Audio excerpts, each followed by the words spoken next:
thick, foul-smelling. His nostrils were filled with this stench.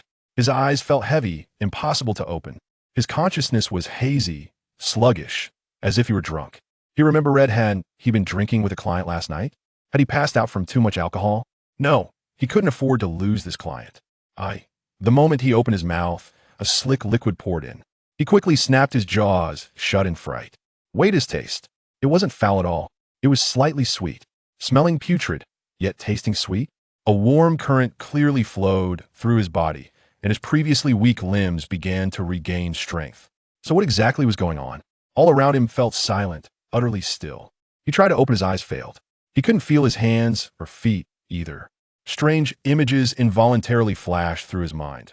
Restraints, confinement, a sci-fi movie's human specimen tank. No, don't panique. Stay calm.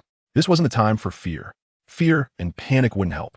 After accidentally swallowing some of the liquid, his body seemed stronger. If consuming it restored strength. Eat. Restore his body first. His thoughts gradually cleared. He opened his mouth, again the same smooth, sweet liquid flowed in. Though he didn't know his situation, one thing was certain. He was submerged in some kind of liquid, and there was a lot of it. He kept drinking until his stomach was full. So sleepy. His head felt heavy, drowsiness overwhelming. No, not yet. But his strong survival instinct couldn't resist this crushing fatigue. Gradually, he sank into sleep. A dream. A long, endless dream. In it, he transformed into a massive dragon with shimmering emerald scales. The dragon stood upright upon the earth. Its head bowed low. Its powerful, lean body stretched long, covered in smooth, jewel-like emerald scales. Its belly was large, covered in thick, elongated white scales, noticeably heavier than the rest. This dragon stood with elegant authority upon land. Chaos Phocteromoros. A voice seemed to echo in his mind, uttering this name. Directly before him, a massive golden hourglass stood silently. It was enormous, far larger than himself. Chaos lowered his dragon head, gazing at his raised claw. His strong claw was covered in emerald scales, slightly smaller than those on his body. Its sharp, curved talons resembled hooks. Staring at his raised claw, thanks to the unique, true dragon heritage of his kind, he now understood his situation. So had been reborn as a green dragon? This was truly amazing. No more 996. No more waking before the roosters, sleeping after the dogs. After the initial excitement, Chaos quickly calmed himself. Celebrating too early was a cardinal sin. It was time to analyze the situation. The reality wash was still just a dragon egg. His true name had awakened. Becoming a true dragon was guaranteed no risk of being crushed by his mother. All he needed to do now was sleep well and develop. Everything would come naturally when the time was right. As for the golden hourglass before him, the true dragon heritage contained no records of it. He had no idea what it was. Based on years of reading novels, this was likely a game-breaking ability of some sort. As for its function, he had no clue. Lifting his head to gaze at the golden hourglass, he saw sand steadily falling from the top already halfway drained. Perhaps something will change when the sand runs out. An intense, instinctive feeling welled up inside him. Then head wait until the sand was gone to sea. Chaos shifted his gaze, scanning the area. It was a pure white space, containing nothing but himself and the giant golden hourglass. So what was expected of a would-be true dragon? This confusion was quickly answered. A familiar, crushing fatigue surged over him. It felt exactly like pulling an all-nighter writing manuscripts until dawn, desperately needing a pillow and a soft bed. He didn't resist. Yielding to the drowsiness, Chaos sank into slumber. His consciousness plunged deep once more. Inside an empty eggshell, a plump, emerald-colored baby dragon curled into a ball. His thick, emerald-scaled eyelids trembled, slowly lifting to reveal a pink membrane parting, exposing a pair of deep emerald-slit pupils, golden vertical lines slowly forming within. Gazing at the wall shimmering with a faint emerald glow, Chaos thoughts slowly coalesced. A wall? No, this wasn't a wall. It was his eggshell. He extended a claw, placing it against the shell. The baby dragon's claws were slightly rounded, covered in emerald scales, the black talons sharp and pointed. Looking at his outstretched claw, Chaos smiled. His dragon maw cracked open, revealing 2 rows of snow-white, rounded fangs. Good. This wasn't a dream. Head truly transformed from an ordinary office drone into a dragon, a creature at the pinnacle of life. From this day forward, he was Chaos, an elegant and dignified green dragon, no longer human. The past? Nothing to regret. Having lived a solitary life since childhood, he wasn't like those novel protagonists burdened with unshakable attachments. Lifting his head, he saw a semicircular ring glowing with a faint emerald light. Eggshell weak point. To protect the egg, female dragons infuse massive magical energy during gestation. This energy forms a hard shell, enclosing the young dragon. The shell has no external weak points, only forming a single emerald ring at the inner top, the egg's sole vulnerable spot. Information automatically surfaced in his Minda function of the true dragon heritage, providing instant feedback the first time a hatchling encounters something. This was why dragons were so powerful. Adult dragons analyzed their experiences and inscribed them into the heritage. Over countless eons, true dragons were effectively born with an automatic, self-updating encyclopedia. This was the reason dragons stood at the apex of life. Such a magnificent creature was him. Rising upright within the eggshell, his chubby claws planted firmly on his hips. After basking in pride for a moment, he lowered his claws. He looked up at the weak point above. Time for business. He raised a claw, aimed, and gathered strength at the top of the shell. Now it was time to break free. Golden lines in his emerald eyes focused. Power gathered. He struck with one claw. Ow! It hurt. Noda hard. Inside the shell, the baby dragon shook his right claw, spinning in circles. After hopping around for a while, the pain subsided and chaos slowly stopped. He held his still trembling right claw with his left. Looking closely, the distortion had mostly faded. Though a slight ache remained, the claw had clearly healed. At the same time, a pang of hunger stirred in his belly. Seemed like he had consumed some nutrients to recover. So this was the power of the dragon lineage? Once again, Chaos gained a concrete understanding of his bloodline. This incredible self-healing ability alone placed him leagues beyond other races. No wonder dragons in fantasy tales were always so arrogant. With such advantages, how could they not be? The claw had healed. He hesitated, looking up at the weak point. According to heritage, the mother dragon usually prepared prey outside, waiting for the hatchling to emerge. He looked up again. His emerald eyes burned with silent determination. For food, the so-called weak point above now bore a clear web-like crack, covering about a third. His emerald eyes narrowed, meaning he needed 2 more full power strikes to break free, and 2 more broken claws. He was a green hatchling, so his mother must be a green female. Compared to other dragons, chromatic dragons were pure, desire-driven thugs. Greedy, irritable, evil, cold-blooded. Such a chromatic mother? Forget helping her hatchling break free. If he encountered one willing to raise him through his juvenile stage, he should be thanking the heavens, even kowtowing in gratitude. Counting on his mother was out of the question. Everything depended on himself. He stood up. He extended both front claws, lowering his head to examine these chubby appendages. Left claw or right claw? Left claw. Fairness first. Power gathered. Strike. Ow. With a yelp, the web-like crack on the weak point expanded to 2/3. Mean? It hurt. Intense pain surged through his claw again. No need to loop, definitely broken it again. Anger flared. Damn it, break for me. Enraged, he gathered strength in his right claw and struck again, accurately hitting the weak point. Crack. With a faint, crisp sound, like glass shattering, the top of the shell completely fractured, collapsing inward. Chaos lifted his head. His 2 twisted, dangling claws hadn't recovered, so he couldn't climb out yet. Driven by curiosity about the outside world, he stretched his neck to peer beyond the shell. Outside was pitch black.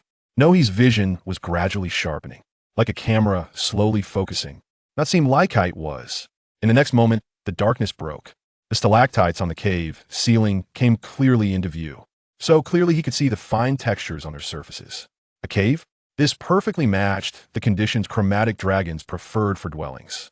At that moment, the true dragon heritage fed him another piece of information. The passionate neighbors in the plain are numerous.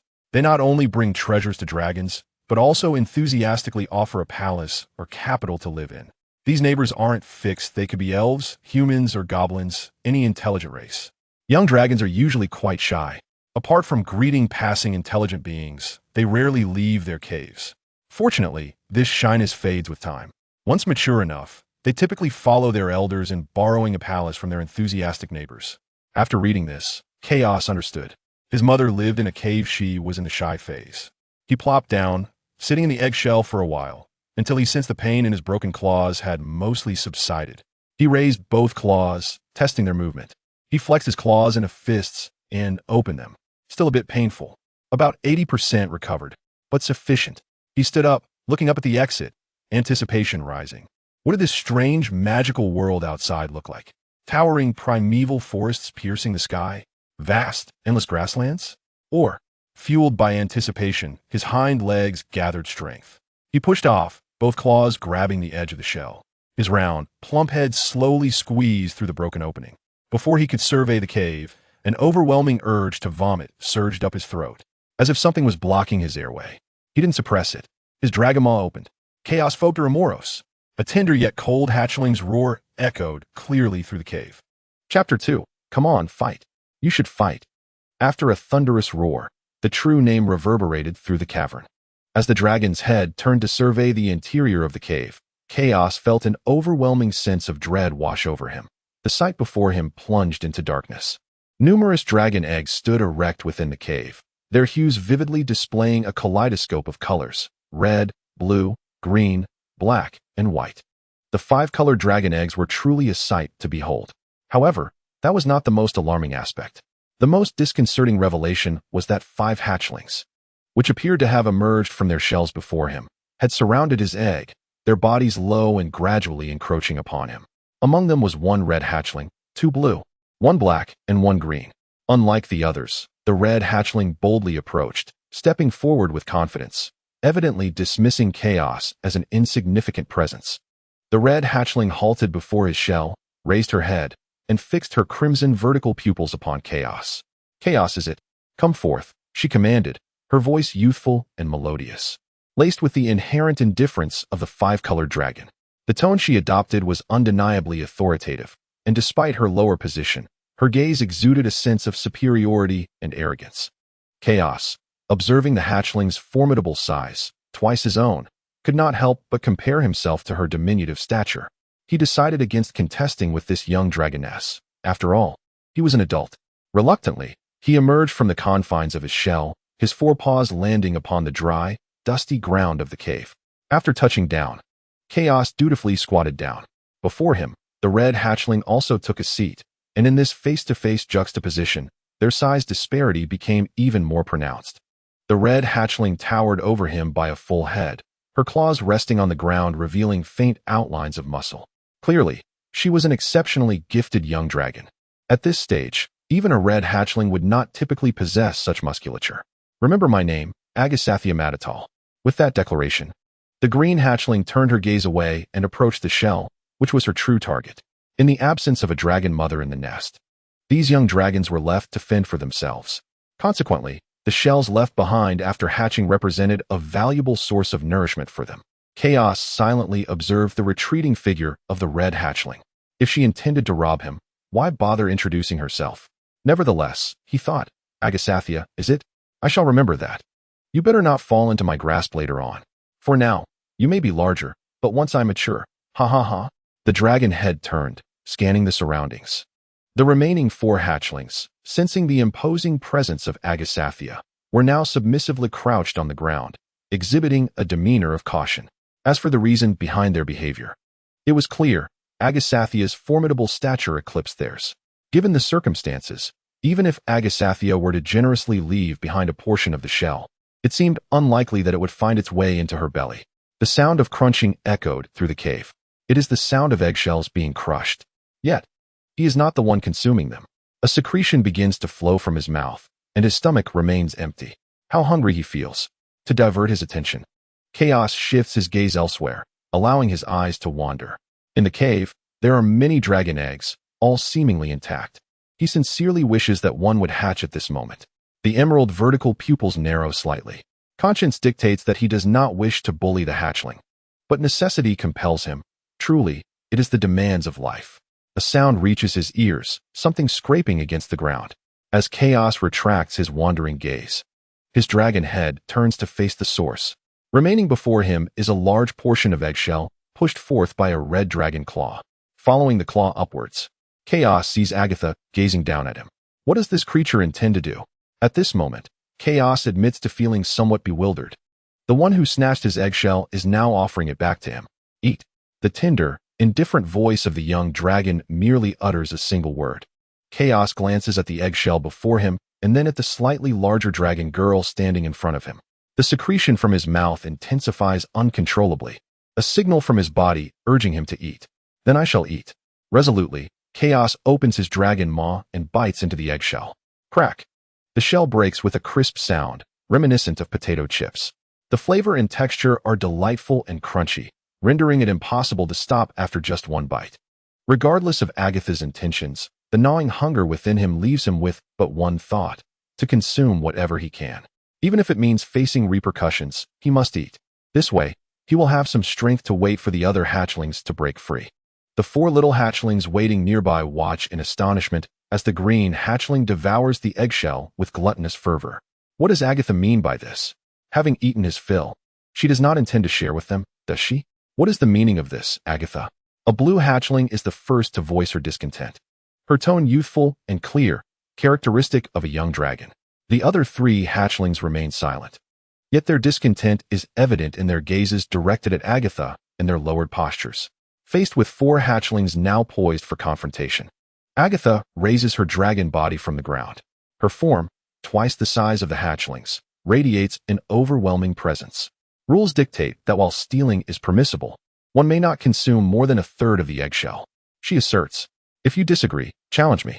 With that, Agatha steps forward, her crimson claw extended. The 4 hatchlings, feeling the immense pressure of Agatha's superior size, instinctively take a step back. Yet, after just that one step, they halt abruptly. The pride of the multicolored dragons does not allow them to retreat any further. Initially, they wish to avoid conflict, considering Agatha's stature, and since she has already taken some of their eggshell, a small additional portion would surely suffice to fill her. Thus, it was undoubtedly the turn of the 4 of them. Yet, now Agatha dared to deny them sustenance. This red hatchling dragon was far too overbearing. Chaos slowed his chewing, the eggshell in his belly alleviating his hunger. He had been silently listening since the onset. After absorbing their simple exchange, he turned his gaze to Agatha standing before him, and at that moment, he found his perception of the little girl shifting. However, while internally urging them to engage in battle, an expectation arose within his emerald vertical pupils. How could a meal lack a performance? A small stool would have made it even more delightful. She's alone, we 4 shall charge together. With a roar, the blue hatchling dragon led the charge toward Agatha, swiftly followed by another blue hatchling. The black and green hatchlings lagged slightly, but soon joined the fray. The blue hatchling was the first to reach Agatha, its head crashing solidly against her abdomen, forcing her to stumble back several steps before barely regaining her balance.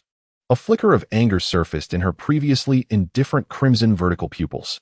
Agatha raised her claw, aiming directly at the blue dragon's head pressed against her belly, delivering a fierce strike.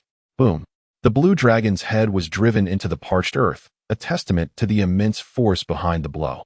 Dust rose, prompting Chaos to stretch his neck in vain, attempting to see through the turmoil, only to find his pupils could ignore the darkness but not penetrate it. Roar, growl, bang. After a series of furious roars, silence enveloped the dust. Observing the stillness, Chaos cautiously lifted his head. Could it truly be over so quickly? He hadn't even finished half of his eggshell. His gaze fixed on the swirling dust. His mouth remained unhurried as he continued to crunch on the eggshell. For within the cloud, a distinct figure remained standing. He watched the dust with vigilance. Although Agatha possessed a size advantage and the backing of her red dragon lineage, she was still just one dragon. Thus, he inclined toward the belief that Agatha would ultimately falter. Yet, even in defeat, her stature would likely allow her to take down 2 or 3 hatchlings, leaving 1 or 2 severely weakened. In such a scenario, he would be ready to claim the spoils, his hind claws subtly coiling with latent energy, prepared to charge at any moment. Gradually, a dark silhouette of a dragon emerged from the haze. Here it comes. Only one. Chapter 3. The hatchling's wish amidst the dust, a crimson claw stepped forth. Upon recognizing the figure emerging, Chaos silently relinquished his poised stance. This was an outcome that took him by surprise. Agatha had indeed triumphed. Even against 4, she had prevailed. However, her current condition did not appear favorable. The scales covering its body had shattered in numerous places during the recent battle. Its right claw was contorted, with the 3 longest talons broken, and a row of bite marks marred its robust hind leg, clear evidence of having been bitten in the fray. Its gaze flickered back and forth over Agatha. This creature was gravely injured and evidently had little fighting capacity remaining. Should it seize the opportunity to strike now? This fleeting thought was swiftly abandoned. After all, while Agatha had pilfered its eggshell, she had also dispatched 4 troublesome intruders. Otherwise, it was uncertain how much of the eggshell would have found its way into its own maw. To put it bluntly, there was a high likelihood that those 4 hatchlings would have devoured it entirely. Never mind, it could always seek a chance to reclaim some food from her later. For now, it decided to focus on satisfying its hunger. Retracting its gaze from Agatha, it turned away and resumed gnawing at the remaining eggshell. The shell was delightfully crisp and savory, akin to the taste of potato chips, pleasing indeed, though it also stirred a growing sensation of thirst in its throat. Overindulgence had left it parched, and now it longed for water. Yet, judging by the arid conditions of this cavern, water was surely absent. To quench its thirst, it would have to venture outside this cave in search of sustenance. Agatha, perplexed, glanced at the green hatchling, which had just moments ago displayed hostility towards her but inexplicably seemed to have relented. With confusion lingering in her mind, she continued to tread towards an unoccupied space within the cavern. Ultimately, it was a relief that the green hatchling had chosen not to pursue conflict, as she was too fatigued to engage in another battle. Upon reaching a vacant spot, she lay down. Her injuries were trivial. Having consumed the eggshell and the portion she had seized from the 4 hatchlings, she now felt adequately sated and ready to enter her first slumber. The dragon lore had informed her that a first sleep undertaken in a full state could increase the chances of awakening with useful abilities. Whether these abilities would indeed be beneficial, she could not ascertain. Her heavy eyelids gradually descended. With a crunch, she placed the last fragment of eggshell into her maw, savoring its taste as she chewed it into submission. Forcing down the dryness in her throat, she swallowed hard. After a moment's reflection, she estimated that her stomach was now about 6/10 full. Should she embark on her first slumber now? Just as this thought surfaced, a line of jagged script appeared before her eyes. It was a familiar yet foreign draconic script, familiar due to her knowledge of it, yet strange as it was the first time she had encountered it. The first sleep of a hatchling should occur in a full state. This may grant your first slumber a more useful ability or multiple useful abilities, from a green dragon reluctant to reveal its true name. This transmission of legacy bore a signature. As she finished reading the draconic text, it began to dissolve automatically. It would have been better had there been no signature at all. Had it been signed by a dragon of another color, she might have believed it. Yet, it was signed by a green dragon. As a green hatchling, could he truly be unaware of the nature of green dragons? Born masters of deception, they revel in cunning schemes, delighting in tricking the wise who are blinded by desire. Consequently, every legacy crafted by a green dragon must be marked with its identity. It will be released regardless, and whether it is believed rests solely with the dragon in question. Though a sense of distrust looms, what if? What if it were genuine? What if this creature acted out of benevolence? How infuriating, this wretched dilemma. Cal stood upright, then squatted down, scratching his round head in vexation. In his turmoil, his gaze inadvertently fell upon the dissipating clouds of dust ahead. Among the settling particles, for hatchlings were embedded headfirst into the dry earth, their bodies covered in dust, rendering their scales a uniform hue of yellowish soil. How could he almost forget these 4? While chromatic dragons may engage in squabbles, they typically refrain from inflicting serious harm upon their kin. Agatha was no exception, although she had indeed buried all 4 hatchlings. The robust resilience of their kind meant they would suffer little more than a brief unconsciousness. With the regenerative prowess of their lineage, they would awaken in mere minutes. Thus, he felt compelled to take action. Approaching the 4, he observed their raised hindquarters. Without hesitation, he lifted a hind paw and delivered a swift kick to the exposed rear. So, you 4 wish to snatch my eggshells, do you? The kicked hatchling tumbled to the ground, no longer buried in the earth, revealing its dragon head. The dust that had covered it dispersed, unveiling its true scale color. Sweeping away the yellow dust with a paw, he turned his attention to the fallen hatchling. It was a blue one. His gaze then swept over the remaining 3, still presenting their rears. After some contemplation, he abandoned the idea of delivering a kick to each. He had no desire to inhale another mouthful of dust. That previous kick had been satisfying, yet it had also led to an unwelcome intake of dirt. He grasped the tails of the 3 incapacitated hatchlings and pulled them together. The tails of hatchlings were notably elongated. Thus he gathered all 4, intertwining, knotting, entangling, and spinning them. 1 minute later, the 4 hatchlings lay in various directions upon the ground, yet their long tails remained tightly entwined. gazing upon his handiwork. Cows beamed with satisfaction. Given the complexity of this entanglement, even the masters of knotting from his past life would surely shake their heads in admiration. With both paws placed proudly on his hips, he reveled in his prowess. Indeed, another day of honing my knotting skills. Beyond the joy it brought him, there was another layer to this endeavor.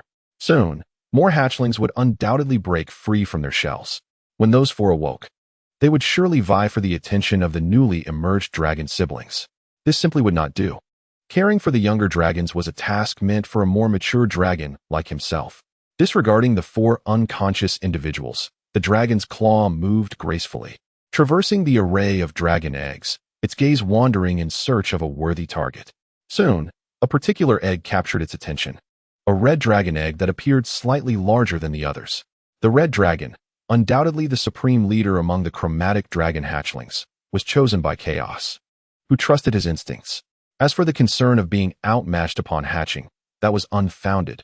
He had already experienced the hatching once, and the accompanying weakness was merely a phase of vulnerability for hatchlings. Approaching the slightly larger red dragon egg, he lowered himself and raised his head to gaze at it. You are a red dragon, the leader among the chromatic dragons. Set aside pride and strive to hatch before the others. In the 4th chapter, the one restraining them was Agatha. What business did that concern Chaos? Loa, Andrea, April. After roaring her true name, Loa propelled herself with her hind claws. Using her still recovering front limbs to claw at the eggshell, her dragon head emerging through the shattered top. As her head popped out, a round, dark green dragon head appeared before her. Their eyes met, and as she clawed at the eggshell, Chaos observed the newly hatched little green dragon. With a friendly smile, he greeted her. The introductions were made. Now it was time to feast. Extending his right claw, he grasped the nape of the little green hatchling, who seemed momentarily stunned. Upon feeling the grip, Loa's body stiffened, followed by an outburst of anger. She struggled, glaring at the dragon that had lifted her. Hey, what are you doing? Chaos glanced at the furious little green dragon, meeting her gaze. With a swift motion, he tossed her aside. Talking is a waste of time. Eating is what truly matters. With the troublesome hatchling out of the way, he inhaled the faint scent of fresh wood wafting from the eggshell, his mouth watering in anticipation. Stretching his neck, he peered inside the shell, where a small pool of transparent egg fluid caught his eye. Oh, how delightful! Egg fluid. A surge of joy welled within him as he cracked a broad smile. What an unexpected bounty, especially since he was quite parched. He had left not a drop of egg fluid in his own shell, and the absence of moisture had left his throat feeling as though it might ignite from the previous shell gnawing. The fluid lay at the bottom. To savor it, he would need to dig deeper. With a wide-open dragon maw, he bit into the eggshell. The crisp sound of cracking echoed in the air. Meanwhile, the plump little green hatchling, having landed, rolled several times before coming to a halt, sitting dazed on the ground. Shaking her head to clear the fog, she suddenly heard the sound of gnawing. Turning her head, she sprang to her feet in alarm. The despicable green dragon that had thrown her was now feasting on her eggshell. How could she not be anxious? Regardless of whether it lands on all fours. The rear paws, standing upright, swiftly advance. Hearing a sound behind him, Chaos halts his feeding and glances over his shoulder, discovering that the little hatchling dragon, Roya, whom he had just tossed aside, is now rushing towards him. Intriguingly, Roya, the hatchling, has learned to run upright without any guidance. As Roya lunges forward, Chaos retreats to the left, pressing his claws down firmly on the open neck of the green hatchling, effortlessly pinning it to the ground with little resistance. Mission accomplished. His robust hind paw firmly plants itself on the back of the green hatchling. Disturbing a dragon during its meal is rather impolite. Ignoring the furious glare from the green hatchling, he simply stands upon it, opening his mouth wide. Roya attempts to rise, bracing herself on all fours. But the weight of the claw upon her back is overwhelmingly powerful. She looks up at the detestable green hatchling, still nibbling on her eggshell, and cries out, "No more pecking. You must cease consuming my eggshell. I command you to stop, you wretched creature. Hear me." Her youthful voice, sweet yet desperate, is tinged with the threat of tears. Ignored, completely disregarded. How could one expect compliance? Treating her pleas as mere background noise, Chaos continues to gnaw at the eggshell, finally reaching the egg liquid within. Gazing at the glistening liquid, his head slowly bows down. This could be considered Roya's bathing water, he muses. The moment this thought crosses his mind, Chaos freezes, feeling as though he is engaging in something rather perverse. At that moment, a familiar faint pain arises in his throat, exacerbated by his recent consumption of eggshell, leaving him parched. It feels nearly as if he might ignite. Well then, a chromatic dragon is not bound by morality. And I happen to be a green dragon. Convincing himself in an instant, he turns his attention back to the egg liquid. It appears lustrous, akin to the egg whites of a chicken egg. To be safe, he decides to taste it first. His dragon lips part, extending a delicate pink tongue to take a gentle lick. A floral scent instantly permeates his mouth, a coolness mingled with sweetness, and in that moment, the thirst in his throat finds relief. Contentment spreads through his emerald-slitted pupils. This sensation is akin to discovering a water source in a desert. It is nothing short of a lavish indulgence. Diving his snout into the egg liquid, he eagerly begins to gulp it down, his throat swelling as he greedily drinks. No drinking, that is mine. It belongs to me. He dismisses the inconsequential clamor around him. He drinks until his throat no longer feels parched.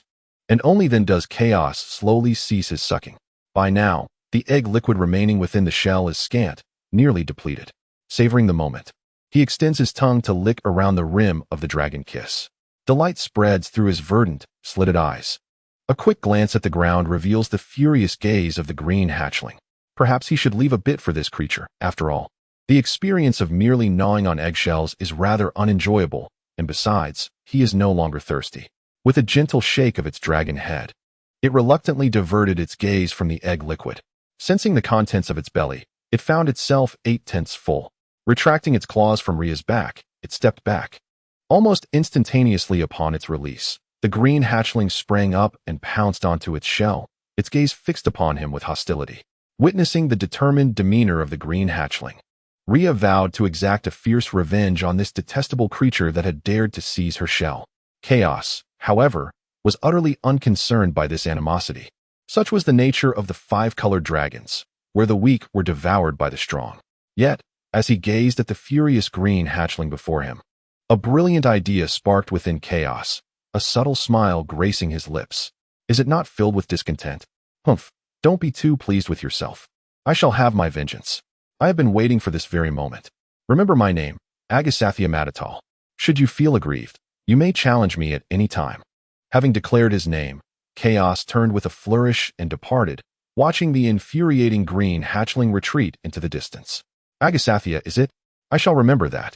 Once I complete my first slumber, I will undoubtedly challenge you. Lowering her gaze, Rhea silently resumed gnawing at her shell, bouncing and hopping with joyous steps. Her foreclaws touched the ground lightly, leaping every 3 strides. Chaos felt utterly delightful, for at this rate, seizing another hatchling would fulfill the conditions for his satiated slumber. Indeed, the early bird catches the worm, and the early dragon enjoys the eggshell. As he frolicked, Chaos halted, for he heard the voices of hatchlings conversing nearby. That is not how it's done. Where are you going? Can't you understand the dragon tongue? Shout, shout, shout. You only know how to shout. Why don't you untangle your side first? What do you mean? What do you mean? 4 round, vibrant dragon heads, adorned in shades of blue, black, and green. Locked gazes, their vertical pupils brimming with fury. The 5-colored dragons were not known for their temperance. Upon awakening, they discovered that Agasathia had not merely bested them in battle. He had cunningly bound their tails together while they lay unconscious. To make matters worse, the entanglement proved exceedingly difficult to unravel. They were unable to free themselves. It remained a mystery how Agasathia had come upon such peculiar binding methods during his training. From behind a white dragon egg, a verdant dragon head cautiously emerged. Observing the tense atmosphere among the 4 hatchlings, Chaos felt his heart race with anticipation, understanding this sensation to be the thrill of excitement. Let them fight, he silently urged. Just then, the green hatchling, which had been facing away, suddenly turned its head. Their eyes met. There's another dragon. Upon hearing the green hatchling's words, the remaining 3 hatchlings swiftly turned to face the direction indicated. In an instant, they found themselves locked in the gaze of 4 pairs of vertical pupils. Hiding was certainly no longer an option. Yet, why should I hide? Emerging boldly from behind the white dragon egg, Chaos could feel the unwavering gaze of the 4 hatchlings fixed upon him, even without turning his head. Yet, he remained unperturbed. After all, They had just stated that it was Agatha who had tied their tails together, which had nothing to do with him. Moreover, the sight of the 4 hatchlings' tails bound together resembled 4 little troublemakers ensnared by ropes. And a wooden sign would have completed the scene perfectly. Beware of the 4 fiery hounds. Do not approach. With a grin, he raised a forepaw and waved at the 4 dragons, indicating that they should continue their activities, unperturbed by his presence. After exchanging a casual greeting, Chaos strutted past the 4 hatchlings with an exceptionally arrogant gait, taking 3 small hops at a time. As the green hatchling's silhouette faded into the distance, the 4 little dragons exchanged glances, an inexplicable urge to confront the recent intruder stirring within them. I feel compelled to confront that fellow, remarked the black hatchling. The remaining 3 nodded in unison, echoing, I have that feeling too. Then shall we untie ourselves and give him a good thrashing together? Absolutely. Thus, this simple consensus was reached, and the 4 hatchlings continued to work in unison, using their chubby forepaws to untangle their bound tails. Chapter 5. Do you think I treat you well? With a playful hum of an unknown melody, the green hatchling hopped along, passing by numerous dragon eggs standing upright in the ground. He eventually returned to the red dragon egg, taking a position before it. Lifting his head, he observed that the red dragon egg remained unchanged, showing no signs of cracking.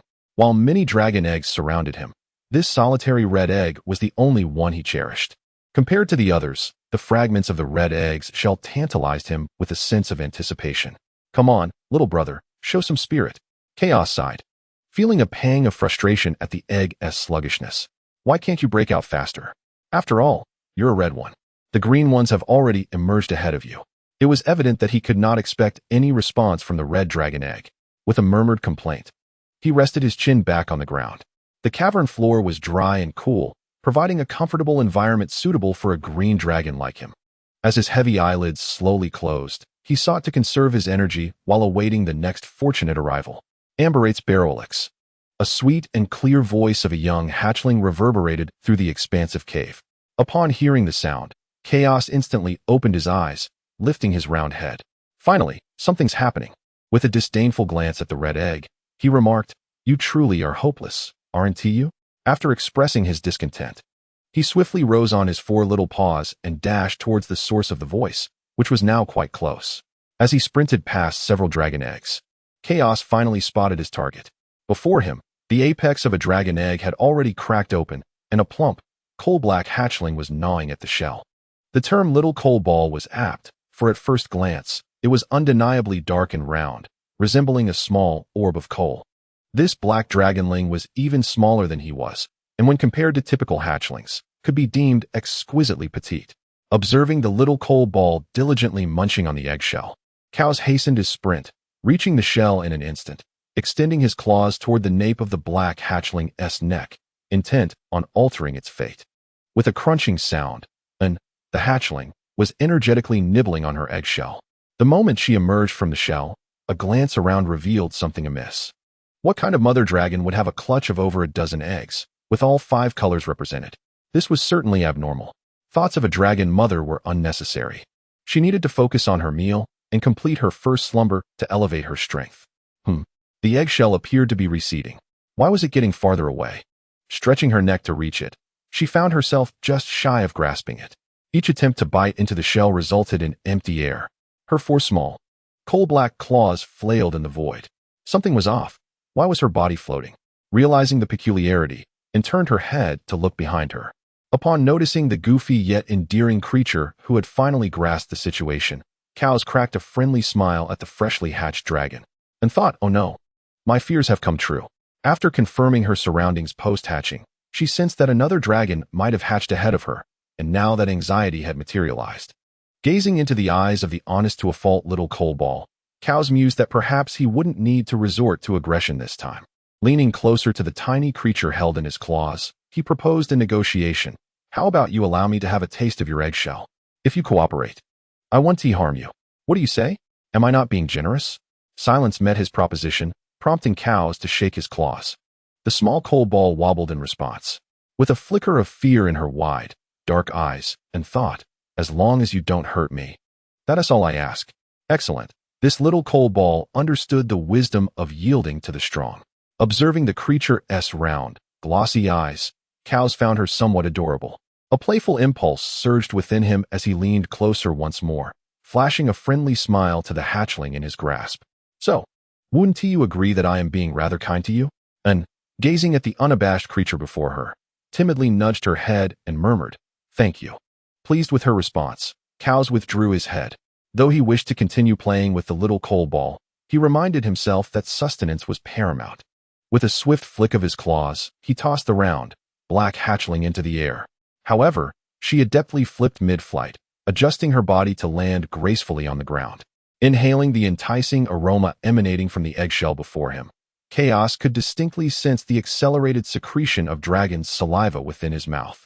No longer able to restrain himself, he took a step forward, his dragon form pressing against the eggshell as he extended his neck to peer down through the fractured opening at the top. At the bottom of the shell, a crystalline liquid had accumulated, egg fluid. Indeed, he would soon have the pleasure of tasting it. Elated, he opened his jaws wide and took a hearty bite of the eggshell. Its texture resembled that of crispy potato chips, though this time, the flavor had transformed from plain to cumin. Crunch, crunch, he continued to nibble downwards until he reached the egg fluid. Just the right amount, his belly now satisfyingly full. His right claw tenderly caressed his slightly rounded belly, content with his meal. Further foraging would be of little consequence. Yet, his gaze lingered on the shimmering egg fluid. What flavor might the black dragon's egg fluid possess? Curiosity bubbled within him.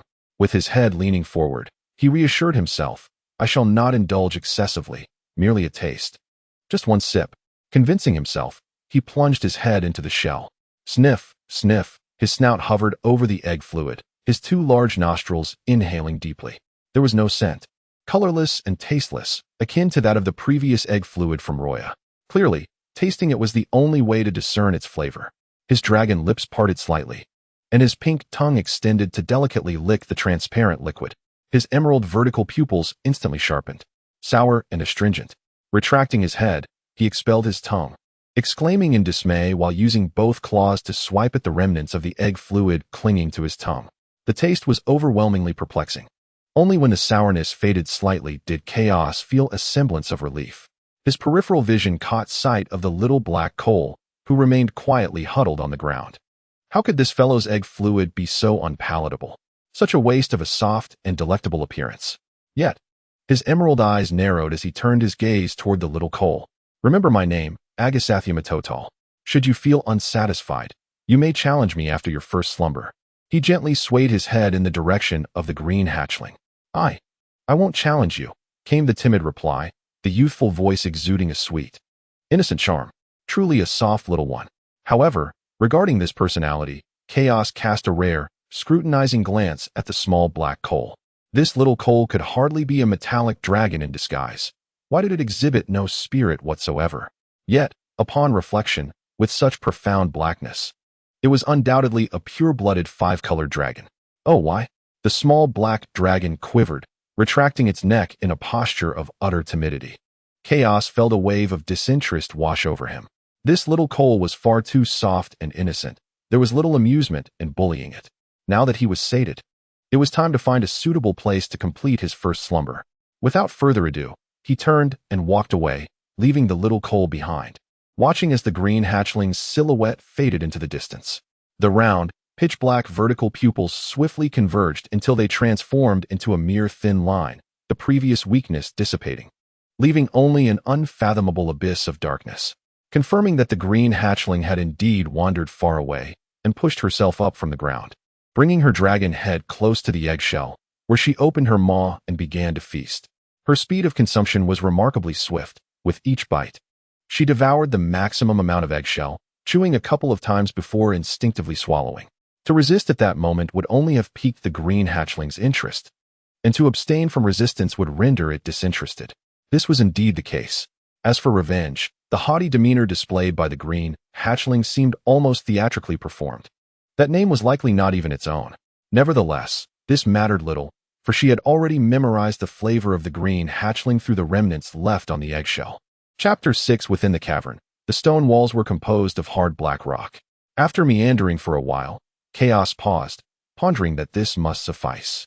Observing the elevated, flat stone platform before him, He sprang onto it effortlessly with a push of his hind legs. Lowering himself, his heavy eyelids slowly descended. He hoped that the green dragon he had heard about had not deceived him. Clinging to this last thought, his consciousness began to sink into a tranquil slumber. Not long after Chaos had succumbed to sleep, the once silent cavern gradually transformed into a lively spectacle. With each resonating roar of their true names, Agni, Sif, Honora, and Frigg, the entire cave became animated.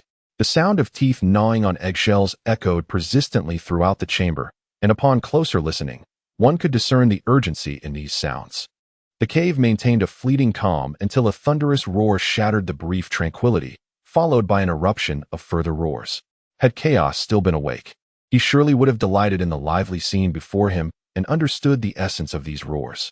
You have made a grave mistake. You should not have provoked the great Frigg. Among the squabbling hatchlings, a diminutive, pitch-black dragon lay on the ground, its pupils expanded into round orbs, exuding an aura of utter meekness and vulnerability akin to a small coal. Occasionally, other hatchlings would notice this little black dragon, but they merely cast scornful glances before swiftly averting their gaze. Yet, while hidden from the sight of the bickering hatchlings, the small black dragon discreetly shifted positions. Whenever another dragon's gaze swept in her direction, she would promptly freeze, obediently lying still. Once more, she stealthily pressed down upon a fragment of red eggshell, glancing around to ensure that no dragon had noticed her.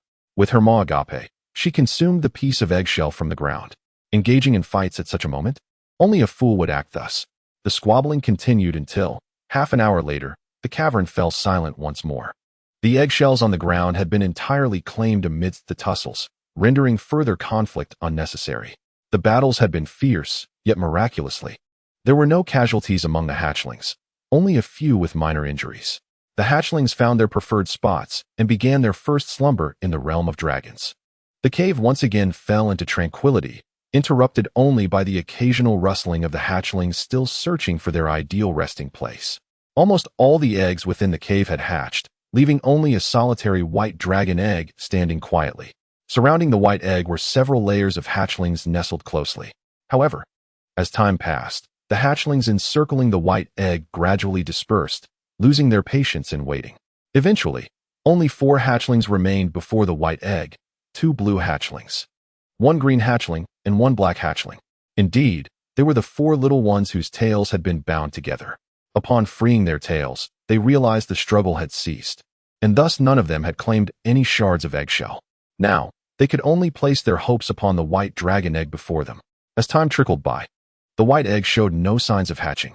Slowly, the 2 blue hatchlings chose to succumb to sleep first, followed by the black hatchling. The last green hatchling raised her head, gazing intently at the white dragon egg, her emerald-slitted pupils revealing a hint of reluctance. Gradually, she too laid herself down. The vast cave had officially returned to silence. Crack! A faint sound of breaking echoed, piercing the stillness of the dark cave with its clarity. A fissure spread across the top of the white dragon egg, and in the next moment, fragments of the shell flew upwards, creating a circular opening at the top. The airborne pieces of white eggshell landed squarely on the head of the green hatchling nestled beneath, adorning her with a whimsical white cap. Despite the shell's eager descent upon her head, the green hatchling remained motionless, her heavy eyelids closed, clearly having entered slumber herself. A series of delicate, youthful roars emanated from within the shell, akin to the sound of tinkling bells.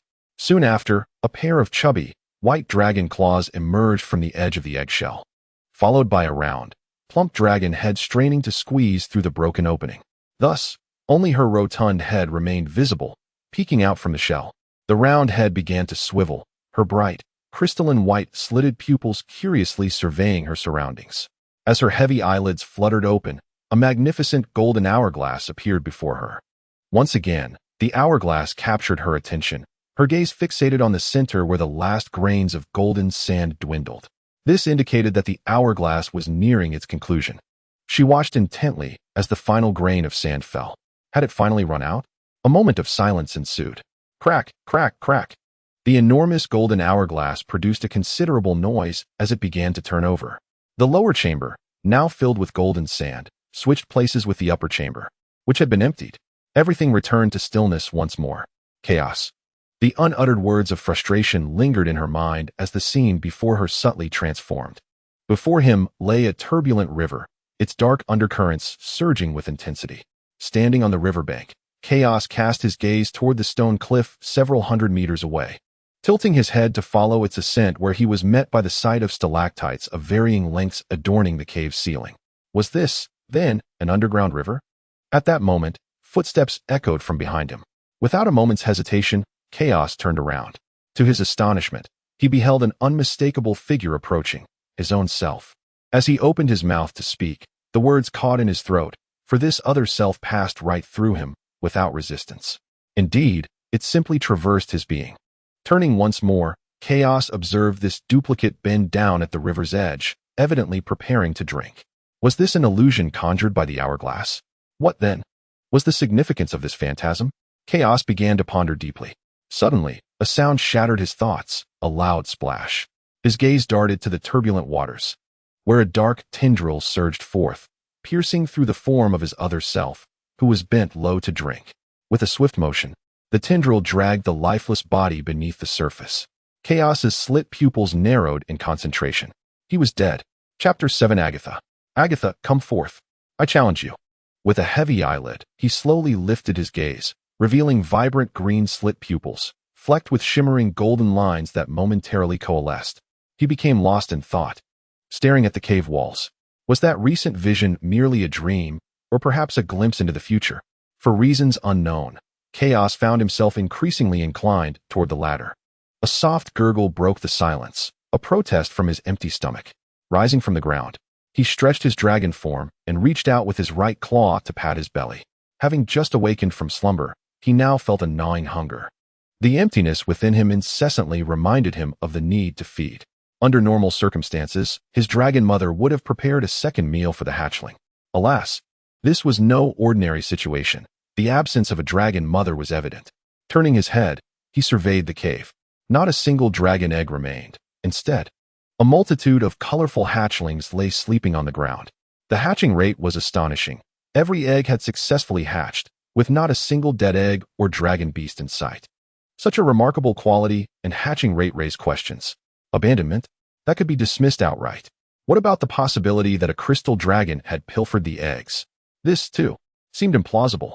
Where might one find such a bold crystal dragon capable of extracting an entire brood of multicolored hatchlings? Furthermore, within the hierarchy of dragon strength, the crystal dragon held a lower rank. His mind raced onward. Considering another point, the sheer improbability of all these dragon eggs hatching into true dragons indicated one undeniable truth. Their lineage was of considerable quality.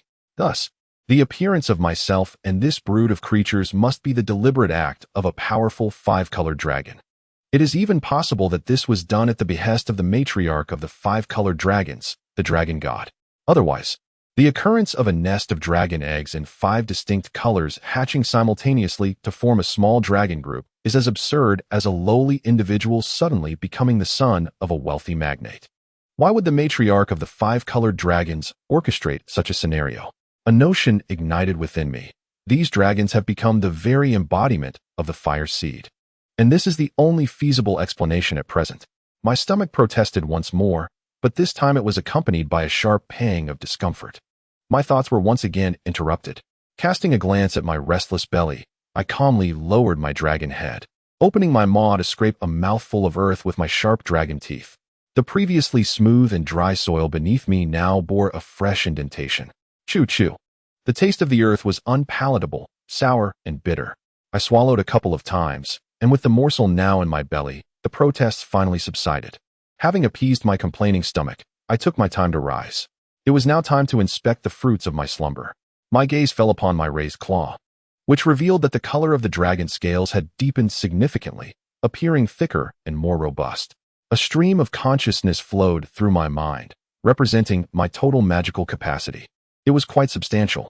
This must be an advantage of my lineage, yet it is not the type of advantage I seek. Continuing to examine the changes in my dragon form, I noticed that while the alterations were minimal, I no longer possessed the roundedness of a newly hatched dragon. Instead, I bore a more defined angularity. My form was elongated, and my head inclined toward a more cylindrical shape. I lifted my right claw, striking a pose reminiscent of a well-toned physique. Regrettably, there were no signs of the muscular contours I desired. The flesh remained round and devoid of definition. Disappointment flickered in my eyes. As a dragon, I believed I should engage in physical combat. The visceral thrill of flesh against flesh is what I deemed romantic. Yet, it appeared my talents were leaning toward the arcane. I could only hope that some latent prowess would awaken to enhance my physical form. With heavy eyelids closing, I concentrated, and unfamiliar runes materialized in my mind. Magic Tide. Your magical energy will continue to increase over time. Dominion. The hereditary bloodline designates you as a natural master of magic. Your essence lies in manipulating the elements, and all elements shall yield to you. This was not what I had desired, and the individual who inscribed this legacy must surely have been afflicted with youthful delusions. My gaze quickly traversed the text, finally landing upon a simplified reduction. Absolute elemental affinity. The cost of casting spells is reduced by 20% as one ages.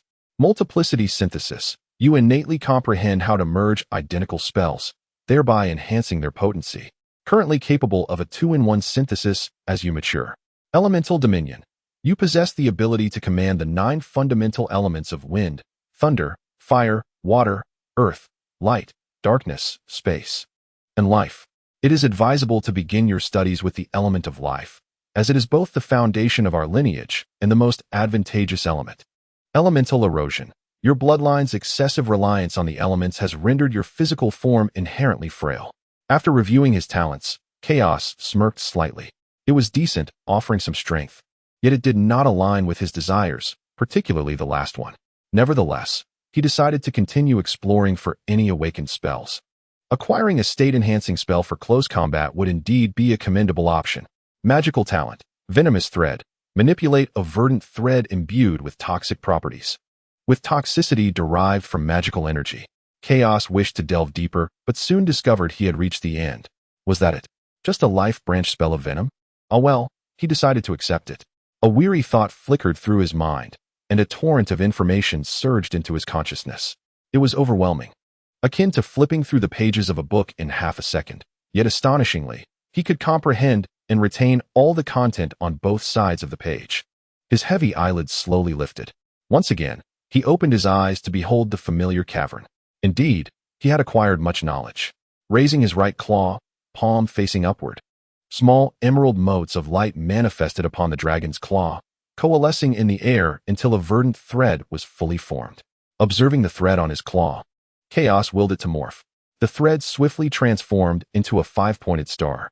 After a brief interlude of playfulness, the novelty faded, and he waved his claw, dissipating the emerald thread into the air. It was time to cease this amusement. Further indulgence would provoke his hunger. The morsel of earth he had consumed earlier had barely sufficed. He could sense that his stomach would soon protest once more. Raising his dragon head, he gazed towards the solitary passage within the cavern. Exiting was imperative. As he stared into the dark corridor, memories of a dream, or perhaps a vision, flooded his mind, transforming the passage into an ominous and foreboding sight. Indeed, it would be prudent to wait for the younger dragons to accompany him. Redirecting his gaze from the passage's exit, he surveyed the interior of the cavern once more. To restart, it was essential to exercise caution as a dragon of his stature. After all, once he came of age, he would be invincible. Agatha, Agatha, come forth. I wish to challenge you. Just then, a youthful roar echoed through the cavern. It felt somewhat familiar. The image of the green hatchling, whose dragon egg he had previously seized, swiftly emerged in his mind. The dragon's maw split open, as if anticipating some amusement. Judging by the confident roar, it appeared that a commendable talent had been awakened. Chapter 8. Are you challenging me? Within the expansive flatland of the cave, a circle of juvenile dragons had formed. At the center, a small green dragon was roaring, its voice high-pitched and innocent. Such is the nature of young dragons. During their early years, their voices are tender and reminiscent of a 7- or 8-year-old girl. Peering out from the cave's entrance, the crystalline green slits of its eyes reflected the gathered circle of hatchlings. As Chaos observed the scene, he found himself counting involuntarily. 1, 2, 3, 14 in total. Not one less. All 14 had awakened from their first slumber. Including himself, that made 15. Come forth. Agatha, come forth. With claws firmly planted on the ground, Roa roared with abandon. Today, She was determined to repay the humiliation inflicted upon her by Agatha in full measure. As she bellowed, the hatchlings parted to create a path behind her. Emerging from this makeshift corridor was a red hatchling, standing 3 meters tall and nearing the juvenile stage. Unbeknownst to Roa, she remained oblivious to this development. "Agatha, are you frightened? You coward." Suddenly, she felt a heat radiating from behind. Sensing something amiss, Roa turned her head, only to find herself momentarily stunned. Her emerald slits widened in disbelief as she beheld a red hatchling squatting behind her, having seemingly appeared from nowhere. Yet, that was not the crux of the matter. The true revelation lay in the sheer size of the creature. It was more than twice her own size, its crimson claws rippling with muscular definition. The sight of those formidable claws suggested that a single strike could easily bring her down, without the need for a second. Terrified, Roa shrank back. Before her, the red hatchling lowered its head, its scarlet slits fixed intently upon her. Then, it spoke, its voice resonating with authority. "Are you challenging me?" In an instant, Roa felt a wave of weakness wash over her, causing her to plop down onto the ground. No, she was not challenging this red dragon. Her target was the green one. Why, then, was this red hatchling asserting that she was the challenger? Could it be that hatchlings could change color even after their first slumber? As she stared blankly at the green hatchling, Agatha's slit eyes narrowed slightly. She began to sense that something was amiss. She could not recall offending this particular green dragon. While she had taken 2 green dragon eggs, this one was not among them. The 2 she had taken were weak yet clever. In contrast, the green hatchling before her appeared rather dim-witted. However, since she had been explicitly named, she found no reason to decline the challenge. With a steely gaze, she resolved to uncover the reason behind this green dragon's challenge. "Before the challenge commenced, I wished for you to answer a question. Why do you challenge me?" Upon hearing the term challenge, Roya's mind instantaneously became alert. The round, emerald dragon head began to shake rapidly from side to side. A challenge? What a jest! How could she possibly confront the formidable creature before her? She would be utterly defeated. Even the blessing of life could not aid her in this endeavor. "No, no, I am not challenging you." Agatha, upon hearing this, was perplexed. Could there be another dragon in this cavern bearing the same name as herself? Observing the little green dragon, who was shaking its head vigorously, it seemed genuinely fearful of her presence. "Not me?" Yes, yes, yes." Roya nodded emphatically. "But I am Agatha." "No, no, no. I am challenging the green dragon, who is also named Agatha." The moment Agatha heard the term green dragon, an understanding dawned upon her. The crimson dragon head lifted high, its authoritative gaze sweeping over the circle of hatchlings. Elevated above the ordinary hatchlings, her vantage allowed her to scrutinize each one clearly. As her gaze traversed most of the circle, it halted upon a green hatchling. Under Agatha's fixed stare, the green hatchling began to retreat silently. She had indeed contemplated challenging Agatha after awakening, but now, it seemed wiser to bide her time. The vengeance of green dragons could wait. Recognizing the fear in the green hatchling's vertical pupils, Agatha diverted her gaze. It should not be her. After a brief pause, her gaze resumed its exploration. By the time she completed her sweep, she had yet to locate the male green hatchling. The dragon head turned directly toward the passageway. The area at the passage was desolate. At the entrance, Chaos, having retracted his head, leaned against the wall, still feeling a twinge of anxiety. He raised a claw to silently caress the thick scales upon his chest. Agatha possessed such acute perception. Despite not having seen him, she had somehow sensed his presence. Thankfully, his reaction had been swift. Otherwise, had he been discovered? Chapter 9. This task was beyond his capabilities. It seemed quiet.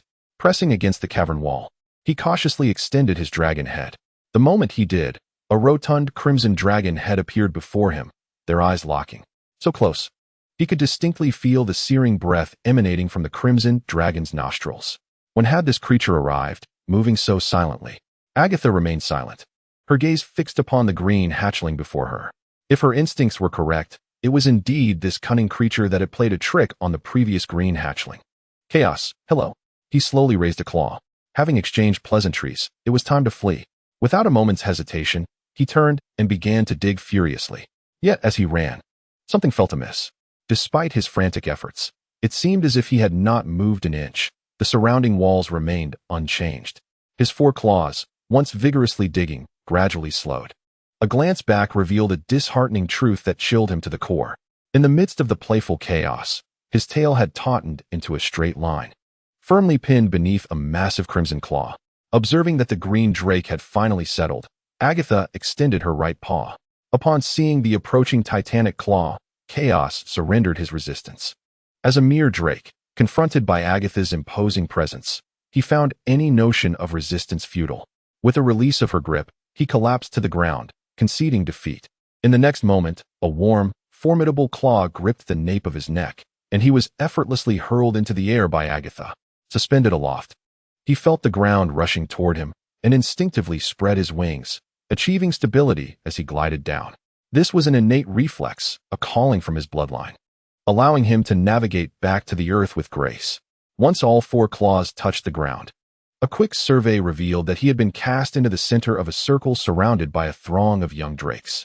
Agatha clearly had no intention of causing him harm. Her purpose was merely to relocate him. Otherwise, he would have been smashed to the ground rather than tossed into the air. "It's you." A youthful, slightly venomous voice pierced the air, unmistakably belonging to Roya, the dragon whose eggshell he had seized. "You took my eggshell, and I challenge you." Roya crouched low, her gaze fixated on the green drake before her. She had found her target, the one she sought to confront. Noticing the fierce determination in Roya's eyes, Chaos resolved not to yield. While Agatha was formidable enough, the audacity of this green drake, who was smaller than himself, was perplexing. Lowering his stance, he parted his jaws slightly, gathering strength in his hind legs, readying himself for an attack. Similarly, Roya's pupils narrowed, preparing for an offensive stance. The surrounding young drakes, captivated by the impending confrontation, eagerly anticipated the clash. Suddenly, a towering crimson figure stepped between the two, severing their intense glare. Agatha cast a sidelong glance at the green drakes. "This is neither the time nor the place for your squabbles. Such matters can be addressed later." "You're large, so your word is law," Chaos muttered, retracting his aggressive posture and settling into a crouch. Conversely, Roya seemed unwilling to relent, maintaining her aggressive stance as she growled, "He took my eggshell, and I will challenge him now." Agatha turned her head, her piercing crimson eyes silently observing Roya. Under her gaze, the fierce determination in the green drake's eyes gradually softened, her lowered body slowly rising, abandoning her aggressive stance. Just then, a slender, verdant head emerged from behind Agatha, its maw parting to reveal a pink tongue, a clear provocation. This audacious drake dared to challenge her. In response, the once proud figure of Roya instinctively cowered, her body collapsing under the weight of instinct. In the fleeting moment of her body bowing low, a crimson claw descended directly upon the nape of her neck. An irresistible force surged from that very spot, pinning her firmly to the ground in an instant. Witnessing Roya being subdued, Chaos broke into a wide grin, reveling in the display of the formidable little dragon.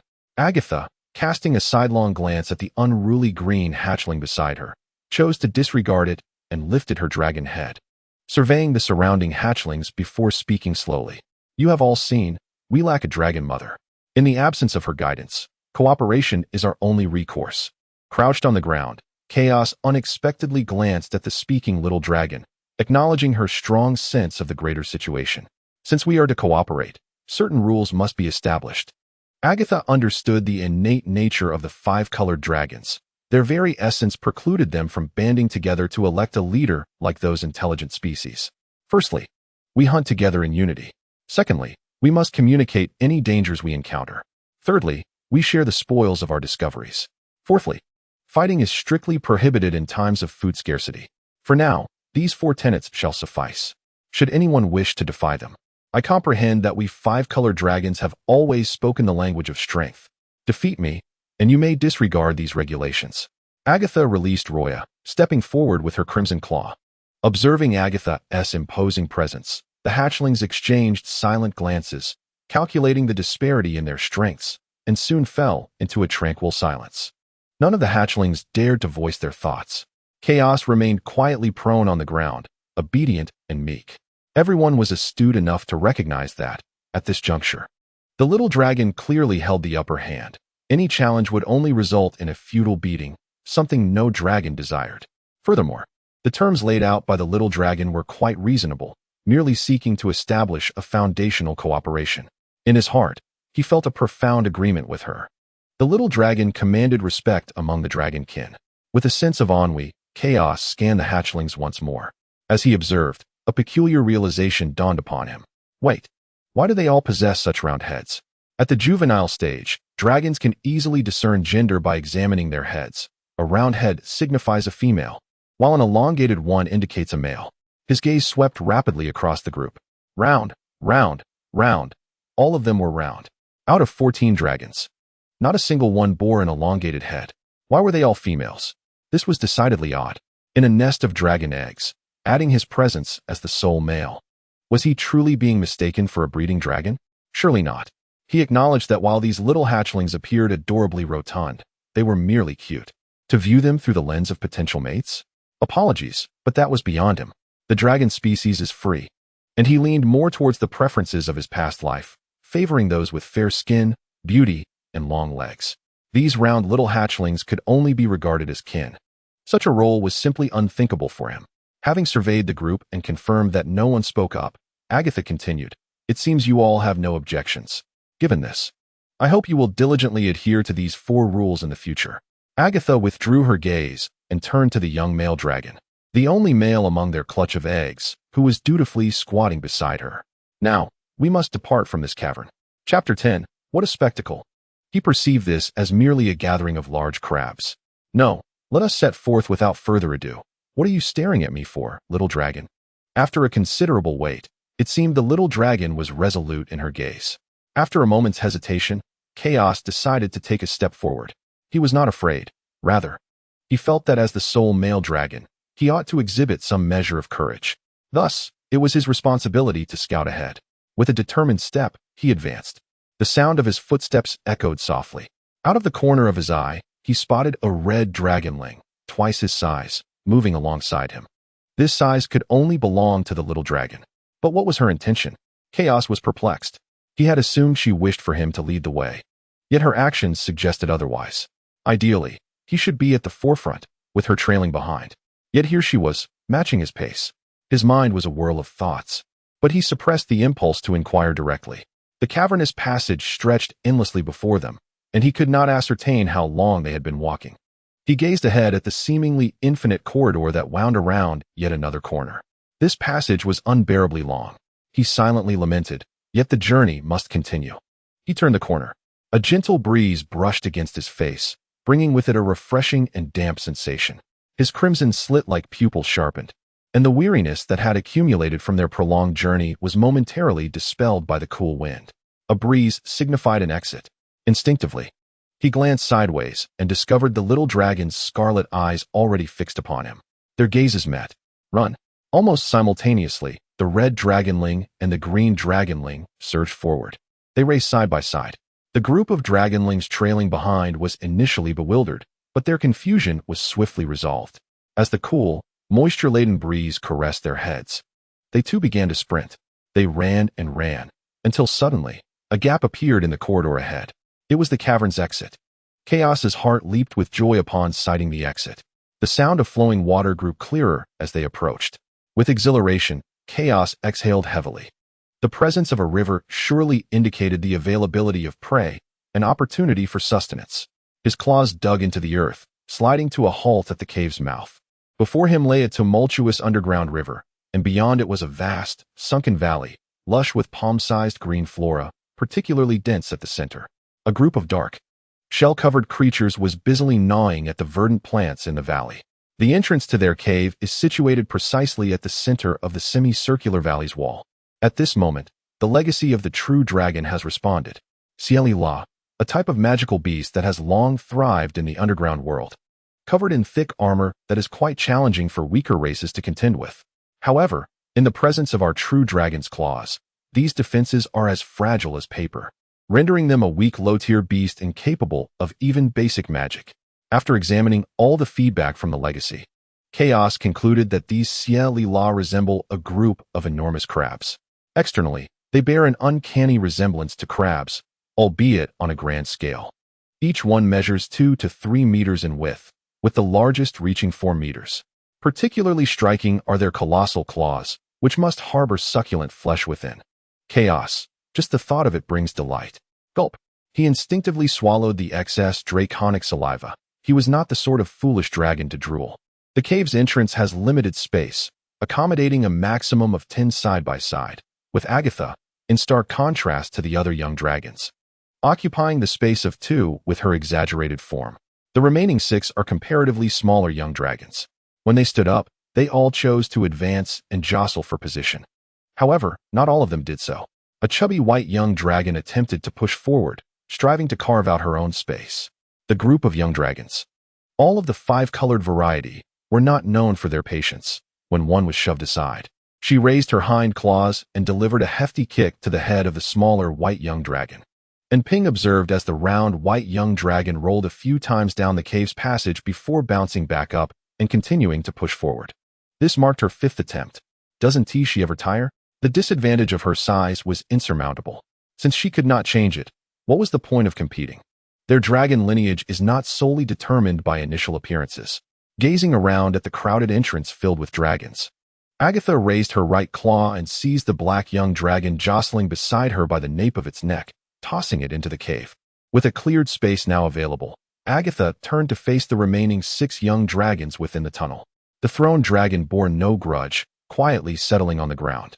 As for whether it held a grudge, that was a secret known only to the black young dragon itself. Space.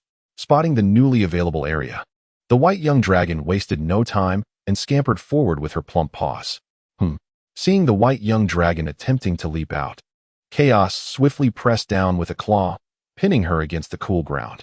Now was not the time for the hunt to commence. There was no need to rush. The pinned white young dragon began to struggle, but as a white young dragon, her strength was evidently no match for Chaos. Sensing the futility of her efforts, Chaos paid her no mind. It was clear she could not escape his grasp. Agatha cast a fleeting glance at Chaos and the subdued white hatchling before redirecting her gaze to the remaining 4 hatchlings. These remaining hatchlings, akin to the one restrained by Chaos, were all diminutive in stature. Below the cave's exit lay a valley basin teeming with prey, all low-level magical beasts known as Shalira. This marked our inaugural hunt. Prepare yourselves. Having conveyed her instructions, Agatha returned to her designated position.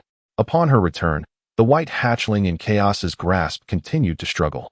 Without hesitation, Chaos raised his paw and landed a firm strike upon the hatchling's head.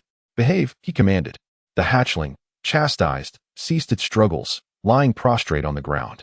Its pair of white, vertical pupils glistened, exuding a hint of indignation. However, Chaos remained unmoved by its display. He lifted his paw once more, causing the frightened hatchling to hastily clasp its plump paws around its round head. Amused by this amusing spectacle, Chaos broke into a wide grin. Teasing the little hatchling was indeed entertaining. Prepare for the dive. The voice of the little dragon resonated. Chaos turned to see Agatha, having returned to her position, adopting a poised stance for the plunge. Her front body lowered slightly, head bowed, rear claws bent, and her ample hindquarters raised high. Her elongated crimson tail taut and poised like an antenna. Chapter 11. Tortoise. This little dragon is quite fierce. Chaos promptly released his grip on the white hatchling's back. With his front claws firmly planted on the ground, he lowered his body's center of gravity, head bowed, rear claws bent, and hindquarters elevated. Instincts ingrained within his lineage urged him that this posture would facilitate a swifter ascent. The cliff at the cave's exit was a considerable height, estimated at around 700 to 800 meters. Should they plunge too slowly, the Shalira feeding within the cavern could react swiftly, jeopardizing their chances of a successful hunt. The pit was also a mere 100 or 200 meters from the dark river. Should the Shalira reach the river before the hatchlings descended, their hunting opportunity would vanish. At the cave's mouth, a row of hatchlings had all raised their hindquarters, ready for the plunge. Charge! At the instant the command from the little dragon was issued, Chaos propelled himself with a powerful push of his hind legs. His dragon form leapt from the cave's mouth. Whoosh! The wind howled past his ears as he plummeted downward with remarkable speed, devoid of any fear. He refrained from unfurling his wings, and the surrounding hatchlings mirrored his actions, all descending vertically without spreading their wings. 700 meters, 600 meters, a Shalira, sensing the predators diving from above, raised its massive pincers and clapped them together with a resounding crack. The cacophony halted all the feeding Shalira in their tracks. In the next moment, they sprang into action. 8 legs scuttling swiftly towards the dark river. 500 meters, 400 meters, 50 meters. Whoosh! The heavy dragon wings, adorned with emerald green scales, unfurled majestically. In an instant, Cows felt as though he had fully embraced the innate ability to soar, a skill etched deep within his very bloodline. The slightly swaying dragon body swiftly regained its equilibrium, and with a powerful beat of its wings, it dove towards a designated target, a Shenanigans. Whoosh! 50 meters may seem extensive on the ground, yet in the air, the descent transpired in mere seconds. As he soared above his chosen prey, the dragon wings folded tightly. The dragon body plunged with tremendous speed. Thud! The razor-sharp claws pierced through the obsidian shell, and venomous green threads surged forth, infiltrating the Shenanigans being. The toxin quickly spread throughout the creature's body. Boom! The disoriented Shenanigans collapsed, sliding several meters before finally coming to a halt. Though he had subdued his prey, Cows remained vigilant, casting wary glances around at the fleeing Shenanigans. Despite the legacy that belittled these creatures, they were still formidable beasts. A strike from their massive pincers would undoubtedly spell trouble for him, a fledgling dragon. However, he soon realized his concerns were unwarranted. The Shenanigans displayed an unmistakable timidity, opting to flee even when their kin fell before them. Hastily circumventing the area to continue their escape towards the shadowy river, completely devoid of any intent to retaliate.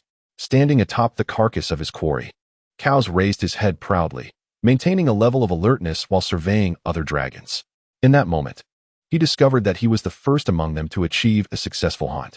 The other young dragons employed similar tactics, leaping onto the backs of the Shenanigans to strike at their vulnerable spots, where the formidable pincers could not reach.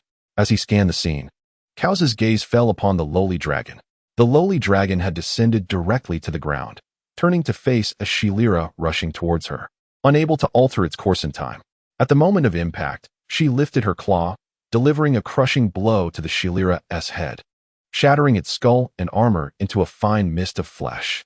The previously raised pincers, now rendered powerless, fell heavily to the ground, the creature evidently dead in an instant. Yet, the lowly dragon did not cease her assault. She swiftly seized another passing Shenanigans. The captured Shenanigans attempted to retaliate, its pincers clamping down on the lowly dragon. With a swift motion, she raised her claw and smashed the pincers to pieces. Subsequently, she pressed her weight upon the struggling Shenanigans, delivering blow after blow until she dismantled its remaining claw and all 8 legs. There was no finesse in her approach. It was pure, unadulterated brutality. Goodness, this lowly dragon is truly ferocious, Cows mused internally, redirecting his attention back to his own prey. The hunt had concluded with the last Shenanigans entering the shadowy river, marking the end of their endeavor. Only 6 dragons had successfully captured prey, but that mattered little to him. He was content knowing that he would have sustenance. The sharp dragon claws sliced through the heavy shell of the Shenanigans, creating a breach. Instantly, the dark green flesh was revealed. Why is it green? Never mind. It appears to be quite appetizing. As the dragon's kiss opened wide to take a bite, a pair of emerald vertical pupils focused intensely. Ugh! As she spat, her claws frantically swept across her tongue, attempting to disperse the unpleasant flavor. It was utterly distasteful. If one were to describe it, it resembled the taste of raw fish while spreading in her mouth, both fishy and bitter, doubly so. The flavor seemed to diminish a bit. Chaos lifted her dragon head to observe the other hatchlings feasting. They appeared to be relishing their meals, their vertical pupils having expanded into perfect circles. How could they enjoy something so repugnant? Or perhaps, were they consuming something different from her?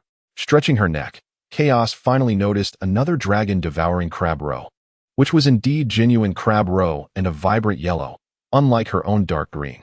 Toxic silk. In that instant, the answer dawned upon her. With no other option, she resolved to try the crab claws instead. The toxic silk should not have spread that quickly. She grasped 2 crab claws and began to dismantle them. The dragon's kiss bit at the joint of the claws, and finally, she managed to sever one. The exposed white, tender flesh of the claw brought a sigh of relief to Chaos. Thankfully, the toxin had not reached the joint. She continued her task of disassembling. A dragging sound of heavy objects grew closer to her position. As Chaos raised her dragon head, she spotted a young dragon with a Shenanigans carcass clutched in its jaws. Moving toward her, thud, the prey fell heavily to the ground. Agatha lifted her dragon head, her crimson vertical pupils fixating warily on the green hatchling before her. "Eat," the young dragon coldly uttered. Chaos thought, what is up with this young dragon? A domineering CEO? Chapter 12, Yet She is Foolish. The golden yellow crab roe appeared translucent, resembling tiny pearls. Gulp. Eat it then. Ah. The dragon's kiss opened wide and took a direct bite. Observing the green hatchling indulge, Agatha said nothing and turned to approach her next prey. With absolute individual power, even if she discarded her prey on the ground, no hatchling dared to entertain any thoughts. The other hatchlings, however, were different. The Shilyara clan reacted swiftly. Many hatchlings had failed to catch any prey during this hunt. What would the hatchlings who failed to catch prey do? The answer was abundantly clear. They would snatch the prey from others. Agatha and her companions would not dare to entertain such thoughts. It was evident that Chaos, who was being specially cared for by Agatha, was off limits. The answer was unmistakable. Ugh! The black hatchling stood atop the Shilyara carcass, baring its teeth in warning to the three approaching hatchlings. The three hatchlings completely disregarded the warning. They were intent on their meal. The lowered figure continued to advance slowly. Suddenly, a shadow darted past, and one of Shilyara's right claws was severed. With a furious roar, she directed her wrath towards the diminutive black hatchling soaring above her.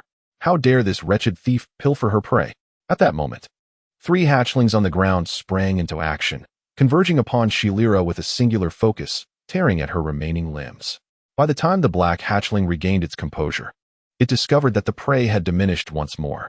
This time, it seemed to have learned its lesson. No longer did it roar, but instead lowered its gaze to the crab shell, raising its claw to smash it open before eagerly devouring the contents. This scenario unfolded similarly for every hatchling that had captured prey. Ultimately, all the successful hunters adopted this newfound wisdom, silently feasting despite the distraction of other hatchlings leaping upon them, consumed solely by their hunger. Yet, there were exceptions. After satisfying its appetite, Chaos lounged at the edge of the crab shell, letting out a burp of contentment. With its claws, it brushed away the remnants of Shilyara's innards that clung to its face, lazily allowing its front paws to dangle outside the shell. It had eaten its fill and was reluctant to move. Its gaze scanned the bustling group of hatchlings scavenging for scraps, when it soon spotted an intriguing target. For hatchlings encircled a single Shilyara, feasting, while the only white hatchling among them seemed eager to join the meal. With a determined gait, it approached. But as it drew near, a large paw struck its rotund white head. The force of the blow sent it tumbling backward, rolling several times before finally coming to a halt. Once the white hatchling regained its footing, it shook its head and repositioned itself for another attempt. As if orchestrated, the other hatchlings seemed resolute in their intent to exclude this solitary white hatchling. Even after changing targets, the white hatchling was swiftly kicked back once again. This time, it appeared slightly irked. Lowering its body into a defensive stance, it locked its gaze upon the blue hatchling that had struck it. Observing this, Chaos perked up. Oh, was a confrontation about to ensue? With a fierce roar, the white hatchling charged at the blue hatchling that had kicked it. Upon hearing the roar, Chaos began to understand. It was a simpleton, incapable of articulating words. No wonder it faced collective ostracism from the others. How curious it was that such a foolish white hatchling existed among these true dragons. The charging white hatchling appeared bold. Yet this did not alter the fact that within the spectrum of dragons, the white variety occupied the lowest tier of the food chain. The blue hatchling, engrossed in its meal, hardly noticed the approaching white hatchling. In an instant, as the white hatchling drew near, the blue hatchling lifted its hind paw and delivered a solid kick to the white hatchling's head. Perhaps angered by the repeated attacks, the blue hatchling's kick this time bore significantly more force. The white hatchling rolled away at great speed, showing no signs of stopping. Indeed, one could not deny that this creature was remarkably round. In silence, Chaos silently appraised the scene as the white hatchling dragon tumbled about. A sharp, resonant crash echoed, unmistakably heralding a good strike. The crab shell beneath Chaos shifted slightly. Indeed, the white hatchling had collided with the shell below, coming to a halt. Peering down, Chaos observed the white hatchling sprawled on the ground in a letter, clearly incapacitated, its tongue hanging out from its dragon maw, appearing rather foolish. Its plump, conical tail lay flat against the earth, reminiscent of a desiccated lizard. Among a brood of true dragons, this singular white dragon appeared rather dim-witted, incapable of uttering a word. Might it be a mere adjunct? The thought surfaced in Chaos's mind, and the more he pondered, the more plausible it seemed. This creature might indeed be nothing more than an accessory. However, its apparent foolishness suggested it could be easily deceived. Gazing at the recovering white hatchling on the ground, Chaos noted its remarkable recuperative abilities. It had already begun to recover from the recent impact. Perhaps he could exploit this creature, although the hatchling stage was not overtly pronounced. As the young dragon began to advance, the frailty embedded in its bloodline would inevitably reveal itself. Thus, as a practitioner of magic, he was in dire need of a meat shield to stand before him at all times.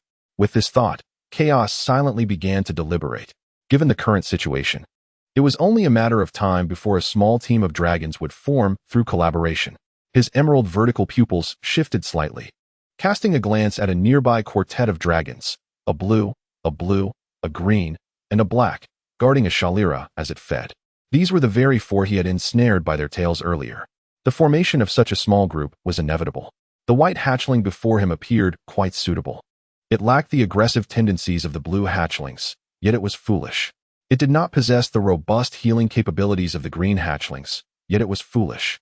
It also did not boast the physical prowess of the red hatchlings in their formative stage, yet it was foolish.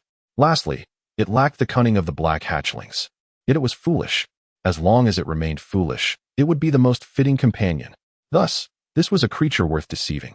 Recovering from its stupor, the white hatchling shook its dragon head and noticed a green hatchling perched on the edge of a heavy shell, gazing intently at it.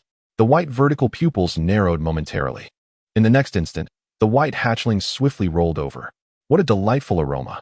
The scent of food wafted through the air. And the rotund white dragon head turned to observe a large claw that had fallen to the ground, revealing glistening white flesh within. A tantalizing fragrance entered its nostrils. Danger! An acute sense of peril surged within its heart. With a slurp, the hatchling inhaled the translucent dragon saliva that dripped from its maw, turning its head to warily assess the source of danger.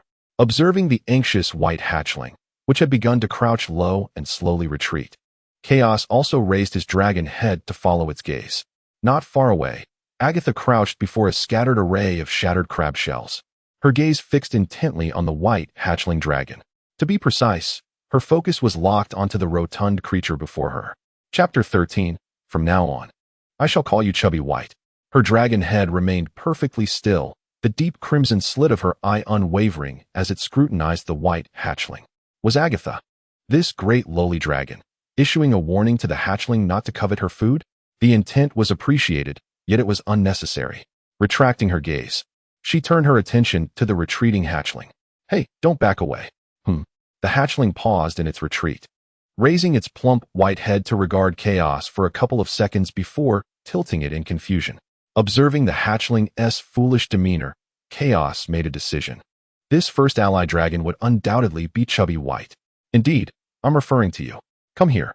The hatchling remained still. Do you wish to eat meat? Chaos added. This time, the hatchling stirred, though it merely redirected its gaze toward Agatha.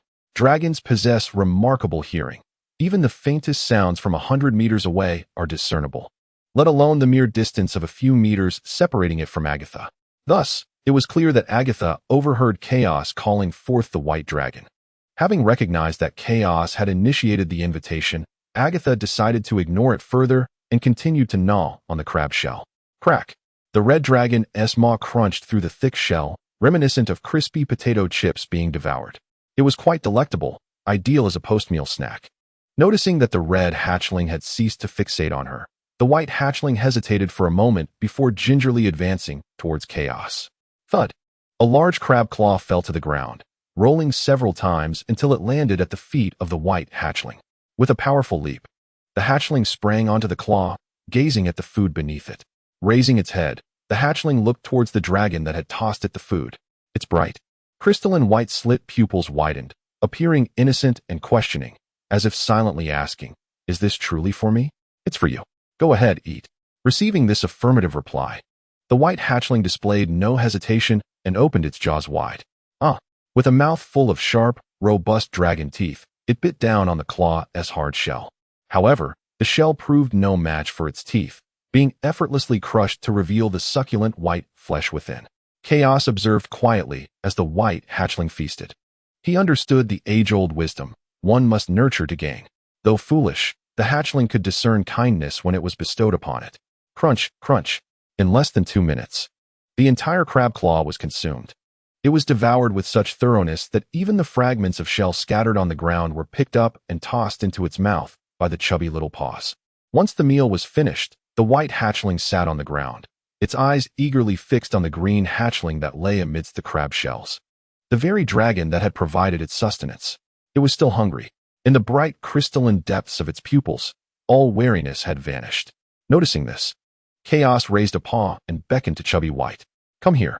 The white hatchling dragon obediently lifted its dragon body from the ground, its 4 plump paws ambling towards Chaos at a leisurely pace. Upon reaching the crab shell, it came to a halt. What is your name? It made a series of curious sounds. I cannot comprehend your hatchling language. Do you not speak the dragon tongue? The creature continued its nonsensical sounds. Observing the chubby white dragon before him, Chaos found himself in a predicament, unable to communicate. However, it seemed the hatchling could understand his words. Let us see. Can you comprehend what I say? If so, nod your head. The dragon responded with a nod. Excellent. You truly can understand. A sigh of relief escaped him. If this creature were utterly clueless, it would transform from a hatchling into a mere burden. He required a foolish companion, but not one so devoid of intelligence that basic communication was impossible. Well then, it is good that you can understand. Do you wish to eat the meat from earlier? The dragon nodded eagerly. Its round white head bobbed with greater enthusiasm than before. Suddenly, a rustling sound caught his attention. He glanced down to see the plump, conical white tail of the dragon swaying side to side, stirring up small pebbles on the ground. Returning his gaze to the hatchling, he noticed its round head, pristine white scales, and shimmering vertical pupils. However, a portion of its forehead scales had fractured, dried dragon blood staining the area, giving it a slightly disheveled appearance. Nevertheless, the creature appeared quite adorable at first glance. I can provide you with food, but let me make one thing clear. Chaos continued. My food is not given freely. If you consume my offering, you must heed my words from that moment on. We will hunt together, and all the spoils must be distributed by me. If you agree. Nod. If not, shake your head. After making his statement, Chaos fell silent, patiently awaiting the hatchling's response. The dragon nodded. Very well, raise your right paw. The white hatchling obediently lifted its paw, but it was the left one. Chaos paid it no mind. Either paw would suffice. He extended his own claw and clasped the hatchling's paw. Perhaps due to its ample size, the hatchling's paw felt somewhat soft and cool to the touch. As he pulled, the hatchling was drawn into the crab shell alongside him, causing the space to feel a tad cramped with both young dragons nestled inside. The interior of the crab shell, once emptied by him, was now filled with crab legs and claws. Piles of the 2 species' limbs accumulated within, a considerable amount of food indeed. Feeling the chill from the hatchling pressed against him, Chaos cast a sidelong glance at the chubby creature beside him. The plump and pudgy gaze was entirely fixated on the food ahead, utterly motionless.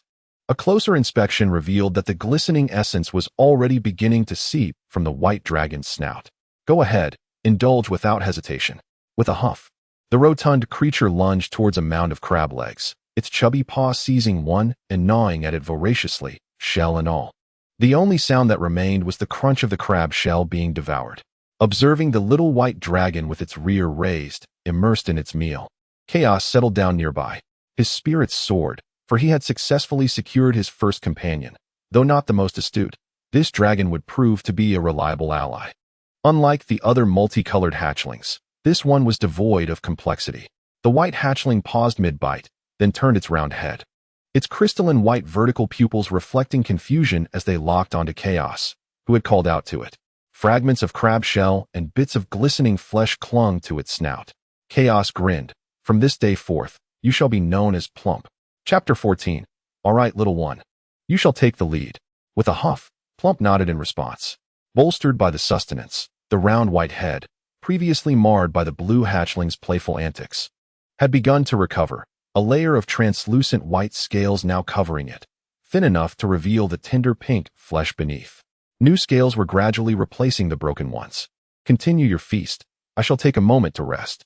In truth, as soon as he felt satiated, Chaos began to feel drowsy, a natural instinct among hatchlings. Once their bellies are full, slumber beckons. This instinct, etched into their very bloodline, allowed them to grow stronger in their sleep, claws sharpening, power increasing, and scales thickening. Or perhaps even learning new magic in the land of dreams.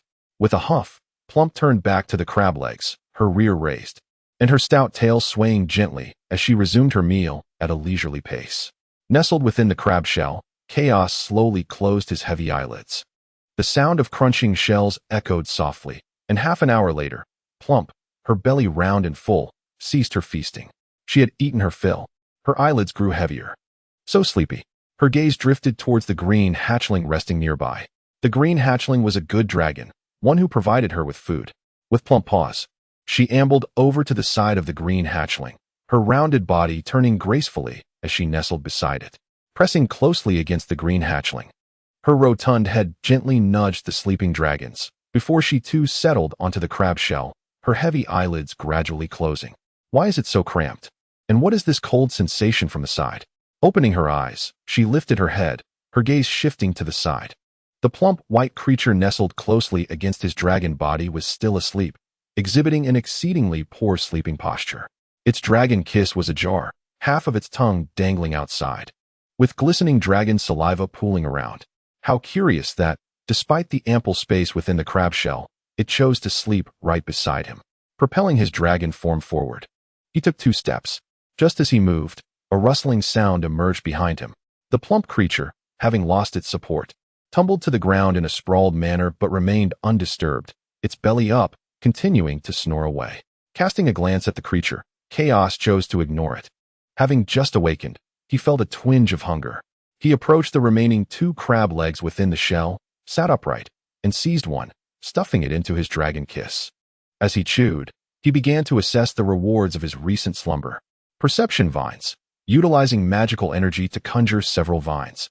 The caster may use them as a means of vision. To acquire a spell from a single sleep was quite extraordinary. His bloodline was indeed remarkable. Though merely an auxiliary spell, it was precisely what he currently required. Receive it. Upon issuing the thought, a familiar sensation washed over him, as a wealth of unfamiliar magical knowledge emerged in his mind. The perception vines, though a modest auxiliary magic, caused this influx of knowledge to last only about half a minute, a rather brief duration. With a crunch, he finished the last segment of the crab leg. His foreclaws touched the ground, and with a powerful push from his hind legs, he leaped 3 to 4 meters, landing upon the riverbank outside. Before him lay a dark river, its waves surging with intensity. Halting approximately 15 meters from the dark water, he lowered his dragon head. The soil beneath was dark and rich, appearing exceedingly fertile. It was time to experiment with his new magic. His verdant vertical pupils slightly focused. No intricate incantation was necessary. Such complexities were reserved for lower magical beings. He was a dragon, a natural spellcaster, with dominion over the 9 elemental forces.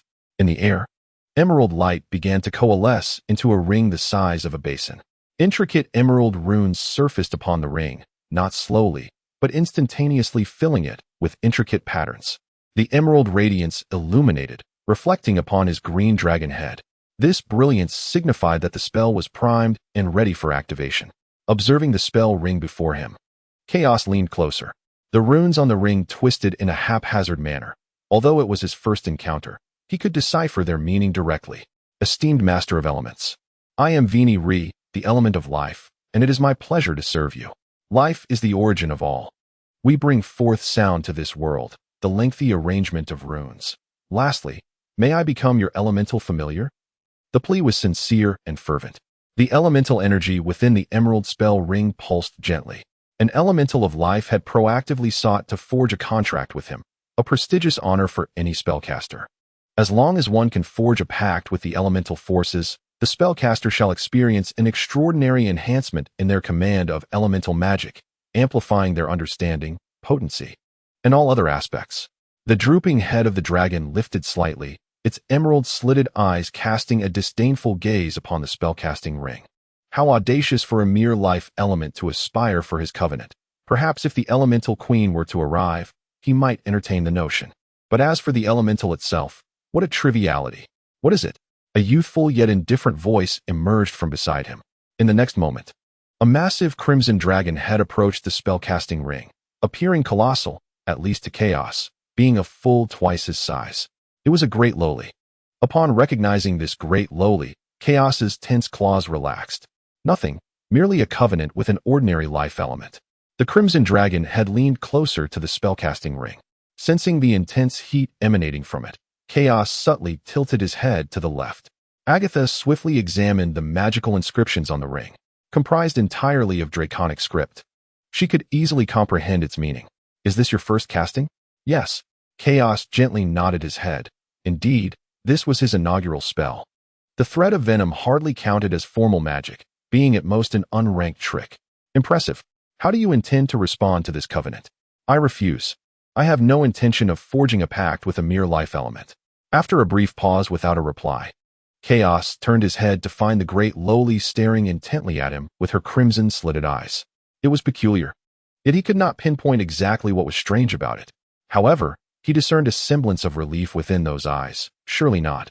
Could this great lowly truly feel relief? Upon closer inspection, all that remained in her crimson gaze was an unfathomable depth and indifference. Indeed, he must have misjudged. Why do you look at me like that? Chaos remarked. All right, great lowly. Are you attempting to take the lead? Strangely, this was a sentiment he should have expressed. Yet it was the great lowly who articulated it. Nothing. Chapter 15. Yet unable to prevail, retracting his gaze from the great lowly, he returned to the spellcasting ring. His thoughts focused. With a mere flicker of his mind, the verdant radiance emanating from the ring surged dramatically, scattering like fireflies in the night upon the black earth.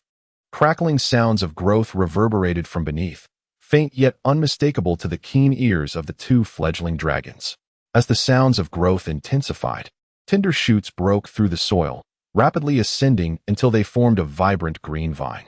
At the forefront of this vine, a small bulge began to swell. This bulge continued to grow until it reached the approximate size of an egg before finally ceasing its expansion. Within this egg-sized bulge lay a delicate filament, which gradually unfurled, revealing a verdant eye. Simultaneously, Chaos's perspective shifted. In this newfound viewpoint, he and Agatha stood side by side before the vine. It was curious and novel, a third perspective. This must be the effect of perceiving the vine. Is this a form of sensory magic?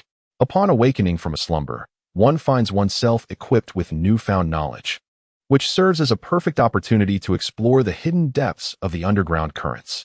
After responding to Agatha, he began to channel his magical energy. The emerald spell ring, suspended before the dragon's snout, glimmered with an intensified verdant radiance. A familiar sound of growth resonated once more as the vines surged forth with unprecedented swiftness. 1 meter, 2 meters. As the vines reached a length of 2 meters, they could no longer remain upright and gracefully descended to the ground. Even upon touching the earth, the vines continued to grow rapidly, resembling a serpentine emerald creature extending towards the riverbank. As they stretched forth, the vines finally approached the banks of the subterranean dark river. With barely a pause, they plunged headfirst into the abyss of darkness, an endless void. This scene unfolded from a third-person perspective. As the vines delved deeper into the darkness, the obscurity began to dissipate gradually. Were an ordinary spellcaster to wield the sensing vine at this moment, they would surely consider it a job well done. However, Chaos was different. His bond with the elements was akin to that of a goddess and her devoted admirer. He merely needed to cast the spell, and the elemental life forces would take care of any minor issues. For instance, they would grant the sensing vine, which originally lacked the ability to adapt to darkness, the necessary attributes for such adaptation. In stark contrast to the tumult above, the currents beneath remained relatively tranquil. This tranquility became increasingly pronounced as the sensing vine descended further. 50 meters, 60 meters, 100 meters. Around the 100-meter mark, the waters below had become almost utterly still, exhibiting a profound calm. Simultaneously, schools of fish began to appear. These fish were substantial, with the smallest appearing to measure about 1 meter in length, while the largest seemed to reach 5 or 6 meters.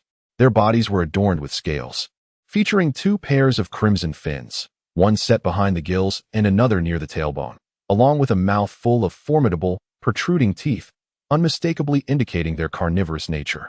The cache, water attribute magical beasts. Their affinity for cold environments typically leads them to inhabit underground rivers or frigid aquatic realms.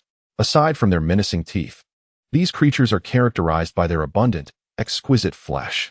They can grow up to 10 meters in length, rendering them pitifully weak lower-tier magical beasts. Oh, and they possess remarkable speed in their movements.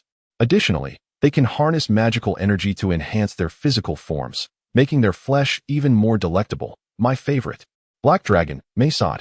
Underwater, a 2-meter-long cache seemed to sense something amiss. With a swift flick of its tail, it executed an instantaneous turn. Covering a distance of several meters in a mere heartbeat, this cache lunged forth, its gaping maw wide open, and swiftly severed the entire eyeball of the sensing vine. Upon losing its eye, the sensing vine began to wither. Its roots, once vibrant green, now transformed into a desolate hue. Observing the once lush vine now faded to a state of decay, Agatha cast a sidelong glance at Chaos beside her. What had transpired? They had encountered a school of cache, and the vine had been devoured. With a grin splitting his draconic visage, Chaos felt an overwhelming sense of satisfaction at that moment. The vine had yet to reach its depths when a school of cache fish was discovered, which indirectly indicated the abundant food supply beneath the dark river. Otherwise, a school of cache could not be sustained. This plentiful sustenance was undoubtedly excellent news for the juvenile dragons. However, capturing these cache would require some ingenuity. A direct plunge into the water would prove utterly ineffective, while the colossal dragons do not require breathing and can navigate underwater with ease. Surpassing the indigenous aquatic inhabitants in speed seemed nearly impossible. Are you in good spirits? Indeed, has not the discovery of food alleviated our hunger? Yet, those cache are not easily caught. Casually brushing off the large girl, Chaos's peripheral vision caught sight of the basin behind them. The more he observed, the more it resembled a fish trap, a pit that could ensnare fish. All that was needed was to carve a waterway, filling the basin with water. As for bait, the verdant flora in the valley would suffice. While cache do not consume vegetation, other fish certainly do. A hidden river could not possibly be populated solely by carnivores. Were that the case, the cache would have perished long ago, leaving no opportunity for him to devise a plan. In the dark river, these juvenile dragons were indeed at a loss against the cache. However, if the space were constrained, the situation would dramatically shift, rendering the cache mere prey for the juvenile dragons to seize. With a plan in mind, all that remained was to find someone to put it into action. Turning his head, Chaos directed his gaze towards the robust figure of the large girl beside him. Her muscular physique, broad claws, and towering form unmistakably marked her as a capable worker. Chaos's gaze was unmasked, a look that could be deemed offensive to the proud multicolored dragon. Yet, Agatha did not take offense. She understood that Chaos was formulating an idea. You have a plan? She inquired with certainty. Indeed, I have conceived a notion. What do you think of excavating this pit to retain water? Upon hearing this, Agatha instantly grasped Chaos's intent. You aim to attract those cache by accumulating water. Precisely, Chaos replied, lifting his head proudly, a smirk gracing his lips. Observing the smug young dragon before her, Agatha, almost instinctually, extended her claw, allowing her large crimson claw to rest upon the emerald forehead of Chaos. She was unsure of why she felt compelled to do so, yet she acted on the impulse. Chaos stiffened, his mind entangled in confusion regarding the large girl's intentions. He wished to break free, but he was no match for her. He longed to question her, yet he found himself unable to do so. Chapter 16. There are indeed troublesome folk. Moreover, that large claw was quite warm. Suddenly, the warmth above him vanished. Agatha had retracted her claw. Placing her withdrawn claw upon the ground, Agatha spoke. What must we do? It is quite simple. We need to carve a channel to retain water. When the small fish and shrimp venture in to feed, we will eliminate them, and their scent will naturally lure the cache. Very well, I shall summon them to begin the excavation. In silent agreement, the two juvenile dragons chose to overlook the recent awkwardness. Agatha approached the clusters of hatchlings gathered not far away. As she walked away, Chaos lifted a claw to stroke the top of his head. In the frigid embrace of winter, being near Agatha might indeed be a wise choice. The dragon's head swayed side to side. No, no, no. How could he entertain such peculiar thoughts? Could it be that he harbored feelings for Agatha? That shouldn't be the case. The crimson hatchling, larger than the others, stepped into the midst of the gathering, surveying her surroundings. All the hatchlings caught in her gaze discreetly averted their eyes. The supremacy of the chromatic dragons was evident, clearly. None of the hatchlings currently possessed the strength to challenge Agatha. 1, 2, 3, 32. Neither more nor less. They were all present. After silently counting to confirm that none were missing, Agatha opened her jaws to speak. Chaos conceived a hunting strategy that, if successful, would ensure a hearty feast for all. Those who wish to partake, follow me. With that declaration, Agatha turned and departed. The hatchlings exchanged glances. A petite yet plump black hatchling lifted her body to follow suit. Noticing this, a green hatchling hurriedly raised herself and joined in pursuit. Roya sidled up to Anne. The rotund, emerald head of the dragon nestled against Anne's. "Hey, Anne, do you truly trust that creature?" And cast a glance at Roya, her companion. In terms of appearance, this ally was indeed striking, her scales a vibrant, crystalline green, her form elongated. Her pair of verdant, slit-shaped eyes exuded a remarkable clarity, which was precisely why Anne had chosen Roya as her ally. What's there to lose in trusting her? After all, we have nothing to lose. Upon hearing Anne's words, Roya felt a twinge of dissatisfaction. How could you forget that villain snatched our eggshells? I haven't forgotten. Then why are you still heeding her words? This isn't about obedience, Roya, it's merely cooperation. Yet I do not wish to cooperate with her. Roya's words came across as rather petulant, her voice dropping to a near whisper, sounding akin to a grumble. And however, chose to ignore Roya's complaints, understanding that it was simply her way of venting. They both recognized that, given their current predicament, securing food was paramount, as it was the only means to accelerate their growth. Rustling sounds indicated that more and more dragons were rising. Ultimately, 12 dragons, none missing, followed in Agatha's wake. Agatha returned with the dragon group to stand before Chaos. "You may direct them now." "Understood," and acknowledged Agatha with a nod of her head. Chaos surveyed the assembly of hatchlings and soon recognized two familiar figures. How did those two end up together? Indeed, the two familiar figures were Anne and Roya, now huddled together, in response to Chaos's scrutinizing gaze, and remained unfazed, while Roya beside her seemed less composed, her body beginning to lower slightly.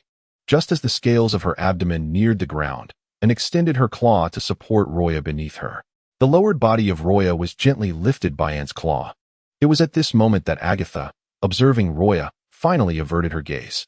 The little dragonlings have played enough. It is time to get to work. Chaos surveyed the group of dragonlings before speaking. "Follow me."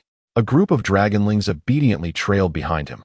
They had ascended about 1/3 of the slope leading to the pit when Chaos halted. "This will suffice," he declared, raising his gaze upward.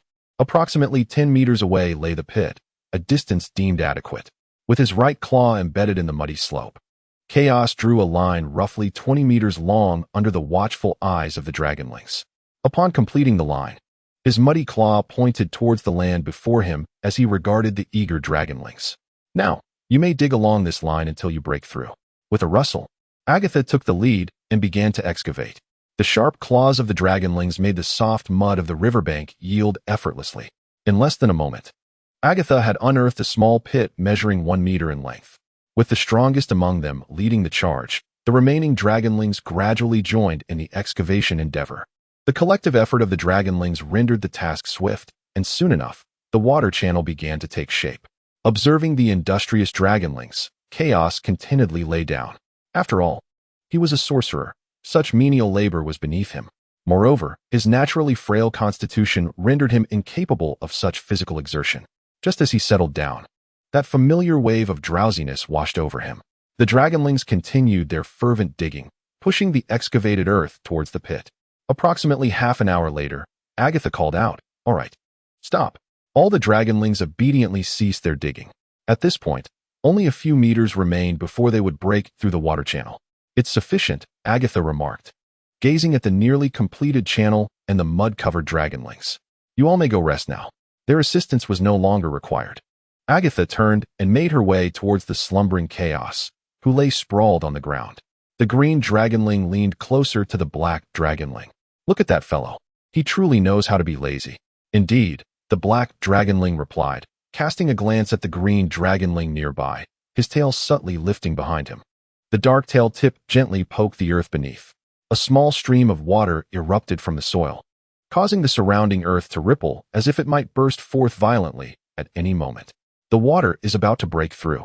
A dragonling's voice rang out, prompting him to unfurl his wings and lift his bewildered companion by the tail into the air. The remaining dragonlings reacted swiftly, those caught off guard, like Roya, being similarly lifted by their allies. With a crash, as the dragonlings ascended, the earthen walls crumbled. A powerful surge of water erupted forth. Agatha, who had advanced halfway, heard the rushing water behind her and cast a glance back at the still slumbering chaos. In a fleeting moment, the outcome was calculated within her heart. There was no time left. Even if she were to sprint with all her might now, she could not reach chaos before the water arrived. The heavy dragon wings, adorned with crimson scales, unfurled with a powerful beat, lifting the dragon's body into the air with decisive grace. She understood that a mere wash from the water would only cause chaos some discomfort, perhaps even leaving him unscathed. The cacophony was overwhelming. What was causing such a ruckus? Could these hatchlings not focus on their task? Chaos, displaying the temperament of a supervisor, slowly opened his heavy eyelids and propped himself up with his claws. Before him surged a torrent of water, alarmingly close. Those troublesome villagers. Chapter 17. Caught, indeed. This matter was undeniably linked to these two individuals. With his hind legs coiled, he leaped. Just as he lifted off the ground, his wings had yet to unfold, and the rushing wave engulfed him in an instant. Glub, glub. On the riverbank, the hatchlings descended, extending their necks to observe the vibrant green figure being swept into the deep pit by the swift current. All the hatchlings watched in silent awe. The turbulent water whirled the green hatchling in a vortex, and as the water accumulated, it gradually submerged the creature. After approximately 7 or 8 minutes, the water level of the pit reached its zenith. With a splash, a green claw emerged from the river, climbing onto the bank. Agatha felt a wave of relief wash over her as she beheld the claw protruding from the water. Although she knew that a mere wash would not injure chaos, a tinge of worry lingered in her heart. Fortunately, it seemed that all was well now. With a fish exceeding a meter in length clutched in his jaws, Chaos surveyed his surroundings. Numerous hatchlings lay on the riverbank, many of them gazing at him intently. "Are you uninjured?" A towering figure of deep crimson appeared before him. It was the large girl. Chaos shook his head, and the fish in his mouth began to wriggle restlessly. He had grown accustomed to her inexplicable concern. "Why did you not call for me?" "We did, but the ground collapsed too swiftly." He believed her, yet he sensed that the situation was far from simple. Clearly, there was a mischievous rogue at play. As he scanned the area, he noticed that the hatchlings had formed a tight-knit group, evident from their clustered positions. Blue, blue, black, green, green, black, red, black, green, blue, blue, black. This was the general situation. Chaos's gaze settled on two hatchlings of green and black, who were huddled together, green dimwit and black coal. He even remembered their names, Roya and En. His attention focused on the two hatchlings. Black coal, En, remained unresponsive, her expression blank as she met his gaze. However, green dimwit exhibited a different reaction. Roya shrank back, sensing the sharpness of the rogue's awareness. Surely, this mischievous one was not plotting revenge. With a slow turn, he repositioned himself, presenting his rear to the green hatchling. Caught, indeed. This matter is undeniably linked to these two. Good, good, good. This esteemed one has taken note, and you too shall wait for my reckoning. In my mind, I quietly inscribed this grievance. However, this is not the time for vengeance. With a graceful movement, I grasped the still quivering fish, which occasionally thrashes its tail, and bring it to a halt at the mouth of the river's deep channel. The water in the pit has nearly reached its capacity, and the channel begins to settle into tranquility. A surge of thought manifests. An verdant magical circle unfolds before the dragon's head. Emerald motes cascade down to the ground.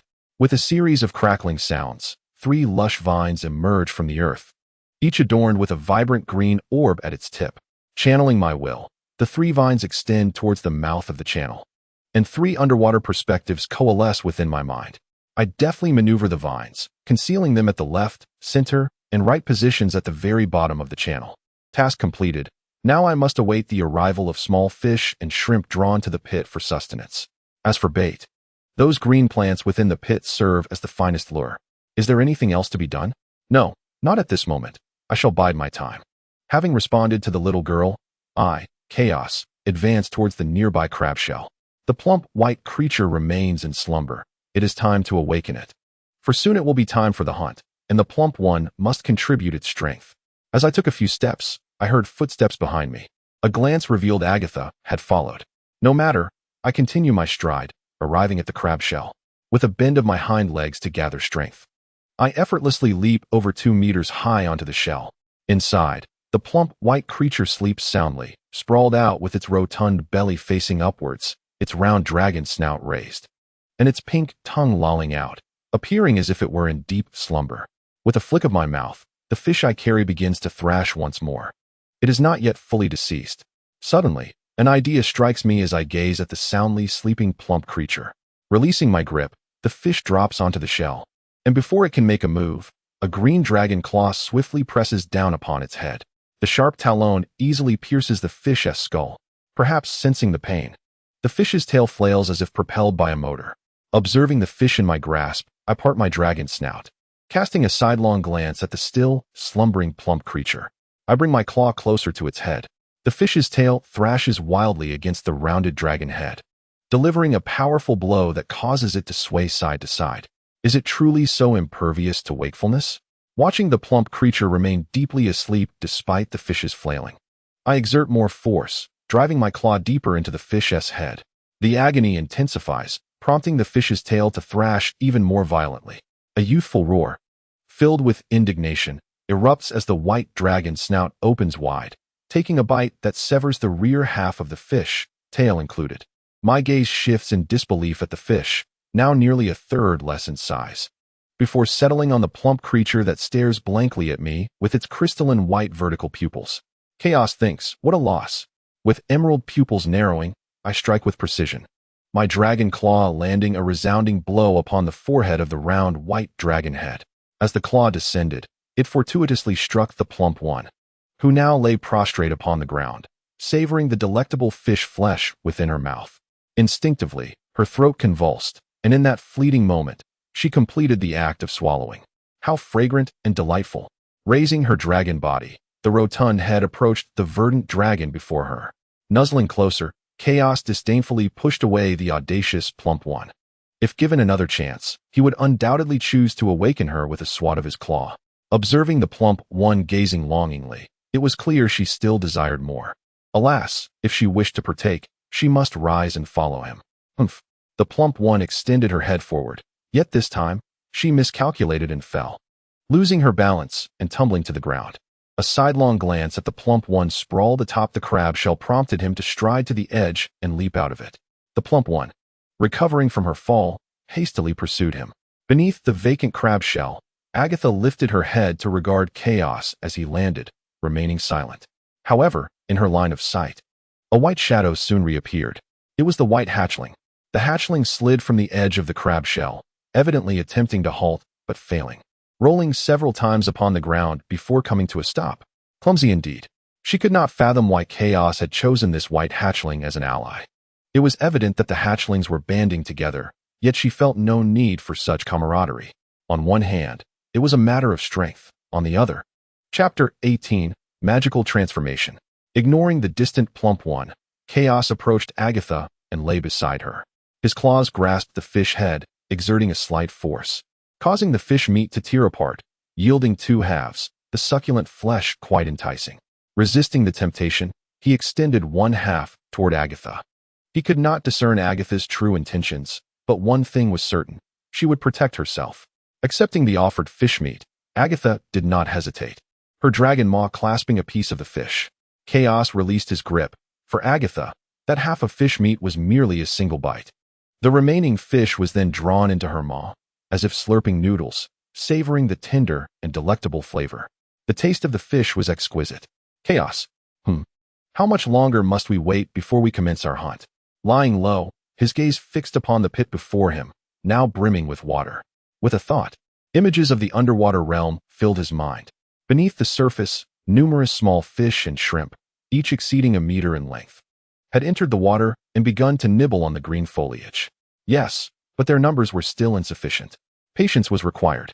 By the way, Agatha, when we hunt the cache, we will need some physically robust hatchlings to guard the waterway entrance. Please arrange this. Chaos conveyed his thoughts to Agatha. Understood. With her claws supporting her body, she replied, I shall take care of it. Having spoken, Agatha set off to make preparations. To ensure more cache entered the water pit, the entrance needed to be excavated significantly larger, and one dragon alone could not manage the task. Lying still on the ground, Chaos remained unmoved. gently observing Agatha as she approached the group of hatchling dragons sprawled on the ground, resting closely together. I recognized her as undoubtedly the most suitable third ally in terms of strength. Yet, I harbored a sense that if I were to extend an invitation to Agatha, it would likely be met with refusal. It seemed that she was never inclined to form a coalition with anyone. As I heard a rustling sound, Chaos turned his dragon head and was met with the sight of a round, white dragon head inching closer. The plump creature was staring intently at him, or more precisely, at the remaining half of the fish hanging from his mouth, its crystalline white vertical pupils filled with nothing but desire. With a slurp, I swiftly consumed the remaining fish meat, leaving the plump one disheartened. There was no way I could share it. After all, this white creature had already devoured a third of my fish, and not holding it against him was a testament to my benevolence. I dismissed the creature, wary it might inadvertently lead me into trouble. The round white dragon head lowered to the ground, and although Chaos could not comprehend the hatchling's draconic dialect, he could discern its tone of disappointment. Yet, he was indifferent to the creature's feelings. Closing his eyes, his vision shifted entirely to the 3 sensing vines in his mind. 3 perspectives materialized in his consciousness. At the bottom of the waterhole, nearly translucent shrimp and fish about a meter long feasted upon the greenery, reveling in the bounty of fortune. 1, 2, 3. There were only a few dozen, far too few. It seemed I would have to exercise patience for a while longer. As a group of fish over a meter long swam past under the watchful gaze of the emerald eyes, time flowed on. Though I could not ascertain how long had passed, the waterhole had become populated with schools of fish and shrimp, a sight visible to the hatchlings on the riverbank. Many of them could hardly contain their hunting instincts, their claws restlessly scratching the earth. The largest among them, a red hatchling significantly larger than its peers, rose to its feet. Agatha approached the hatchling group and lay down directly in front of them, her dragon head facing the young ones. In an instant, the once restless dragons fell silent. With heavy eyelids covered in fine scales lifting and pink membranes parting, Chaos opened his eyes. He cast a glance at Agatha not far away. "Well done, my dear." Silently praising her, I braced my claws against the ground and moved toward the waterway. The plump white dragon, bored and digging in the dirt, lifted its freshly mud-streaked head to glance at Chaos. After a brief pause, it quickly rose and scampered to catch up with his figure. Arriving at the waterway, it halted, gazing at the tranquil and clear water. With a thought, an emerald magical circle unfolded before its dragon head, a circle of sensing vines. The circle was adorned with twisted magical patterns. Merely glancing at them, I instinctively understood their meanings and knew precisely where they should be positioned. Everything felt innate. This time, he sought not to summon the sensing vines, but to transform this magic, allowing it to serve a different purpose. He raised his right claw, its sharp talon poised against a magical glyph on the casting ring. With a gentle press, the dragon's claw caused the glyph to dissipate into emerald sparks that vanished into the air. This one is unnecessary. This one too. And this as well. As glyph after glyph was eliminated, numerous vacant positions emerged upon the casting ring. A round, white dragon had approached, its bright, curious white vertical pupils observing the casting ring. "Remain still." He nudged away the plump head that had reached out. "Humph." The pushed-aside creature obediently squatted nearby, ceasing to disturb Chaos. Gazing at the casting ring before him, Chaos swiftly envisioned an array of magical glyphs in his mind. As the glyphs were meticulously arranged, he slowly lifted his right claw, covered in verdant dragon scales. His claw glided gracefully through the air, each movement fluid and unhurried, exuding an air of composed elegance. With every gentle sweep of his sharp talon, a shimmering emerald radiance was conjured. Suddenly, his claw paused, and a verdant glyph coalesced in the air. He delicately tapped the glyph, which automatically integrated into the casting ring. Settling into its designated position, the talon continued to glide, as more emerald glyphs materialized in the air, each being inscribed into the casting ring until the final glyph was placed. The once dim and lifeless casting ring now shone with a dazzling emerald brilliance. A ring gave birth to a second, as the dual casting rings overlapped. Beholding the ring before him, Chaos grinned widely. The transformation of the casting magic was complete. Simultaneously, he had succeeded. Otherwise, the greeting he would have received would not have been the glow of the casting ring, but rather an explosion. He lifted his right claw, the sharp talon gently touching the verdant magic. The emerald light cascaded down onto the earth. A cacophony of vigorous growth echoed from beneath as the soil began to undulate. With a rustling sound, several jet-black vines erupted from the ground, each as thick as an adult's wrist and adorned with perilous black thorns. Chapter 19. After all, their dragon kind is sufficiently free. The vines extended, following the waterway's mouth as they submerged. Weaving and intertwining, they swiftly formed an intricate net entirely crafted from vines, obstructing the water's exit. It is time to hunt. Plump one, follow me. Humph. With a response, the rotund creature quickly trailed after Chaos. They arrived before Agatha and halted. Is everything ready? Yes, it is. You may proceed. Upon receiving confirmation, Agatha tilted her head towards a group of eager hatchlings. Form an orderly line. Upon hearing that they could finally hunt, the hatchlings obediently lined up at the riverbank, their round vertical pupils fixed intently on the waterhole. The dark river's water was crystal clear, allowing even those standing on the bank to see the white shrimp and fish darting beneath the surface. Chaos positioned himself with the plump one at the right edge. The crimson dragon's head lifted, surveying the surroundings to ensure that all the hatchlings were prepared before she lowered her majestic form. Observing the white shrimp gliding beneath the water, she felt a pang of hunger, having consumed little since her slumber began. The meager morsel of fish flesh provided by Chaos had merely teased her palate, offering no sense of satisfaction. Remember, during the hunt, no skirmishes are permitted. Any disputes shall be resolved after the hunt concludes. That is all I wish to convey. Prepare yourselves. With a resounding roar, the largest among them, Agatha, plunged into the water first. At the sound of the roar, Chaos propelled himself with his hind claws. The water was somewhat cool, yet bearable. Utilizing the enhanced vision granted by the sensory vines, his tail whipped around, propelling him towards a sizable shrimp nearby. Perhaps sensing peril, the fish and large shrimp that had been peacefully feeding suddenly fled for their lives, including the one Chaos had targeted. With a swift kick of its legs, the shrimp released a flurry of bubbles and darted several meters away. Chaos did not pursue. Instead, he opened his jaws and snapped to the left. A fish, also in flight, was caught in his grasp. The exquisite flavor of the fish permeated his mouth. Chaos did not hold back. He had no intention of lingering to savor. His claws tore into the fish flesh, sending a crimson cloud swirling through the clear waters. His tail thrashed to maintain his position as he began to feast beneath the surface. Before he had finished, a transparent shrimp swam into his line of sight through the sensory vines. He raised his left claw, and with precision, it seized the shrimp's head. The sharp talon pierced through the head, and with a single squeeze, it was reduced to a pulp. There was no pain, no struggle. The prey was rendered lifeless in an instant. How delightful, another meal delivered right to him. Gazing at the hatchlings pursuing their prey, his emerald vertical pupils widened slightly. These hatchlings seemed somewhat lacking in intellect. Yet not all were foolish. A few astute ones had already begun to adopt his strategy of ambush, allowing others to chase while they concealed themselves and wait. With a swift motion, he tore off a chunk of fish flesh and stuffed it into his mouth. Chaos mused. I wonder if that plump one has caught anything. He began to search, with his emerald pupils rotating and the aid of his enhanced vision. He soon spotted the rotund hatchling.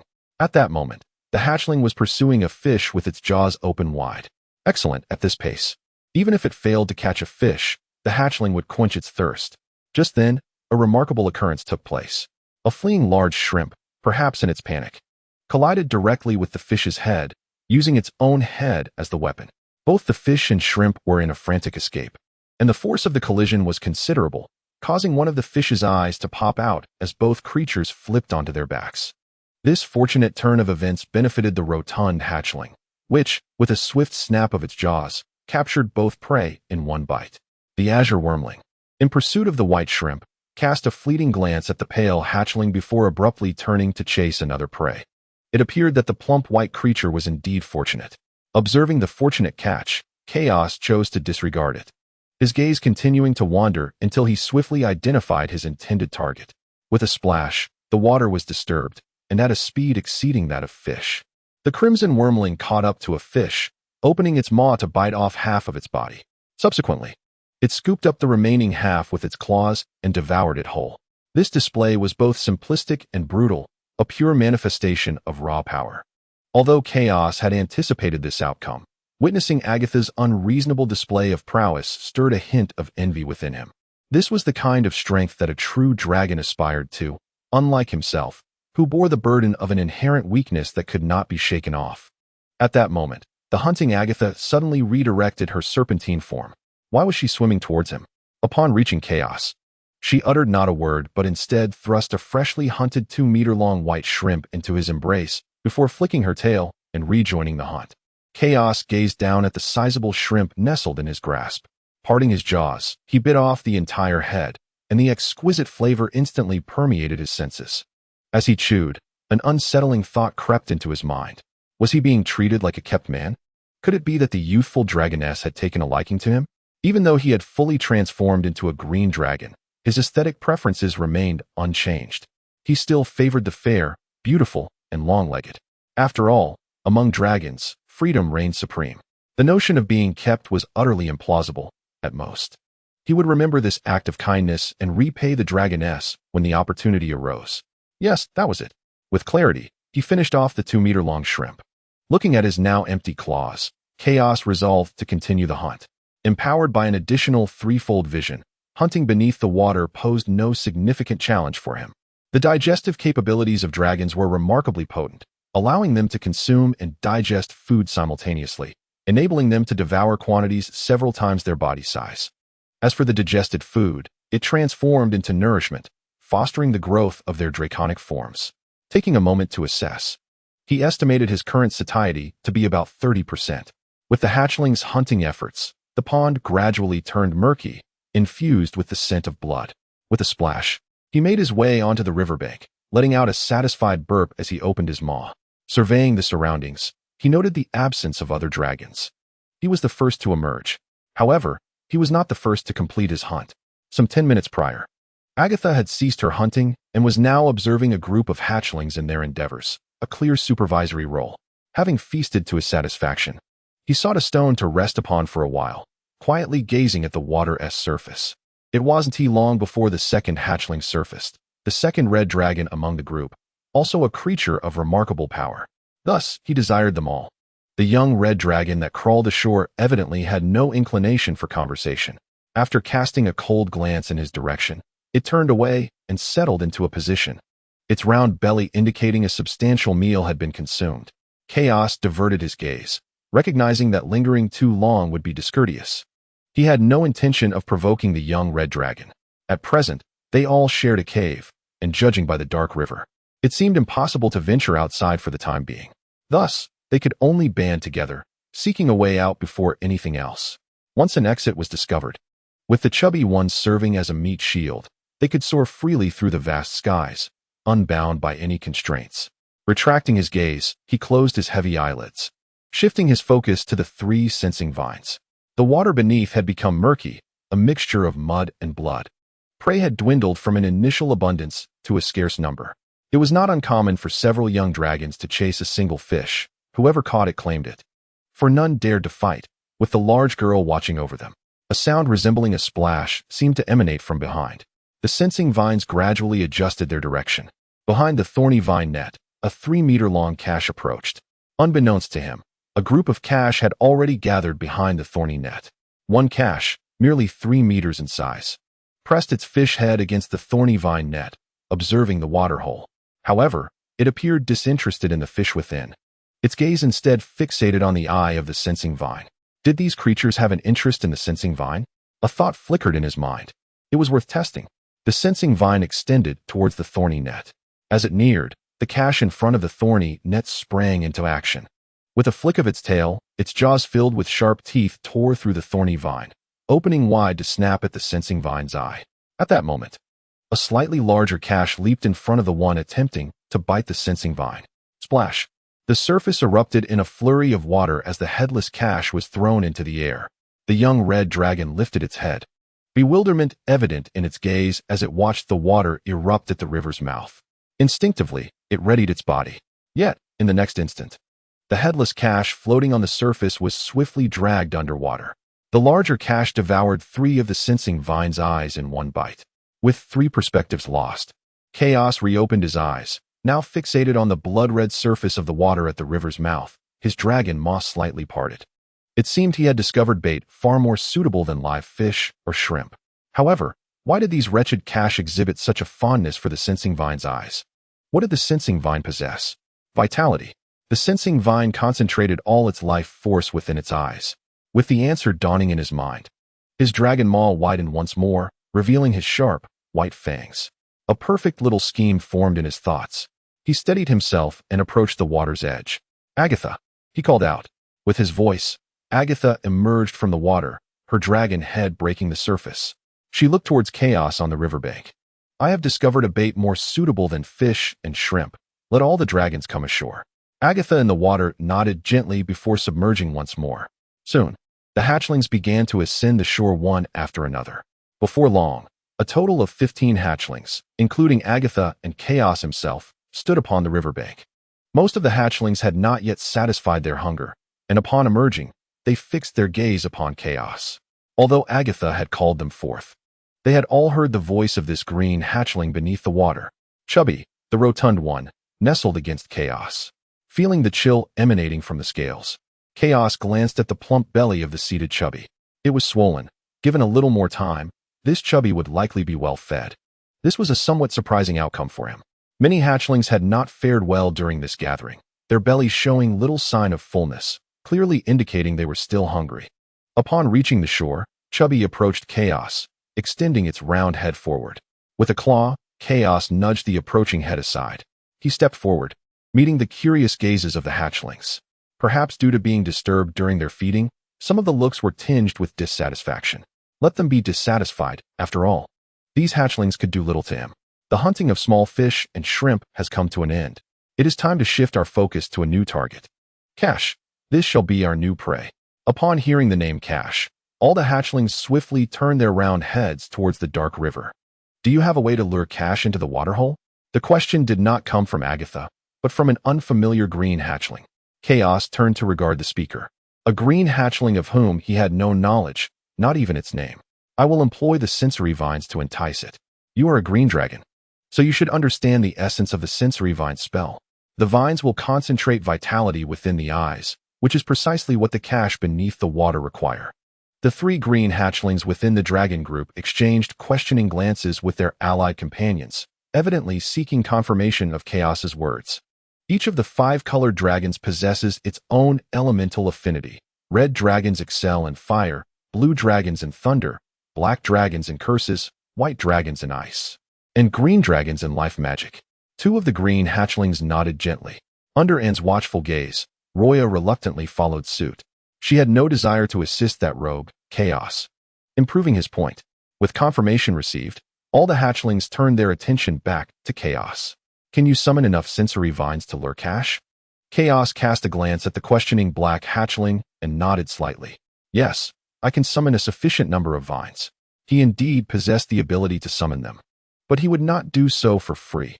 Correspondingly, he required something from the hatchlings in return. The corners of his mouth curled into a greedy smile, revealing his unmasked avarice. "However, I have one condition. The meat from the hunted Cash shall serve as your reward, but all magical cores must belong to me." The magic core serves as a shortcut to enhance one's magical capacity, undoubtedly the most effective means for a dragon like him, who relies on his bloodline for spellcasting, to strengthen his power in the early stages. Thus, he desires them all. Upon hearing this, the pupils of the young dragons narrowed into mere lines in an instant. Their gazes towards the green hatchling turned markedly more indifferent. At that moment, the second red hatchling in the dragon group turned her head to Agatha. "Agatha, do you concur with his terms?" Instantly, all the young dragons fixed their eyes upon Agatha, who had been intentionally looking after the male green hatchling from the very beginning. Agatha surveyed the assembly of dragons, her gaze ultimately landing on the red hatchling who had posed the inquiry. She could recall the names of each young dragon in the group, including the one before her. "Hela, I have no objections. If Chaos truly possesses such strength, then he is entitled to proceed as he wishes. The essence of the 5-colored dragon is strength." Agatha's meaning was abundantly clear. If anyone felt discontent, they could resolve it in the manner of the 5-colored dragons. They could challenge Chaos. Chapter 21. I shall seek vengeance in the future. Turning around, Hela gazed at Chaos. Her crimson-slit pupils narrowed slightly. She did not believe this green male dragon could be her adversary. Within this dragon group, the only one she regarded with caution was Agatha. Let us settle this in the manner of the 5-colored dragons. Very well. There was no reason to falter. Chaos gently nodded his head. In the hatchling stage, the red dragon was undeniably a formidable entity, yet he was no ordinary dragon himself. As he attuned to the flowing magical energy within him, Chaos allowed a slight grin to break across his maw. The young dragons gradually dispersed, clearing a space for the impending battle between the two dragons. Hela, as a red hatchling, was only slightly inferior to Agatha in both strength and size, making her the consensus choice to challenge Chaos among all the young dragons. However, there were exceptions. Oh, the rotund, white hatchling lowered its forepaws and crouched down, baring its teeth at the red hatchling. Its green-scaled claws rested atop the plump, white head. The concentrated white slit pupils relaxed momentarily, rising slightly as if attempting to glimpse the claws above. All right, chubby, go wait for me over there. Humph. With a retraction of its menacing display, the chubby hatchling bounced away to the side. The arena was entirely cleared.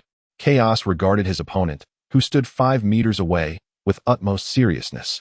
Hela, measuring 4 meters in length, her body only slightly smaller than Agatha's, displayed faintly bulging muscles in her claws, a subtle but undeniable strength compared to Agatha. She was essentially a miniature version of a powerhouse. Yet he was no weakling either. Chaos felt a surge of excitement. After all, this was his very first battle as a dragon. How shall we commence? Do you see this stone?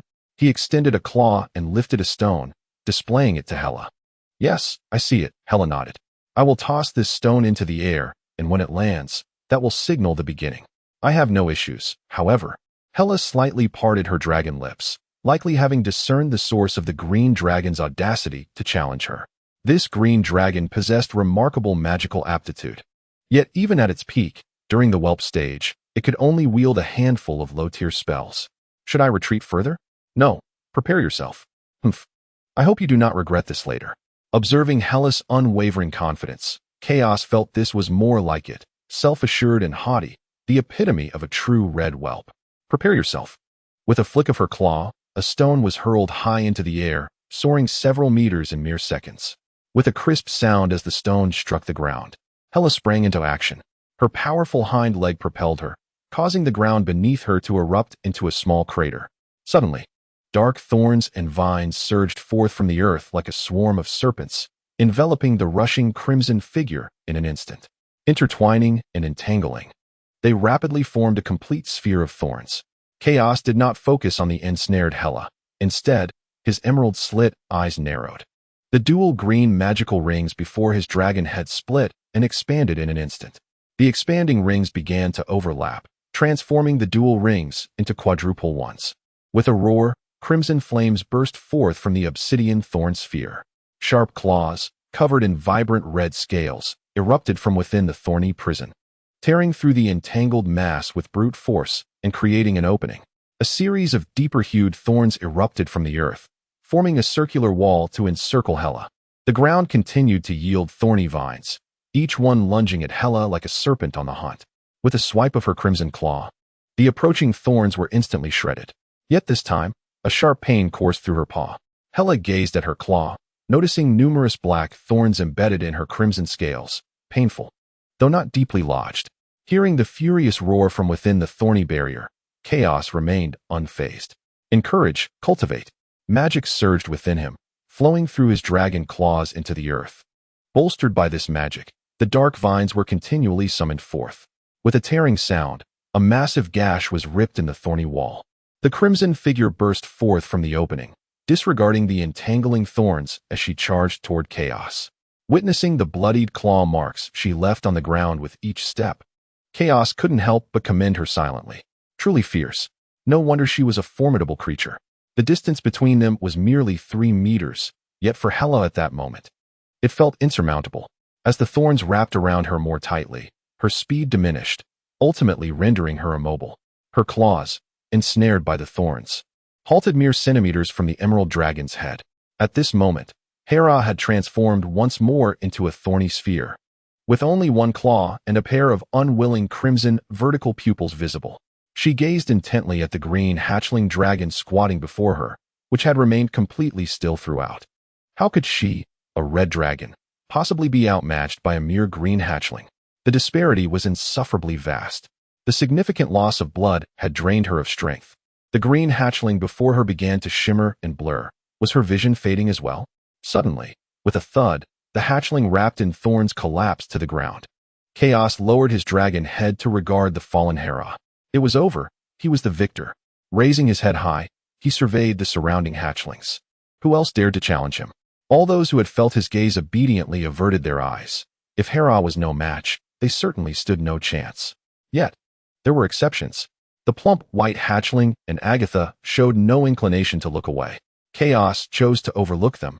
One was unafraid, the other equally so. After confirming that no hatchling dared to face him, a sense of frustration welled up within him. He opened his dragon maw and roared, releasing that pent-up sensation. With a flicker of thought, the thorny vines began to retract into the earth, including those ensnaring Hera. As the vines retreated, Hera's bloodied form was revealed. Her scales were battered, with only a few remaining intact, and numerous punctures marked her body where the thorns had pierced. There was no more dragon blood spilling from those wounds. She had lost, just as Hera attempted to muster the strength to rise. She noticed the green hatchling had suddenly lowered its head. As the vanquished, Hera subdued her desire to stand. As a defeated being, she had no voice. Time passed slowly, each second dragging on, as she glared in silent fury at the green hatchling, which had yet to utter a word. How infuriating! Is this green hatchling mocking me? I will surely have my revenge one day. Chapter 22. He must grow up quickly. Chaos. My head is spinning indeed. Exerting mid-tier magical power at the juvenile stage is quite the strain. How can this red dragon recover so swiftly, already able to rise again? Why has it collapsed once more? Is it frightened of itself? All right, I've got it under control. As time ticked away, the stiffness within him began to dissipate. It seemed he could move again.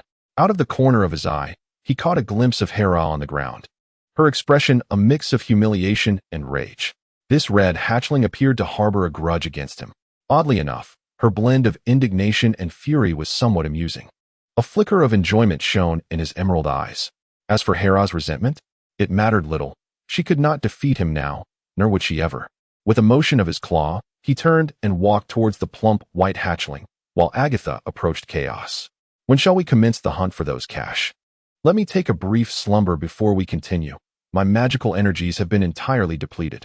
With a casual wave, the petite girl resumed her approach towards the crab shell.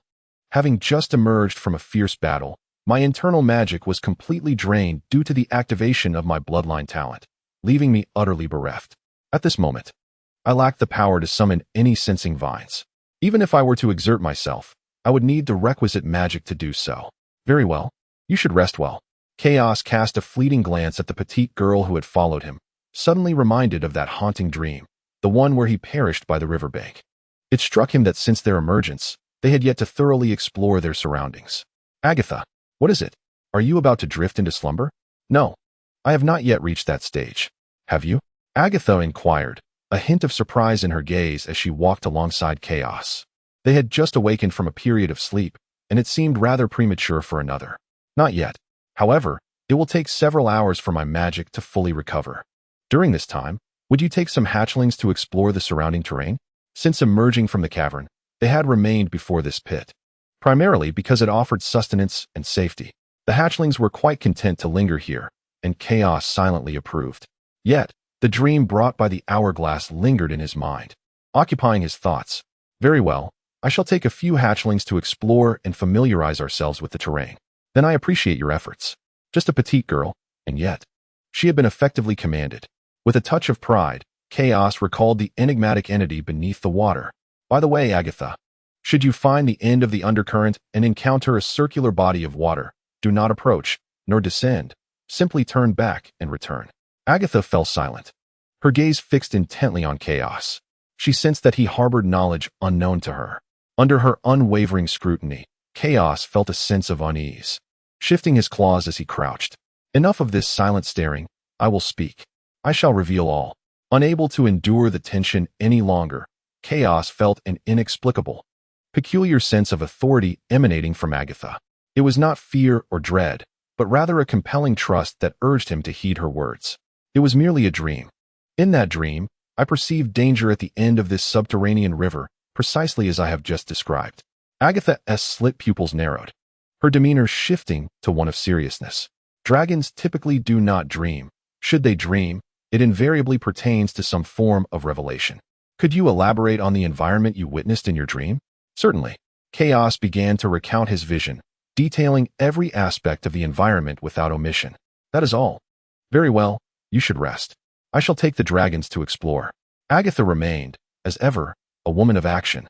Watching her approach the dragon group and select a few to take flight, Chaos settled down on the ground. A rustle caught his peripheral vision. Lying on the ground, the plump, white creature abruptly ceased its movements and averted its gaze. The rustling sound resumed. In the instant the rotund head of the plump creature approached, Chaos lifted his dragon head. With a decisive action, he captured a plump white pillow and prepared to sleep. Chaos closed his eyes. The subdued, plump creature, after glancing around with its round, vertical pupils, also shut its eyes, evidently surrendering to thoughtlessness. With a powerful thrust, four young dragons soared into the sky, landing on the riverbank. Agatha surveyed the turbulent dark river below. There were only two directions, up and down. If Chaos's dreams were indeed tied to the passage of time, the desired location would be downstream.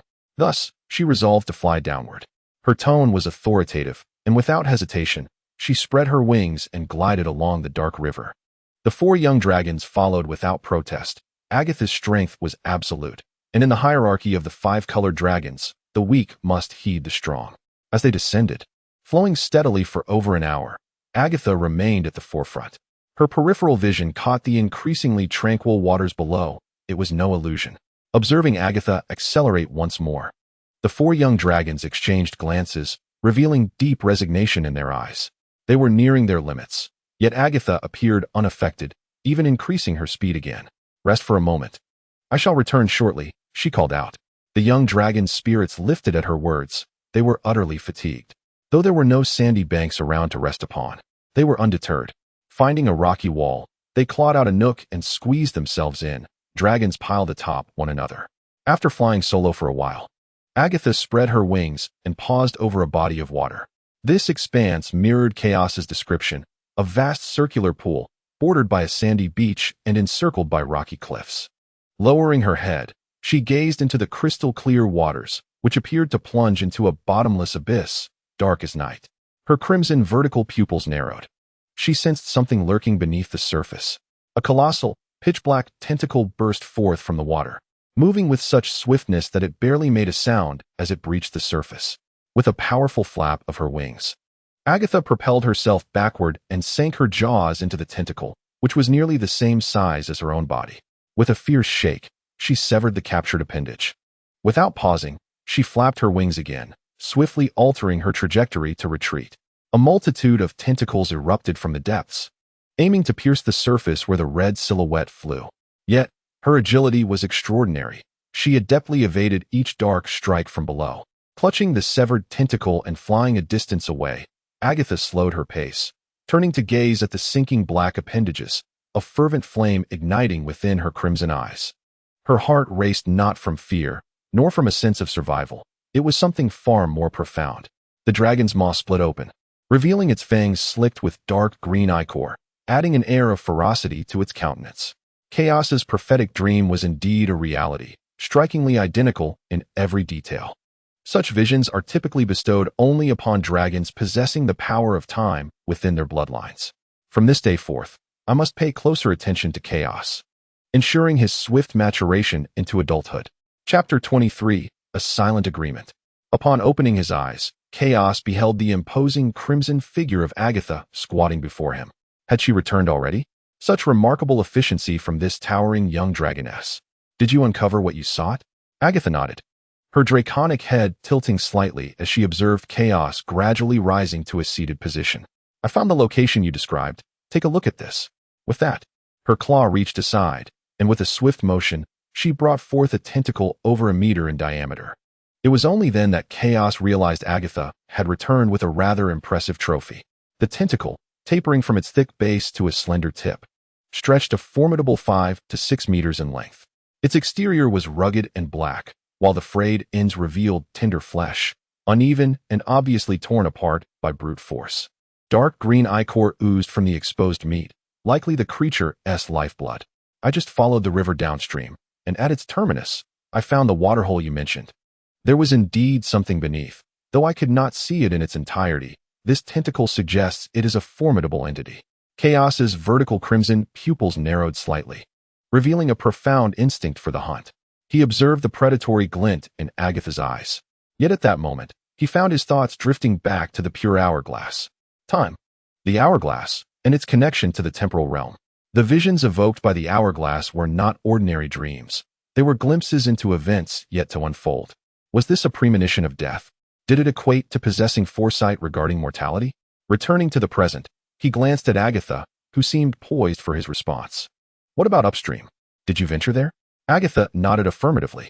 I did, but there was nothing, only the dark river's extension. I flew a short distance before turning back. What do you believe we should do now? She inquired, her gaze fixed intently upon Chaos. Since he could peer into the future through time, heeding his counsel could undoubtedly yield beneficial outcomes. Noticing Agatha's intense scrutiny, Chaos sensed a misinterpretation on her part. The former Agatha would never have uttered such words, although unspoken. The entire dragon clan had tacitly acknowledged her as leader. She had performed admirably, maintaining order among the dragons from Shirilla to Cash. Yet, did his bloodline truly harbor the power of time? Setting aside the hourglass's potential as a hereditary ability, the notion of foreseeing death pertained solely to his own fate. Agatha's intentions were easily discernible. She sought to utilize him to predict the optimal course of action for the dragon clan at this juncture. Before him, Agatha sat regally, her foreclaws poised together, exuding an air of authority. Indeed, Agatha was not to be underestimated. The emerald vertical pupils gently focused.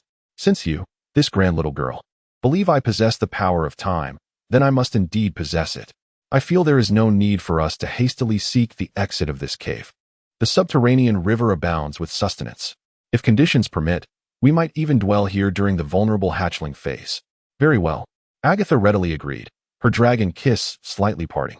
A large claw lifted a tentacle and presented it before Chaos. Eat, it's not poisonous.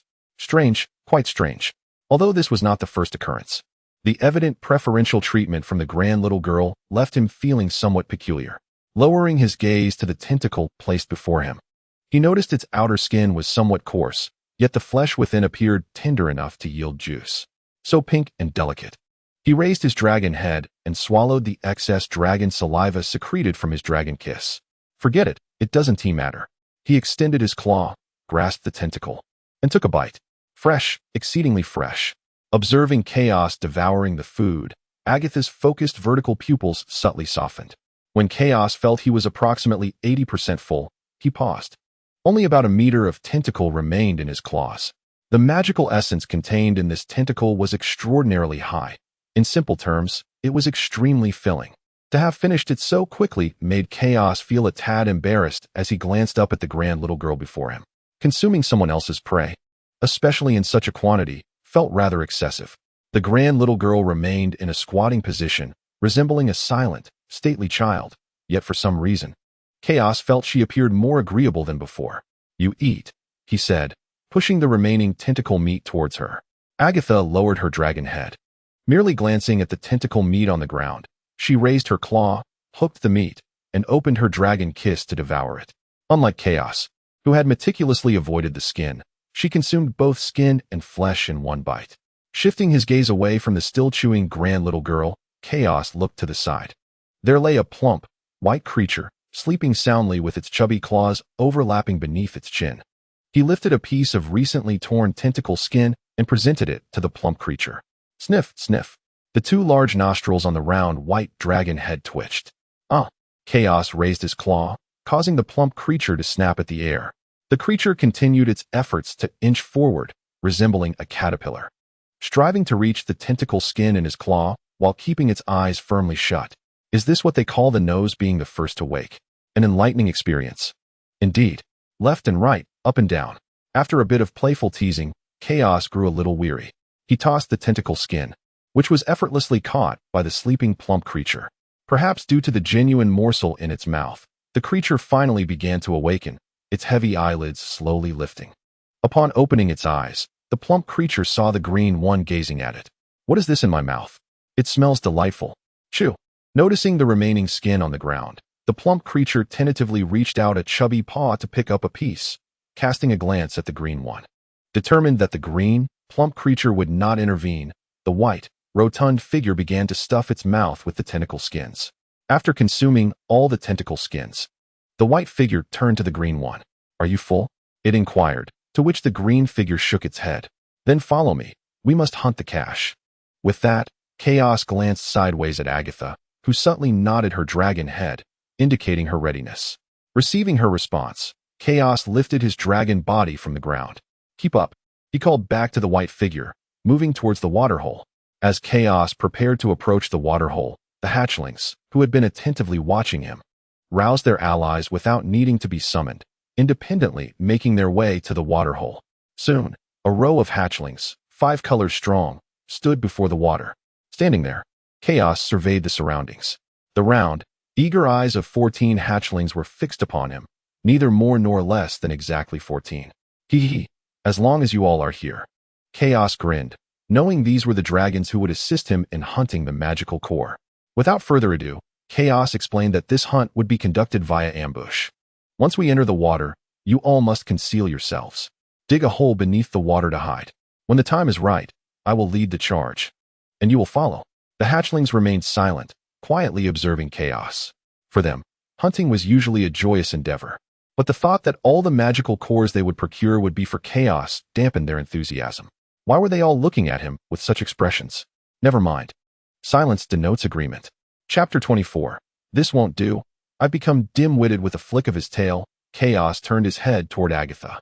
The large young lady must have engaged the creature that was prophesied to kill her, managing to retreat after tearing off one of its tentacles.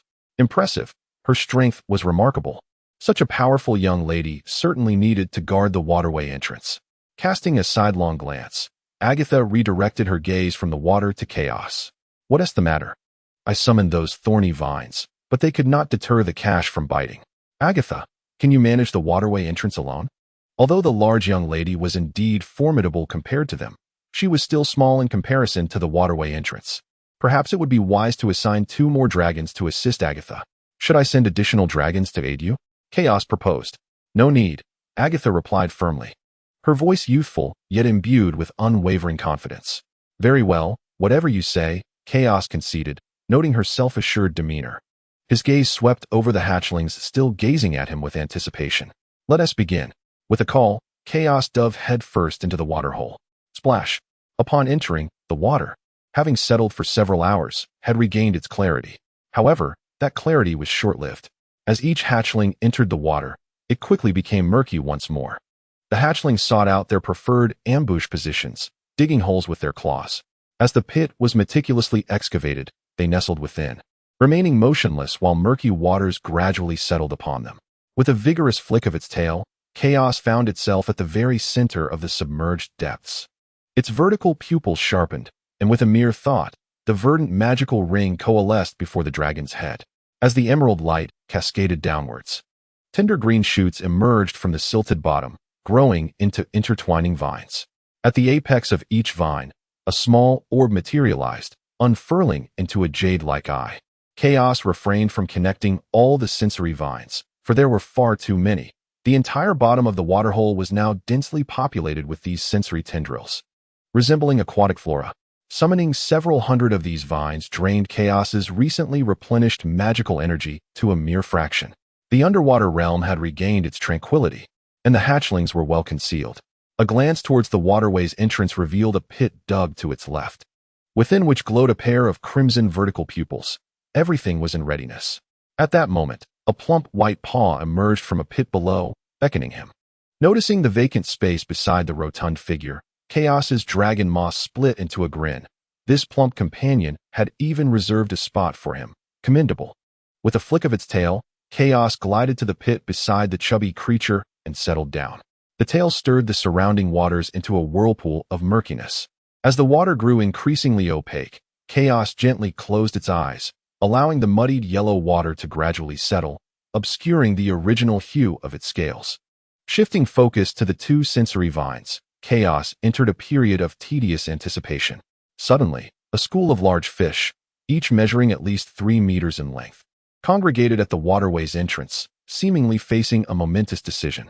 This deliberation persisted until a slightly smaller cache appeared. Observing its kin gathering, other cache began to approach as well.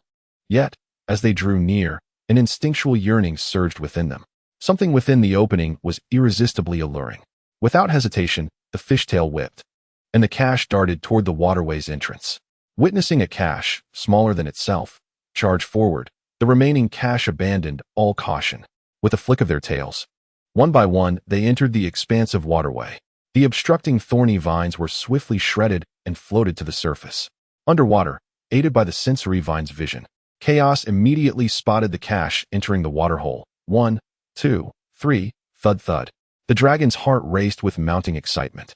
Chaos struggled to suppress the overwhelming urge to hunt. For these were no mere cache. They were akin to diminutive, enchanting spirits of the abyss. The secretion of its dragon saliva intensified. Restrain, restrain. The words echoed repeatedly within. Yet tears of emotion could not be contained as they dripped from its maw. More cache continued to enter the waterway, each one with a resolute purpose, beginning to bite at the sensory vine's orbs. The feeding pace of the cache was remarkably swift. In the line of sight, one cache opened its maw, filled with sharp teeth, and took a decisive bite, severing the last of the sensing vines. Now was the moment. With a powerful thrust of its claws, the chaos dragon's maw lunged forward, seizing the cache by its head. Before the cache could react, the chaos dragon exerted its strength. A crack echoed, reminiscent of a fishbone fracturing, and the cache lost half of its head in an instant. It perished before it could comprehend its fate. Almost simultaneously, all the concealed juvenile dragons lurking beneath the surface launched their assaults. Blood began to diffuse through the water. Sensing the metallic tang of blood in the surrounding waters, Chaos focused its vertical pupils. The heartbeat of the dragon quickened, the thrill of the hunt fully ignited, longing to pursue more prey. Fixating on the nearest target, the dragon's tail lashed out. The chosen prey was a 5-meter-long cache, which did not flee. Instead, it swung its tail defiantly towards Chaos, a typical response among caches. In this domain, they had always been the rulers. When had it become their turn to be hunted? Thus, the battle commenced. An increasing volume of blood spread through the water, and soon the entire pond was tinged crimson, with the lifeless bodies of caches drifting to the surface. The cache possessed a low intellect, akin to low-tier magical beasts, possessing only a slight edge of consciousness beyond that of mere beasts. The remaining caches gradually realized the peril and sought to escape. However, death awaited them at the waterway's mouth. The cache, with its menacing jaws, lunged at the blocking Agatha.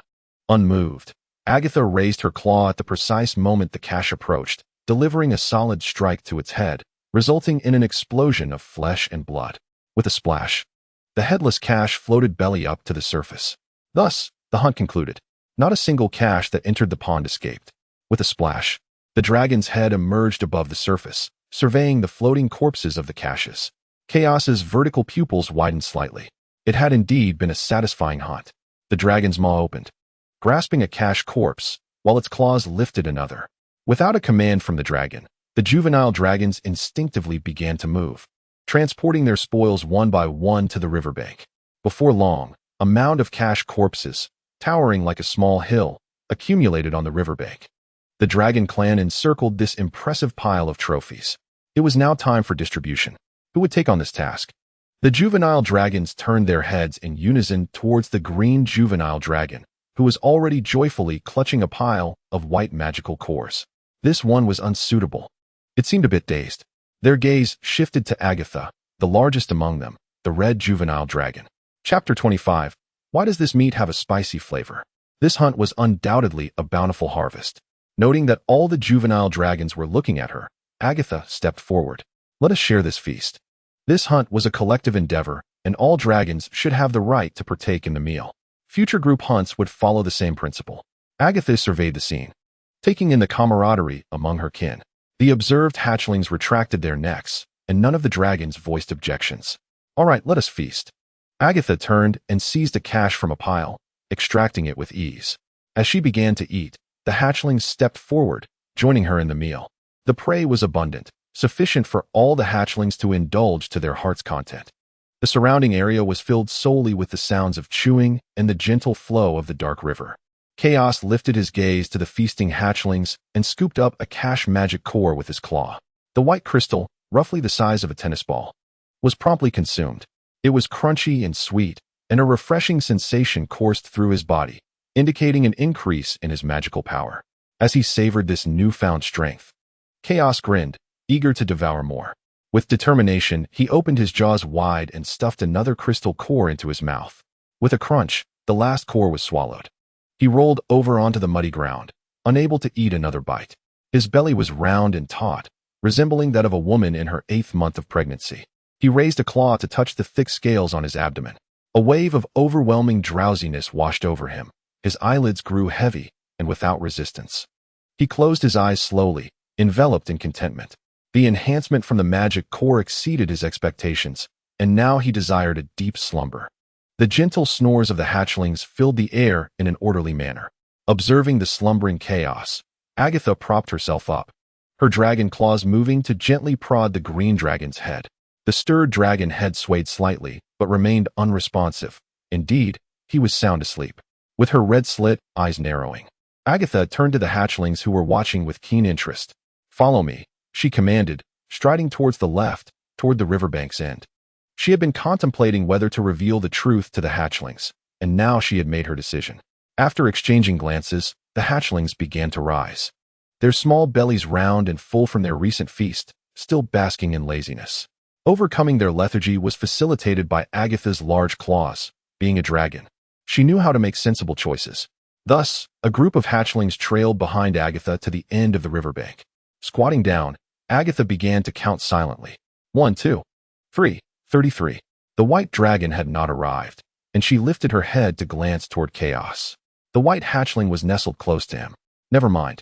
He is a fool, she thought, abandoning the notion of summoning the white hatchling and focusing instead on the eager faces of the hatchlings before her. You must be curious as to why I care for Chaos so dearly. Allow me to reveal the answer. Chaos is the only male dragon, the sole male in this realm. Agatha, won't you laugh? Asked a green hatchling. Agatha abruptly turned her head, fixing her gaze upon the speaker. Why would I laugh? Under the gaze of Agatha, the green hatchling's vertical pupils narrowed into a fine line, entering a state of heightened vigilance. Agatha's formidable strength necessitated such caution. Do not be alarmed. I will not resort to violence indiscriminately. Pray, enlighten me as to why you believe I am about to laugh. Falsehood. Do you deem my words a fabrication? Indeed. Whether this is a lie, I currently possess no means to substantiate. However, once we emerge from this cavern, I trust you will discern the truth of my words. I believe our departure from this cave is imminent. When that time comes, should you come to understand, I hope you will heed my guidance. I shall lead you to reclaim the glory of the dragonkind and strive to ensure the safety of every hatchling. Though I must prioritize Chaos as safety above all else. That is all I wish to convey. With her draconic form upheld, Agatha strode towards the center of the riverbank. A group of hatchlings exchanged glances and convened a small meeting. Do you think what Agatha said is true? I have my doubts. Perhaps it is indeed true? Do you believe what you just said, Green Dragon? Of course, she is a red dragon. The red dragon embodies arrogance, dismissive of all falsehoods, governed by absolute power. What is she doing? All the hatchlings raised their heads towards the riverbank, where Agatha was seen crouching before a cache, lifting her right claw. The claw was poised over the incision made on the cache, drops of crimson liquid cascading from her raised claw into the wound. Dragon's blood sustenance. As a highborn species, dragons are treasures in their entirety, including their blood. A dragon can nourish individuals with its own blood, accelerating their growth. This sustenance is effective only if willingly offered by the dragon. Otherwise, what Agatha shed would not be mere dragon blood, but instead, searing blood akin to magma. Generally, no dragon would engage in such an act. Though it incurs no loss, the pride of dragons typically prohibits such generosity. Moreover, this form of sustenance requires a fortnight before it can be repeated, yet Agatha has done so. The final drop of dragon blood fell into the wound from her claw. Agatha retracted her claw, and the wound she had inflicted had completely healed, new, translucent scales emerging beneath the shattered old ones, destined to replace them within hours. She dragged the cache before Chaos and gently set it down. Casting a sidelong glance at the sleeping Chaos, she lay down, slowly closing her eyes. Sniff, sniff. Oh, What a delightful aroma. Upon opening her eyes, Chaos beheld the 3-meter-long cache before her. Is this for me? Raising herself, she scanned her surroundings. All the hatchlings were asleep. Save for her. A glance at the large hatchling beside her revealed that it seemed to have grown. She distinctly recalled that the large hatchling had not been this size before she fell asleep, and now, as she propped herself up, she found herself of equal height to the sprawling large hatchling. She averted her gaze from the slumbering figure. The dragon's maw opened wide, sinking its teeth into cache and tearing away a chunk of flesh. Fresh, oh so fresh. This meat must have been deliberately set aside by the petite girl. Crunch, crunch, crunch. As the dragon savored the morsel, it paused. Why did this meat possess a hint of spiciness? With each bite, the heat intensified on its tongue. This was no illusion. The meat truly bore the flavor of chili. Chapter 26. Ba-mo can law. The dragon's maw opened once more, ready to bite down again. Crunch, crunch. Indeed, there was a chili flavor. Its taste buds had not misjudged. An idea suddenly sparked in its mind. It glanced towards the riverbank, where numerous stones of varying sizes lay scattered. After surveying the area, Chaos found the stone it desired. It braced its claws against its dragon form. Although unsure why this fish meat had a spicy taste, it decided to indulge in a spicy fish hotpot first. While raw meat was delectable, its flavor was somewhat monotonous. Stopping before the chosen stone, which was approximately 1 meter wide and square-shaped, hence the reason it caught Chaos's eye, it pushed against it with a claw. The stone shifted slightly forward. This was the one. Rising to stand, it settled down in front of the stone and began its work. Its sharp claws served as the finest tools. Digging into the stone felt akin to piercing soft mud, effortlessly extracting large chunks. Thus, it hollowed out the center of the stone, slowly shaping a stone pot. Using 2 smaller stones as a base, it placed the pot atop them, creating a makeshift stove. Standing before the pot, it noted that while the vessel and water were ready, fire was still lacking control over fire attributes. Chaos scanned the riverbank where a multitude of hatchlings lay sprawled out, its gaze landing on a larger and a smaller red hatchling. After a moment's hesitation, its focus remained on the larger girl, primarily because it was unfamiliar with the other, having recently engaged in a skirmish. Approaching the larger girl, it nudged her resting dragon head with its claw. The heavy eyelids, adorned with dense, round crimson scales, slowly lifted, revealing Agatha, who immediately spotted the upright Chaos before her. The large nostrils on the crimson dragon head flared, inhaling the surrounding scents. No hint of danger was present, only the essence of her fellow hatchlings. Her gaze shifted to Chaos, the one who had roused her. What is it? Upon seeing that the larger girl had awakened, Chaos pointed towards the makeshift stove. Could I borrow some fire? Agatha glanced at the rudimentary stove. She recognized it as a workspace typically utilized by those with weaker stomachs for cooking. So, Chaos had awakened her just for this? She remained silent, pondering whether she was annoyed. Nevertheless, she decided to offer a grin, a playful gesture. The dragon's maw parted, revealing a mouth full of gleaming white teeth. A hint of exasperation flickered in her crimson vertical pupils. Was this fellow bothering her over something so trivial? The dragon's maw opened wide. With a whoosh, crimson dragon flames surged forth, transforming into a fiery line that precisely struck the designated spot beneath the stove. The flames gathered beneath the stove, continuing to burn steadily without dissipating in an instant. Once Agatha finished exhaling flames, her dragon head lowered once more, heavy eyelids gradually closing. Noticing that Agatha had fallen asleep again, Chaos chose not to disturb her. He approached Cash, his claws gripping the fish head, and thus dragged Cash to the stone pot. Gurgling, the little dragon's breath was quite powerful. The water in the pot had begun to bubble. It was time to add the meat. Extending his claw, he seized a piece of fish and plunged it directly into the water. The moment it entered, the fish began to turn pale. 1, 2, 3, let the feast begin. The dragon's maw opened wide, devouring the fish. The tender flesh mingled with the spicy flavor. This was the essence of a mouth-watering spicy fish hot pot. Half an hour later, he had consumed an entire cache, bones and all. Feeling satiated, he lay on the riverbank with his belly up, satisfaction glimmering in his emerald vertical pupils. He felt too lazy to move, resigning himself to sleep. His eyelids gradually descended. Before him stood a colossal hourglass made entirely of gold. Crouching before the magnificent golden hourglass, Chaos tilted his head back to gaze at it. The golden sand at the top had dwindled to but a final grain. Soon, that last grain would flow away entirely. With a click, the enormous golden hourglass began to reverse. Everything around him began to transform. Water engulfed everything. He found himself at the cave's entrance, now completely submerged in flowing water. With a crash, the entire cave shuddered under the impact. A pair of dark, profound vertical pupils blocked the cave's exit, fixating on a group of hatchling dragons hiding within. The pudgy creature bared its teeth, preparing to pounce forward. Yet despite its four claws gliding through the water, it could not advance, for its plump, conical tail was firmly grasped by Agatha. Chaos observed all of this with calm detachment. Familiarity bred comfort. This was a dream imparted by the hourglass, offering no cause for concern. Perhaps understanding that it could not enter the cave, the colossal beast began to swim away from the cave's mouth.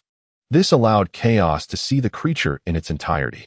Its body was covered in a dense array of tentacles, entirely black, with 6 pairs of eyes adorning its immense form, resembling a deep-sea octopus, albeit on a far grander scale. The thrashing tentacles appeared anything but flaccid. They were quite rigid, encased in a rough, tough hide. It seemed capable of precisely controlling each tentacle simultaneously as they danced through the water, capturing prey with remarkable efficiency. Each tentacle moved in perfect harmony, never colliding with one another. In this exquisite coordination, its hunting speed was astonishing. Constantly, tentacles delivered fish, shrimp, or underwater beasts into the mouth concealed beneath a veil of delicate appendages. The Bimokangla, an advanced magical beast. This creature is significantly large from a young age, possessing a colossal brain that constitutes its entire body. This immense head allows it to exercise precise control over each of its numerous tentacles. Although this beastly race is not adept at wielding magic, its physical prowess is formidable, with its tentacles capable of forming a lethal cage through seamless cooperation. However, the abundance of tentacles also contributes to its remarkably slow growth. Stage, juvenile period, tier, 4 rings, weakness, it cannot leave the water, which renders it vulnerable. The sound of rushing water echoed in my ears as I opened my eyes to the familiar banks of an underground river. Humph, the green, plump one has awakened. I pushed aside the chubby white creature and propped myself up, my claws leading me toward the riverbank. The water reached halfway up my claws. Comparing it to my memories, the water level had risen noticeably. This meant that everything would unfold as foretold.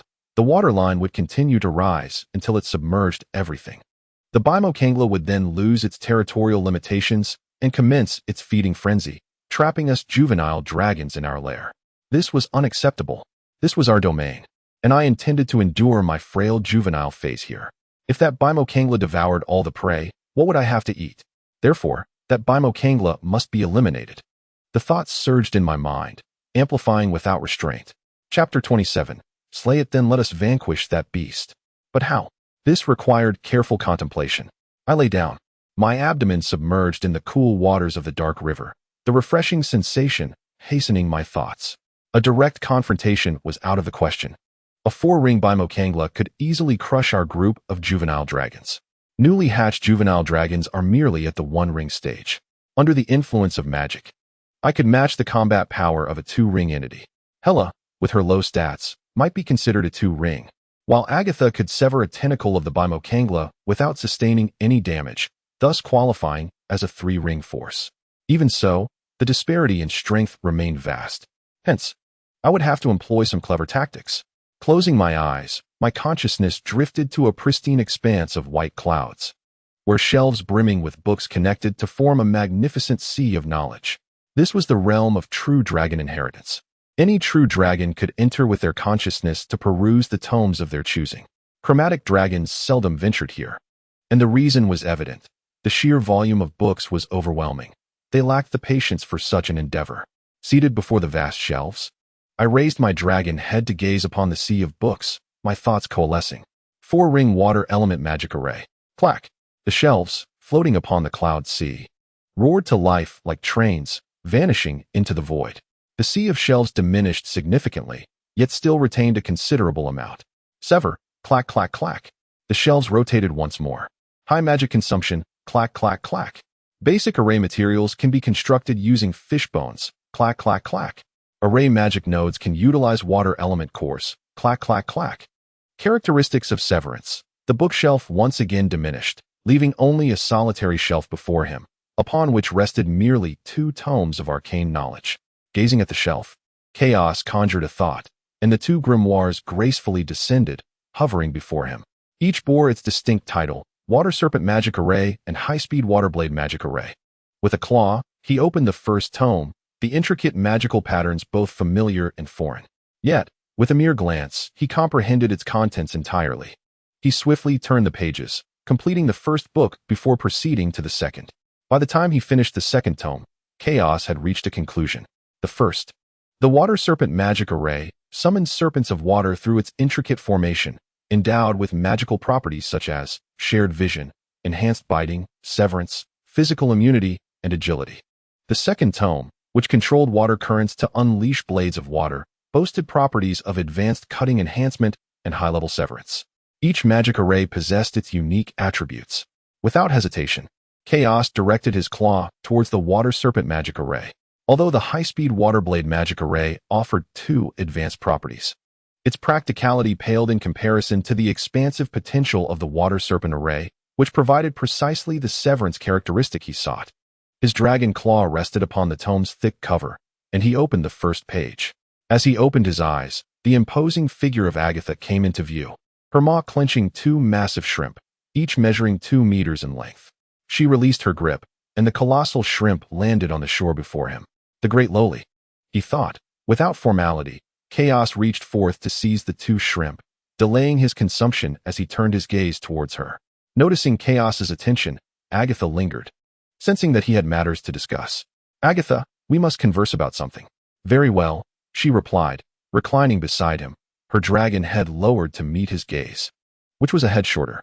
The great lowly appeared to have grown once more, nearing 5 meters in height. After appraising her, Chaos broached the subject at hand. I had another dream. A premonition? Close enough. Agatha, have you noticed? The water level of the dark river is rising. Agatha gazed down at the river beneath her, the clear waters now brushing against her claws. Just yesterday, this area had been dry. Lifting her head to look at Chaos, she subtly nodded. Does this relate to your premonition? Chaos was not surprised by her keen perception. The great lowly embodied many traits of a leader, including this sharpness. Indeed, this premonition revealed to me what lies beneath the waters. Bamankara, a high-level magical beast. Chaos deliberately paused, eager to observe whether a flicker of emotion would grace the great lowly's crimson vertical pupils. Yet, as always, disappointment awaited him. She merely gazed at him silently, her expression unchanged. Well then, it seems you have triumphed, great lowly, Chaos continued. In my dreams, the water level rises completely, submerging everything. And the bomb Moken begins to forage, consuming all in its path, leaving us trapped in a cave. This is the essence of my dream. What are your thoughts? Chaos fell silent, gazing upward at Agatha, waiting for her to speak. Under Chaos's watchful eyes, Agatha remained quiet, seemingly deep in thought, her deep crimson slit pupils narrowing until they appeared as mere black lines. At last, she spoke. I have encountered the bomb Moken before. It seems to be in a less developed stage, its tentacles not reaching their full speed, indicating a moment of weakness. You are correct, Chaos interjected, acknowledging that the bomb Moken is still in its juvenile phase. The 2 young dragons exchanged glances, falling into silence. The atmosphere grew still for a moment, and simultaneously, both young dragons revealed their serrated, snow-white fangs. Let us slay it. Their youthful voices chimed in unison. It appears our thoughts align. Do you possess a method to deal with the bomb Moken? Agatha countered with a question, her tone suggesting certainty. Indeed, this perceptive little girl was right, Chaos mused, though the surprise quickly faded. Under her unwavering gaze, he subtly nodded his dragon head. I plan to utilize the 4-ring Water Serpent Magic Circle to vanquish the bomb Moken. However, I still require materials to construct the circle, which can be provided by either Cash or Shalari. Agatha's slit pupils focused intently. The materials Chaos mentioned posed no problem. But could he truly wield the 4-ring magic circle? After all, he was merely a newly hatched dragon. Controlling a 4-ring magic circle with a 1st ring status is no mere matter of talent. Gathering materials is not an issue. But can you genuinely command the 4-ring magic circle? Chaos tapped his thick scales with a claw, confidently revealing his gleaming white teeth to Agatha. Absolutely. He would not undertake anything without assurance. Very well, you summon the sensing vines as bait, and I shall gather them. Chapter 28. Borrowing a flame, the little girl beckoned the dragon forth. As she continued munching on shrimp chips, she approached the crab shell and leaped atop it. Inside, the plump creature was sound asleep. She paused before the slumbering figure, offering it the shrimp head she had been nibbling. Soon, the plump creature stirred, its familiar nose activating. After sniffing a couple of times, it seemed to confirm the location, and with a swift motion, its white dragon maw opened wide to bite. The bite accurately grasped the shrimp head. Chaos released his claw, allowing the plump creature to take the offering entirely. Watching it chew, Chaos fell into contemplation. Am I being too kind to this plump creature? Why? Affection? It was hard to say. Its chubby claws, rotund form, and uniquely tapered tail were indeed charming. It seems that an answer has emerged within my heart. I have unwittingly nurtured this creature as if it were a cherished pet. Nonetheless, it is indeed quite delightful. Its tiny claws rest upon the smooth, plump head of the dragon, and the cool, sleek texture of its scales is simply exquisite. With a gentle stir, the chubby dragon opens its eyes, roused from slumber. The round little head affectionately nudges against Chaos's neck. After a couple of affectionate rubs, Chaos gently nudges the chubby creature aside. All right, it is time for us to hunt again. Come with me. The chubby dragon leaps to its feet. Its forepaws firmly planted on the ground, and its bright, white, vertical pupils sparkle with enthusiasm. At that moment, Chaos perceives that it understands the chubby dragon's expression of eagerness. Indeed, it is full of vigor. Observing the dragon's spirited demeanor, Chaos is suddenly inclined to tease it a bit. By the way, all the magic cores you hunt will belong to me. What? Are you unwilling? The chubby dragon shakes its head vigorously. Good, such a well-behaved companion. Chaos replies with a grin, knowing full well that regardless of its willingness, all magic cores gathered during this hunt are preordained to return to him. With a swift motion, he turns and looks back at the chubby dragon. Come, let us embark on our hunt. Approaching a waterhole, they find a gathering of hatchlings nearby. Pausing at the water's edge, the waterhole has regained its clarity. With a mere thought, a verdant magical ring coalesces before him. Radiance descends, and numerous emerald sensing vines emerge from the earth, reaching towards the depths of the water. Shifting his focus to two of the sensing vines, he observes underwater. The water is pristine, yet the muddy bottom is adorned with a carpet of crimson, a remnant of blood, littered with remnants of prey, clearly the aftermath of the hatchling's hunts. The bottom of the waterhole is now teeming with tiny fish and shrimp. Their size is so minuscule they could scarcely fill the gaps between one's teeth. This waterhole has evidently become their feeding paradise. Employing a familiar strategy, he directs a multitude of sensing vines deep into the waterhole. Two additional vines are steered towards the waterway's mouth. The vines navigate successfully to the waterway, leaving one behind while Chaos guides another deeper into the water. Nothing peculiar lies beneath the surface, only the gentle flow of water. After descending 20 meters, small fish and shrimp begin to appear. As he ventures further, the fish grow progressively larger. At 50 meters, 2-meter-long fish are commonplace. Just as anticipated, the aquatic resources beneath this dark river are abundant. Observing these swarming fish, his desire to eliminate that pesky Bamankanda intensifies in this moment. With the bounty of aquatic life in this hidden river, it is more than sufficient for their hatchling group to thrive through their juvenile phase. The sensing vines continue their descent, 70 meters, 80 meters, 150 meters, until they reach the bottom. The underwater realm of the subterranean river holds no surprises. It is merely a bed of silt. Soon, Chaos encounters an old acquaintance. In the depths of the water, a multitude of small shelira, each no larger than 1 meter, crowded this area, constituting a significant portion of the population. Is it the breeding season? These shelira are indeed in the midst of reproduction. For the sake of your offspring, I shall spare you for now. Do remember to raise your young swiftly. With a mere thought, I directed the sensory vines to ascend towards the water's surface. Just as I reached approximately halfway up, the scene darkened. In the final glimpse of the sensory vines, a group of cache was engaged in a collective hunt for fish. On the riverbank, Chaos had unveiled its dragon kiss. I have found it. With a mental command, a sensory vine stretched from the waterhole to the mouth of the water channel. The eye on the sensory vine rotated, targeting a thorny spike embedded in the wall of the channel, and it collided directly with it. The thorn pierced through the eye of the sensory vine with almost no resistance. A faint green liquid began to flow from the punctured emerald eye. Losing its sight, I utilized the vision from another sensory vine, guiding Chaos, whose eye had been pierced, to extend towards the water channel's entrance. The green liquid continuously seeped from the ruptured eye, diluting in the water. Soon, several cache appeared within the sensory vine's field of vision at the channel's mouth. The sensory vine at the channel's entrance began to retract towards the waterhole, resembling a retreat. The emerging school of cache clearly comprised a fresh batch of fish. Upon noticing the escape of the sensory vine, the fish wasted no time in surging towards the channel's mouth. Splash! The waters at the channel's entrance erupted in a violent spray. Above the channel, Agatha crouched at the water's edge, her crimson-slit pupils coldly observing the cache as they squeezed into the waterhole. The same formula, the same flavor. This time, however, the catch was somewhat meager, with only 20 cache. Without waiting for the cache to consume the sensory vine, the channel had ceased to yield any more fish. This was the perfect moment. As I opened my eyes, the water in the hole had become exceedingly murky, churned by the disturbance caused by the cache. Surrounding me, the hatchlings gazed eagerly with their plump dragon heads raised. Under the weight of their expectant gazes, I declared, "It is time. Let us proceed." Splash! As my words fell, Agatha was the first to leap from the channel, assuming the role of a vigilant guardian of death. The hatchlings followed suit, one by one, entering the water.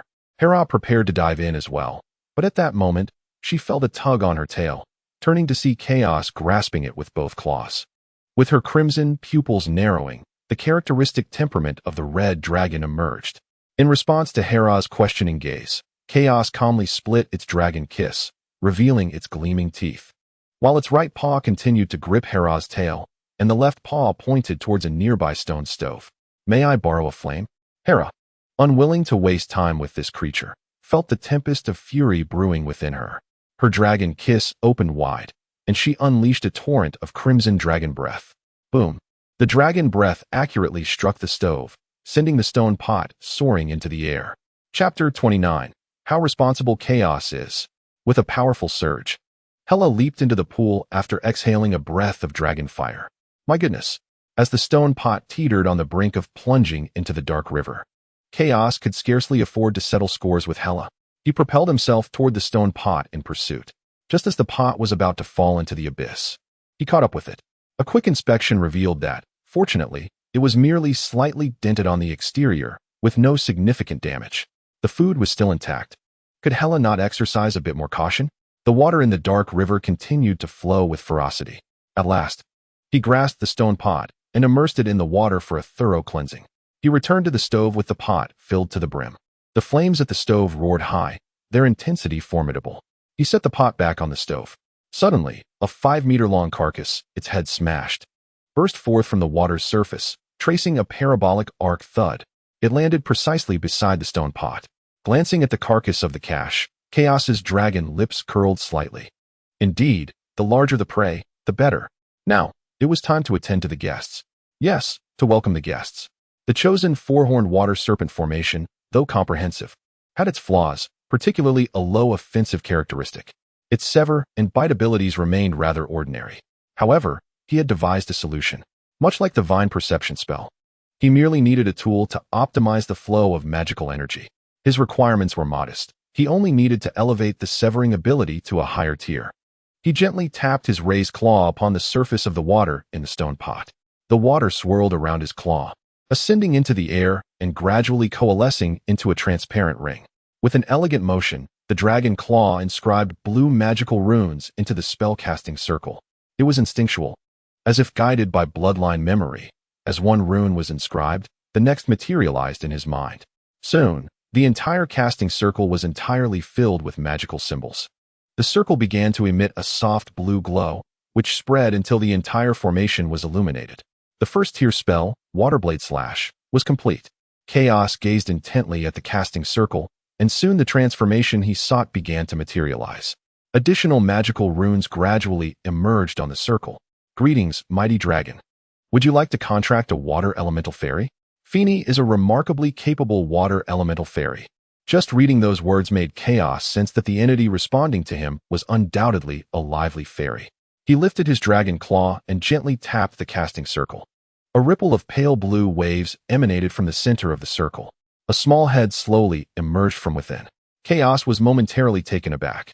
He had merely intended to send a message, and yet the fairy had fully manifested. Before long, a complete water elemental fairy materialized from the casting circle.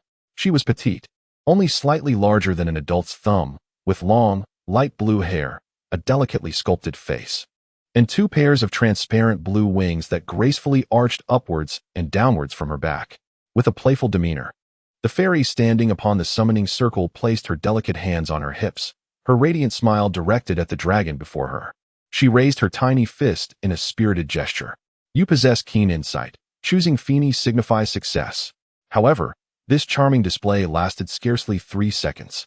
Clutching her little, reddened feet, the fairy began to hop about on the summoning circle. Ah, what water are you using? It's so hot, she complained as she bounced around. Chaos innocently lifted a paw, pointing towards the cauldron beneath the summoning circle. Ah, you foolish creature. How could you use the water from the pot to summon Feeny? It's scalding.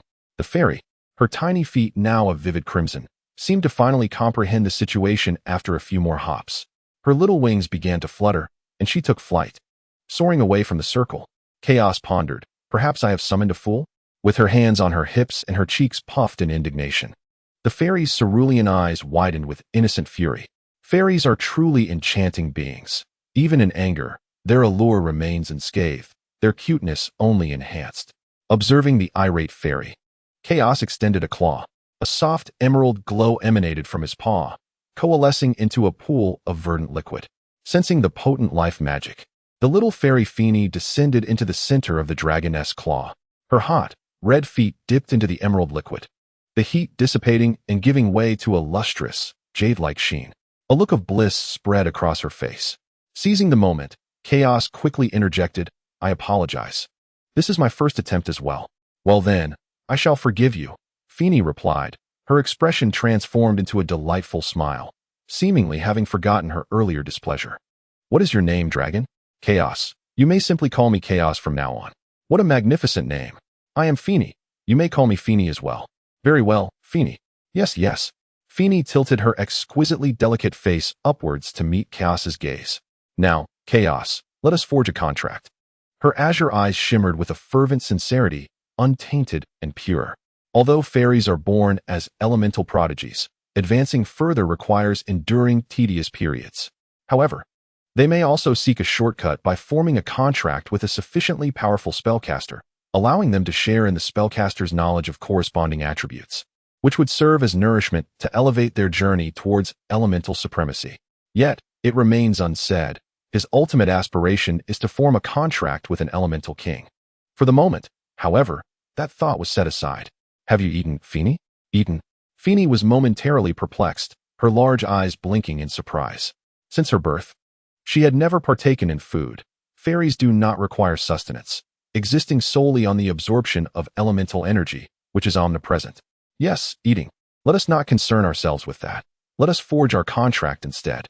Her beautiful eyes remained pure and enchanting, yet now they held a hint of unease, glistening with newfound brilliance. Noticing her impending tears, Chaos swiftly approached Phineas. The emerald vertical pupils widened, revealing a sincere gaze. Phineas, I sense that we do not yet know each other well enough. You are an immortal being, are you not? Indeed, Phineas nodded. So am I. We are both immortal, which suggests that our bond may last a lifetime. I believe this may not be in your best interest, for you have yet to truly understand me. I propose we share a meal together, get to know one another, and perhaps start as friends. Gazing at Chaos, Phineas felt that this notion was indeed true. She had not yet come to know Chaos. Was everything he did truly for her? A warm sensation blossomed in her chest, a feeling she had never experienced before. Chaos was so responsible. Well, I shall heed your advice. Chapter 30. Then let us arrange for the next time. With that, he extended his claws to the nearby ingredients, tearing off a piece of fish and placing it into the stone pot, where the water was already boiling, bubbling merrily. The pale pink fish met the scalding water, instantly turning white, though lacking a bit of color. However, based on past experience, even without vibrant hues, the flavor should still be delightful. He placed the whitened fish into his mouth. It was somewhat bland, devoid of the previous spiciness, yet still acceptable. How is it? Is it delicious? Chaos glanced at the little fairy, Phineas, who was perched in his claws, gazing up with an innocent expression, and then grinned widely. Certainly, it tastes wonderful. Would you like to try? The anticipation sparkled in Phineas's eyes. Seeing her eagerness, Chaos called out, "Wait a moment." With that, he reached for the ingredients again, slicing another piece of fish and dropping it into the pot. The fish quickly transformed to white in the boiling water. Would you prefer it a little raw or more cooked? I have never eaten before. Can you tell me the difference? Phineas inquired curiously. Sitting at the edge of his claw, her gaze fixed on the bubbling pot, as she had no prior experience with food. Raw is fresher, while cooked is softer and more tender. Chaos glanced at Phineas's little legs, which were now free of any burns. Then I would like it more cooked. Absolutely. This time, Chaos waited until the meat was entirely white before withdrawing his claw from the pot and placing the steaming fish before Phineas. As she looked at the piping hot dish, Phineas hesitated for a moment before gently tearing off a piece of fish with her small hand. Her cherry-red lips opened slowly as she brought it to her mouth and began to chew.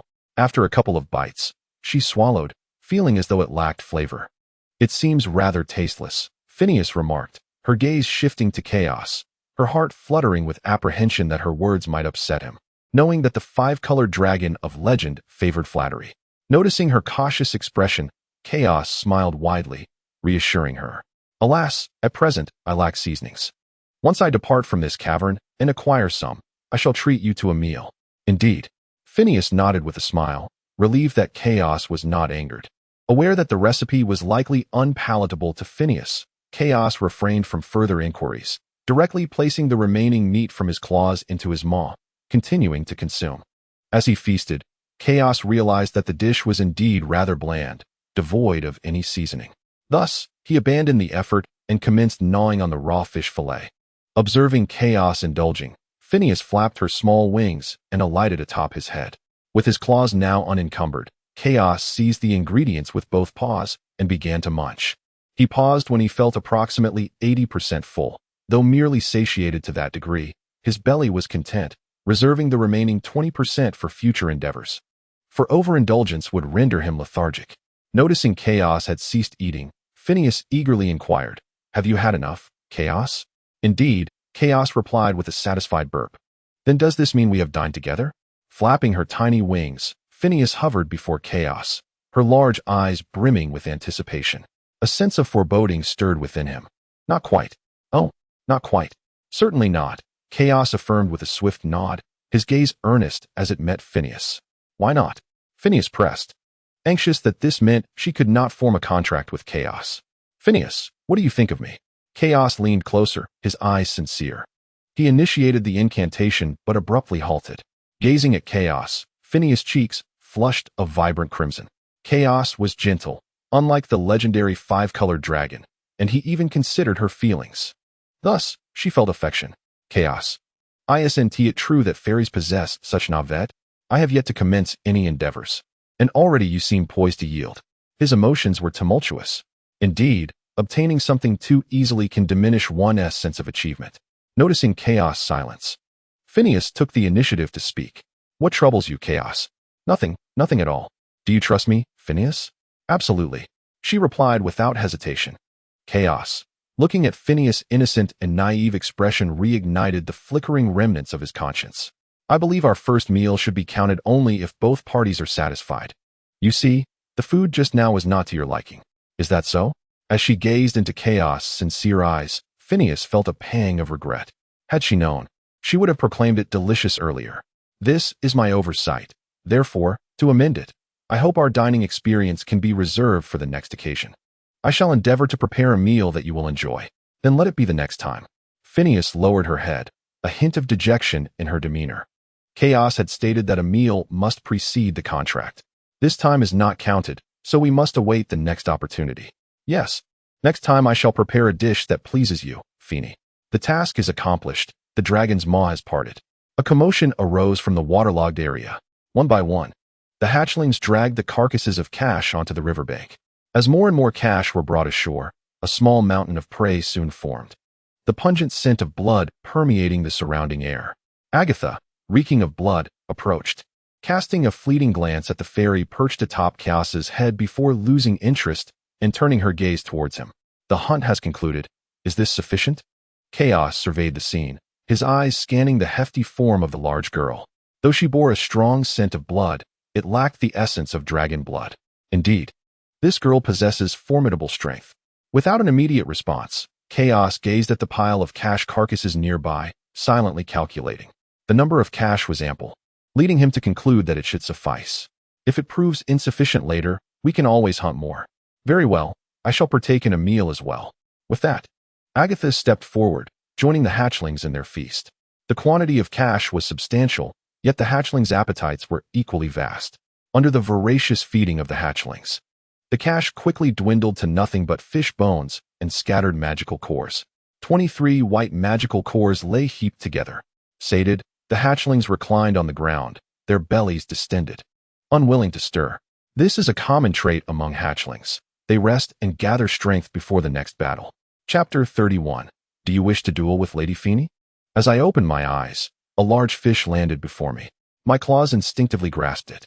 I am awake. Yes. My claws sank into the fish's head, silencing its frantic wriggling.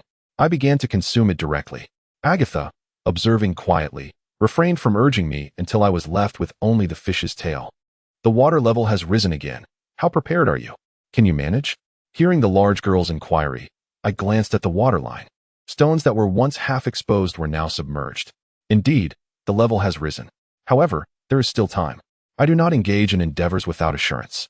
You should gather those hatchlings first. All right. As always, she responded decisively, turning towards the dragon brood. I finished the last morsel of fish tail, and at that moment, I heard a commotion above. A small figure, rubbing its eyes, sat up atop the verdant dragon scales. What troubles you, Chaos? I have a matter to attend to. Later. Feeney, could you assist me? Hearing the word assist, Feeney's eyes sparkled with interest. Of course, I am quite capable, Feeney said cheerfully. Thank you. Hee, Feeney giggled. I then looked towards the nearby rotund figure, who seemed engrossed in some task. Chubby, I called out directly. Huh. The figure digging the pit paused momentarily, then turned around. Its plump, round body and bright, glimmering eyes fixed upon Chaos. In the next instant, it sprang forth, its paws moving with increasing speed toward him. Was this rotund creature not going to decelerate? As the pudgy figure charged forward like a living projectile, Chaos silently shifted to the left, the rotund being raced past him. Its bright, vertical pupils filled with confusion as it glanced back at Chaos before continuing on, realizing it needed to halt abruptly. The creature's evident lack of balance became apparent. Its chubby paws interfered with one another, sending it sliding out in a comical display reminiscent of a dog tumbling headfirst. Perched atop Chaos's head, Phineas burst into laughter, pointing at the sliding figure. Ha ha ha, how clumsy it is, Chaos. As if hearing her words, the plump creature suddenly sprang to its feet. It turned around, arching its dragon-like body low, revealing its large white teeth. And its once bright eyes now narrowed into fierce vertical slits, fixating on the small being atop Chaos's head. No one could defy the majesty of a dragon. The predatory glint in its eyes had completely replaced its previous demeanor. Sensing the threat from the white dragon hatchling, Phineas rose, hands on her hips. Do you wish to duel with Lady Phineas? Humph. The rotund creature bared its teeth in response. While the scene was undeniably amusing, this was not the time for a skirmish between the two, especially with Phineas, whose assistance was still needed. Enough, my dear rotund friend. Phineas is an ally, neither prey nor foe. Yet, the creature maintained its fierce posture. Observing this, Chaos's emerald eyes narrowed. Are you choosing to disregard my words? The white slits in its eyes suddenly widened, the ferocity dissipating to reveal clarity. With a hint of grievance, the rotund creature emitted a softer growl, retreating from its offensive stance. Chaos, I'm not afraid of this creature. Allow me to demonstrate my abilities. Very well, let us keep the peace, Phineas. I have significant matters to attend to. Sensing the gravity in Chaos's tone, Phineas obediently settled down. Chaos approached the rotund creature, gently nudging its dragon head against it. He understood that it was feeling a bit miffed. Soon, I shall take you to hunt a grand beast. The creature's voice regained its lively tone, its round, white head nuzzling against Chaos's. Hey, you can nuzzle, but please don't push me. I'm quite upset now. In stark contrast to the lively exchange between Chaos and the rotund creature, Agatha's surroundings were steeped in tension. The hatchlings formed a circle, at the center of which sat a red hatchling, noticeably larger than the others. Agatha surveyed the hatchlings. "So, do you all wish to defy me?" One green hatchling, its voice still tender, replied, "This is not defiance, Agatha. Although you and Chaos are indeed powerful, the chromatic dragons are free and have never been subjugated." The translation conveys that while the young dragons can indeed be struck, one cannot expect them to learn obedience. Agatha surveyed the assembly of young dragons, though they remained silent. Their gathered vertical pupils expressed a sentiment akin to that of the green dragon. They were restless, their claws itching. The stones beneath Agatha's claws emitted a distressing sound under the pressure. Her crimson claws sank effortlessly into the stone, as if it were mere tofu. To strike these creatures would, however, disrupt Chaos's plans. Given the current rise in water levels, time was of the essence for them. For Chaos to employ the magical array to counter the bomb Okamla, a solid ground was necessary for the array's placement, along with the young dragons to shield against the creature's tentacles. Alone, she could not deter them. The tentacles of Bomb Okamla were numerous. If the riverbank at the end of the dark river were to be submerged, the young dragons might have no choice but to confront Bomb Okamla head-on. Such a confrontation would be the worst-case scenario, potentially costing some young dragons their lives and eliminating any advantage of terrain. If Bomb Okamla chose not to emerge from the water, even she would possess only a 50% chance of success. However, if Chaos could indeed employ the water serpent array, the situation would transform. They would not need to enter the water and could continuously harass Bomb Okamla beneath the surface. Should the adversary dare to approach the shore, her odds would soar to 80%. The rustling sound indicated that Agatha's increasing temperature was felt. 13 young dragons lowered their bodies in unison, slightly retreating, not out of fear, but to better coordinate their collective strike. Typically, dragons initiate battle with a blast of dragon breath. The young dragons, already displeased with Agatha, felt that the first incident could be forgiven. But it was unjust for Chaos to reclaim all the magic cores during the second encounter, especially since he had not participated in the hunt, choosing instead to remain on the riverbank. As for Agatha's claim of only one male dragon, it was inconceivable. Their dragon lineage was inherently superior, and such a powerful race could not possibly be reduced to a single male. As all the young dragons braced themselves, Agatha's rising temperature gradually subsided. Her indifferent crimson gaze swept across the young dragons. She would seize an opportunity to deal with them, but not at this moment. Chapter 32. Do these round-headed creatures truly grasp the significance of the term Magic Master? As the young dragons looked on in confusion, Agatha continued. At the end of this dark river lay a juvenile Bomb Okamla. The water level had been consistently rising, a fact readily observable. As the water rose, that Bomb Okamla would hunt all creatures within this dark river. She emphasized the importance of the term. The young dragons fell silent for a moment, exchanging glances. Agatha was indeed correct. Recently, the water level had been on the rise. Noticing this, one young dragon gestured to its companions, signaling their understanding. However, it is insufficient to place faith in Agatha solely based on this. What grounds do we have to trust you? The words came from a black hatchling dragon, whose pitch-black slit pupils were filled with skepticism as they regarded Agatha. Agatha turned her head to face the speaking black hatchling, and her formidable and fervent aura caused the young dragon to instinctively lower her posture, her innate wariness compelling her to adopt an aggressive stance. Next time, take care to consider this black hatchling when delivering a blow. Silently noting the appearance of the black hatchling in her mind, Agatha continued, I do not intend to prove anything to you, whether you choose to believe or not. You will understand everything once you accompany me to the end of the underground dark river. You may opt not to follow, but I will be taking Chaos with me. Upon hearing that Chaos would be taken, all the hatchlings momentarily tensed their vertical pupils. They all harbored a dislike for Chaos, the one who had snatched their spoils. Yet they also recognized the harshness of reality.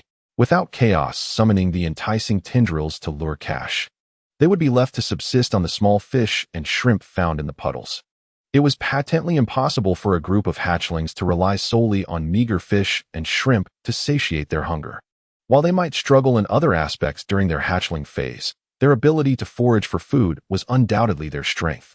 Should Chaos's summons and lures vanish, they would be compelled to venture into the dark river to hunt. Yet, That was no simple task. In the confines of the puddles, they could easily hunt Cash due to the terrain limitations, which rendered Cash unable to utilize its speed advantage. However, without such constraints, the situation would be drastically different in the expansive dark river. At that point, these hatchlings would be lucky to consume mere bubbles left in the wake of Cash's movements. They could even find themselves hunted by Cash instead. Hence, they resolved, Agatha must not be allowed to take chaos.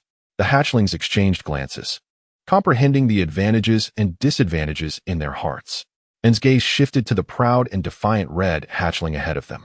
As time progressed, rather than narrowing the gap in size between themselves and Agatha, the disparity had only grown larger. Agatha now appeared significantly more imposing than before. Their eyes fell upon her bulging, muscular crimson claws.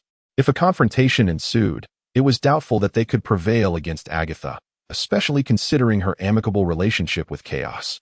If matters escalated, Chaos would likely join the fray. Coupled with Chaos's troublesome spellcasting abilities, their situation would only worsen. And retracted her aggressive posture, rising to her full height and striding forward. I will accompany you. Agatha regarded the somewhat smaller black hatchling who had approached her and nodded gently, remaining silent as her gaze shifted to the other hatchlings. The five-colored dragons were not foolish, with the exception of the juvenile white dragon. Witnessing her ally step forward, even though she felt reluctant, Roya followed suit, her gaze cautiously directed at the towering red hatchling before her. Then, I shall go as well. Agatha's response was a slight nod of her draconic head. Receiving the affirmation, the cautious Roya quickly advanced to Anne's side, disregarding her surroundings. Agatha continued to gaze at the remaining hatchlings. It was a simple truth, yielding to the prevailing circumstances. The temporary unity forged the moment the black hatchling made its choice had already been shattered. Indeed, this proved to be the case, as one by one, the hatchlings expressed their allegiance. All 12 opted to follow suit. Without any pleasantries, Agatha promptly assigned the hatchlings the task of transporting materials. They were to gather the intact fish bones that had accumulated on the riverbank, resources required by Chaos. The previous day's meal had consisted solely of fish flesh, leaving the bones untouched. Hearing approaching footsteps, Chaos lifted his dragon head for a glance. It was Agatha, appearing well-prepared, accompanied by a group of hatchlings clutching complete cache fish bones in their mouths. Are we ready to depart? Agatha's words were straightforward and to the point. Indeed. Rising from the ground, Chaos turned to regard the still prostrate White Chubby beside him. Get up, we are going hunting. Humph. White Chubby pushed himself up, his vertical pupils narrowing into a fierce expression. Unable to resist the urge, Chaos extended a claw to pat the round, white dragon head, then turned his gaze back to Agatha. Let us proceed. Very well. Without any further ado, Agatha advanced, extending her claws to grasp the stone pot filled with white magic cores. With a powerful flap of her broad dragon wings, she ascended into the air. Seeing the petite figure take flight, Chaos unfurled his own pair of wings, adorned with lush green scales. Whoosh. 10 minutes passed with ease. 20 minutes in, his wings began to feel a tad sore. 30 minutes later, he gasped, is that little one's stamina truly limitless? 40 minutes in, panting heavily. 50 minutes later, dizziness set in. I can't go on. I truly cannot. If this continues, I might perish. I must rest. Approaching a wall, Chaos's claws easily pierced the not-so-solid rock, allowing him to hang onto the cliffside. He cast his gaze toward the petite figure ahead, Agatha. Hearing her name called from behind, Agatha flattened her wings and halted her forward motion. Turning her dragon head back, she saw Chaos, exhausted and clinging to the wall, panting heavily. Out of stamina already? Her crimson vertical pupils narrowed slightly. Agatha was surprised by Chaos's apparent weakness. This is not acceptable. All the hatchlings hovering above the dark river paused, their eyes fixed on Agatha. Noticing her silence, they then shifted their gaze to Chaos, who was still clinging to the wall. Contempt, surprise, disdain, excitement, various expressions flickered in their differently colored vertical pupils. Sensing the meanings behind these gazes, Chaos felt a surge of irritation. What was the meaning of these round-headed hatchlings? Wasn't it entirely normal for a delicate figure like him to be somewhat fragile? Did they not understand what it meant to be a frail mage? Do these round-headed beings comprehend the significance of the two characters? Taking a moment to pause, it was at that juncture that Agatha spoke up. The gaze of the hatchlings began to shift, their wings flapping as they sought their preferred stone walls to rest upon, recuperating their strength. Agatha flapped her wings and soared directly towards a position beside Chaos. Chapter 33. Let it go. Let it go. Agatha tilted her dragon head to glance at Chaos. Are you recovered? With a gentle nod of his head, Chaos felt the weariness in his wings had dissipated. Then let us set forth. Upon finishing her words, the large young lady released her claws from the rock face, her body plummeting a few meters before her crimson wings unfurled, gracefully adjusting for flight once more. Observing the receding silhouette of the large young lady, the remaining hatchlings also released their grasp from the rock wall, transitioning from falling to flying. Humph. Chaos glanced at the pudgy one beside him. No worries, let us follow. Humph.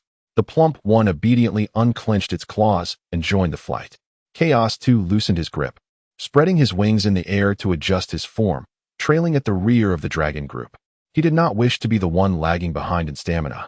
Yet what could he do about the burdensome innate weight upon him? Do not be disheartened. Your bloodline talent in spell casting is remarkable.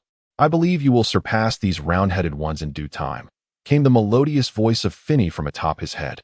Chaos recognized Finny's intent to console him, and he felt a warmth in his heart. Thank you, Finny. Hee. We are friends. There is no need for thanks. After nearly an hour of continuous flight, the scenery began to blur, and his wings felt as though they had lost sensation. Huff, huff. The two large nostrils of the emerald dragon head continuously exhaled mist. Shall we take a break? Hearing the deepening breaths of Chaos, Finny grew concerned and flapped her small wings to ascend. The dragon group ahead had already distanced themselves. At that moment, Chaos felt as though he had been abandoned, unnoticed by the others. Yet, upon closer inspection, one would find that the speed of the dragon group had significantly slowed compared to the initial pace. So dizzy, so blurred. I longed to sleep. Just then, a gentle coolness emanated from his abdomen. This sensation dispelled the haze of fatigue. Lowering his head, he beheld a round, white dragon head gazing up at him. Humph. It's you, pudgy one. Thank you. At this moment, he was completely cradled upon the back of the plump one, his claws reaching out to embrace its neck. Humph. With a mighty roar, the hefty white wings of the plump one flapped, propelling its speed to soar. The sudden acceleration quickly caught up with the dragon group. As the white hatchling drew closer, all the hatchlings cast fleeting glances towards the figure perched upon its back. The lead dragon, Agatha, gave a cursory glance, but said nothing, continuing to guide the group onward. Chaos disregarded the gazes around him. Let it go, let it go. Weakness is inherent. It is simply a part of who I am. As for the disdain of the hatchlings, it matters not. After all, none of these dragons can rival Agatha except for him. The plump one aids him, and in return, he shall safeguard the plump one. It is as simple as that. The flight speed of the dragon flock gradually increased, returning to their normal pace prior to the commencement. With Chaos upon his back, the plump one dangled at the rear of the group. However, based on Chaos's observations, he felt that the plump one was in a state of effortless ease. This was evident from the even and almost serene rhythm of the plump one's breathing. It appeared that the plump one had awakened some latent physical prowess. No wonder he could consume so much. His entire being was adorably rotund. Instinctively, he squeezed the soft flesh around the plump one's neck. The round, white dragon head tilted at an unusual angle, gazing at Chaos. Humph. There was nothing amiss. In response to the plump one's gaze, Chaos offered a brief explanation. He had merely squeezed the soft flesh of the plump one's neck out of instinct. At that moment, Finny, flapping her small wings, soared ahead, hands on her hips. I didn't expect you, plump one, to be quite impressive. This praise was evidently well received by the plump one, whose white vertical pupils dilated with delight. Humph, came the youthful voice, unmistakably brimming with pride. You, plump one, seem entirely unaware of humility. Humph, humph. The plump one turned back to face forward, lifting his rounded head slightly. Humph, this time, since you aided Chaos, I shall let it slide. After a brief respite of approximately 10 minutes, during which he regained his strength, Chaos resumed his own flight. Thus, after another half-hour of flying, they reached the end of the dark river. The tranquil underground lake mirrored the surroundings, encircled by towering, smooth rock walls, with a broad riverbank opposite serving as solid ground. Upon arrival, this place resembled the dream revealed by the hourglass perfectly. Folding his wings, he landed with his claws at the center of the riverbank, his gaze fixed ahead. A scorching aura wafted from a nearby location. Sensing the surge of warmth beside him, Chaos withdrew his gaze from the riverbank and turned to see Agatha approaching. Shall we take a moment to rest? No, let us begin directly. Chaos declined Agatha's suggestion, feeling he was not overly fatigued. Besides, who said he needed to personally construct the water serpent array? He was merely responsible for directing and had no intention of exerting physical effort. As for those who would labor, his peripheral vision swept over the group of hatchlings resting at the riverbank. The sensitivity of the dragon species was acute, and the hatchlings quickly sensed Chaos's unabashed scrutiny. In response to the gaze of this diminutive green hatchling, many expressed their disdain, with some even revealing their sharp dragon teeth as a warning. Chaos paid little heed to the provocations of the few hatchlings. It was clear that these younglings had misunderstood. While his frail nature was indeed apparent, his magical prowess, let's just say, the trickling brook had transformed into a 4-meter-long stream. A unit of calculation is required.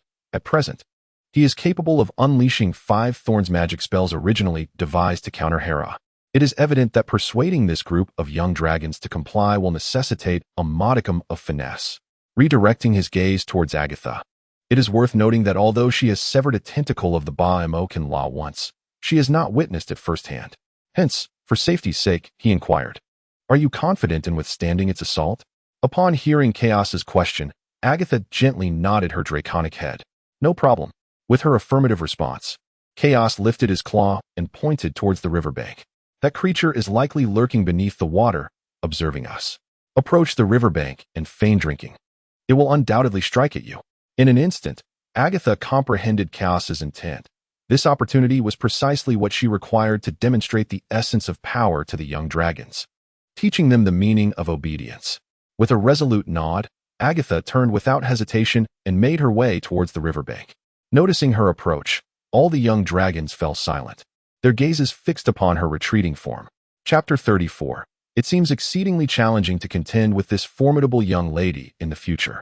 Although Agatha had previously remarked about the presence of a Ba-Emokan Law beneath the water, skepticism lingered among them. A juvenile Ba-Emokan Law possesses at least a 4th-tier status.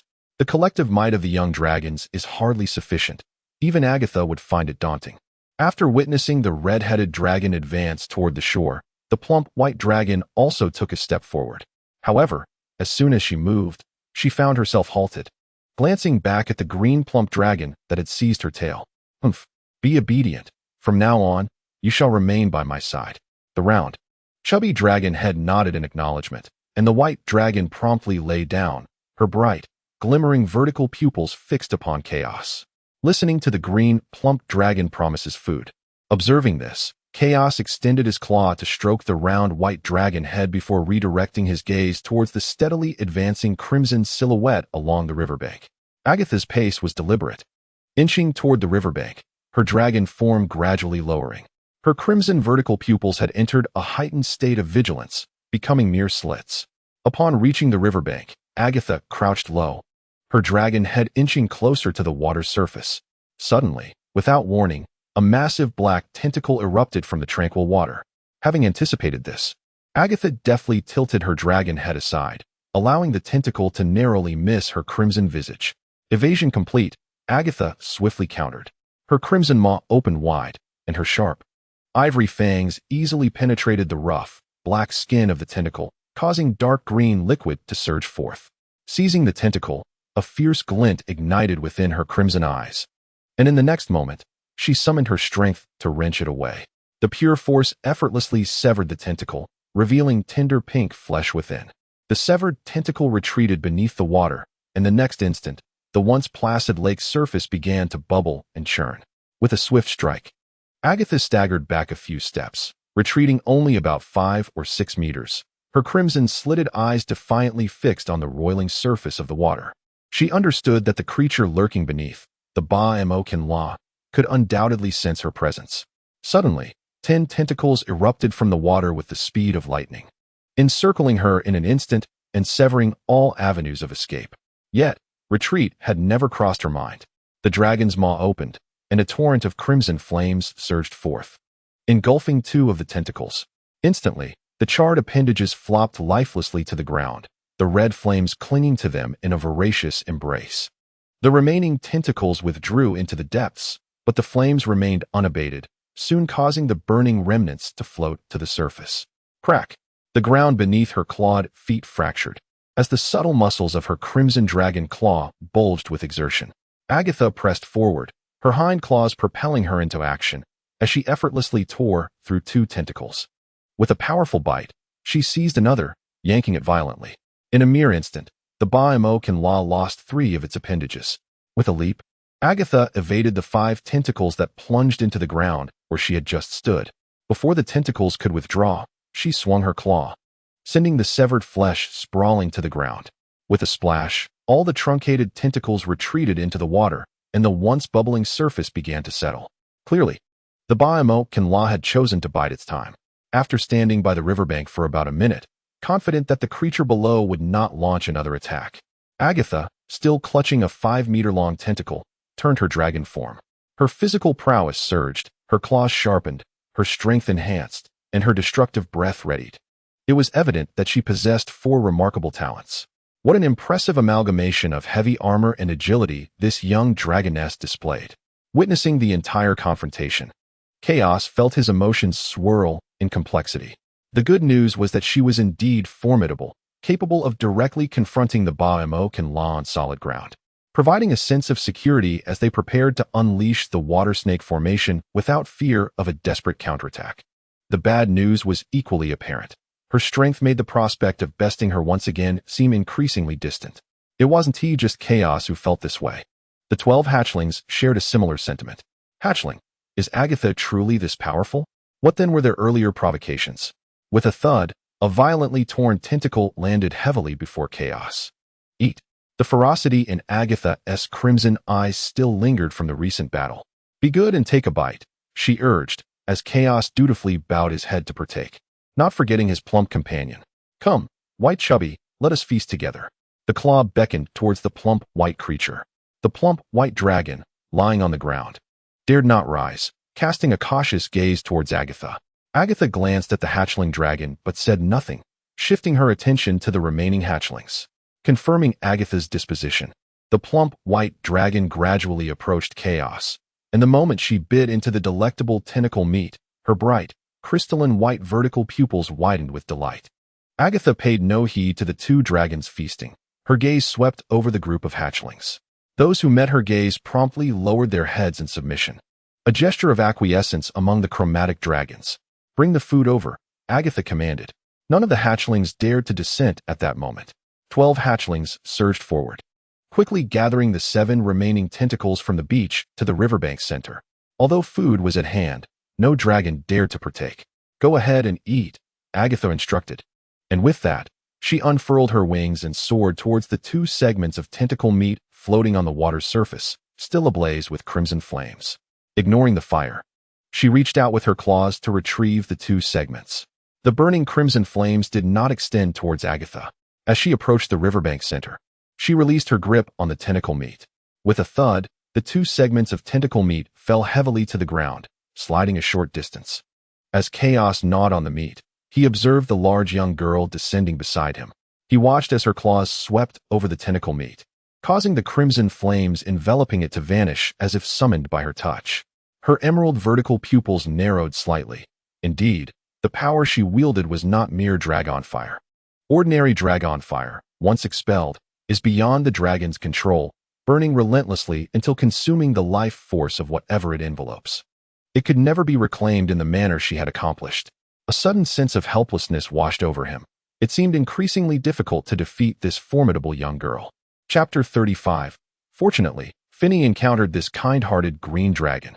The thought made the once delicious tentacle meat lose its appeal. Defeating the young girl had been his first aspiration since birth, yet it now appeared a daunting challenge. Like him, the young girl possessed something in her lineage, and it seemed she had more than he did. A troublesome predicament indeed. Chomp, chomp, why is there nothing left? Reaching out, Chaos found only emptiness. He glanced at the plump, white dragon beside him. The white dragon, busy stuffing her mouth with tentacle skin, halted her actions, her bright, sparkling white vertical pupils fixed on Chaos. Does the chubby green one want to eat the skin too? After a brief pause, her pudgy white paw lifted to grasp the remaining piece of tentacle skin just outside her jaws. With a heave, nearly a meter of damp tentacle skin was pulled free. The wrinkled, dark tentacle skin, covered in crystalline dragon saliva, was presented before Chaos. Here you go, green chubby one. The white dragon did not speak, yet Chaos sensed her intent clearly. No, no, no. He repeatedly waved his claws in refusal. This plump, white dragon certainly knew how to tease a fellow dragon. He certainly does not wish to partake in the saliva of a fool. And the tentacle skin is exceedingly coarse, akin to chewing on rawhide. Its flavor is only marginally superior to that of dirt, which holds no appeal for him. I refuse. You may consume it yourself. Humph. The bright, crystalline vertical pupils glimmered, and the claws holding the tentacle skin once again shoved it into the dragon's maw. The tentacle skin that had just exited now returned as an import. Does this chubby one not find it repulsive? Never mind. After all, it is just a simpleton. Averting his gaze, he noted that the recently consumed tentacle meat had only satisfied him to a third of his hunger. However, it had significantly replenished his magical energy. The power within him noticeably enhanced. Yet, he still felt unsated. He raised a claw to touch his belly. Perhaps he should seize a bit more. Sitting upon the ground, the dragon's head turned, its gaze falling upon a group of juvenile dragons. Alas, these younglings were all reincarnated starving dragons. There was no tentacle meat to be found here. Among the 12 fledglings, not a scrap of skin remained. What a ravenous bunch. At this moment, only Agatha still possessed tentacle meat. He directed his gaze toward her. Agatha was still gnawing on a steaming piece of tentacle, though she had but one left. Just then, she tossed a chunk of steaming tentacle meat towards him, landing right before Chaos. Gazing at the steaming morsel, Chaos felt elated. The large girl is truly wonderful. Thank you, he exclaimed, seizing the hot tentacle meat to devour. This time, he had no intention of sharing with the chubby one. It was far too gluttonous. Not receiving any meat, the chubby one stared longingly at Chaos. He chose to ignore it. Chaos continued to feast, and soon, half of the tentacle was consumed. Burp. He patted his now rounded belly, satisfied with a contented belch. How delightful. He felt so at ease that he wished to recline. Just as he was about to lay down, a dark shadow loomed before him. Looking up, he discovered Agatha standing there. What is it, Agatha? Let us commence the action now. As straightforward as ever, Chaos understood her intent. She was eager to confront that troublesome Mo Canla. Indeed, this was the most pressing task at hand. Very well. Shaking off his drowsiness, Chaos propped up his dragon body, his gaze set upon the sprawled fledglings. Without his prompting, the large girl spoke. Everyone rise. Her youthful yet impassive voice lacked authority. Yet having just witnessed Agatha's ferocious combat prowess, where a single tier of fledglings had decisively bested a 4-tier Mo Canla, the 12 fledglings rose in unison. The Mo Canla had yet to be fully dealt with. If they wished to continue enjoying their juvenile phase in peace, eliminating this Mo Canla was imperative. From this moment onward, you shall all heed Chaos's every command, so we may eradicate that Mo Canla once and for all. Agatha's gaze fixed intently upon the most unruly little black dragon. Under the gaze of Agatha, the chubby little black dragon gradually lowered its head until it touched the ground. Its pair of deep black vertical pupils sparkling like the water of a hidden river. Obedient and timid, yet capable of consuming a meal, it held no objections. Having just feasted on Agatha's offerings, performing a task in return seemed fair enough, a humble exchange that did not diminish its dignity. Seeing no dissent among the others, Agatha turned her attention to Chaos. Understanding that the next moment was his to shine, Chaos surveyed the group of hatchlings, his gaze ultimately resting on the coal-black one among them. A slight grin creased his dragon lips. He had not forgotten the last incident involving the water channel. The Chaos had to be the work of a rival, and the only ones with a grudge against him were the silly green one and the coal-black hatchling. The green one lacked the cunning for such schemes, leaving only the coal-black as the likely culprit. Anxiety flared within and as Chaos's gaze locked onto him. All right, let us commence our task. First, remove all the fish bones from the fish skeleton, and then we shall proceed to the next step. With that command, Chaos approached the stone cauldron. The large young lady had just demonstrated her strength, and at this juncture, no hatchling dared to rebel. Stopping before the cauldron, he extended his claw and retrieved a cash magic core, roughly the size of an egg, gleaming white. He settled down on the ground. For constructing the magic array required not only fundamental materials, but also the indispensable core of magical energy.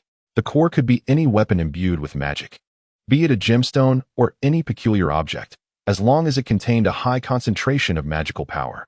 The cache magic cores were precisely what Chaos had chosen as the core.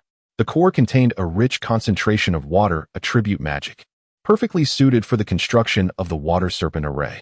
Lifting his right claw, he began to trace the air, and as his claw glided, blue luminescence etched delicate lines through the atmosphere, coalescing into a blue magical pattern. With a deft touch, he pierced the already formed magical pattern into the cache magic core. All right, that's done. On to the next. How impressive, Chaos. You managed to outline the array's magical pattern in one go. The praise from Feeny, perched above, brought a proud smile to Chaos's lips, and he did not shy away from acknowledging it. Of course. By the way, Feeny, could you assist me with something? Absolutely, Chaos. Just tell me what you need. Her enthusiastic reply delighted him. When I activate the magic array, you simply need to sit atop one of the cores. You won't have to do anything but channel your magic into the core. Consider it done. Her innocent and confident response was heartening. Fortunately, Feeny encountered him. A benevolent green dragon.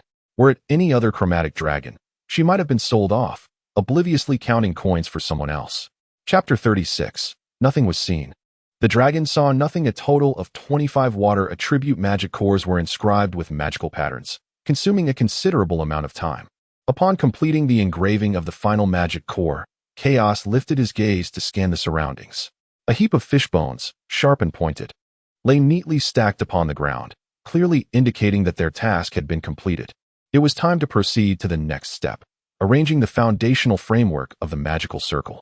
With everyone assembled, it was time to get to work. Rustling sounds filled the air as all the young dragons, resting along the riverbank, raised their claws, their round, dragon heads collectively gazing at Chaos.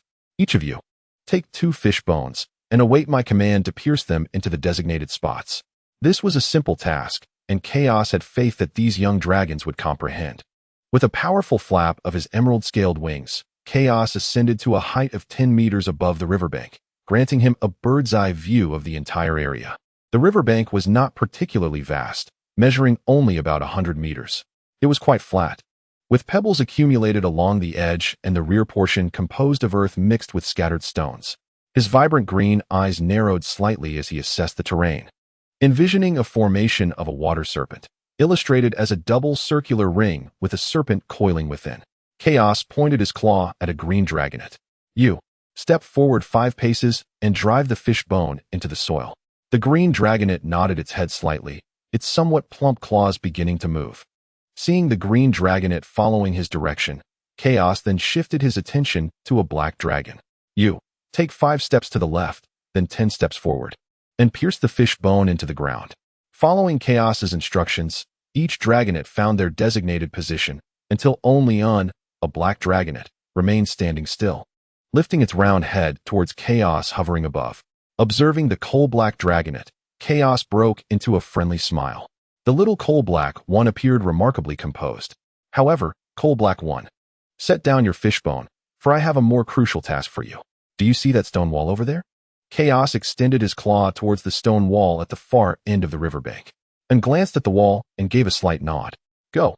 Use your claws to throw forth a rectangular stone, measuring 3 meters in length and 3 meters in width. Is this also necessary for the formation?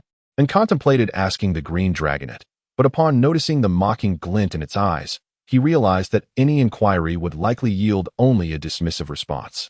With a gentle nod, he set down the fish bone and approached the stone wall. Observing the black coal dragonet's retreating figure, Chaos stroked his chin, pondering. How curious it was that the little coal-black one did not question him, even though it had clearly concocted a perfunctory excuse. Oh, this coal-black one seems to consistently make choices that defy my expectations. A fleeting glance at the dragonet now digging at the stone wall uplifted Chaos's spirits. After all, if it enjoyed digging, then this time he would allow the coal-black one to dig to its heart's content. The claws of the young dragons were indeed sharp, yet they were not without limits. Prolonged scraping against stone would inevitably lead to discomfort. Returning his gaze downwards, Chaos noticed the group of dragonets who had already embedded the fish bones, all eagerly awaiting his next command. You, take 3 steps to the left, then insert. As Chaos directed with unwavering precision, the skeletal framework of the magical array gradually took form. From below, the intricate details may have been obscured, yet from Chaos's vantage point, the distinct dual-ring array and the sinuous serpent within were clearly discernible. Observing the completed foundational structure, Chaos gestured with his claw towards a group of eager hatchlings gazing up at him. "All right, you may step back for now." Upon hearing this, all the hatchlings began to retreat from the framework of the magical array. With the foundation now established, Chaos folded his dragon wings slightly and descended slowly to the center of the array, standing upright. He bent down and retrieved a handful of magic cores from the stone cauldron, cradling them in his embrace. It is time to position the core.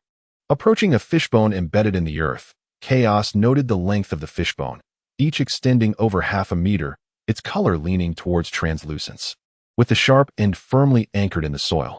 "Not this one, nor this one," he muttered, rummaging through the pile of magic cores in his grasp. "Ah, found it. This is the one." He placed the selected magic core atop the flat end of the fishbone. "That will do. 10 for the double rings, 9 for the serpent's body, and 1 for the serpent's head." He positioned the final magic core atop the serpent's head. "Finny." Yes, I am here. What would you have me do, Chaos?" Finny fluttered down from above, her small wings beating energetically, her azure eyes sparkling with anticipation as she gazed at Chaos. "Excellent. Your enthusiasm is commendable." Chaos pointed to the magic core situated on the serpent's head. "You simply need to connect your magical energy to this core while seated upon it. Of course. Leave it to me, Chaos." With a determined flap of her tiny wings, Finny settled onto the oversized magic core. As she perched, the core suddenly emanated a mesmerizing blue glow. Finny, resembling a duck in her seated posture, tilted her head to gaze at Chaos. "Is this all right?" "Yes," Chaos nodded approvingly. "This is perfect. Finny, you are remarkable." Upon receiving such praise, Finny beamed with delight, her grin wide and innocent. What a relief to have it all sorted. Observing Finny's joyful demeanor, Chaos turned to make his way to the center of the magical array. With all preparations complete, he was poised to activate the water serpent magical array at any moment.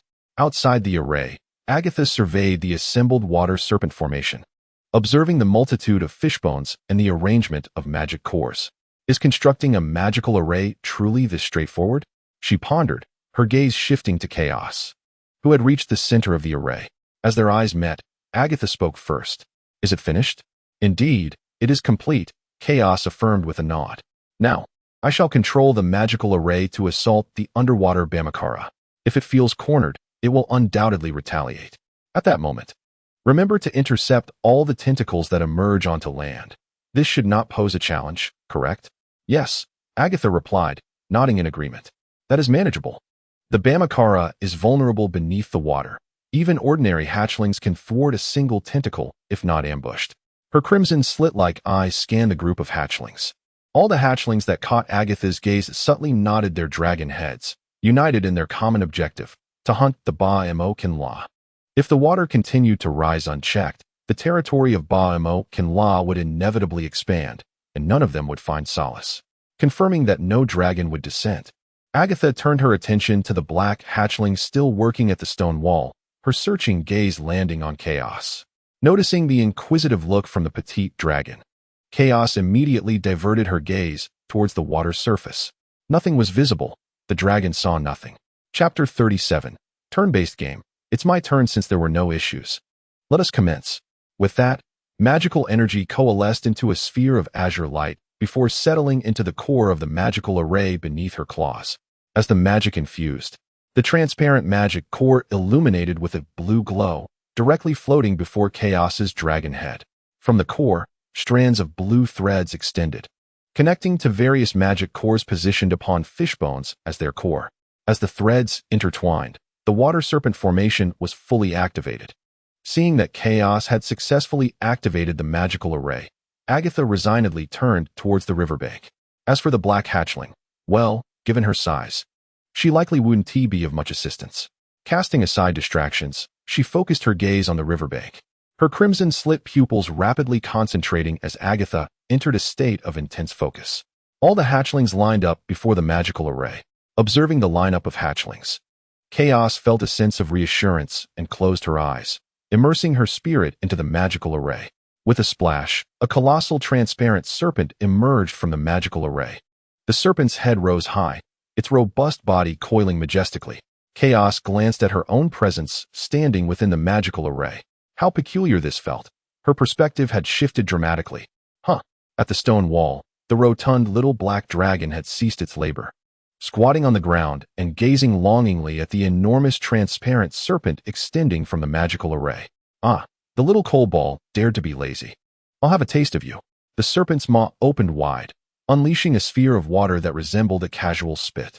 However, chaos seemed to overlook her current size. The water sphere crashed against the black hatchling like a tidal wave, instantly sending it crashing against the stone wall, leaving a spiderweb crack upon impact. Is it truly this powerful?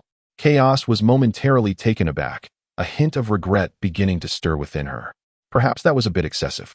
The little black dragon slowly rose from the ground, neither roaring nor venting its frustration, silently turning to resume its task of scratching at the stone. It appeared to be unscathed. How vexing. Why am I fixating on this? This is nothing more than retribution. Yes, indeed, this is revenge. Now, I suppose the score is settled between me and that little coal ball.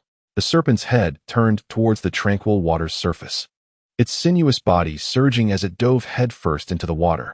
Splash! With the serpent's plunge, the calm surface erupted into a massive spray of water. It surged into the depths, revealing an underwater realm far more expansive than what lay above. Silence enveloped the scene, an extraordinary stillness prevailing. The elemental body is not the true entity. It lacks the vision of a true dragon and can only perceive depths of about 10 meters underwater. Scanning the surroundings yielded no sign of Ba-Mo-Kin-La, prompting a downward gaze. The abyss appeared pitch black, an unfathomable void. The serpentine form writhed as cows opted to delve deeper. After several minutes of swimming downstream, not a single fish or aquatic creature was in sight. The waters were truly devoid of life. Continuing the descent, suddenly, a dark tendril shot forth from the rocky wall like lightning, too swift for cows to react. Despite piercing through the serpent's head, the tendril did not release a single drop of blood. Raising his gaze to the stone wall, he beheld a colossal, soft-bodied creature, resembling a small mountain, covered in writhing tendrils, with 4 pairs of dark vertical eyes fixed upon him. I found you. Cows felt a surge of excitement, and the serpent's maw opened wide. With a swift snap, the dark tendril that had pierced his head was severed in an instant. The creature, seemingly inflamed with rage from the pain, began to thrash its tentacles, releasing a flurry of bubbles. In a moment, countless tendrils surged forth, aiming at cows. The tendrils spread out in all directions, encircling him like a vast prison. Cows remained still, allowing the tendrils to penetrate his serpentine form. Foolish creature, you underestimate me. Ba-Mo-Kin-La relies solely on brute strength. It possesses a modicum of magic, perhaps capable of conjuring small jets of water. Truly, a hospitable beast, offering itself so willingly. Without hesitation, Cows opened his maw and bit down, severing 2 of the encroaching tendrils in an instant. The creature, now down 2 appendages, expelled bubbles with increasing urgency. Realizing the threat, its tentacles lifted toward the water snake, unleashing a torrential barrage of water arrows. This assault proved effective, as the projectiles pierced the giant serpent's flesh, creating numerous small wounds. Yet, to Cow's astonishment, these injuries began to heal at a visible rate. Observing the swiftly mending wounds, Cows felt a profound calm wash over him. In this turn-based confrontation, it was his moment to act. As the colossal serpent lifted its head to regard him once more, Ba-Mo-Kin-La seemed to comprehend the situation and without hesitation, propelled itself deeper into the abyss. How audacious! I was promised a turn-based encounter, and yet you cheat. With a flick of his tail, Cows pursued. The creature's speed was lackluster, allowing Cows to swiftly catch up, his serpentine body coiling around Ba-Mo-Kin-La, revealing serrated, transparent fangs within his gaping maw. He aimed for the creature's head, but instead, a tendril was thrust into his mouth. This time, the tendril did not pass through, but rather ensnared his open maw, offering itself so willingly. I shall take a bite. However, upon sinking his teeth into the tendril, Cows realized something was amiss. He could not pierce it. The tentacle within his mouth suddenly became remarkably resilient, yet it was not entirely impervious to his bite. He managed to gnaw at it slightly, akin to the challenge of chewing a tough piece of malt candy. Cows cast a glance at the tentacle in his mouth. An unseen stream of water enveloped the surface of the tentacle. Is this enchanted? Nevertheless, it matters not. Today, I shall patiently endure with you. Hard tofu is softened through grinding. I continued to nibble, and after nearly 3 minutes, the tentacle entwined in my serpent's kiss was finally severed.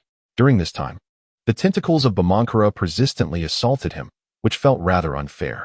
It was supposed to be a turn-based encounter, yet this fellow disregarded the rules and played dirty. Bah! I spat out the severed tentacle from my mouth.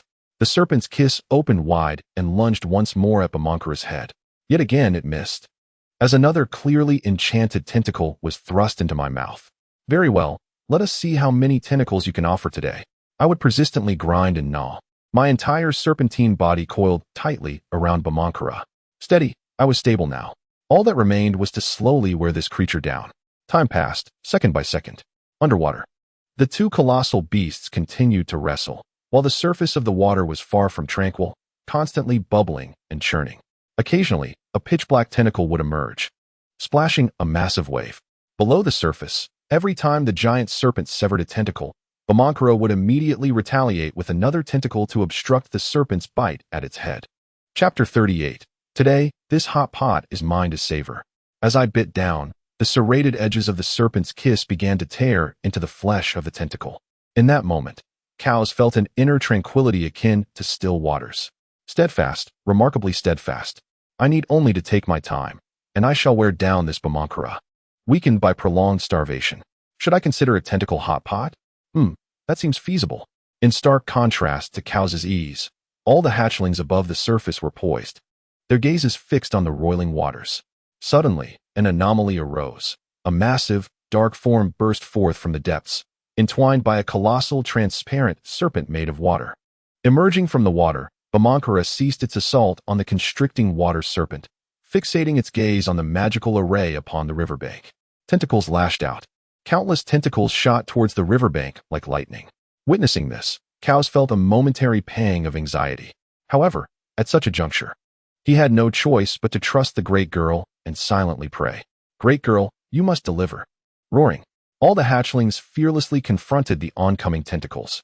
The mightiest among them, Agatha, was the first to engage, her muscular paws raised to strike down upon a tentacle.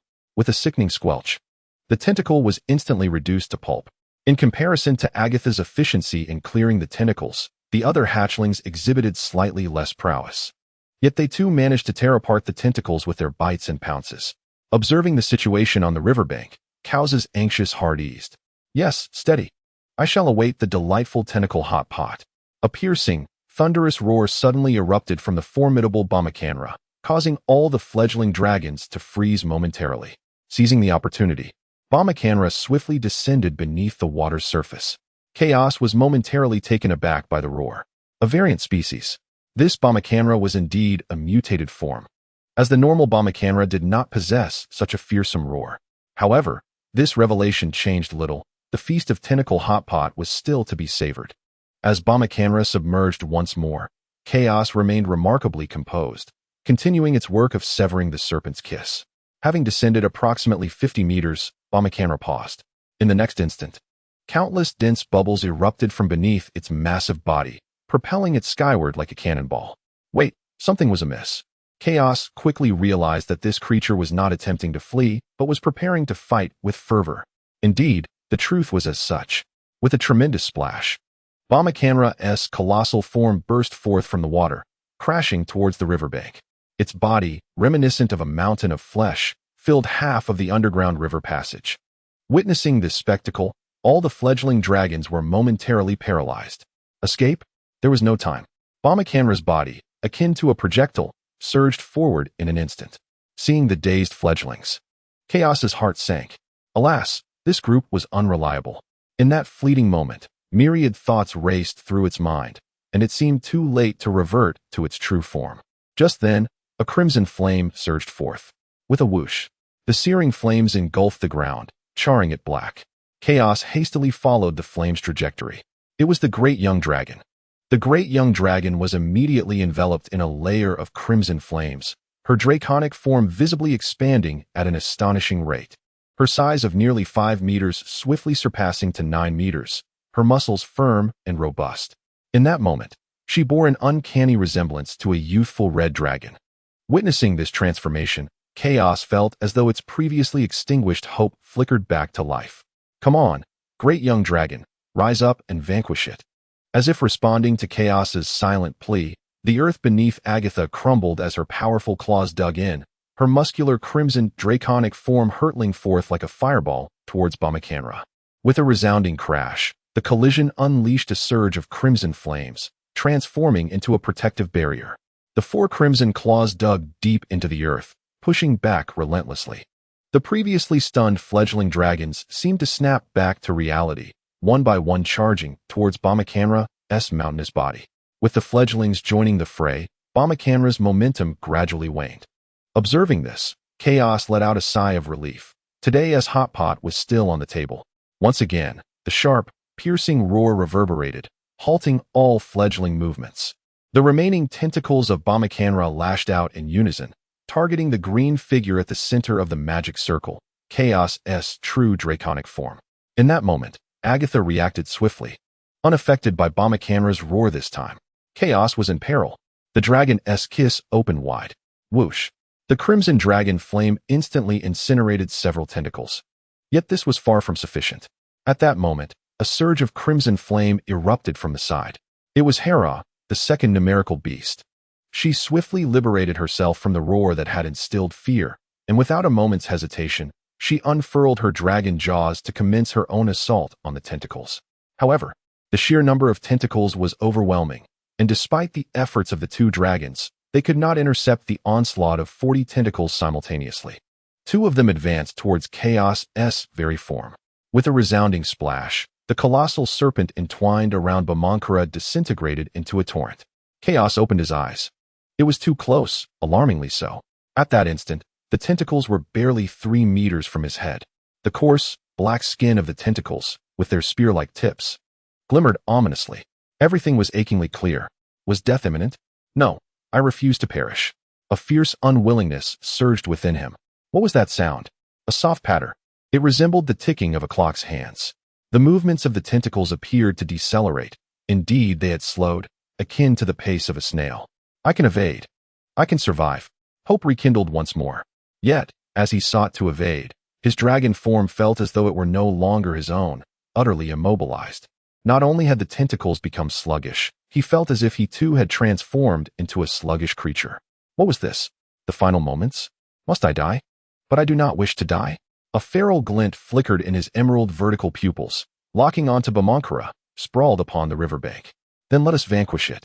Even in death, I shall have a companion in demise.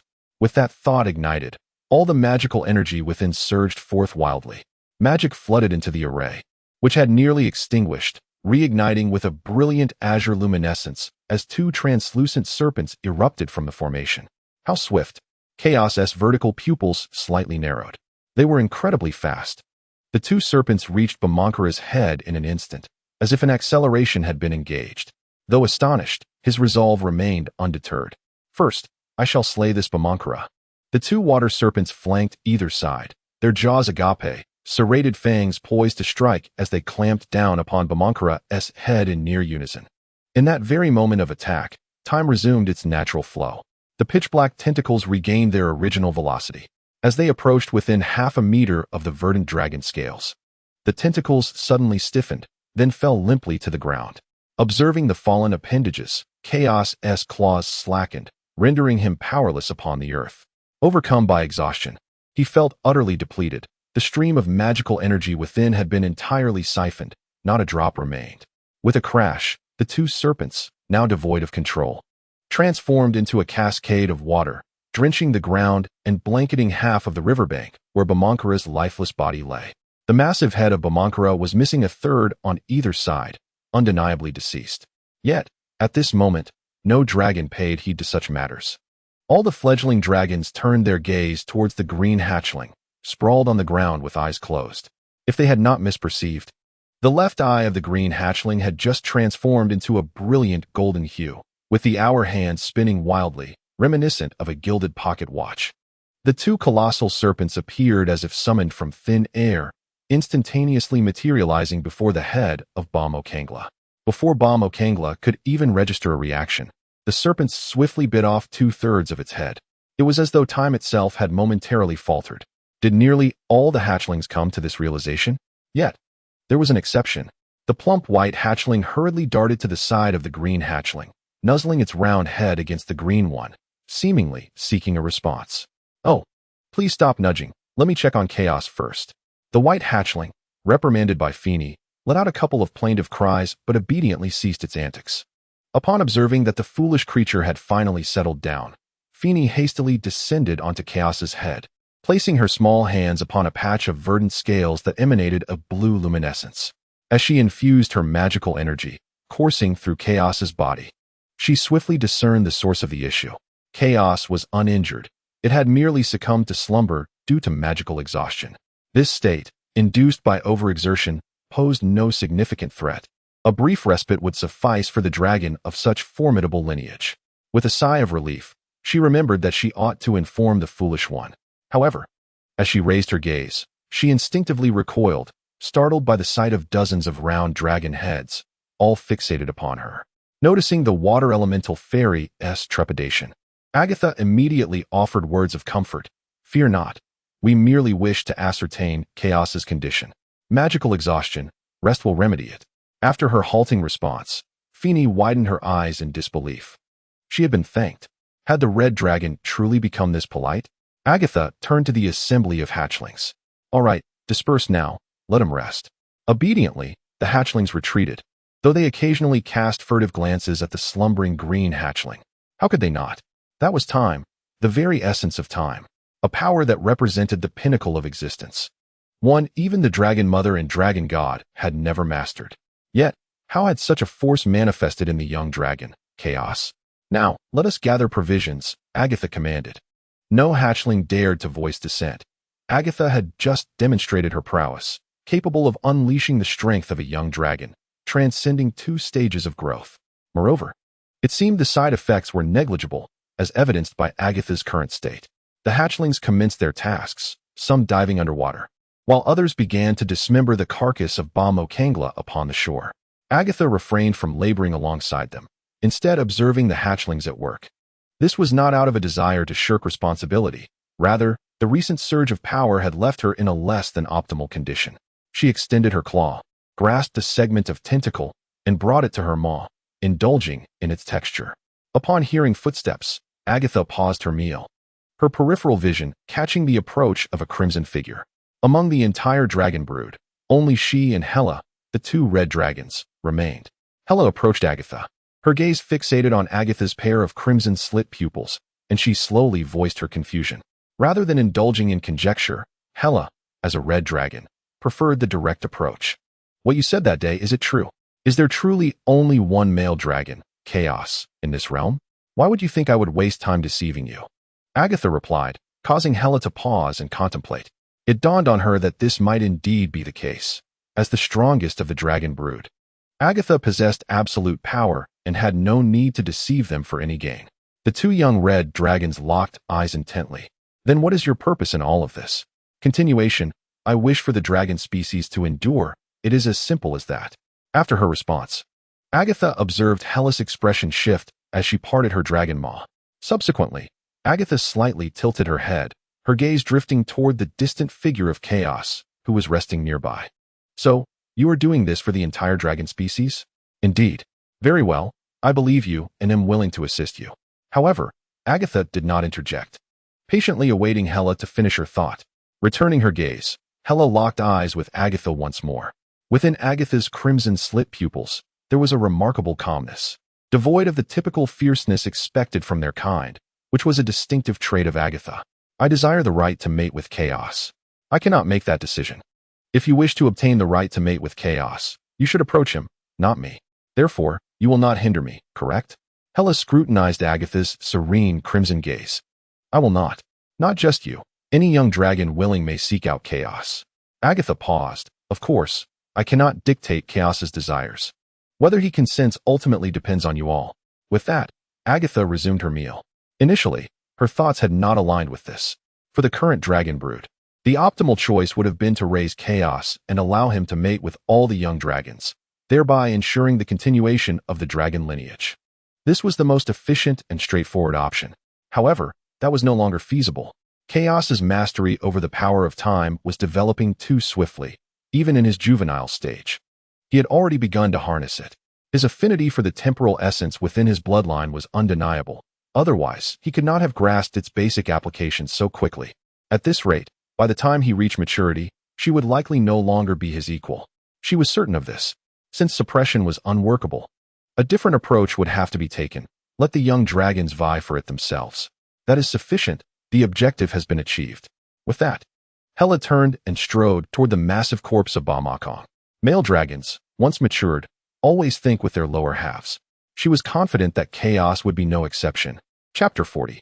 Did you truly think I hadn't seen through you? Chaos opened his eyes to find a round, plump dragon head resting before him, seemingly in a deep slumber. The dragon's head tilted awkwardly, its maw gaping slightly, a small tongue protruding from within. This was the scene before me, as ever, displaying the usual poor sleeping posture of the plump creature. Chaos's gaze fixated on the little tongue dangling outside, and after a moment's hesitation, he extended his claw to grasp it, swiftly tucking it back into the dragon's mouth. This arrangement appeared much more acceptable, just as a sense of satisfaction blossomed within him. The rosy little tongue once again emerged from the opposite side. Chaos sighed, deciding to prop himself up. At that moment, perched atop Chaos's head, the little fairy Phineas stirred and sat up. Why are you always fidgeting? Chaos, are you awake? With a flutter of her tiny wings, Phineas soared to the front of Chaos's snout. Observing the concern etched on her face, Chaos felt an odd sensation. Why was this little fairy so invested in his well-being? Perhaps her prolonged solitude made her cherish any opportunity for conversation. It posed a dilemma, as he found it difficult to dismiss her casually.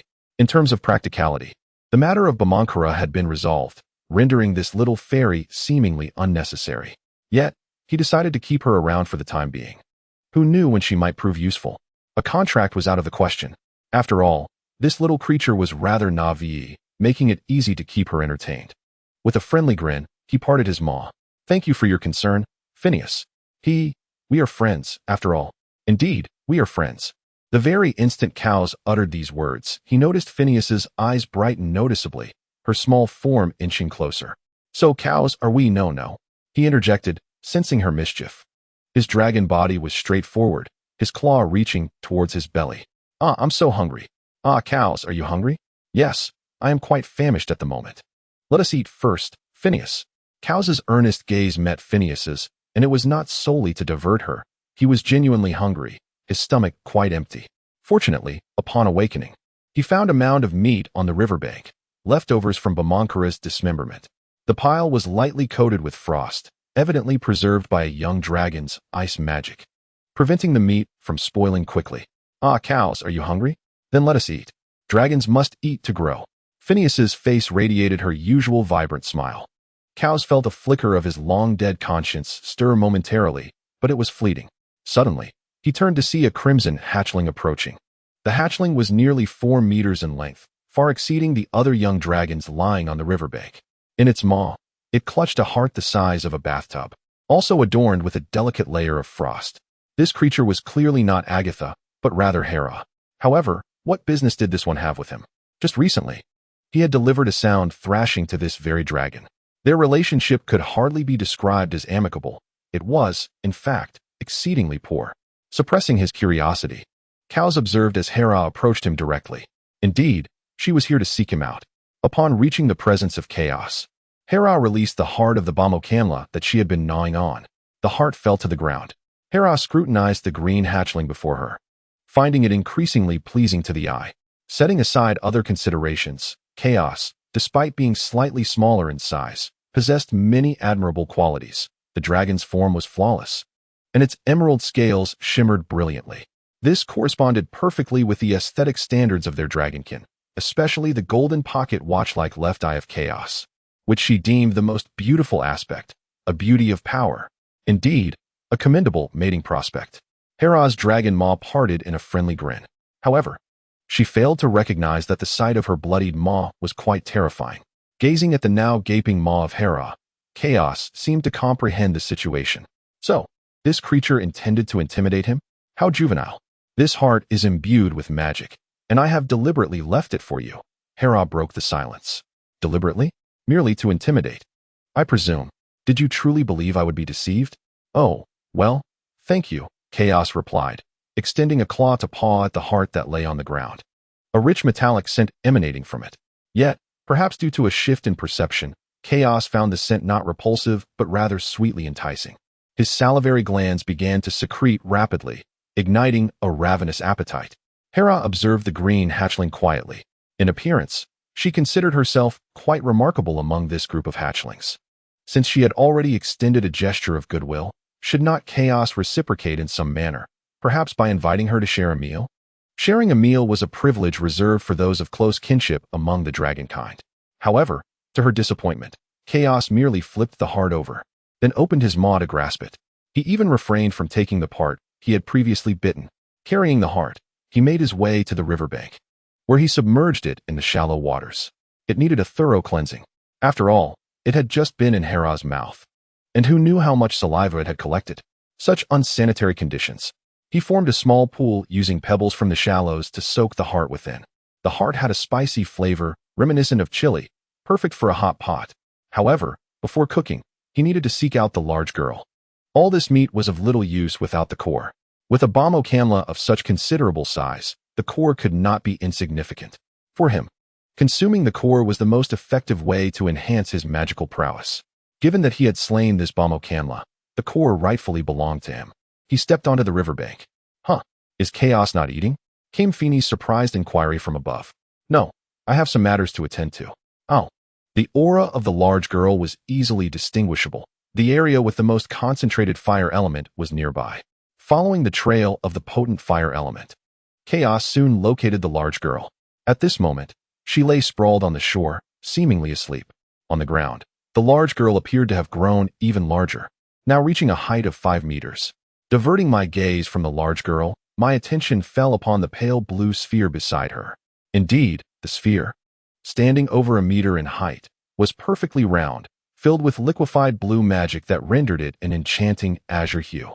This was the magic core. Undoubtedly the core of Ba-Emokinla. Such a substantial size. How much magical power would it bestow upon me if consumed? With a surge of excitement, I approached the magic core, my paws treading lightly. Unable to contain my exhilaration, I lunged forward, enveloping the core, which was larger than my entire dragon form. In my 4 claws. Chapter 41. The sound of pattering, a chilling sensation emanated from the core, coursing through my abdomen. Hee. What was that sound? Turning my head, I was met by the imposing visage of a large, fiery red dragon. My emerald vertical pupils momentarily focused. Agatha, you have awakened. Indeed. It was I who defeated Ba-Emokinla. I believe this magic core is intended for you. Is it truly meant for me? Chaos paused briefly, his tense body gradually relaxing, his gaze filled with skepticism as he regarded the large girl. While she had always treated him kindly, this was a 4-ring mutated magic core. Could she genuinely wish to bestow it upon him? Yes. Receiving affirmation once more, he discerned no trace of greed in her crimson vertical pupils. Could it truly be meant for him? This was utterly bewildering. Do you not sense it? Sense what? Cows was perplexed by the girl's inexplicable words. Today, she seemed unusually peculiar, frequently uttering odd statements. Your eyes, your left pupil has completely transformed. My eyes. Cows blinked, the pink membrane fluttering across his vision. What sensation? I feel nothing. His sight remained crystal clear.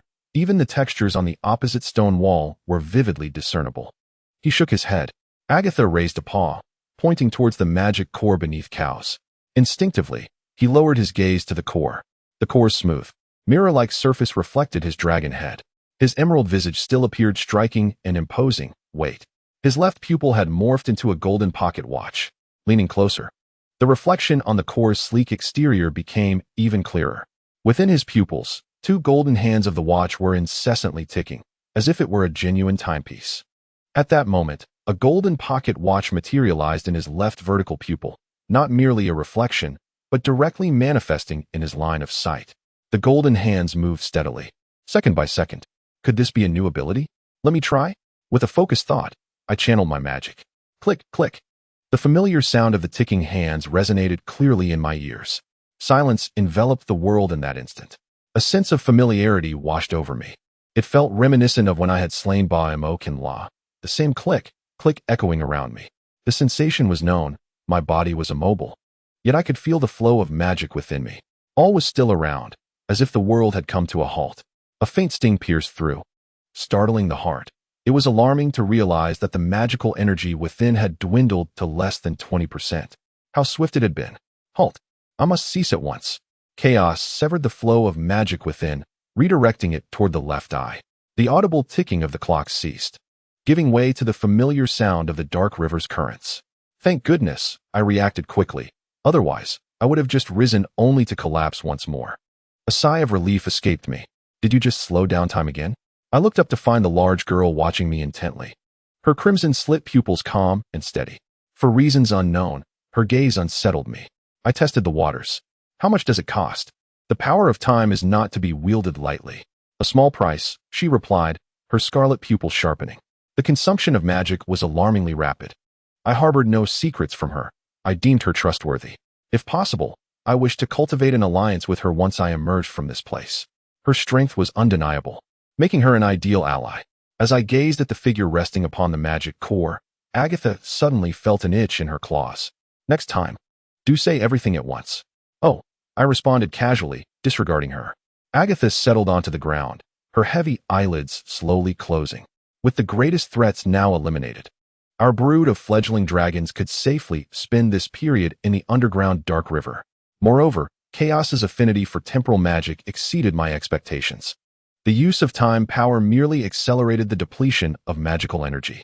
As I listened to the rhythmic breaths of the large girl, I recognized that she had succumbed to slumber. Lowering my gaze to the magic core beneath me, I began to gnaw at it. Crunch, crunch. The sound of my chewing filled the air. Perched atop my head, Phineas regarded my feast with curiosity. Is it delicious, Chaos? Upon hearing her inquiry, I offered no reply. Instead, plucking a fragment of the magic core and presenting it to her. The intent was clear, taste it. After a moment's hesitation, Phineas extended her tiny hand to accept the blue shard. It was a gift from me. She simply had to try it. Her mouth opened wide. Nom, Phineas exclaimed. It's so hard. Ugh. She promptly discarded the fragment. So hard, so bitter. Not tasty at all. Watching the piece tumble from her grasp, I swiftly caught it and returned it to my maw. What a waste. I resolved to withhold magic core fragments from this clumsy fairy in the future. After approximately 2.5 hours of gnawing, I finally consumed the last tiny piece of the magic core. Burping contentedly, I reclined on the ground, feeling lethargic. Perhaps it was best to sleep. Sigh, must you sleep again, Chaos? Phineas inquired. I lazily responded, not even bothering to open my eyes. The rhythmic sound of deep breathing echoed softly. Flapping her tiny wings, Finny alighted upon the gently rising and falling belly of Chaos, resting her head up and gazing eagerly at the now slumbering Chaos. Once again, Chaos was asleep. How long would it be before she could forge a contract with him? Chaos had mentioned that sharing a meal was essential to solidify their friendship. It was settled then. No matter what Chaos did next, she would praise the food. After all, it was she who had first taken a liking to that tentacle. You merely expressed admiration, he had said. What do you mean? Nothing. Just that this particular tentacle is mine. You dare. Humph, how noisy. With a grunt, he lifted his heavy eyelids. What could be making such a ruckus? Raising his dragon head to assess the situation, Chaos felt a surge of energy. Not far ahead, a black dragon, a green dragon, and two hatchlings were standing off against one another. Were they about to fight? Let them fight. Come on. Chaos, you're awake. Finny's voice rang out from above. Finny, do you know what is happening? They both have their eyes on the same piece of food, so they started fighting. Oh, Chaos's interest peaked. Finally, something entertaining had arrived in this dull underground river. At that moment, the two hatchlings engaged in their first bout, colliding without claws, relying solely on their physical strength to determine the victor. Chapter 42. The Resurgence of a Conscience. Ugh. The two hatchlings crashed into one another, initiating a struggle. Is that all there is to it? Chaos felt a wave of disinterest wash over him. This was no different from children fighting. Indeed, they seemed to be children. Boring. Utterly boring. He decided to turn away. Instead, he would check on the ingredients soaking by the riverbank. Chaos, aren't we going to watch? Finny called. No, it's uninteresting. In a small pit encircled by pebbles, the heart of the bomb Okama rested, as large as a basin. With a claw, he nudged the heart, flipping it over. After 4 hours of soaking, it appeared quite clean. In that case, it was time for hotpot. Suddenly, Chaos remembered something. Oh, right, the pot is gone. It had been crushed by the bomb Ocanla. Now he would need to find another pot. Curse that bomb Ocanla, if it must perish. At least it could have spared the dragon pot. Raising his gaze towards the stone wall, he contemplated finding another one. What is that? At the base of the stone wall, a petite, plump black hatchling lay soundly asleep on a flat, square stone. A little coal ball. His emerald vertical pupils narrowed slightly. He reconsidered. Moving his claws, he approached the sleeping coal ball. The hatchling showed no signs of waking, utterly oblivious. This simply wouldn't do. Such laziness was intolerable. Today, let Lord Chaos impart some wisdom to this ignorant little hatchling. Standing tall, he grinned, his great claw raised. With a swift kick, he nudged the hatchling off the stone slab, though not too forcefully, just enough to send it tumbling to the ground. The black dragonling descended to the ground, rolling smoothly for several moments before leaping up abruptly, its body low and wings extended, its fierce gaze locking onto the upright figure before the stone platform. Oh, it even bares its teeth, quite ferocious indeed. Chaos felt a surge of interest. It was the first time he had witnessed this coal-black creature exhibit temper. Previously, it always appeared soft and easily bullied. The dragon's head leaned forward. Shall we dine together? The coal-black dragon paused, baring its teeth. Its concentrated jet-black vertical pupils subtly widening, revealing a hint of confusion at the visible speed. It was utterly perplexed, unable to fathom why this fellow would suddenly extend an invitation to share a meal. Observing the wary gaze of the black dragonling, Chaos bared his teeth in a grin. Do not misunderstand. The invitation to dine is merely a gesture of apology. Chaos lifted a claw and pointed towards the black dragon's right wing. On the spread wing, a notably broken section was immediately apparent to him. An instinctive contraction of the dragon's wings followed, the concentrated vertical pupils gradually expanding, and the previously tense body relaxed in an instant. So, this individual truly came to apologize? It didn't seem so. Witnessing the black dragonling's relaxation, Chaos seized the moment. I did not anticipate the power of the water serpent to be so immense. A mere water sphere managed to injure you. The dark vertical pupils reconsolidated. Thus this fellow is actually here to provoke. Chaos gazed sincerely at the black dragonling before him. Yet, this sincerity elicited no response. What does this coal-black creature mean? I have displayed such attitude, yet you remain silent? Are you mute? After a moment of waiting, the black dragonling continued to remain quiet, merely staring intently at him. Forget it. Chaos relinquished the effort. Regardless, he had already shown his attitude. If the black dragonling was unwilling to reciprocate, so be it. I remain by the riverbank. The invitation still stands. Come or not, it is your choice. Chaos extended his claws to lift the stone platform. The 2-meter-long stone slab felt no heavier than foam, easily manageable. He turned and departed, carrying the stone platform, and observed the departing verdant silhouette with the stone slab. Has he truly left? Could it be that he genuinely came to apologize? Should I pursue? The answer quickly formed in his mind as his claws advanced. Chaos's invitation to dine undoubtedly pertained to the heart found on the riverbank, a heart imbued with a magical potency nearly equivalent to that of the second magic core of Bamankara, since the moment it was unearthed. All the dragonlings had fixated on it, yet later Agatha decreed that all dragonlings must forfeit their claim. Since the opportunity to sample it has now arisen, why not seize it? Rustling sounds? Footsteps from behind. He tilted his head, casting a glance backward. The lifted, pudgy black claw froze in midair as it halted, quietly observing the approaching chaos. He has caught up, indeed. A dragonish smile broke across his face, and withdrawing his gaze, Chaos continued forward, arriving at the riverbank. He set down the stone slab and turned to the black dragonling that had followed him, a grin spreading across his face as he pointed at the stone platform. You shall carve this into a stone pot while I prepare the ingredients. Since you desire to partake in the meal, it is only fair to have you, this coal-black creature, contribute in some manner. As she gazed at Chaos, who had turned and stepped into the river, and hesitated for a moment before lowering her head to the stone platform before her. A flicker of inner turmoil appeared in her black vertical pupils. After a brief moment of indecision, she extended her claw. Crack! The sound of movement behind her pleased Chaos immensely. This little coal-black creature was quite perceptive. Very well. It was time to prepare the ingredients. Her gaze shifted to the heart before her. Should she cut it into chunks? No, Perhaps slicing it would be more appropriate. With her claws extended, she deftly glided them across the heart, slicing through it as effortlessly as cutting tofu, creating a neat incision. She halved it first, then proceeded to slice it further, placing the finished pieces directly into the water basin. Chaos, is there anything I can do? Feeney's voice chimed from above.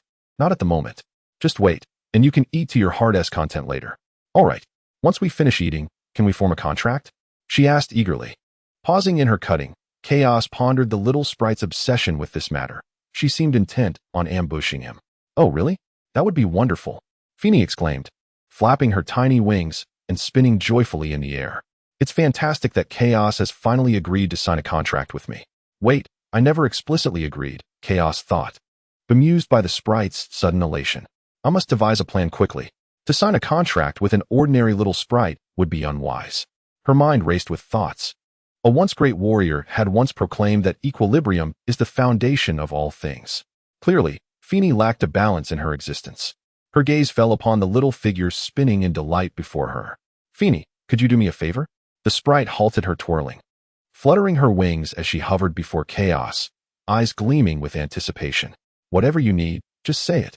We are friends, after all. She patted her chest with a small hand, her azure eyes radiating innocence and purity. Chaos felt a pang of guilt stir within her conscience.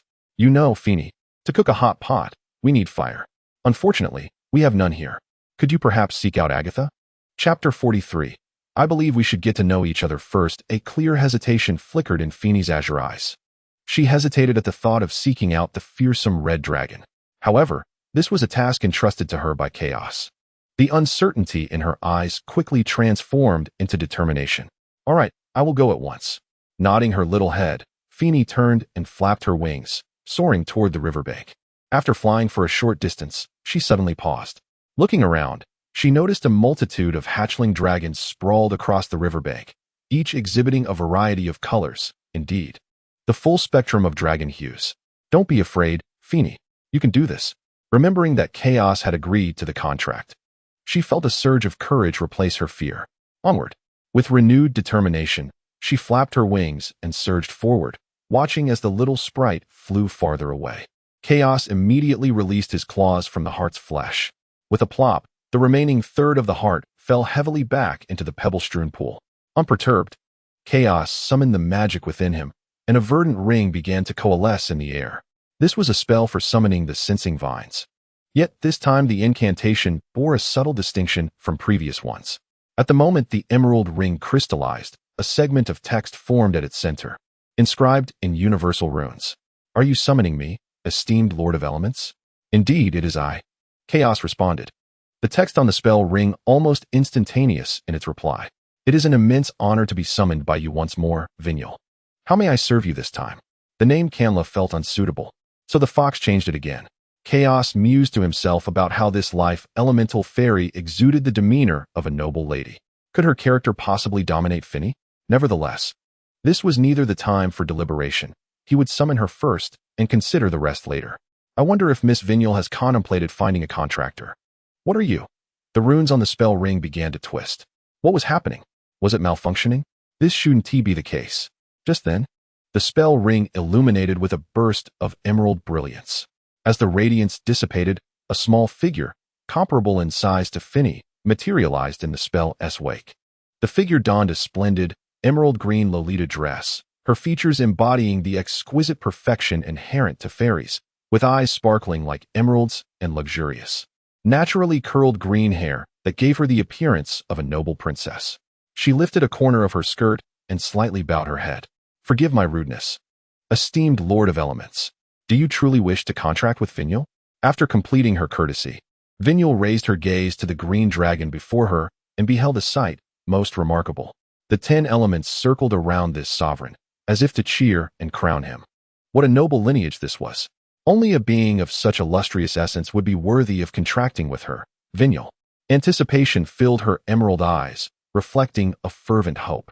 This sensation felt strangely familiar to Chaos. Finny had exuded a similar eagerness upon her emergence. Could it be that all fairies possessed this innate ability? A universal skill? I believe we should first get to know each other. Don't you think, Miss Vinyl? Chaos grinned. his dragon-like visage softening into a friendly smile toward the life elemental fairy before him. I apologize for my earlier lack of decorum. She opened her fan to partially obscure her face, yet the fervor in her gaze toward chaos remained undiminished, having grown accustomed to such ardor. As Finny always regarded him with those same eyes, Chaos did not find it unusual to have a fairy fixate on him. One more or less made no difference. This was simply the nature of things. With calm assurance, Chaos spoke. My name is Chaos. You may simply call me Chaos henceforth. As he completed his introduction, his gaze drifted toward the riverbank's sandy shore. Why hasn't Phineas returned yet? This efficiency is rather low. I am called Vinny, and Lord Chaos may simply refer to me as Vinny. Very well, Vinny. By the way, as a fae of the life element, you must possess considerable knowledge about life-related flora, correct? I possess some understanding. A confident smile graced Vinny's face, exuding an air of composure and elegance. It seems she speaks modestly, Chaos realized instantly. Just the right amount of seasoning is needed. Could you perhaps conjure a few herbaceous plants? A delicate fan obscured half of her face. Seasoning? Are you referring to those herbs utilized by the lower-tier beings in their culinary endeavors? Precisely, Chaos affirmed. With a snap, the fan closed, revealing a smile upon her petite visage. I understand now. Please wait a moment, Lord Chaos. With a flutter of her small wings, Vinny ascended to the riverbank, spinning left and right before finally selecting a patch of earth to alight upon. She raised her delicate hand, and emerald sparkles cascaded onto the soil. Soon, tender shoots began to emerge from the earth. The seedlings grew at a remarkable pace, with a total of 10 sprouts, some transforming into small trees, while others reached only half a meter in height. The half-meter-tall plants were adorned with elongated green fruits. Lord Chaos rushed ashore, extending his claw to pluck a green fruit, which he promptly placed into his maw. Spicy, a fiery sensation tingled on his tongue. Indeed, it is chilly. Among the 10 saplings, 7 had matured into small trees, each bearing an array of peculiar fruits. Scanning the surroundings, Chaos recognized only one type of fruit hanging from one of the saplings. The dragon's head leaned closer to the small tree, and a fragrance reminiscent of Sichuan pepper wafted forth. This aroma is unmistakably that of Sichuan pepper. Out of the 10 verdant plants, Chaos could only identify 2. The others remained a mystery. However, tasting them would reveal their essence. Chaos glanced at Vinny beside him, his maw parting. Vinny, you are truly remarkable. These are precisely what I require. It is my honor to assist Lord Chaos. Vinny's face radiated a graceful smile. On our first meeting, it seems I have not disappointed Lord Chaos. If I continue to maintain this standard, it is only a matter of time before Lord Chaos realizes that Vinny is the fae most attuned to him. Who are you? A sharp voice pierced the air. Almost instantaneously, a small figure darted before Vinny. Phineas had returned. Phineas glared at the new fae with indignation, having spotted her from a distance. Sensing the hostility emanating from the newcomer, Vinny's smile quickly faded, and her gaze flicked towards the wings of the small fae before her. The transparent, delicate wings bore hints of blue. A water elemental fae? With a graceful flick, she opened her exquisite fan, partially concealing her face. I am Vinny, a friend of Lord Chaos. You speak falsely. Chaos's only friend is Phineas. Liar. Phineas immediately discerned that the fae before her was deceitful. This creature surely sought to forge a contract with Chaos, which is why she appeared here. She is a wicked fae, a villain seeking to usurp Chaos. Chapter 44. The Black Coal Ball and the mischievous sprite. Vinny suddenly comprehended the situation. So, this was a fairy who also yearned for the contract with Lord Chaos? A wild girl of the water attribute. Her emerald eyes narrowed slightly. What is that look you have? For some reason, Finny found the sudden shift in the expression of the wicked fairy before her quite displeasing. It's nothing. I just didn't expect that we fairies had someone like you. What do you mean by someone like me? I arrived first. You cannot steal Chaos from me. A smile crept up at the corners of her lips, subtly concealed by her folding fan. This decision does not seem to be yours to make. It is up to Lord Chaos himself to choose. Vinny was absolutely confident in this regard. A wild girl, completely ignorant of etiquette, would surely have lesser appeal to Lord Chaos. You. I. With a forceful stamp of her small foot and a rapid flutter of her tiny wings, Finny dashed to Vinny's side, yanking the fan aside to reveal her mischievous grin. Indeed, this wicked fairy was smiling. She was incensed. Ouch! Vinny's green locks were seized. Chaos is mine. Leave. You undisciplined wild girl, release me. I want tea, let go. You leave. I'm angry now. Vinny's voice, slightly distorted with indignation, reached a pitch as she tugged at Feeney's azure tresses. Ah, that hurts. Feeney cried out in pain as Vinny held on tight. Let go. I want tea. Meanwhile, Chaos had quietly returned to the riverbank, continuing to slice the heart meat while his gaze remained fixed on the two small figures entangled in their hair-pulling tussle. Stop fighting. This is causing me great distress. Chaos, don't worry. I will drive this wicked fairy away. Feeney declared. Lord Chaos, you need not intervene. I shall teach this wild girl a lesson. Vinny retorted. Painful? If only these two foolish fairies would cast a glance at the current state of chaos. They would not think so. The emerald dragon's grin widened, resembling that of a fool, as its gaze remained glued to the two little fairies, almost urging them to continue their scuffle. Indeed, chaos was proving to be a nuisance, just as the legends had foretold. Green dragons were indeed a troublesome lot. Why do I feel two gazes upon me? Chaos traced the source of the stares, one belonging to one, the other to Agatha. His eyes swiftly scanned the two figures. How audacious! A mere black coal ball dares to regard me with such insolence, he thought, feeling a surge of indignation. A punishment is warranted, and it must be severe. But what reason shall I concoct? His mind raced, sensing the ill intent in the gaze of the troublesome dragon, and lowered her head, avoiding eye contact with the vexatious creature. Half of the stone pot had already been excavated. She was nearing the completion of her task. Never mind. I cannot think of anything at the moment. With a swipe of his claw, he discovered that the heart meat had been entirely sliced away. The entire pool, formed from smooth pebbles, was filled with thin slices of heart meat. Now he had the ingredients for a hot pot, and his crimson vertical pupils dilated slightly. Glancing at the two little fairies, he noted they were still engaged in their skirmish. Not merely a playful face or a tug at the hair, but truly adorable. Cow stepped onto the riverbank. Does it not matter? The voice belonged to Agatha. It's all right. A bit of scuffling can foster camaraderie. They must learn to adapt. Agatha glanced at Cows but refrained from further comment, recognizing the unmistakable traits of a green dragon in his increasingly familiar demeanor.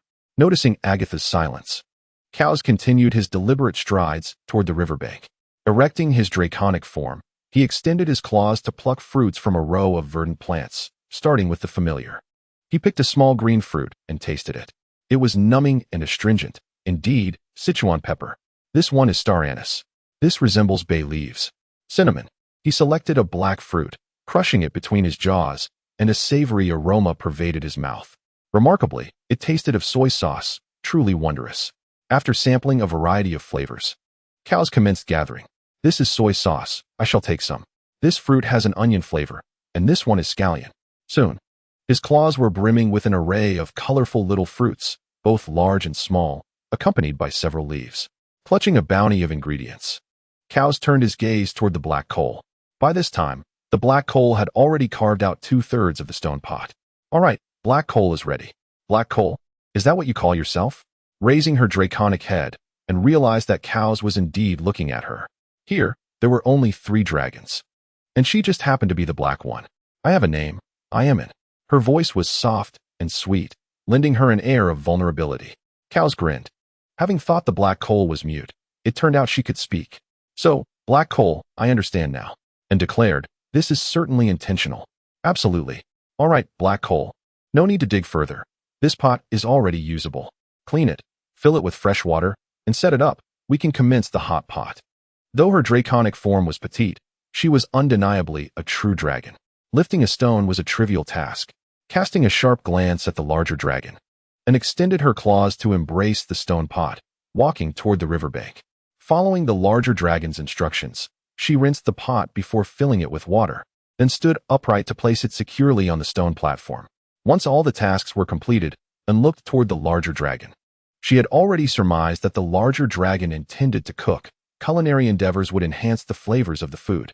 Typically, upon reaching adulthood, the 5-colored dragons would stockpile provisions for their culinary pursuits. When hunger struck, they would feast on their creations. If none were available, they would resort to their reserves. The stone pot was set, 1/3 still a platform, while the remaining 2/3 had been hollowed out. Cows placed his assortment of ingredients onto the stone pot's surface. Just right. This space is quite suitable for arranging the ingredients. His gaze shifted to Agatha. almost without needing cows to speak, the moment he directed his gaze toward her. Agatha raised her head and opened her jaws. The fiery breath of the crimson dragon, imbued with intense heat, accurately descended upon the stone pot. Fire was ignited. Now, they awaited the water to boil. Agatha's breath was remarkably hot, and within mere minutes, the pot began to bubble fervently. The water was boiling. It was time to add the ingredients. With a swift motion of her claw, all the seasonings upon the stone table were cast into the pot. As the water began to boil, a rich and fragrant aroma wafted through the air. How delightful! The two little fairies exchanged a knowing glance, and in the next moment, they instinctively released each other's hands. After all, neither could gain the upper hand over the other, so for the time being, they set aside their quarrels with the mischievous fairy, the wild girl. Chaos. Oh, Chaos, this dish is truly delectable. Chaos cast a sidelong glance at Phineas, who had just flown into view. Is it over? At this moment, Phineas, once adorned with smooth, long blue locks, now sported a disheveled hairstyle. Her small face flushed with a rosy hue. Yet, beyond these observations, Chaos was far more concerned with another matter. Who emerged victorious? Chapter 45. This is balanced. Just moments ago, he had been so engrossed in his culinary endeavors that he had failed to notice the outcome of their little scuffle. Now, it appeared to have concluded. A quick glance revealed Vignier was busy tidying her appearance. Compared to Phineas, she too was not faring much better. The elegance of a noblewoman had vanished, and her once magnificent curls were now a chaotic mess. She resembled a refugee. Upon catching Chaos's gaze, Vignier's face lit up with joy, her delicate features adorned with a modest smile. A sense of pride welled up within her. Indeed, compared to the wild girl, Chaos seemed to hold her in higher regard. With a polite nod, Chaos withdrew her gaze. Excellent. Her objective was achieved. She had underestimated Vignier. Now, Vignier was entirely capable of standing as Phineas's rival. Gurgle. The ingredients had just been added to the pot and required additional time to cook. Leaning closer to the stone pot, the dragon's head inhaled the fragrant steam, which carried a hint of spiciness. It was enticing, exceedingly so. Anticipation bubbled within. The meat would surely be exquisite once cooked. Standing tall, she approached the riverbank's supply of ingredients, scooping up a handful of meat slices and, in the process, collecting several smooth pebbles. Cradling a mound of meat, she returned to the stone pot, placing the meat on the preparation surface, and began to carve the pebbles with her claws. Since she had some idle time, she might as well craft a small stool and some utensils for the two little fairies. They would surely be grateful, making it easier to call upon them in the future. With her gaze fixed upon the pebbles in her claws, she commenced her engraving. Her sharp dragon claws served as the finest of chisels, rendering the smooth stones as malleable as tofu. What are you doing, Lady Chaos? Vignier inquired, drawing closer. This will become clear soon enough, Chaos replied. Do not get so close to Lady Chaos. Phineas flitted over. Her small face puffed up in indignation as she glared at Vignier, ready for yet another confrontation. Vignier stood her ground, defiantly meeting Phineas's gaze. Would she heed the wild girl's words? Not a chance. She was the most suitable contract fairy for Lady Chaos, who, as a green dragon, was inherently more adept at harnessing the life element than any other. The wild girl should gracefully step aside if she understood her place. Their eyes locked in a fierce standoff. Would a brawl ensue once more? The emerald slits of her eyes narrowed slightly, and a thin crack appeared in her dragon's maw. Would she intervene? Absolutely not. The dragon relished the spectacle. Agatha, lying on the ground, suddenly lifted her gaze towards Chaos. Sensing her penetrating stare, Chaos instinctively tensed his dragon form. It was peculiar how the inexplicable air of authority surrounding this young girl seemed to intensify. Under her scrutiny, Chaos felt a disconcerting discomfort. He raised a claw to interrupt the exchange of glances between the two little fairies. All right, it's almost time for dinner. Let's settle down, for we are all friends. With a snap, Vinnie opened her exquisite little folding fan, partially concealing her face. However, the wild, frizzy hair that crowned her head diminished the regal aura she had just exhibited.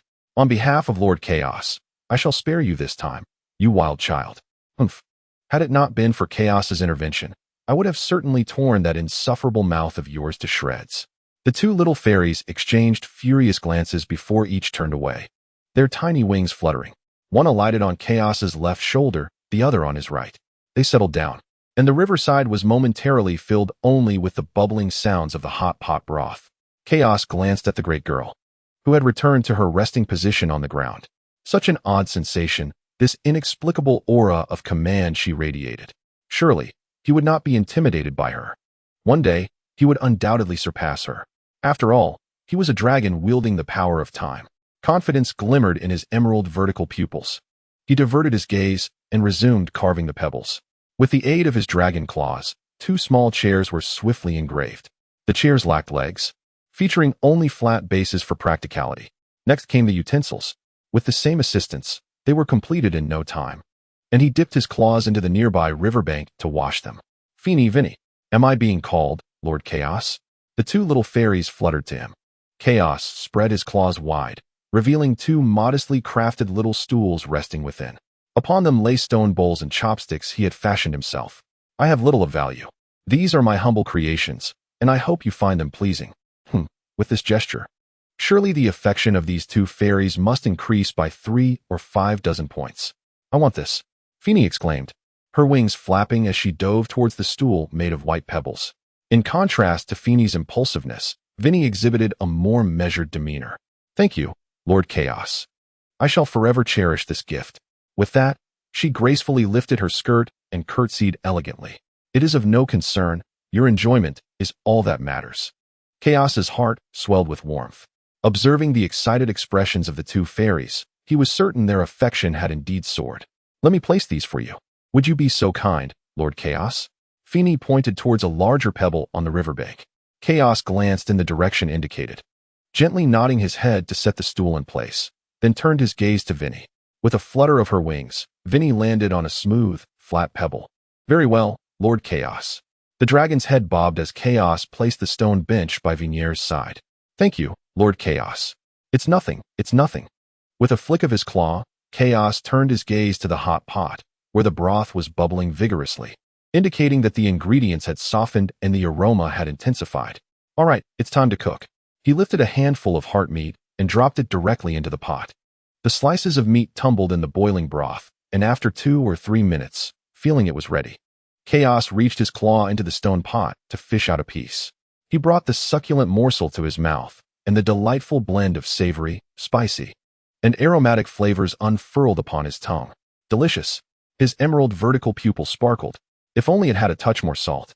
At that moment, a chubby, black paw reached towards the pot. Before it could touch the broth, it was swiftly brushed aside by Chaos's claw, adorned with vibrant green scales.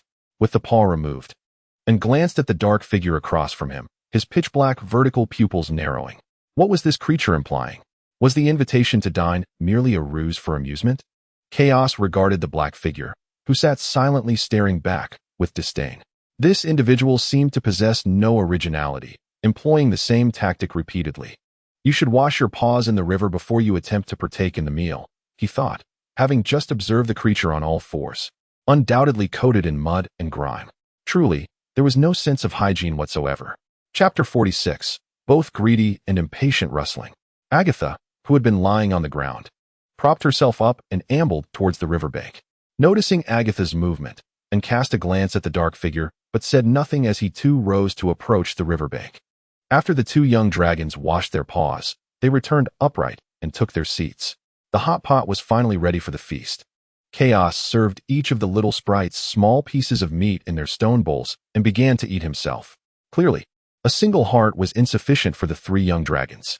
As he rummaged in the broth but failed to retrieve anything, Chaos directed his gaze towards the dark figure.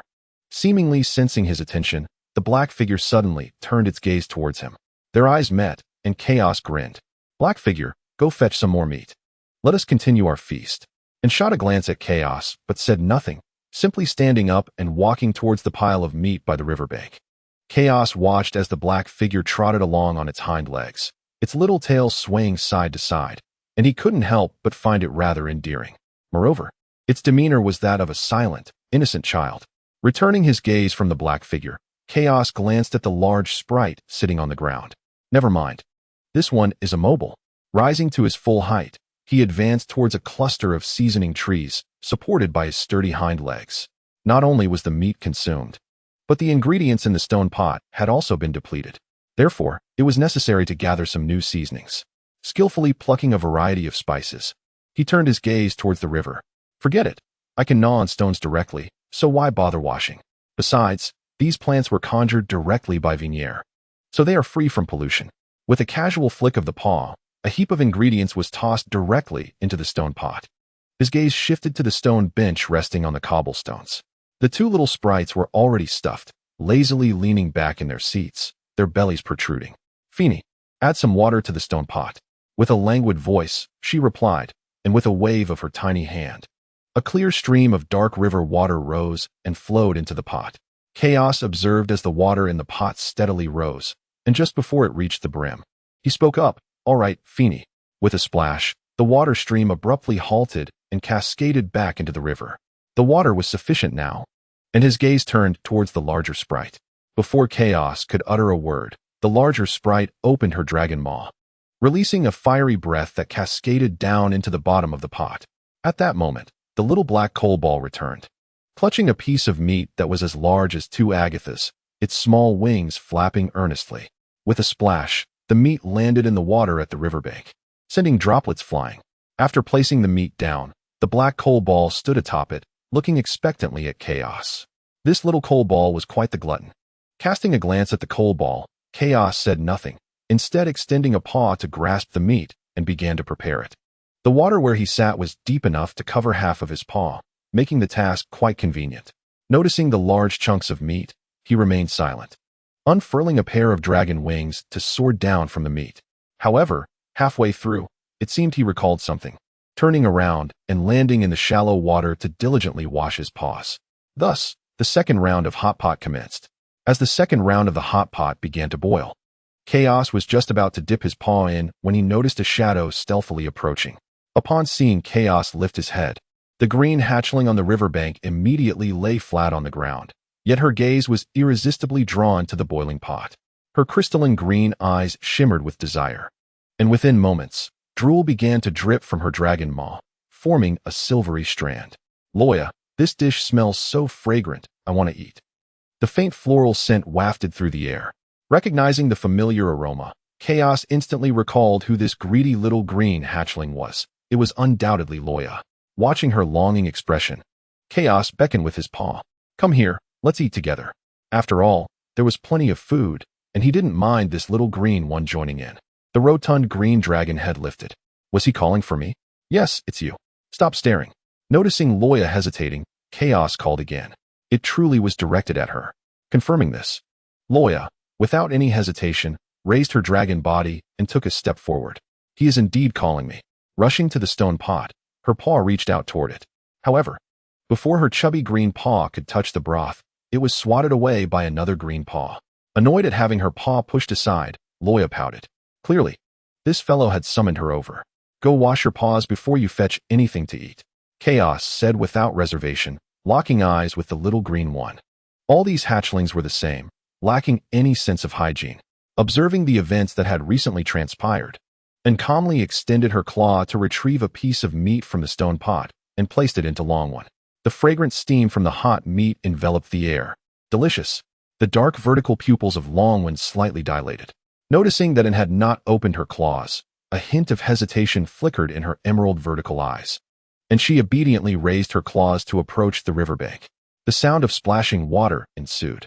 After washing her claws, Loya ascended the bank, only to find them soiled once more, necessitating another wash. Before she could even approach the stone pot, Chaos spoke again. Lowering her dragon head, Loya gazed at her foreclaws, now resting on the ground, and realized they were indeed dirty once more. It was intentional. This creature was certainly being mischievous, failing to remind her sooner. She shot a glare at the figure turned away from her and turned back into the water. Just as she finished rinsing, she heard the sound of someone else entering the water nearby. Turning her head, Loya discovered it was her ally, and looked at Loya, who was eagerly watching her, with a hint of exasperation. The reason she had chosen Loya as an ally was precisely because of her seemingly lackluster intellect, which, in truth, was accurate. This creature had just dared to bare her teeth at Chaos. At this juncture, Chaos and Agatha were undoubtedly the strongest among their group of fledgling dragons, each capable of taking on all the others.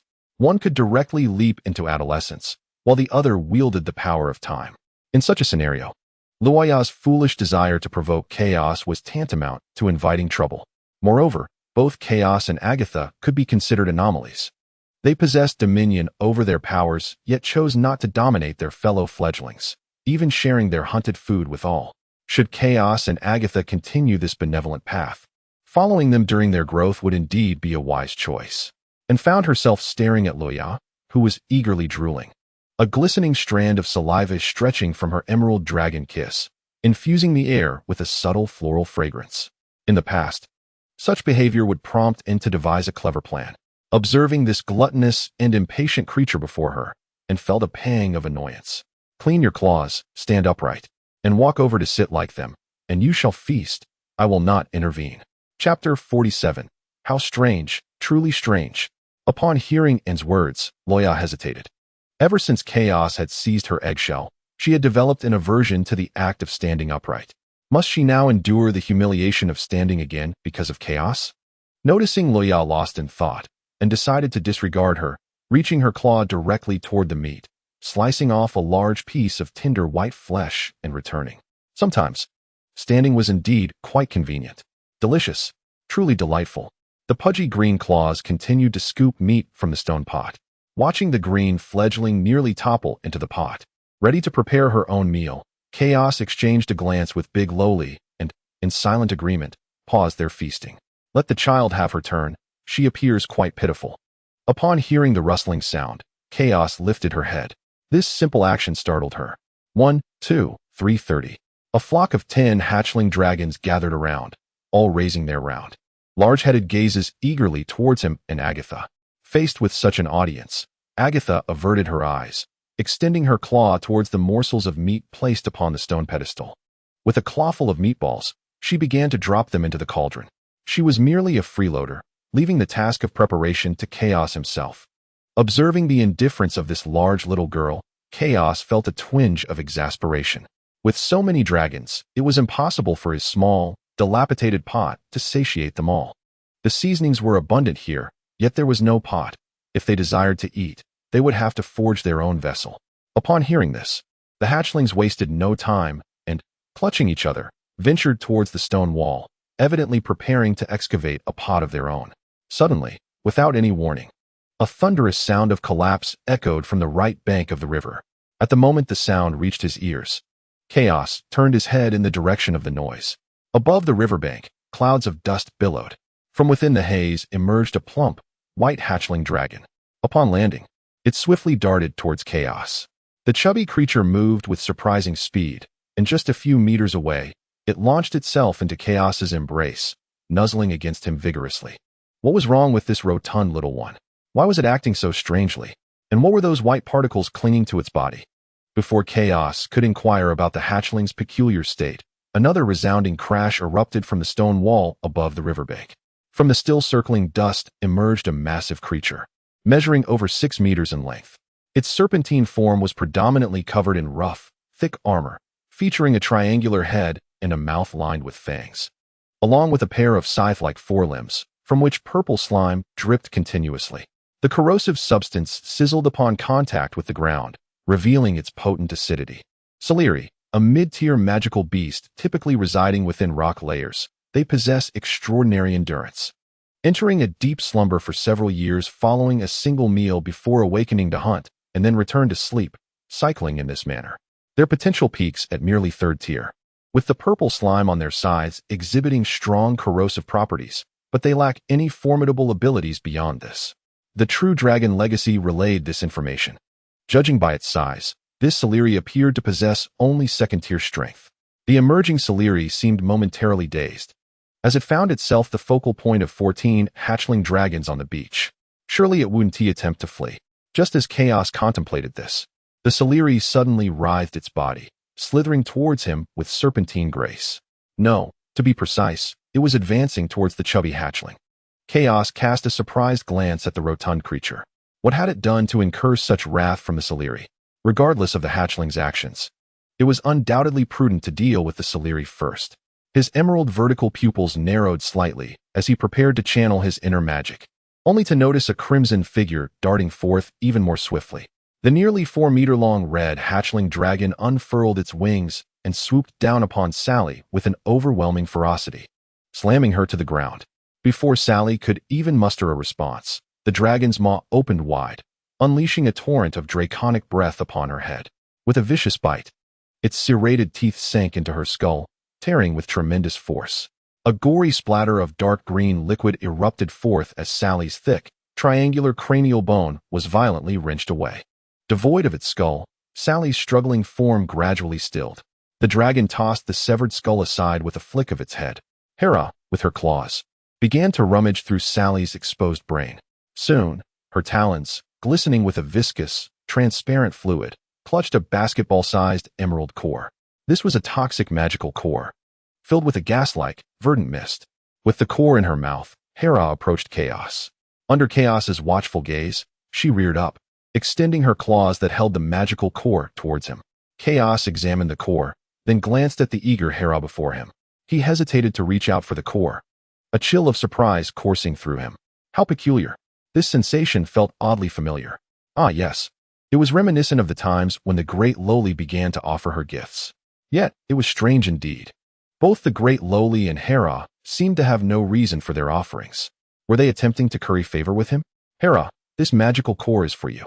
Noticing that Chaos remained staring at her without taking the core, Hera decided to speak. Upon her utterance, the peculiar feeling within Chaos intensified. What was this?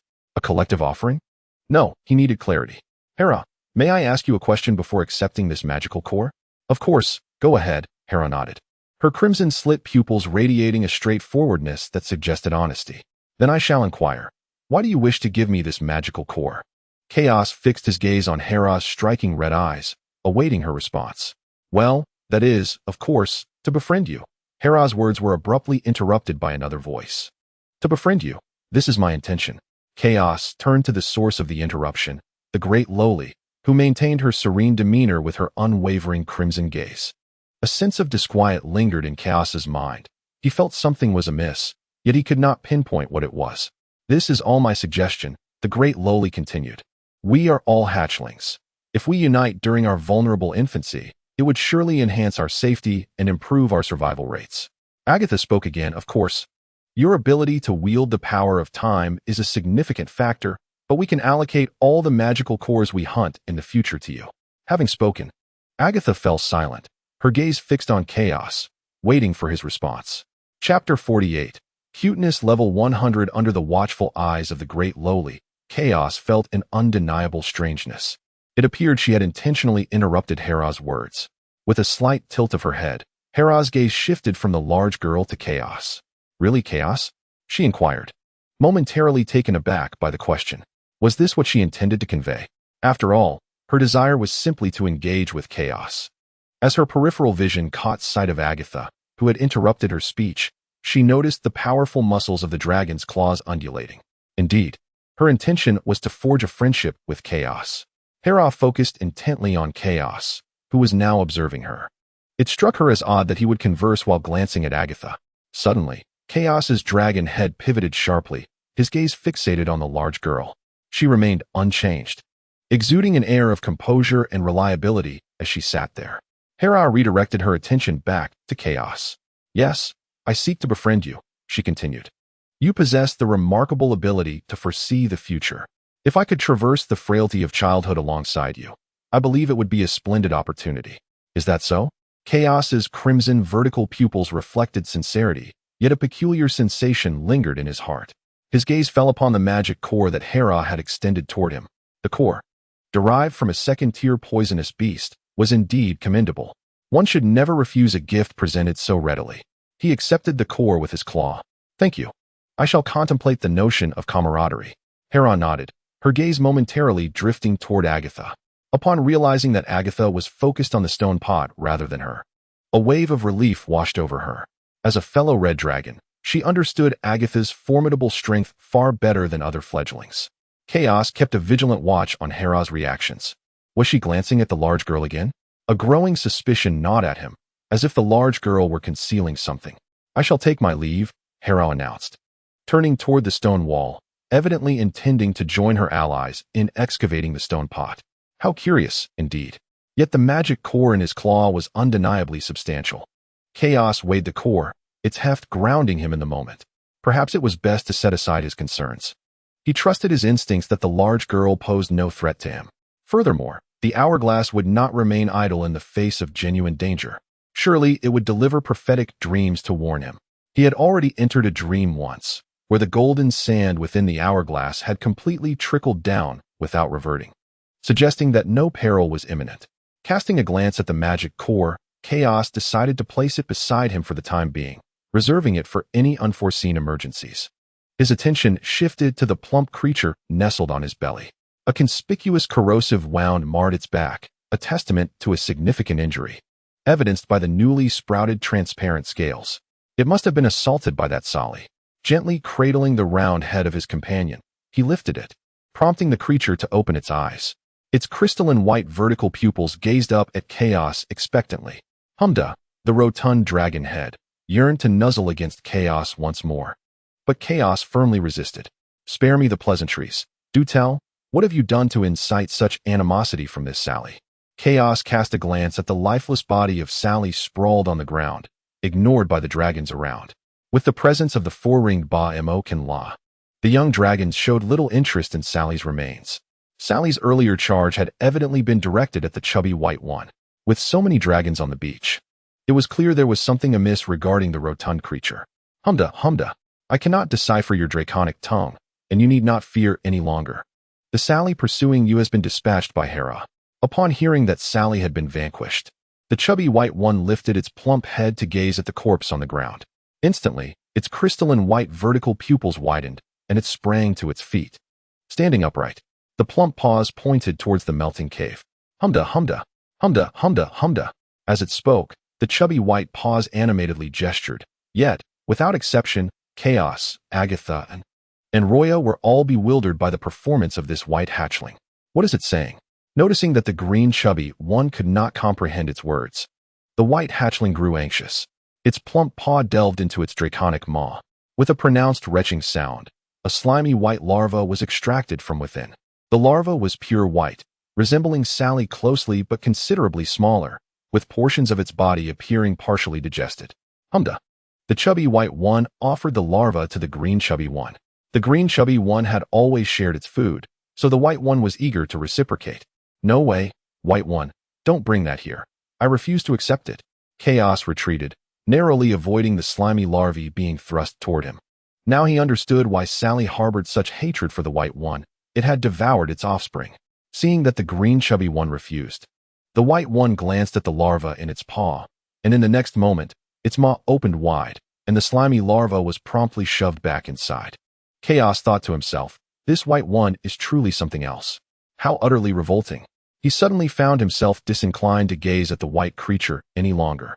Yet his attention was drawn to the tiny white particles clinging to it. He had noticed these peculiar things earlier. They appeared strikingly familiar. Could it be salt? A flicker of hope ignited within him. If that were the case, it would indeed be splendid, for it would render his hotpot impeccable. Chubby white one, come here for a moment. Humda, having swallowed the larva once more, ambled over. Observing the approaching chubby white one, its round head, plump body, and impeccably pure glimmering white vertical pupils, he found it quite adorable. However, the prior scene of it extracting food lingered in his mind. Cuteness level, 100. Humda?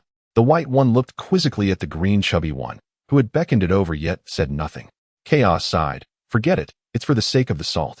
With a swift motion, the claw brushed away some of the white particles lingering on the plump dragon's head. The claw was then brought to the dragon's maw, revealing a taste that was both briny and astringent. Chaos felt a spark of realization as his claws cradled the round, chubby head of the dragon, their eyes locking in mutual inquiry. "Pray tell, from whence do these white particles originate?" he implored. The rotund dragon, unable to turn its head due to the gentle grip of its green companion, blinked its sparkling white vertical pupils and pointed a pudgy white claw towards the recently vacated hole. Chapter 49. Your concern for the hatchlings is truly heartfelt following the direction indicated by the plump dragon's claw.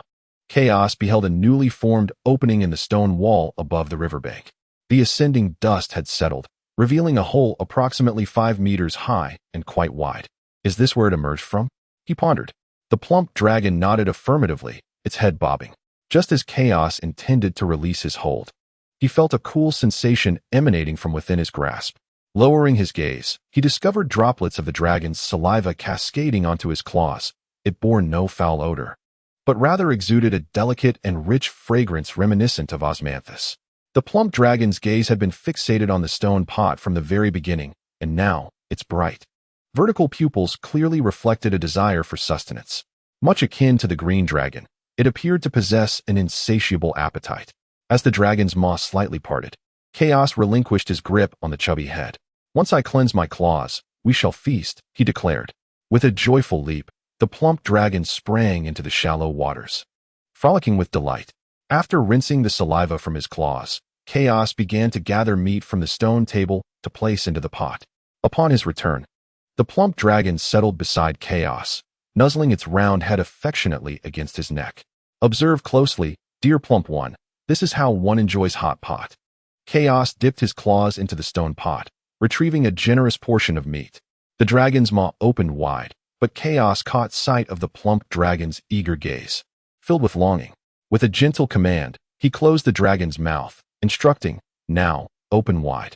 Complying obediently, the plump dragon parted its lips, allowing Chaos to deposit a clawful of meat into its waiting maw. The dragon's bright, white pupils dilated visibly with excitement.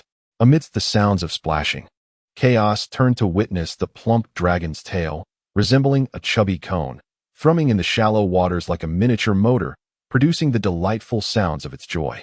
The dragon's maw parted slightly, as if there was no longer a need to inquire about the taste of the food. Agatha observed quietly, taking note of the interactions between Chaos and the white dragon. Indeed, Chaos exhibited a profound affection for this particular dragon, a stark contrast to his indifference towards the green dragon, and perhaps a promising sign. This white dragon might soon become his mate. "Very well, dear plump one. Should you wish to eat, feel free to place the meat into the pot yourself. Just remember to maintain cleanliness. It is best to wash the meat in the water before adding it." The dragon nodded enthusiastically. With a gentle pat on the plump dragon's head, Chaos set his foreclaws upon the ground, directing his gaze towards the newly revealed opening above the riverbank. With determination, he moved forward. As I took a few steps, the sound of footsteps echoed nearby. A glance revealed the striking figure of a towering crimson dragon, Agatha. The two fledgling dragons exchanged a brief look, yet no words were spoken. In the next moment, synchronously, they extended their claws and approached the cave entrance. Upon entering the cavern with the young girl, Chaos noticed that the traces of soil at the cave's exit were quite fresh, while the excavation marks within appeared ancient, suggesting that the digging was not recent. It seemed that the resident Sally had been here for quite some time. Unfortunately, it had not been fortunate enough to encounter the plump white one. Sympathy? Hardly. This world is one of survival of the fittest. The entrance widened progressively, devoid of any forks. It seemed that no other Sallys resided within. "Agatha, how do you know?" Chaos inquired, casting a puzzled glance at Agatha, who walked alongside him. "The scent," she replied. "I do not detect the presence of other Sallys." Chaos was taken aback. Indeed, she possessed an innate ability to perceive what he could not. Thus far, he had only caught a faint whiff of earthy odors. "Are you here for those white particles? What purpose do they serve?" Agatha voiced her curiosity. She had observed the white particles clinging to the white dragon's head, remarkably ordinary, devoid of any magical essence. Clearly, just a common mineral. Yet, Chaos had exhibited considerable excitement upon consuming those very particles.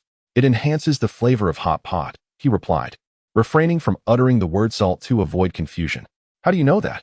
Agatha's gaze fixed on Chaos, for such information was not documented in the inheritance. His claws faltered. "Oh dear, had he been careless? Well, I naturally came across it in the realm of time."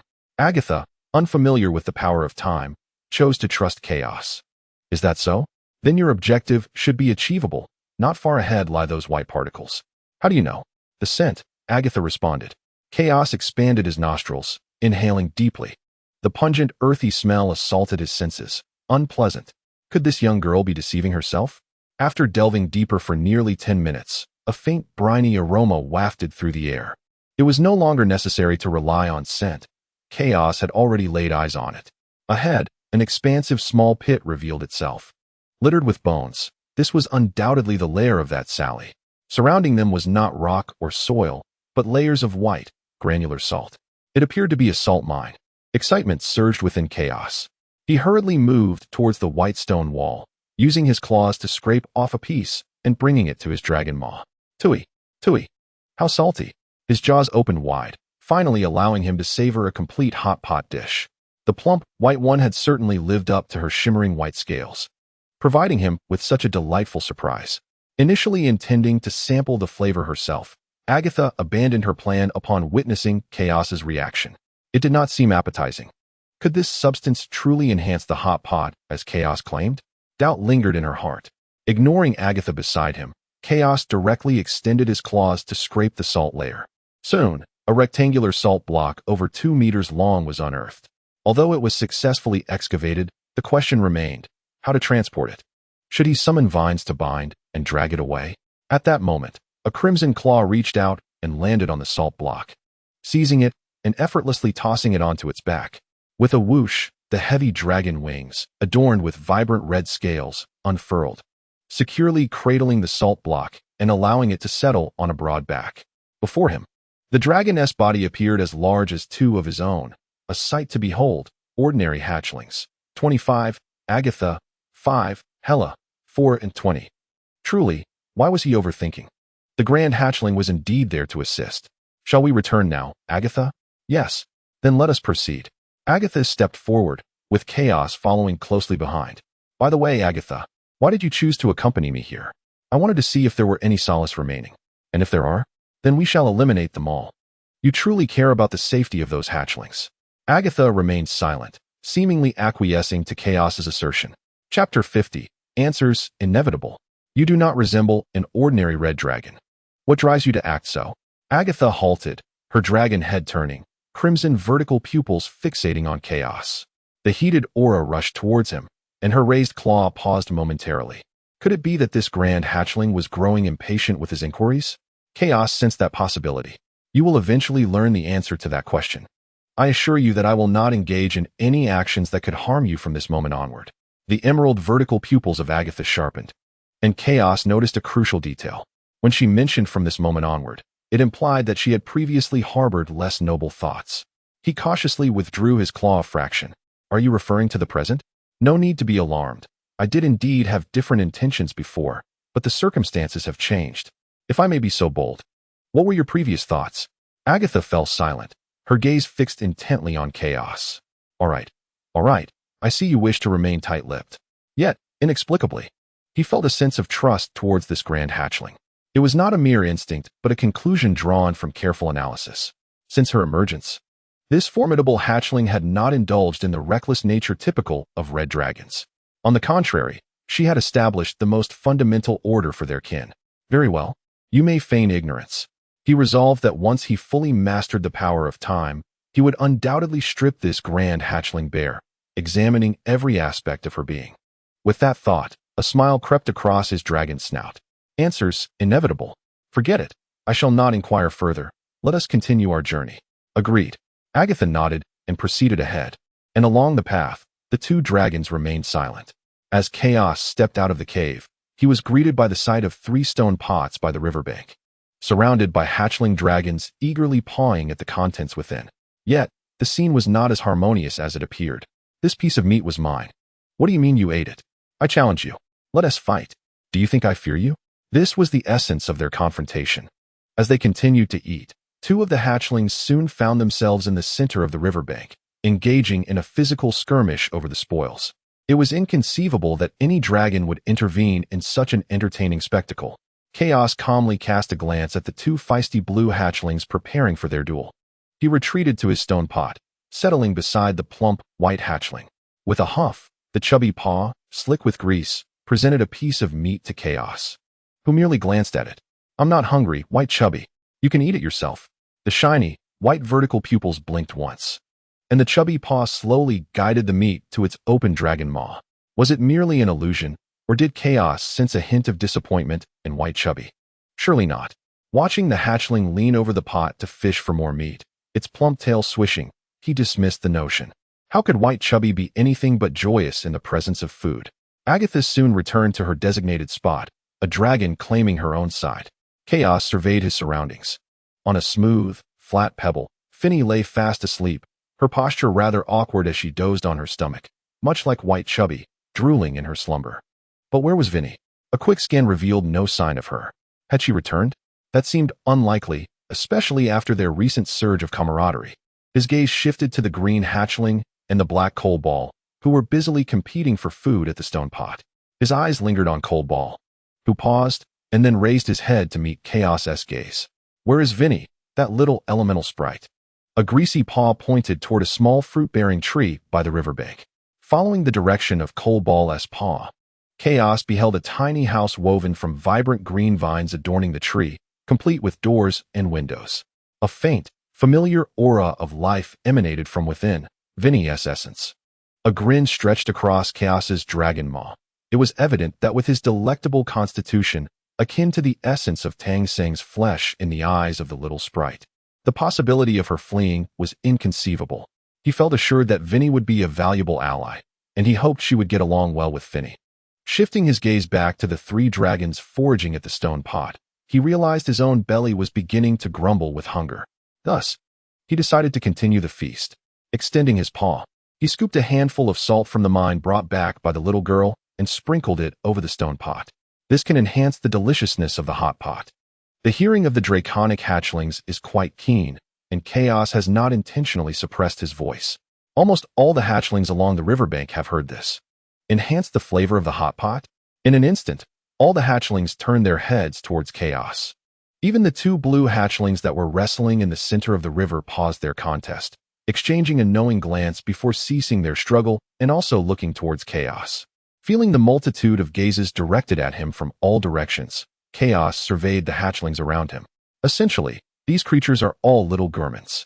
If they wish to partake, they may do so themselves. However, it must be noted that while a moderate addition can elevate the hot pot's taste, an excessive amount will render it utterly unpalatable. Aware of the greedy nature of the five-colored dragons, Chaos took preventive measures in advance. Having given his warning, how they proceed is entirely their own affair. He chuckled to himself, anticipating the forthcoming amusement. How much do you think should be added, Chaos? Inquired Hera. Considering that Hera had provided both a magic core and a heart, Chaos found her presence notably more agreeable and rather endearing. Well, just a small pinch will suffice. Chaos replied, placing a small piece of mineral salt into Hera's claw. I'll give it a try, Hera said, her dragon lips curving into a smile as she turned to approach her hot pot companions. With Chaos's demonstration, the rest of the hot pot team understood the appropriate amount to add. Though there were exceptions, the blue, black, and green dragon quartet exchanged glances. Do you think that fellow can be trusted? One remarked. I doubt it. He must be saying that on purpose to prevent us from consuming too much of that white sand. I share the same sentiment. Well then, I shall take a bit more. With that, the blue dragon rose and made its way towards the mineral salt. Chapter 51. The purity of Chaos's green dragon bloodline out of the quartet, a blue hatchling emerged, making its way towards Chaos. Retracting his gaze to avoid being noticed, Chaos dipped his claw into the pot and fished around. The bottom of the pot was filled with an abundance of ingredients. After selecting carefully, he pinched up a piece of meat. Observing the perfectly cubed, tender morsel in his claw, Chaos felt quite satisfied. Excellent, this size is just right. With his left claw grasping the meat, he employed his sharp right claw to make an incision in the flesh. Next, he reached towards the salt mine, scooping a handful of salt to stuff into the opening of the meat until it was filled. Agatha and Ann looked on, puzzled by Chaos's sudden and unexpected actions. Unbeknownst to them, Whitey and Roya were preoccupied, leaning over the stone pot, busy retrieving ingredients to toss into their dragon mouths. The dragon mouth opened wide, and Chaos swiftly devoured the meat piece. He savored. No, it must appear more convincing. He imagined the reactions of the quartet once they fell into his trap. With a few deliberate swallows, Chaos's emerald vertical pupils gleamed with delight as he presented an expression of having tasted a divine delicacy. The azure hatchling, Apona, clutched with her claws as she observed Chaos's expanding emerald vertical pupils. Indeed, this white sand must be an exquisite delicacy. Chaos, reluctant to share it, ensured that others could procure less.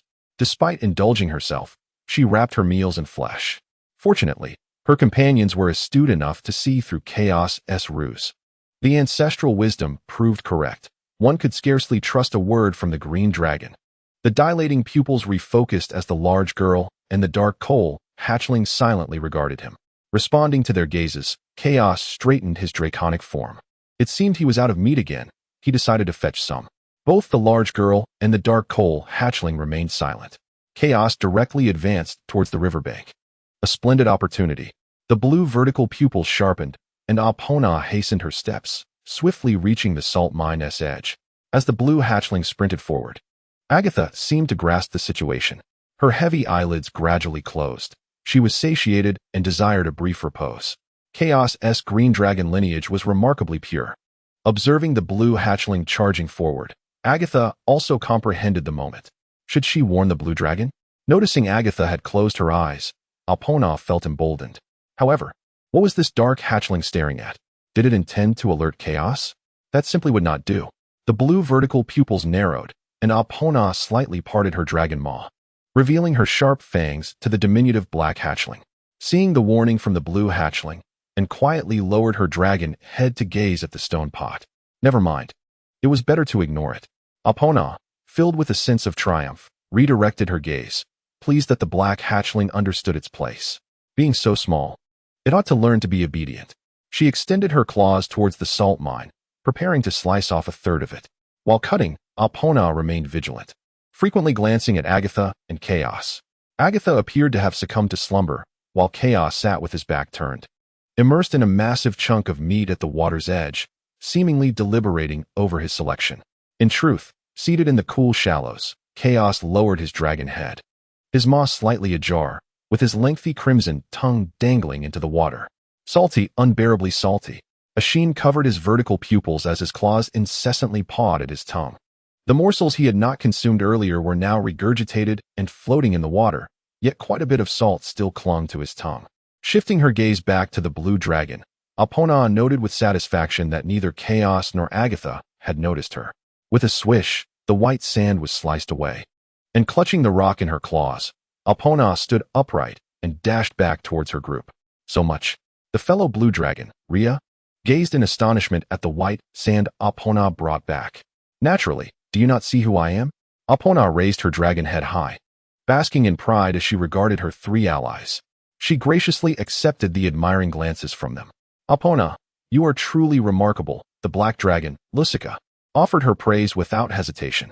After all, compliments came at no cost. By merely praising Apona, one could partake in the delectable white sand. Why not? They all just witnessed it. That rascal Chaos devoured a large chunk of white sand wrapped in meat, his expression radiating sheer delight. Thus, he is indeed stingy. Fortunately, they are clever enough. All right, the meat is ready. Let us feast, urged the green dragoness Roachi. Very well, Apollina replied, setting down the white sand she had been cradling. With 4 claws and 3 hues, she scooped a piece of meat from the round pot, mimicking Chaos's manner by slicing it open and stuffing it with white sand, coating the meat thoroughly. On the riverbank, Chaos tilted his head, sensing that it had lost much of its saltiness. His gaze fell upon the 4 young dragons, their snouts wide open as they indulged in their meal. The verdant slits of their eyes widened with joy, filled with eager anticipation. Hurry, eat quickly. Under Chaos's expectant gaze, the 4 fledglings simultaneously devoured the meat in their claws. The moment the meat touched their tongues, their slit pupils converged into a singular line. Arg! So bitter, so salty, so dreadful. They bellowed in unison, paws rushing towards the riverbank. Observing the 4 fledglings charging toward him, Chaos chuckled, the joy in his emerald eyes expanding as he laughed unabashedly. Ha! You 4 fools truly believed I would not catch on to your little antics. He pointed a claw at the 4 foolish dragons, nearly laughing himself into stitches. Oh, the merriment was overwhelming. The fledglings, splashing into the shallows, had no time to heed Chaos's taunts. They lined up, their round heads submerged in the water. Bubbles erupted from where their heads dipped beneath the surface. Agatha, lying on the ground, slowly lifted her heavy eyelids, her crimson slit pupils fixing upon Chaos, who sat nonchalantly with a claw pointed at the 4 fledglings. Exuding an air of arrogance, a hint of exasperation flickered in her red eyes. Rising, she approached the shallows with a commanding presence. The fledglings felt the taste on their tongues dissipating, their round heads lifting as they glared furiously at Chaos, who was openly mocking them. Indeed, their initial instincts were not mistaken. They yearned even more to teach him a lesson. Unfazed by their furious glares, Chaos remained indifferent. As long as they dared to strike, he would not hesitate to activate Time Stop, summoning thorny vines to suspend them for a good thrashing. Just then, a towering crimson dragon obscured the view between the two parties. Noticing the large dragoness's gaze upon him, Chaos gradually closed his gaping maw. Chapter 52. Truly a large dragoness in the absence of a magical array, engaging in battle with the large dragoness would be a 50-50 chance. He would bypass the usual steps and leap straight to the first stage. Given his current magical prowess, he could at most slow time for 5 seconds. After 5 seconds, there would be nothing left. He would become mere prey on the chopping block. Thus, Chaos possessed enough self-awareness.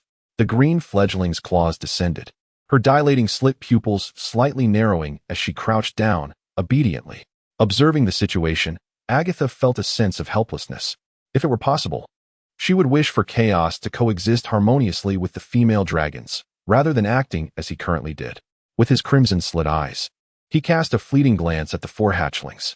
The moment they met Agatha's fiery gaze, it was as if the young dragons sensed an intense heat scorching their dragon forms, instinctively retracting their baring teeth. Seeing the 4 hatchlings quiet down, Agatha diverted her gaze and advanced toward Chaos, her dragon claws gracefully moving as she opened her maw to gently grasp him by the neck. Akin to a large cat carrying a kitten toward the riverbank. Being held by the large dragoness and feeling the warmth emanating from her breath, Chaos became even more docile, his claws hanging limply. He allowed the young dragoness to carry him to the hot pot until she set him down. What was meant to conclude in a duel was thus pacified by the large dragoness. On the riverbank, the hatchlings could only return their gazes with diminished enthusiasm. Sitting before the hot pot, Chaos stole a glance at the now recumbent dragoness, who had shut her eyes, seemingly entering a state of slumber. With a turn of her head, she cast her gaze toward the 4 foolish ones who had approached the riverbank. Sighing, she mused. The large dragoness is delightful in every aspect, yet somewhat overly orderly. Regardless, what harm is there in indulging in a bit of amusement amidst the monotony of each day? With a gentle nudge, the plump dragoness offered a piece of meat. Indifferently, Chaos opened his maw and consumed the meat, which was rendered even more delectable by the addition of salt in the hot pot. While it was indeed tasty, he had already reached his fill. The plump dragoness presented another piece of meat. Chaos again opened his maw to eat, chewing as he spoke. "All right, I am satisfied, and I shall take my rest now." Though the plump dragoness did not comprehend his words, her nodding suggested she understood. Lying down, he noticed her tail, resembling a chubby cone, swaying before him. He reached out and embraced it. The softness and coolness of her plump tail were perfectly suited for a cozy slumber.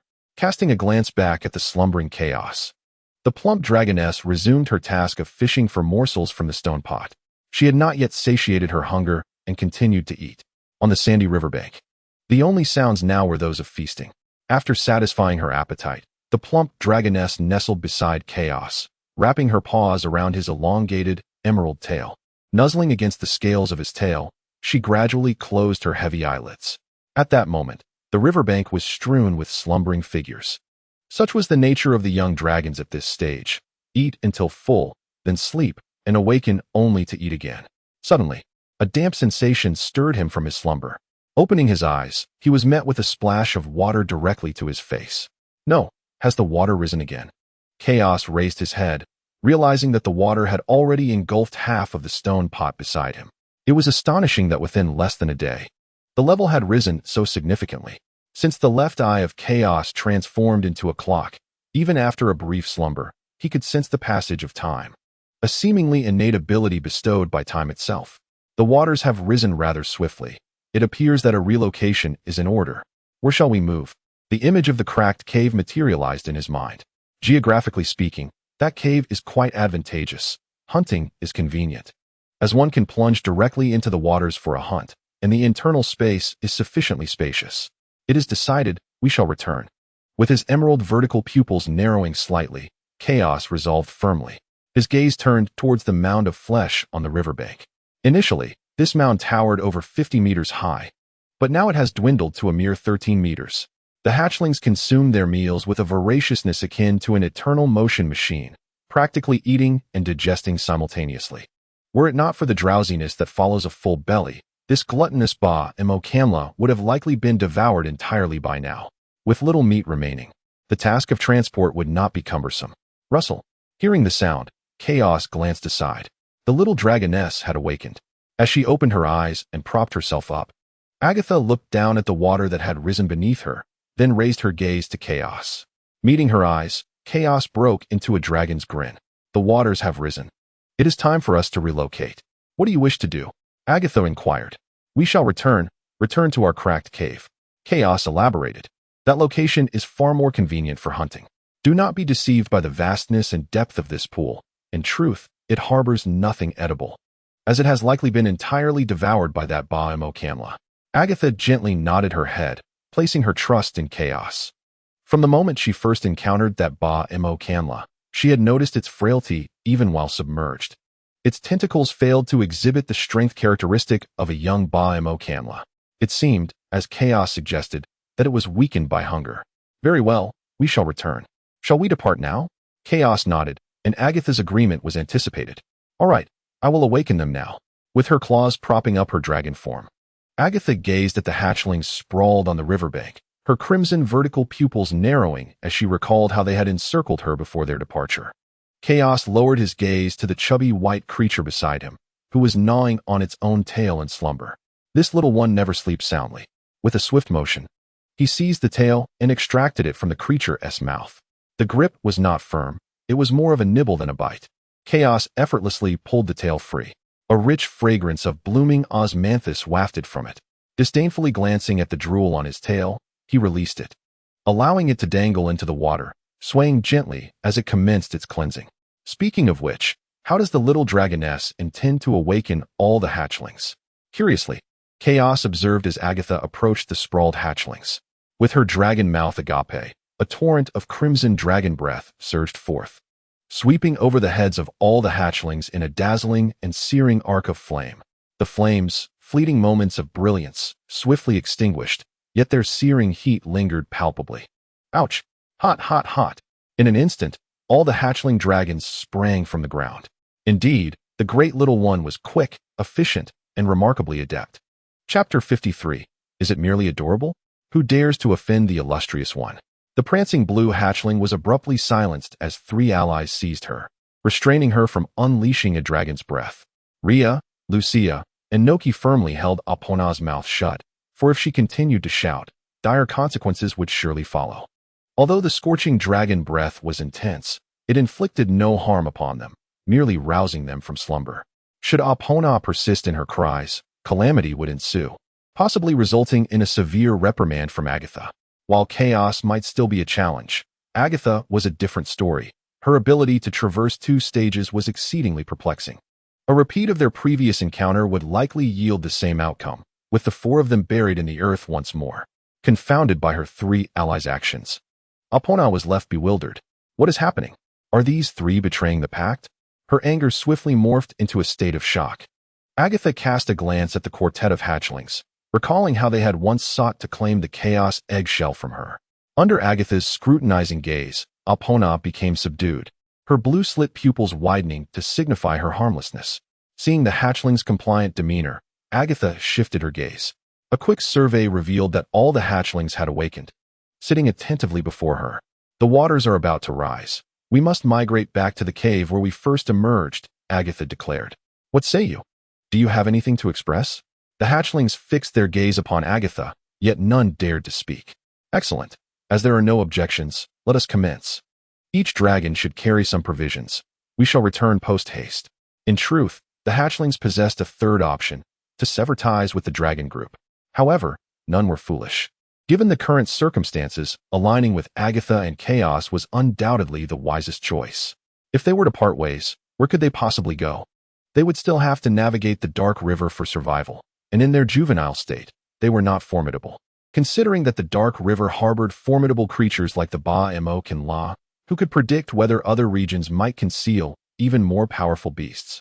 Whether in terms of risk, danger, or hunting, detaching from the dragon group was an unwise bargain. Agatha strode purposefully towards a mound of flesh, selecting a piece of meat larger than her own dragon form. With her claws piercing into the meat, her wings unfurled, and with a powerful flap, she ascended into the air. Upon witnessing this, the hatchlings also began to mobilize, none opting for idleness, for ultimately, this meat would find its way into their own bellies. 12 dragons collectively reduced the meat mound to naught, clutching it in their claws and biting into it with their jaws. Observing the round-headed beings as they commenced their journey, Chaos also began to summon his dragon work. He approached a pebble and paused, whereupon he found the little fairy Phineas soundly asleep atop the stone. This little creature truly possessed the gift of slumber.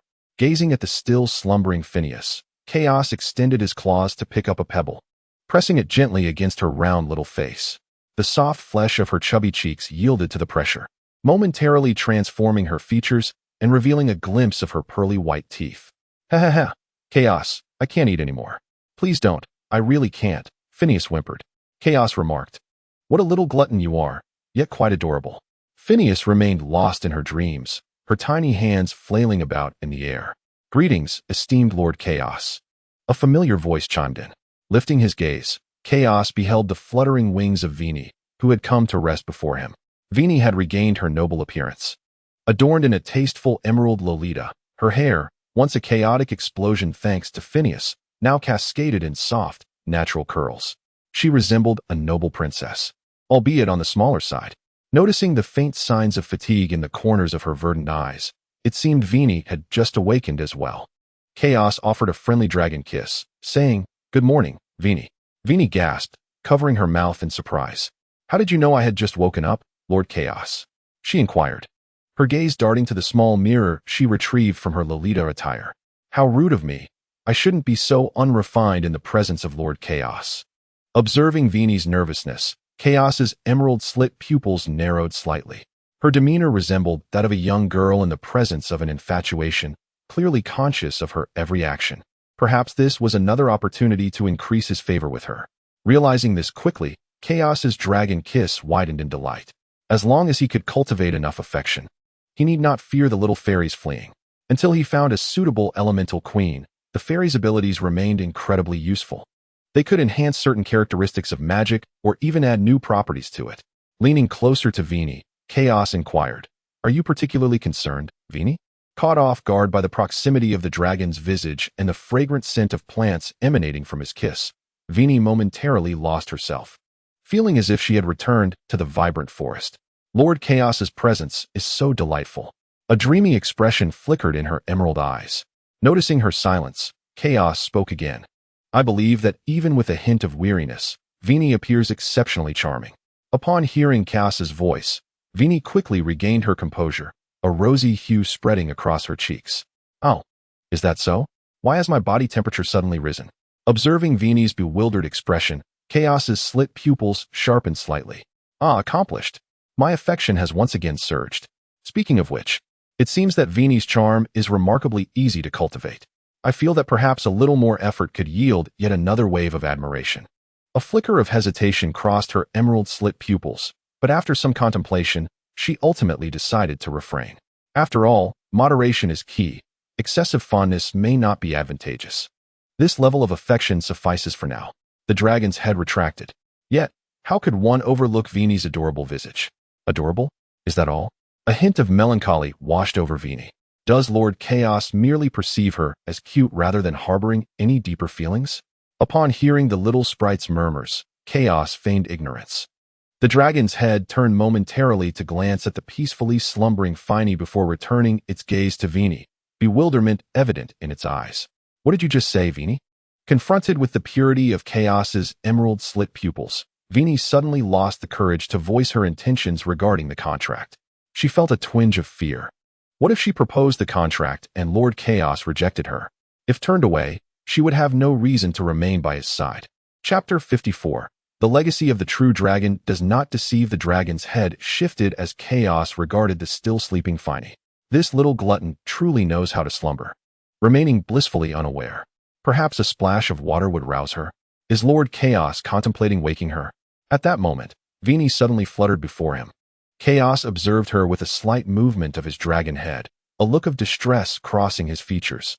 Indeed, Finey seemed to be sleeping rather soundly. "My lord, you are exceedingly gentle with this wild child. Allow me to handle this matter," she declared, and without waiting for Chaos's response, she flitted over and perched upon Finey's belly.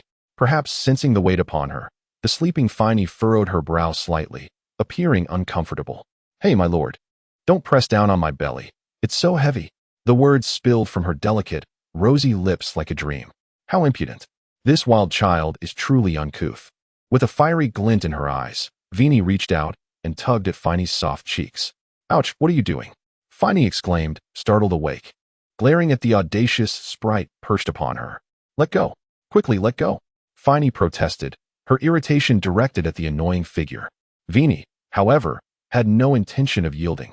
She had been displeased with this wild child since their first encounter.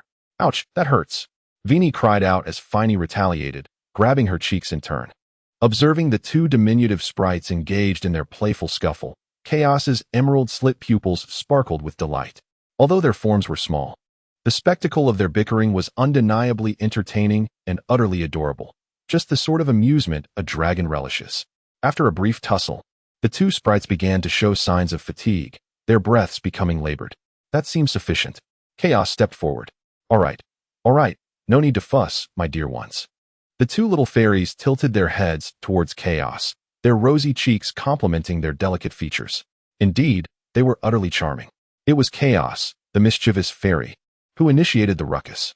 Finey gazed at Chaos with a look of innocent grievance. "My lord Chaos, I am merely teaching this wild child, who knows nothing of decorum, a lesson." Vinny also articulated the justification she had long contemplated.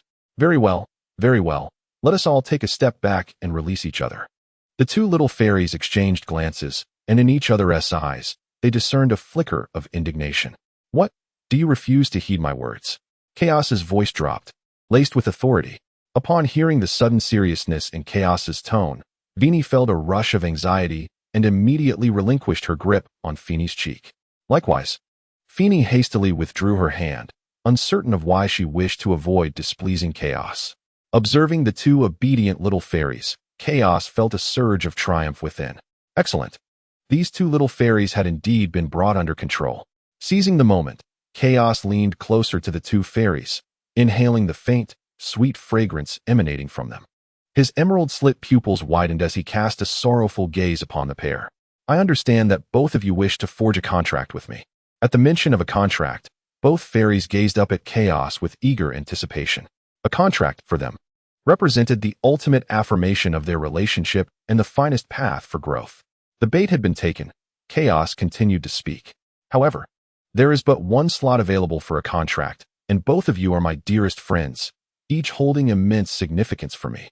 Losing either Finey or Vinny would cause me profound sorrow. Thus, I am at a loss as to whom to choose." Chaos's gaze lingered sorrowfully upon the two fairies. With a surge of magical energy, he subtly stimulated his eyes, causing a crystalline sheen to cover his emerald pupils, giving him an appearance of imminent tears. My lord Chaos, Vinny felt a sudden tightness in her chest witnessing his distress. She could not bear to see Chaos in such pain, especially knowing it stemmed from the discord between her and Finey. Her gaze shifted to Finey. "My lord Chaos, I promise to get along with Finey from now on." Vinny extended her small hand towards Finey.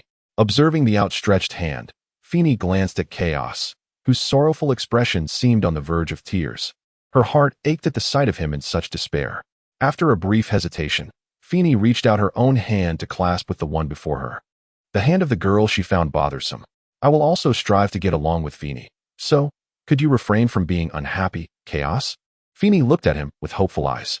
Chaos's lips curled into a wide grin, revealing a childlike innocence. Indeed, the legacy of the true dragon was not to be underestimated. Little fairies were remarkably easy to sway. "Nay, I would never wish for your discord. I am overjoyed that you can coexist harmoniously. Rest assured, even without a contract, both Finey and Vinny shall remain my lifelong friends. It is indeed an honor for me to become a friend of Lord Chaos." Vinny and Chaos both turned their gazes toward Finey. "I, too, shall be a lifelong friend to Chaos and strive to coexist harmoniously with Vinny." The latter part of her statement bore a reluctance that was unmistakable to anyone who heard it. "Very well, you both tidy up." and I shall go summon the plump one. Very well, Lord Chaos. Chaos turned away, making his way to a row of ingredient trees to pluck a sauce fruit before heading towards the plump one. It is time to awaken the plump one. Observing the figure of Lord Chaos retreating towards the riverbank, the two little fairies exchanged glances, and in an instant, they withdrew their tightly clasped hands as if jolted by electricity. Humph! You wicked fairy, do not presume that I will truly get along with you. What I just said was merely for the sake of chaos. Fanny glared at the malevolent fairy before her. Her cheeks felt flushed and uncomfortable, and upon touching them, she felt as if they had grown considerably. Snap! The exquisite green fan unfurled to conceal her similarly swollen face. Looking at the wild girl before her, Vinny's gaze was filled with disdain. Do you think I desire to get along with you? I detest you. If you possessed any sense, you would proactively distance yourself from Lord Chaos. Why should I leave? I arrived first, after all. Fanny glared furiously at the wicked fairy. Heh! Vinny sneered at the wild girl before her. You arrived first? Do you know that Lord Chaos first connected with me when he cast his spell? Therefore, if we are to speak of time, I was indeed before you. Chapter 55. And it is the joy of free indulgence. You are lying. You must be lying. Chaos found me first. Insolent wild girl, this is the truth, not something you can dismiss with mere words. I don't care. I don't care. Fanny raised her hand, ready to strike the annoying figure before her, but her hand paused midair. The image of Chaos's sorrowful expression flashed through her mind. As a friend, she did not wish to see him saddened again. Noticing the wild girl's hesitation, Vinny raised her fan, ready to strike. Are you both prepared? We must depart. Upon hearing Lord Chaos's voice, the descending fan abruptly transformed, and her hands shifted to smooth the wild girl's disheveled hair. Fanny's raised hand quickly reacted, adjusting the collar of the wicked fairy's attire. The two affectionate little fairies looked up at Chaos, who stood by the riverbank, gazing in their direction. We shall be ready soon, Lord Chaos. Almost there, Chaos. Very well, then hurry. The interruption of the two little fairies' spell drew a satisfied gaze from Chaos. He had resolved to weave a web of emotions, ensuring that the two little fairies would remain lovingly by his side, thus allowing him to enjoy the company of two elemental fairies for a lifetime. What joy could be greater? Moreover, it would be the joy of free indulgence. Just thinking about it felt splendid, and the joy spread through his emerald vertical pupils. His gaze shifted to the still sleeping plump one. Holding out the sauce fruit, he leaned closer, and as he approached, the white dragon opened its mouth wide and bit into the fruit, its claws gripping it as well. The dragon gently chewed twice, perhaps sensing something amiss with the texture, and slowly opened its eyes. Humph, it said, demanding to be released. Cows gazed steadily at the plump creature. The fearsome gaze of the green dragon caused the white one to retract its neck, momentarily forgetting that Cow's claws were still within its grasp. This slight retreat inadvertently pulled Cow's backward as well. The white dragon hastily opened its mouth, freeing the claw that was now glistening with dragon saliva, and washed it in the water. Cows continued to observe the white dragon. All right, my dear, we must relocate. Humph. The crystalline white slit pupils revealed clear confusion. In any case, you shall accompany me. Cows dismissed the need for elaborate explanations. Humph. The white dragon sprang up from the ground, repeatedly nudging Cows with its round, plump head. Observing the obedient demeanor of the white dragon, Cows felt a wave of satisfaction wash over him, the irritation from being bitten dissipating entirely. Wait for me a moment, my dear. Humph. The slit pupils focused slightly, and a verdant circular aura unfolded before the dragon's head. With a series of crackling sounds, dark vines emerged from the muddy riverbank, pushing aside the encumbering pebbles to entwine the remaining bulk of mineral salt, which still stood a meter tall. The vines coiled around the mineral salt until it was encased in a spherical shape. Try to lift it, my dear, Cows instructed, gesturing toward the encapsulated salt. This mineral had to be transported back, as Cows intended to dwell in this subterranean river for some time. Thus, the daily rituals of hotpot would become essential, rendering this mineral salt extraordinarily significant. As a free little dragon with no particular mission, his greatest aspiration was simply to grow up safely. The underground river provided sustenance and amusement. With the greatest threat already resolved, it was truly an idyllic habitat. Upon hearing Cow's words, the white dragon, with its chubby paws, sprang energetically towards the vine-encased ball, launching itself upward with a powerful push from its hind legs. grasping the vine with its plump claws. The dragon unfurled its wings and gradually ascended into the air. Cows, observing the white dragon's ascent, inquired, "How is it?" "Nod for easy, shake for heavy." "Humph, humph." The round, white dragon head nodded vigorously. To Cow's surprise, the white dragon was now effortlessly lifting the mineral salt. He contemplated whether he should call for another hatchling to assist, but it seemed unnecessary at this moment. "White dragon, you lead the way, I shall follow shortly." "Humph, humph." Cows couldn't decipher the specifics of what the white dragon uttered, but as he watched it take flight, he shifted his gaze to the two little fairies perched upon the stones. He approached them, asking, "Are you prepared?" "Yes, Lord Cows, I have nothing to pack." "Please carry this chair for me," replied Vini. "I am ready as well," added Fini. "No problem, then hop on. We must pursue the white dragon." With a gentle flutter of their delicate wings, two little fairies descended upon the head of Cows, the dragon. Sensing the added weight upon his crown, Cows unfurled his mighty wings, extending his right claw to grasp the chairs he had fashioned for the fairies. With a powerful beat of his wings, the emerald-hued dragon ascended into the air. The dark river stretched out before him like a straight path, and after a brief ascent, Cows soon spotted the rotund figure of Bai Pang Pang flying ahead. Bai Pang Pang's speed was unhurried. With another flap of his wings, Cows surged forward, swiftly aligning himself alongside Bai Pang Pang. Observing the newfound companion at his side, Bai Pang Pang's crystalline white eyes sparkled with delight. "Shall we have a race to see who can fly faster?" he proposed, puffing excitedly. With a roar, Bai Pang Pang propelled himself forward, his speed surging dramatically.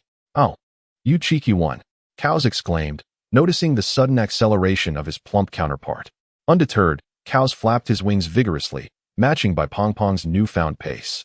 He reveled in the exhilarating sense of freedom that came with flying, though he lamented the constraints of the underground space. How he longed for the vastness of the open sky. Nevertheless, he pushed aside his regrets and pursued Bai Pang Pang. As the chase continued, Bai Pang Pang, noticing Cows gaining on him, summoned more strength, further increasing his speed. Yet, Cows, not one to be outdone, soon overtook the laden Bai Pang Pang. Observing the disgruntled expression on Bai Pang Pang's face, Cows couldn't help but smile triumphantly. "A mere Bai Pang Pang is no match for me." Half an hour later, Cows clung to the rocky wall, panting heavily. "My Lord Cows, are you all right?" inquired Vinny and Phineas, their eyes filled with concern. "I am fine, merely exhausted. A brief rest will suffice," he replied, glancing at Bai Pang Pang with a hint of exasperation, noting that his companion seemed to possess more stamina despite carrying a burden. "I can't go on any longer, Bai Pang Pang. I need a moment to recuperate. You should continue with them. I shall catch up shortly." With a huff, Bai Pang Pang settled beside him, his paws gripping the stone wall, and leaned forward, affectionately nudging Cow's neck with his round head. Chapter 56. "Handsome, yet painful, do you wish to stay with me, Bai Pang Pang?" Cows asked, to which Bai Pang Pang nodded eagerly. "Very well, let us rest for a while." Cows agreed. After approximately 10 minutes of respite, Cows and Bai Pang Pang set off once more. They flew intermittently, encountering no notable events along their journey. 5 hours later, they arrived at their destination, the initial banks of the pit. Cow's green claws touched down, and he surveyed the area, spotting 13 young dragons gathered at the riverbank, clearly indicating that he and Bai Pang Pang were the last to arrive. Suddenly, a few of the young dragons leapt into the water, causing a splash. Hearing the commotion, Cows cast a glance toward the pit. The water in the puddle had returned to a crystal-clear state, teeming with numerous river shrimp and fish. The fledgling dragon, leaping into the water, swirled its dragon maw, playfully pursuing the aquatic creatures. However, Chaos held little interest in these fish and shrimp. The excessive exertion had rendered him quite fatigued, his head heavy with drowsiness, yearning for slumber. "White Chubby, let us ascend," he commanded. With a swift flap of his dragon wings, Chaos soared into the sky. White Chubby had always heeded Chaos's words without hesitation, a habit well ingrained. They flew upward toward the cave's mouth, where Chaos landed directly, his claws gripping the entrance. White Chubby followed suit, landing shortly after. With a thud, the mineral salt entangled in vines struck the ground.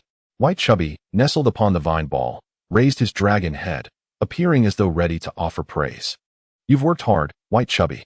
Seemingly pleased by the commendation, his bright, white vertical pupils widened noticeably. Chaos himself could hear the weariness in his voice as he reclined his dragon body. "White Chubby, I am feeling quite sleepy. I shall take a brief rest. During this time, do not wander off. Remain here. If you encounter any trouble, seek Agatha." White Chubby nodded in agreement. After relaying his instructions, Chaos gradually lowered his dragon head, resting his chin upon the toxic magic core he carried, along with a pair of small chairs for the little fairies. He placed the chairs upon the ground. Vinny, I am weary. I shall sleep for a while." "Yes, Lord Chaos, please rest," they replied. "Sleep well, I shall behave."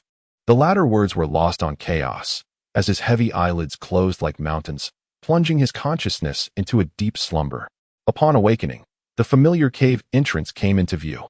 Supported by his claws, he stretched his body, having enjoyed a refreshing sleep. As he stretched, his stomach grumbled in protest, a reminder that he hadn't eaten in nearly 5 days.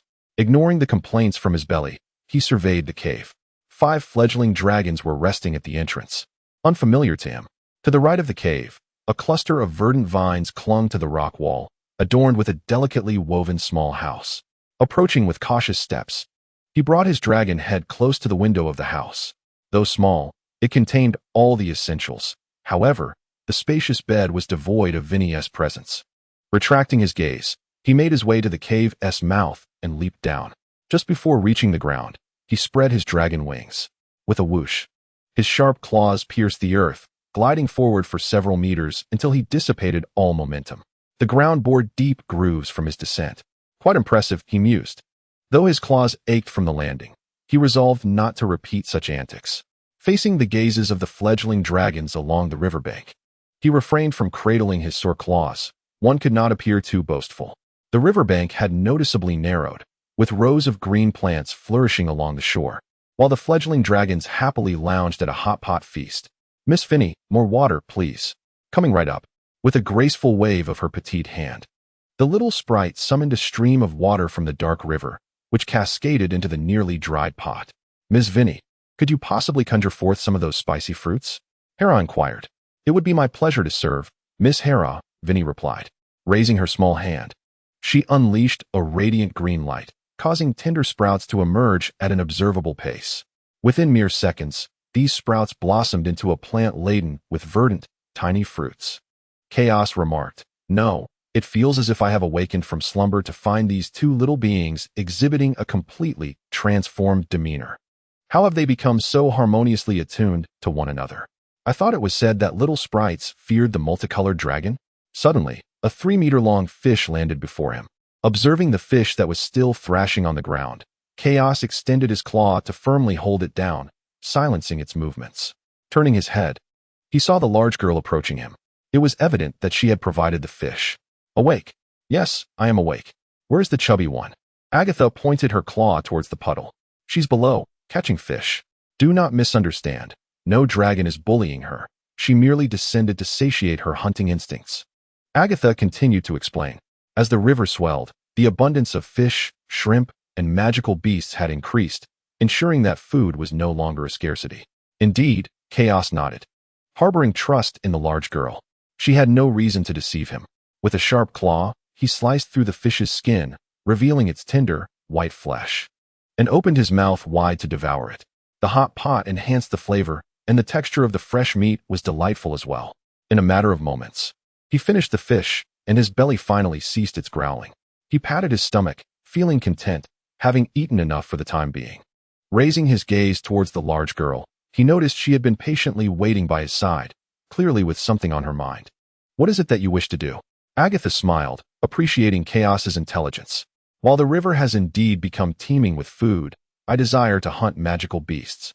The underwater cache are far too swift, and the depths where the Shalira dwell are too profound for them to reach. Therefore, could you entice the cache to come into the fish trap? Compared to ordinary fish and shrimp, the flesh of magical beasts is imbued with magic and would greatly benefit the growth of our entire dragon clan." Chaos regarded the large girl before him, clearly aware that she had ventured into the water and surely reached the depths, even encountering those Shalira. His feelings were somewhat complicated. One could only conclude that numerical creatures were indeed peculiar. In truth, hunting those cache no longer required such a convoluted approach. Agatha remained silent, patiently awaiting Chaos's response. Meeting her gaze, Chaos refrained from further explanation, preferring to demonstrate through action. Lifting his dragon head, he directed his gaze toward Vinny, who was engaging amicably with the hatchlings. Vinny, Lord Chaos.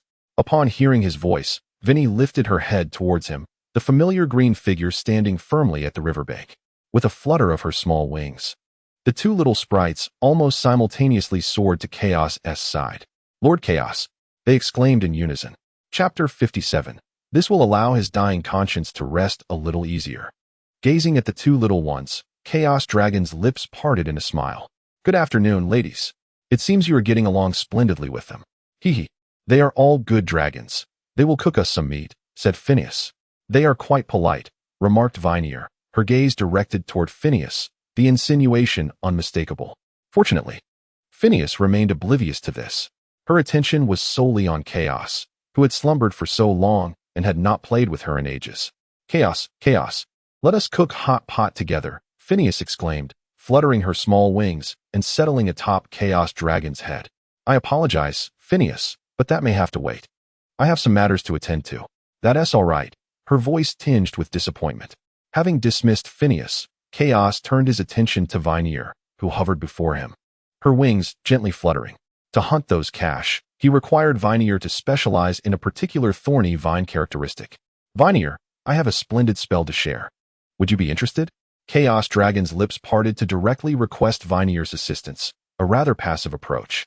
However, if he extended an invitation to learn the spell, the significance would shift entirely. This little fairy would surely express her gratitude. If it is Lord Chaos's magic, I would be delighted to learn, Vinier replied, her small hands lifting her skirt slightly as she performed a curtsy, resembling a most courteous noblewoman. She took the bait. So easy to deceive. Come with me, Vinier. Of course, Lord Chaos. Chaos signaled to the tall lady, who immediately understood his intent and followed suit. They proceeded to the riverbank, halting at the water's edge. The flow of the dark river was not particularly swift. In comparison to before, it had calmed considerably, likely due to the rising water levels. Observing the flowing dark river, Chaos's emerald vertical pupils narrowed slightly. Green light particles coalesced in the air, swiftly forming a casting circle. Vinier watched intently as the casting circle began to take shape. This was Lord Chaos's magic, and she yearned to master it. Elemental fairies could inherently manipulate their corresponding elements, yet they could not directly wield all spells of their own attributes. Quite the contrary, since their birth, they possessed only a modicum of foundational inherited knowledge and nothing more. Thus, they too needed to learn, accumulating their understanding of magical characteristics through the mastery of spells corresponding to their attributes. Once this accumulation reached a certain threshold, they would naturally comprehend the path toward ascension. The emerald casting circle solidified in the air. Chaos cast a glance at Vinier, who was fixated on the casting circle. If there is anything you do not understand, feel free to ask. We are friends, so there is no need for formality. Raising her head, Vinier looked up at Lord Chaos with gratitude. She indeed had some magical runes she could not decipher. Flapping her small wings, Vinier alighted on one of the emerald runes within the casting circle. Lord Chaos, what is the meaning of this rune? This is a growth magic rune, designed to stimulate the growth of plants. With her tiny feet moving, Vinier stepped onto another rune within the casting circle, tilting her face upwards to gaze at Lord Chaos's emerald dragon head. And this one? It accelerates the connection to the previous growth stimulus, enabling a rapid growth effect. This one, she continued, is the thorn magic rune, which allows the stimulated plants to sprout thorns. Despite Vinier's inquiries resembling simple arithmetic questions, Lord Chaos chose to respond patiently to each one. Firstly, the little creature was undeniably adorable. Secondly, it provided a modicum of solace to his waning conscience. The little fairy hopped around the casting circle, engaging in a playful exchange with the green drake. All right, Lord Chaos, I have memorized all these runes. Have you? Chaos grinned, revealing his dragon maw. Then may I test your knowledge, Vinier? Yes, Lord Chaos, please ask away. Vinier lifted her small face, her gaze radiating confidence. She was self-assured about her memory. Having merely glanced at these runes, she merely needed some time to construct the spell model within the casting circle, after which she would have thoroughly learned Lord Chaos's magic. My spell possesses several characteristics: hardening, piercing, accelerated growth, and extension enhancement, 4 in total.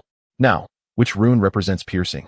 Vinier lowered her head, her eyes scanning the casting circle beneath her feet. Soon, she focused on a triangular rune approximately 6 steps away. She moved her small feet towards the triangular rune, lifting her head. Lord Chaos, the piercing rune is this one. Excellent, Vinier. Now, attempt to channel your magic into it. Yes, Lord Chaos. Vinier summoned the magic within her, and as it connected with the casting circle, her emerald hair shimmered with a luminous green radiance. As the operator of the casting circle, Chaos instantly felt the ordinary piercing characteristic transform into a high-level variant. Good, maintain that connection. I will now demonstrate the effects of this spell. With a directive thought, he infused his magic into the casting circle. With a crisp sound, emerald sparks scattered onto the earth, and the sound of growth resonated. Dark, thorny vines emerged from the soil, akin to serpents adorned with spiny thorns plunging into the water. Raising his dragon claw, the emerald casting circle glowed, coalescing a small green radiance upon the elevated claw. This brilliance fell to the earth, and 5 sensing vines, crowned with emerald orbs, grew and extended toward the water's surface. Multiple spellcasting, Lord Chaos, you are truly remarkable. Upon hearing Vinier's praise, Chaos remained silent, opting for humility. Yet, his dragon maw could not conceal a slight smile. He had already modified the sensing vines, directly incorporating the characteristic of dark vision into their foundation. Now, even without Vinier's assistance, they could perceive underwater. 5 sensing vines meant 5 perspectives. The sensing vines began their descent alongside the thorny vines, heading into the depths below. As I submerged beneath the water's surface, my vision was immediately captivated by the bustling activity of fish and shrimp. A substantial gathering of azure-hued creatures congregated a short distance below, each measuring approximately 1 meter in length, neither large nor imposing, yet overwhelming in number. Today, consider yourselves fortunate. I shall not pursue you. The sensing tendrils shifted, retracting their gaze from the fish swarm. It was not until I had descended over 50 meters that both the sensing and thorny tendrils came to a halt. This depth was precisely where the cash fish thrived. The thorny tendrils extended forward, their sharp spines piercing the verdant orbs of the fish, releasing a vibrant green fluid teeming with life. In an instant, a grotesque school of fish, adorned with menacingly sharp teeth, approached. Chapter 58. Little girl, could you please refrain from charging forward? My prey had arrived. Time. Grant me a reprieve. I infused my left eye with magical energy. That familiar sensation, akin to a flood's rush, surged through me once more. The crisp sound of the clock's hands ticking resonated within my mind. Thankfully, the Ba'amok and La I had consumed over the past 5 days had fully transformed into magical energy. Otherwise, I might have found myself overwhelmed. I silently calculated the velocity of magical flow within me. A realization swiftly emerged. I could sustain a time dilation of 10 seconds with my current magical reserves. That would suffice. Underwater, the school of over 20 cash fish came to a standstill. Yet, not everything ceased. The thorny tendrils extended with fervor, their spear-like tips poised against the heads of the fish. A total of 23 cash fish found themselves ensnared by the thorny tendrils. With a swift puncture, the tendrils penetrated the fish's heads, and in an instant, the surrounding waters transformed into a crimson expanse. Crimson bubbles surfaced, releasing a potent scent of blood into the air.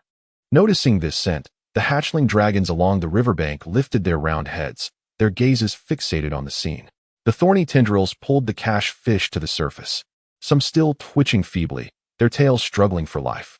Yet their fate was sealed, dragged inexorably to the riverbank. 23 fish, neither more nor less, lay in perfect alignment upon the shore, with 3 seconds of time halted and accounting for the consumption of the thorny tendrils. I expended a mere 40% of my magical energy, a resounding success. The dragon's maw parted as Chaos raised his head to regard the little girl. Little girl, you are a creature of numbers, yet I am not weak, decidedly a creature of mechanisms. Agatha observed Chaos, who appeared somewhat smug, with calm eyes. The previous sensation of stasis returned, likely indicative of Chaos employing that time dilation ability once more. Utilizing one's inherent abilities is not inherently negative, yet this power seems to harbor some flaws. Chaos, shall we engage in a spar? Chaos looked bewildered. It was merely a moment of boasting. And surely the little girl would not take offense at such triviality. As my gaze met the large girl's crimson-slit pupils, I discern not only tranquility, but also a gentle warmth within them. Excellent. My gaze remains unchanged. It appears the large girl has detected a problem. Good. Upon hearing Chaos's consent, Agatha stepped towards a vacant area on the riverbank. Vinny and Finny, you two go over there. Understood, Lord Chaos. I shall do my best. The two little fairies obediently fluttered their tiny wings and departed. Following the large girl, I halted at a distance of 10 meters, where Chaos raised his head and locked eyes with her. Consider this a standard sparring match. By the way, you may utilize your ability to slow time, Agatha. Chaos nodded solemnly. His emerald-slit pupils narrowed slightly, sensing that he was currently no match for the large girl. Yet his heart yearned to comprehend the extent of this disparity. When would he reach the day when he could audaciously seize food from her with sheer strength? Prepare yourself. The moment that stone touches the ground, we shall begin. The large girl picked up a pebble and tossed it into the air. Crack! The pebble struck the ground without hesitation. Without a moment's delay, magical energy surged into her left eye. Crackle, crackle. Almost simultaneously, flames erupted, enveloping Agatha's entire dragon form in crimson fire. The flames solidified, and time came to a standstill. Observing the flames engulfing the large girl, Chaos's slit pupils narrowed. No. How can I possibly attack? Crack, crack, crack. A thorny vine spread across the ground, and upon touching the flames on the large girl, it instantly turned to ash. With fire rapidly spreading along the vine, Chaos severed the magical connection to the vine. It was beyond saving. This is utterly unmanageable. Perhaps I should concede. Time resumed. Just as he was about to speak, he was taken aback as the large girl charged forward. The crimson flames surrounding her extinguished in an instant as she sprinted. I don't think I have time to speak. Stop time. Crackle, crackle. Whoosh. Almost at the same instant, the crimson flames engulfed the large girl once more. I can't land a single blow. Time was released, and the crimson flames on the large girl extinguished once again. In that moment, Chaos grasped her intention. She was illustrating the advantages and disadvantages of slowing time. However, demonstrations aside, I have already comprehended this. Large girl, could you please refrain from charging at me? Casting a glance at the subtly bulging muscles of her formidable dragon claws, I realized that should they land upon me, no, it is not yet time to surrender. Even the large girl should not have the precision to control her strikes perfectly every time. His slit pupils narrowed. Stop. Crackle, crackle. Whoosh. The crimson flames surged once more. Despair washed over me. The magical energy within me dwindled to a mere tenth, and I would be incapacitated in just a second. Forget it. I concede. It is just a matter of taking a hit. I shall certainly return the favor in the future, you vexatious large girl. Time resumed. With the gentle, warm breeze caressing the dragon's head, a towering crimson figure loomed before him. The robust dragon claw, muscles elevated in prominence, was lifted. The anticipated pain did not manifest. A mild warmth radiated from above. As he lifted his eyelids, his vertical pupils caught sight of the large girl squatting before him, her sizable hand resting upon his dragon head. The girl did not strike him? Thank goodness. Though he had mentally prepared himself for a potential blow, it was always a relief to avoid one. Suddenly, a plump, white figure collided with Agatha, the 3-meter chubby creature crashing against Agatha's solid 5-meter muscular form. Agatha remained unfazed, firmly planted on the ground. The dragon's head turned slightly, casting a scrutinizing glance at the white fledgling dragon, whose 4 chubby claws flailed frantically on the ground. Disregarding it, he returned his gaze to Chaos. Upon catching the large girl's gaze, Chaos instantly understood. All right, little chubby one, Agatha and I are not in a scuffle. The fledgling dragon looked at Chaos with a puzzled expression. Agatha withdrew her claw from Chaos's head and shifted her bulk slightly to the side. She found the coolness of the fledgling dragon unpleasant. Without Agatha's support, the chubby creature tumbled onto the ground, landing awkwardly. However, after a brief roll, she regained her footing and scampered over to Chaos. Chapter 59. They are the gears of time. With bright, white vertical pupils, she exhibited clear signs of confusion and inquiry. It's nothing. Agatha and I are merely engaged in some simple training. It's all right. You have nothing to worry about. He reached out, pinching the soft flesh of the fledgling's chin, noting its coolness and plush texture, truly delightful to the touch. The fact that the chubby one unconditionally positioned herself in front of him in such circumstances suggested that she was not entirely oblivious to the situation. Perhaps a bit foolish, but undeniably endearing. Feeling the gentle caress from the green chubby one, the fledgling could not resist nuzzling against him. She enjoyed being in his company. All right. There are plenty of cache meat nearby. Go and have some. It's fine, off you go. With the chubby one dispatched, Chaos turned his attention to the large girl. The moment his gaze fell upon her, she began to speak. The power of time is formidable, but Chaos. Your attacks lack sufficient strength. Even if you slow down time, you cannot penetrate an opponent who is well prepared, just as you encountered moments ago. Indeed. Chaos nodded, acknowledging her words.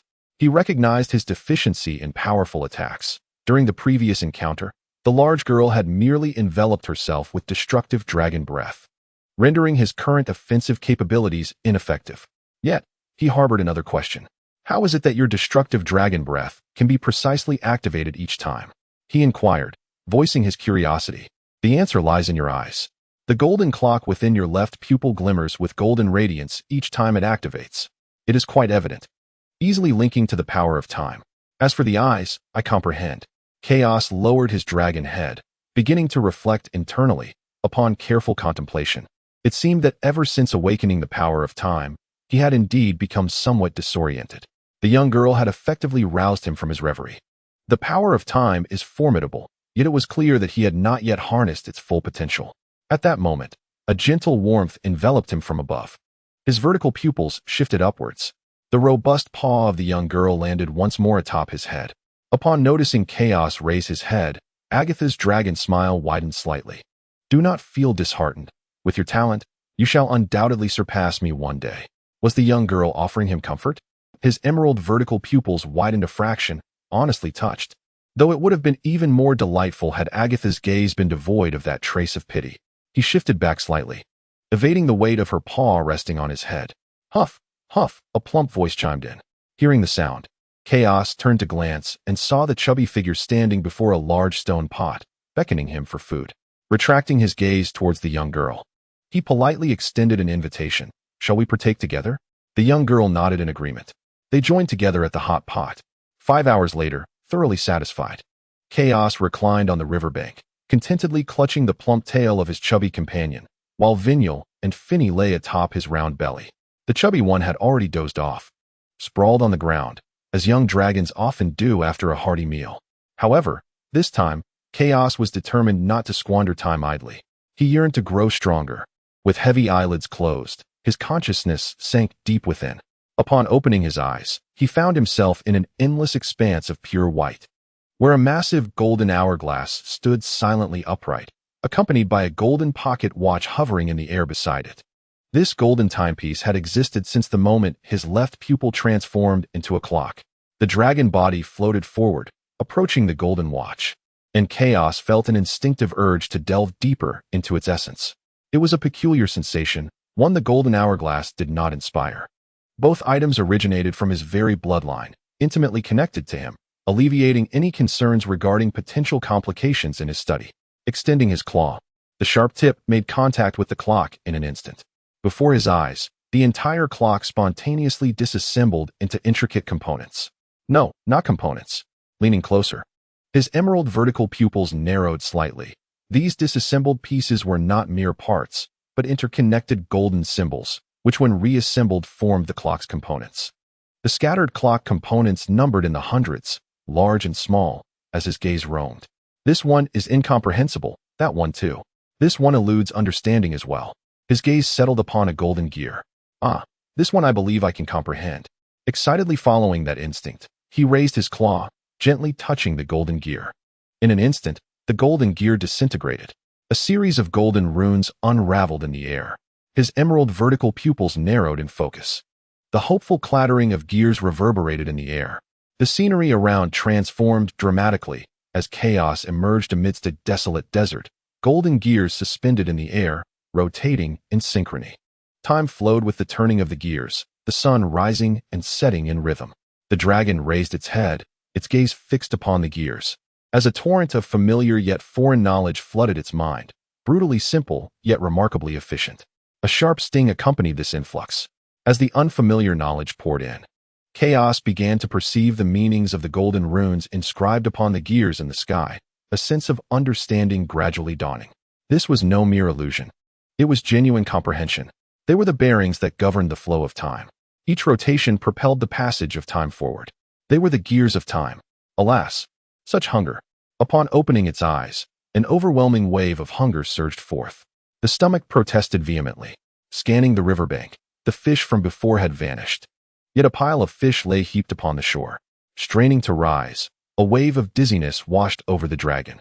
It was on the verge of fainting from hunger. Dismissing all else, it staggered toward a cluster of fish and shrimp, opening its maw to seize one. There was no time to savor the flavor. It merely chewed briefly before swallowing. After devouring 5 or 6 fish and shrimp, the frenzied hunger at last subsided, and the belly ceased its outcry. Lying upon the ground, Chaos silently began to sense the flow of time. 7 days had elapsed since its slumber began. This period of dormancy had been more exhausting than before, nearly causing it to faint from hunger before awakening. It felt intrinsically linked to the analysis of the gears of time.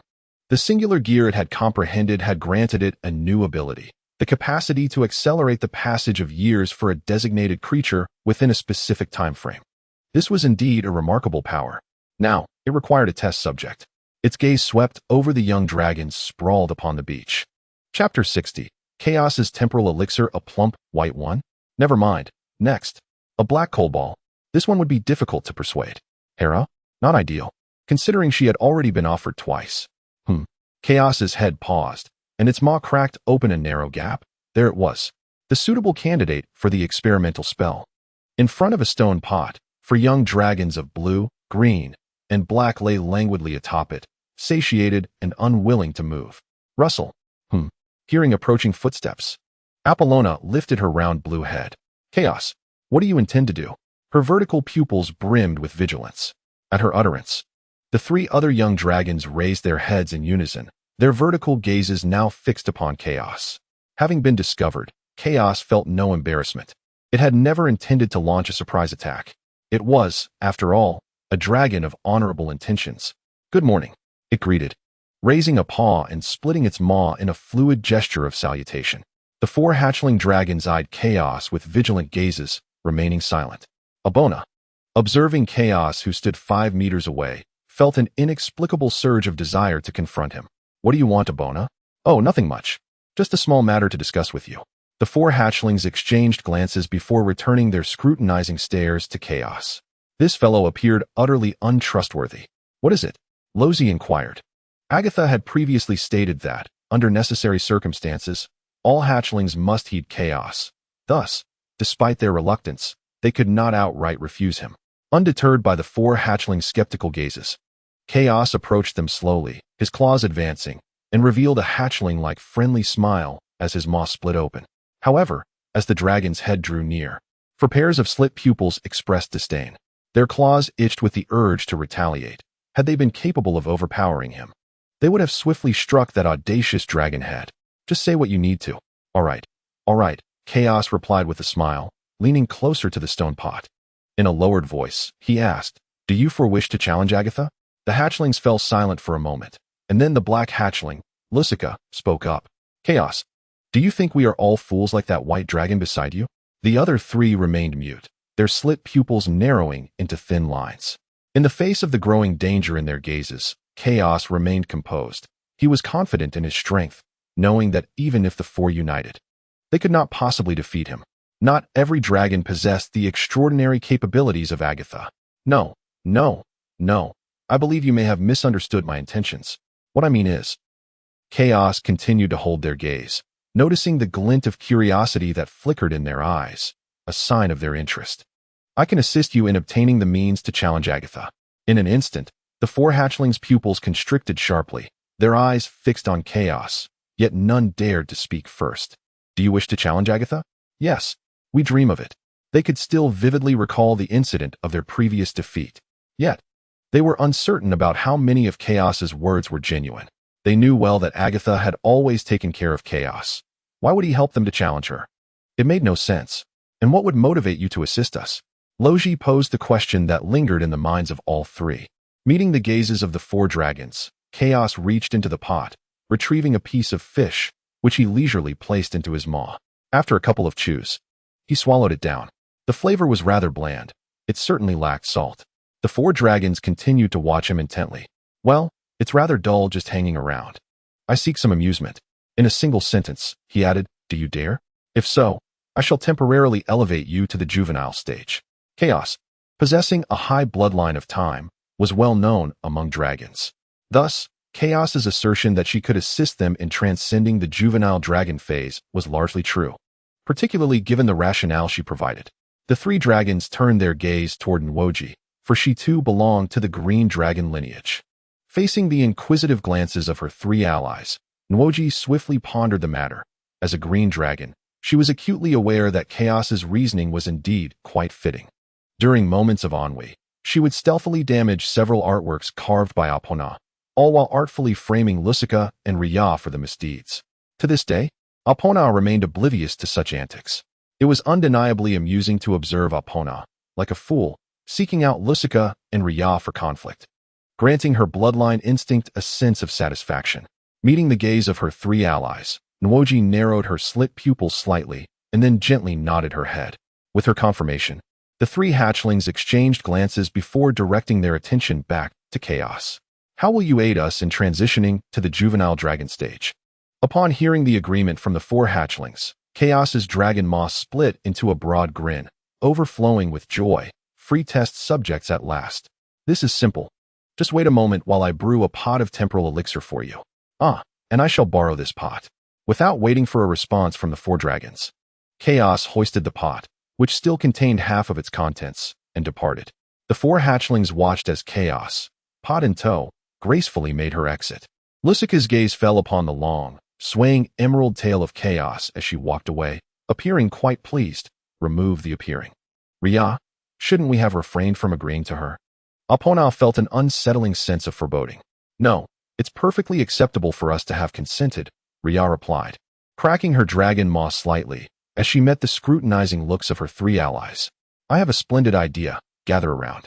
With a rustle, the four-round dragon heads skillfully converged from all directions. Upon reaching the shore, they placed the pot upon the ground. Observing the remaining broth within the pot, Chaos extended her two front claws, from which emerald threads emanated. Venomous strands, she declared, invoking her innate first spell. For threads descended into the broth. And under the influence of her magic, the toxic essence continuously infused the liquid. The once greasy broth began to change color, ultimately transforming into a deep shade of green. That should suffice. Cease the infusion of venom. Gazing at the pot that had completely altered in hue, Chaos plunged her claws into the concoction, stirring it until the color became uniformly consistent. Thus, a pot of dark green elixir was gradually completed. Indeed, this was her temporal elixir. Dipping her claws into the mixture, she sampled the potion. It was sour, spicy, bitter, and astringent, with a complex flavor intertwined with a faint meaty essence that wafted through her maw. Chapter 61. You do not understand me. I am the most honest of dragons. The toxins, enveloped by her magic, surged into her stomach pouch, ready to explode at the mere thought. Should they not erupt, they would gradually be digested over time. These toxins are not lethal to the hatchling dragons. Yet should they erupt from within, they could certainly render the hatchlings docile upon the ground for an hour. The aroma is exquisite, a true delight for the four rascals. Well then, the elixir of time is now ready. It is time to summon those four. With a firm landing of his four claws, he strides towards the four hatchlings nestled in their lair. The riverbank is not vast, and soon Cows stands before the four young dragons. The elixir is prepared, follow me. Observing Cows turn to lead the way, the hatchlings exchange glances of bewilderment. Is Cows really that swift? The four hatchlings discern the shared uncertainty in each other's eyes, nonetheless. Their dragon bodies obediently rise, following in Cows' wake. Bubbling away, even without fire, a pot of dark green broth continues to froth. After gazing at this cauldron of elixir for several moments, the four round heads of the young dragons simultaneously lift, their eyes fixed on Cows, silent, yet questioning. Why are you all staring at me? Drink up. This is the elixir, Cows exclaims, widening his eyes in earnestness, though his dragon maw seems to betray him, involuntarily splitting into a grin. The four dragons ponder. If their noses serve them well, then this pot before them contains a concoction of venom. You doubt that I would poison you? Impossible. I shall drink it first, Chaos asserts, stepping forward and burying his dragon head into the pot, his throat rapidly convulsing. The liquid level in the pot visibly decreases as he gulps down several hearty swigs, raising his head, now smeared with the inky green liquid, to gaze sincerely at the four dragons. Do not be misled by the color. While some toxins are indeed mixed in, they are harmless to our dragon kind.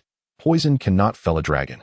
But you appear unchanged, Rhea questions, while the other three dragons remain silent, their gazes brimming with skepticism. They understand that this elixir is merely a precursor. A forthcoming ritual will bestow further enhancements, and it cannot be this simple. So what are you worried about? I have already consumed it, Chaos responds, and the four dragons' doubtful glances begin to waver. Indeed, Chaos has partaken, as evidenced by the diminishing pot of what could be deemed an elixir. Apollina steps forward, her dragon maw parting to reveal sharp fangs. You had better not deceive me. After her warning, Apollina plunges her head into the pot, swallowing the elixir. Chaos directs his sincere gaze towards the remaining three dragons. No, you misunderstand me. I am the most honest of dragons. Witnessing Apollina drink, the three dragons exchange glances and step forward to immerse their heads in the pot. Together, the four hatchlings drink, and soon the pot of elixir is emptied. After consuming Chaos's so-called elixir, the four dragons raise their heads and look towards him. Chaos comprehends their intent and refrains from further chatter. With a surge of magic, he channels energy into his left eye. Tick-tock. The sound of clock hands turning fills the air, but this time, the rotation is unusually swift. Before my eyes, four hatchlings of dragons stood, with ethereal afterimages trailing behind them: childhood, adolescence, youth, and maturity. Only the second afterimage glowed with a vibrant light. As I attempted to connect with it, it seemed that only the second could accelerate. However, this acceleration was fleeting, lasting a mere 10 minutes. This was indeed an experiment, a direct enhancement. The second ethereal shadow of the four hatchlings fused seamlessly with their corporeal forms. Apana gazed down in astonishment as she witnessed her claws growing visibly before her very eyes. No, it was not merely her claws. Her entire draconic body was expanding. So, Chaos truly did not deceive us this time. Rhea, Lucica, and Noji, the three hatchlings, were also experiencing rapid growth, their dragon forms swelling to 5 meters within mere seconds before the growth came to a halt. Observing the four hatchlings, now all at the juvenile stage, Chaos took a moment to assess his own magical energy. A fifth remained, a considerable consumption as always, yet manageable. All right, you may now challenge Agatha, he announced. The four hatchlings exchanged glances, their eyes converging upon Chaos, their dragon mouths slowly parting. Rather than confront Agatha, they were more inclined to unleash their frustrations upon Chaos himself. While they might not prevail against Agatha, they believed that if they could deplete Chaos's magical energy, he would be left with no choice but to endure their onslaught. The round dragon heads turned, for pairs of malicious gazes fixated upon Chaos simultaneously. Feeling the weight of their malevolent stares, Chaos felt a headache stir within him. Though he had anticipated this choice, he had hoped to witness the four daring to challenge Agatha.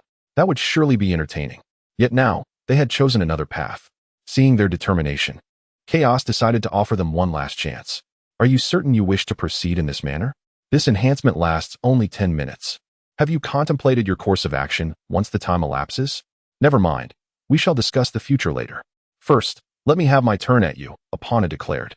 You know, since the very first moment I laid eyes on you, an overwhelming urge to strike you has gripped me, and now that thought can finally manifest into reality.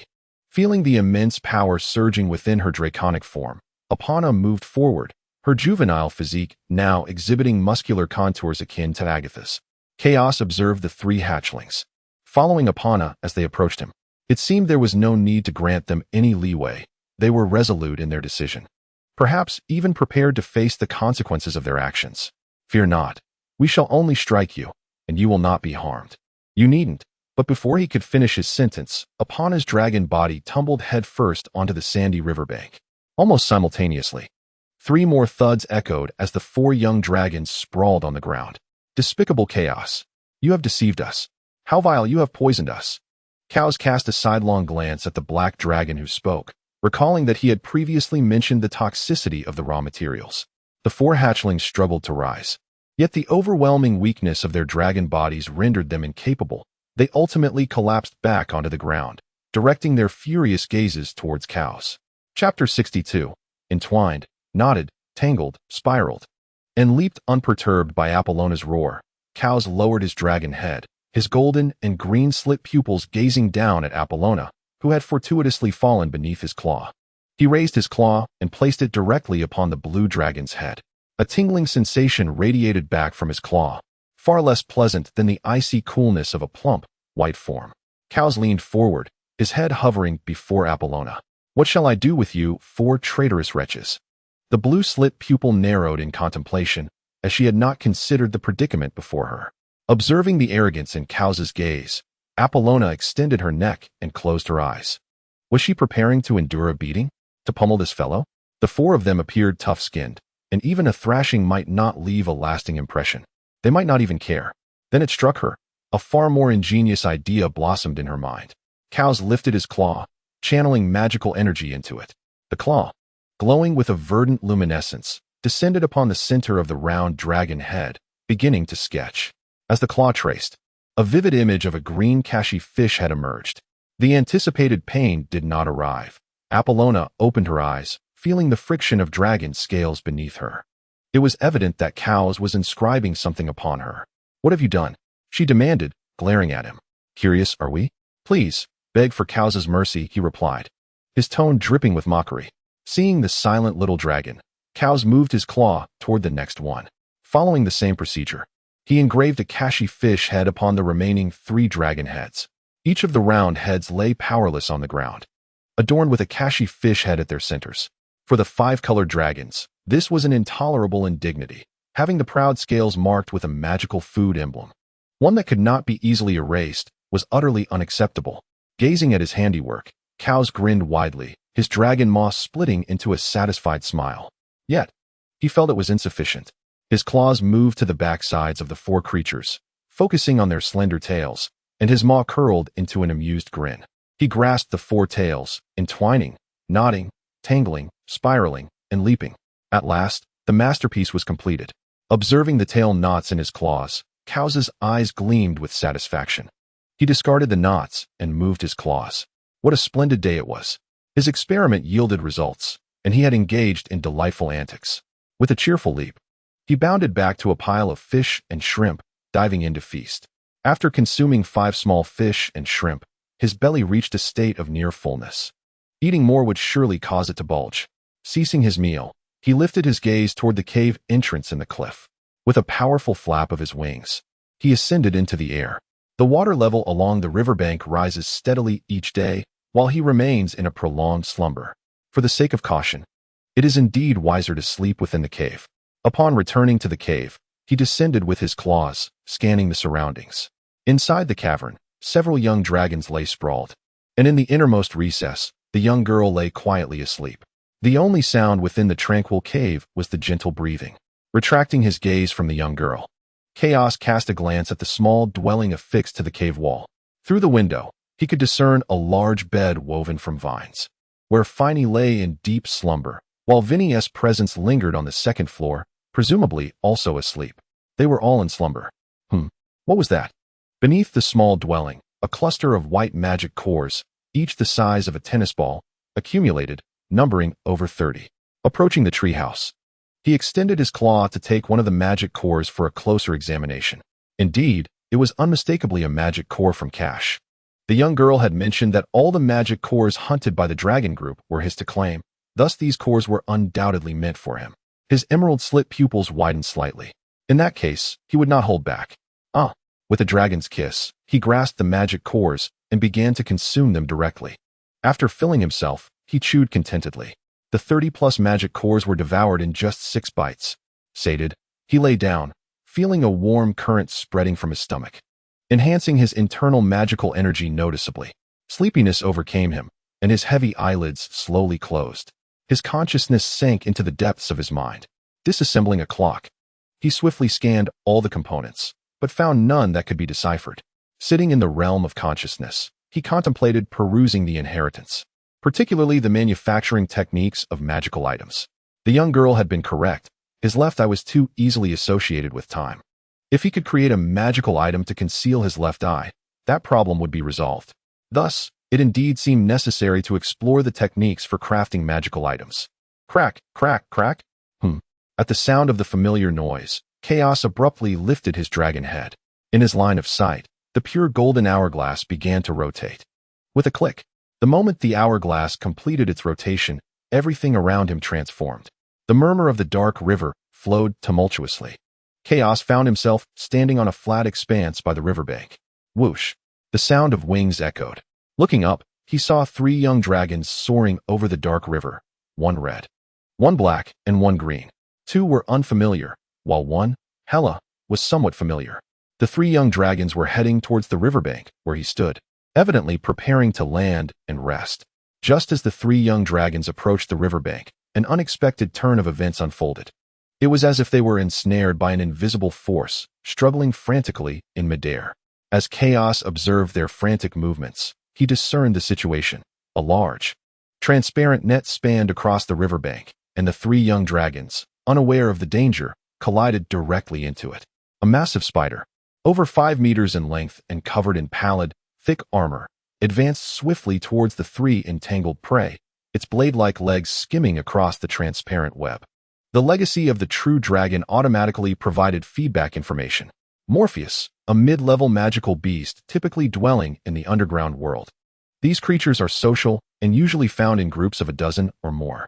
They collaboratively set up a massive, transparent web along paths where prey is likely to appear. This web possesses advanced resilience, high stickiness, and moderate elemental resistance.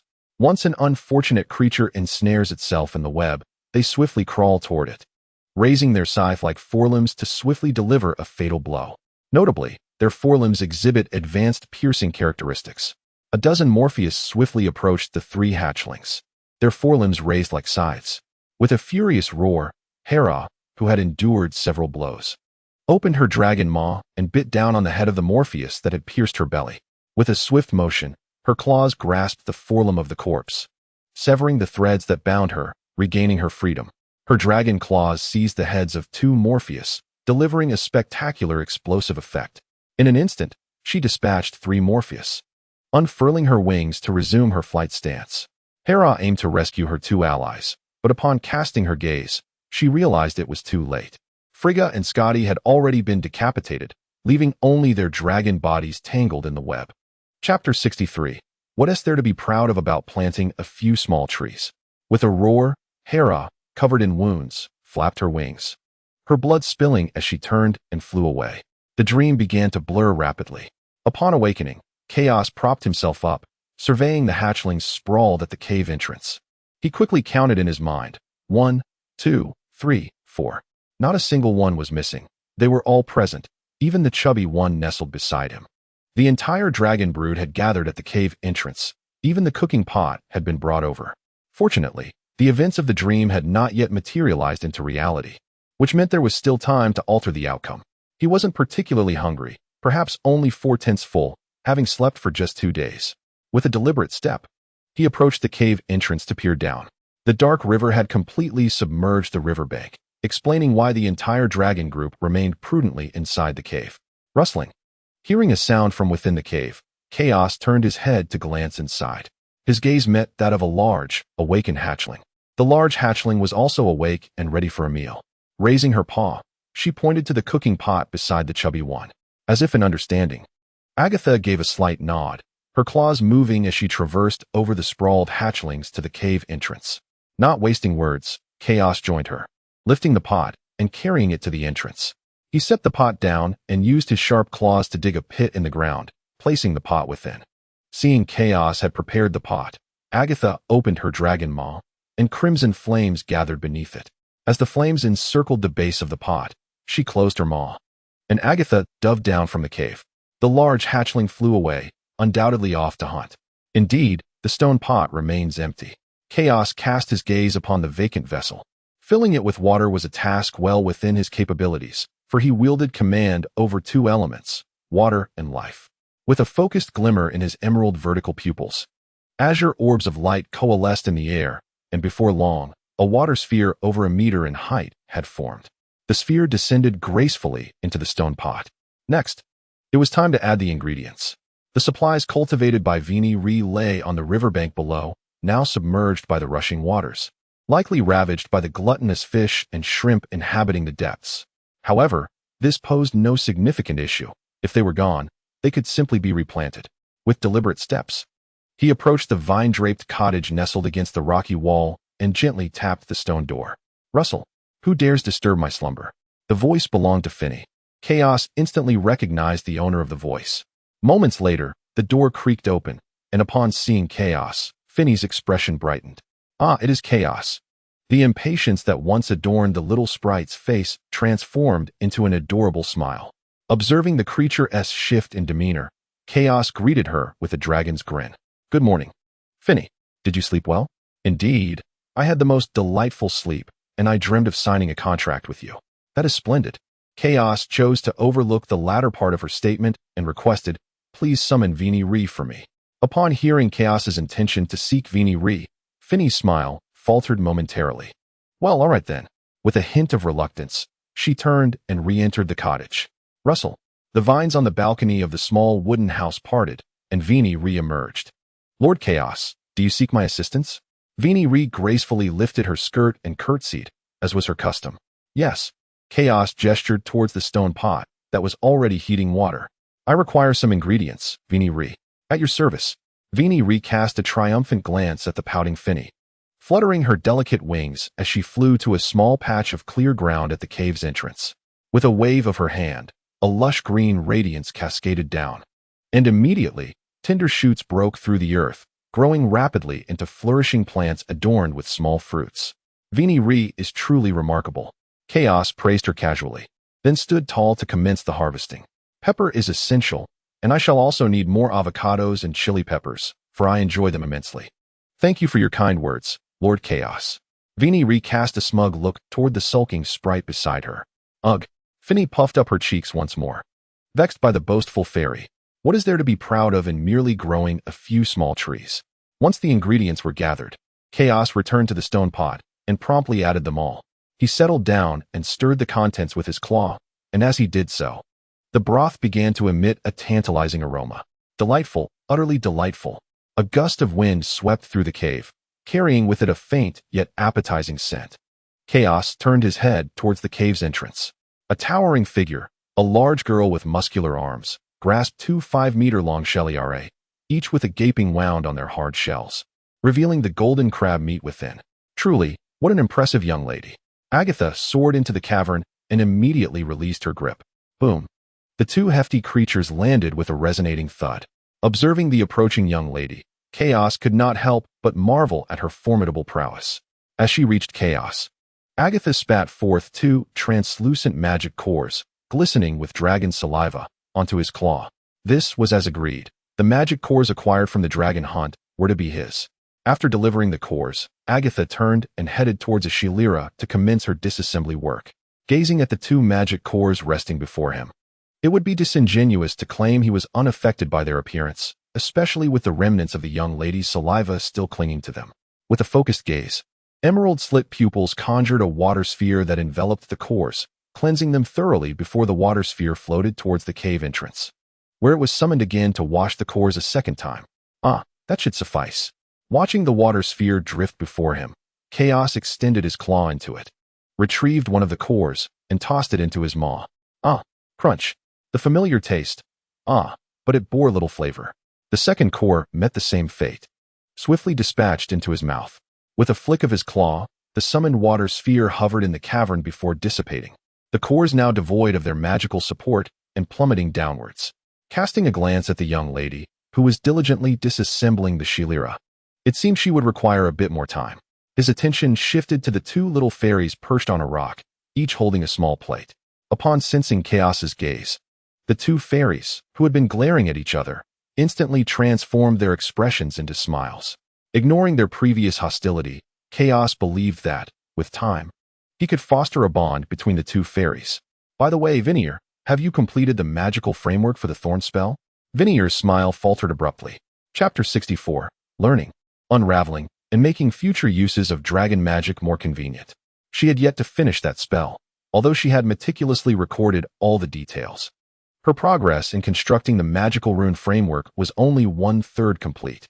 The entire rune framework was vividly etched into her mind, but when it came to the actual construction, she discovered that the task was far from simple.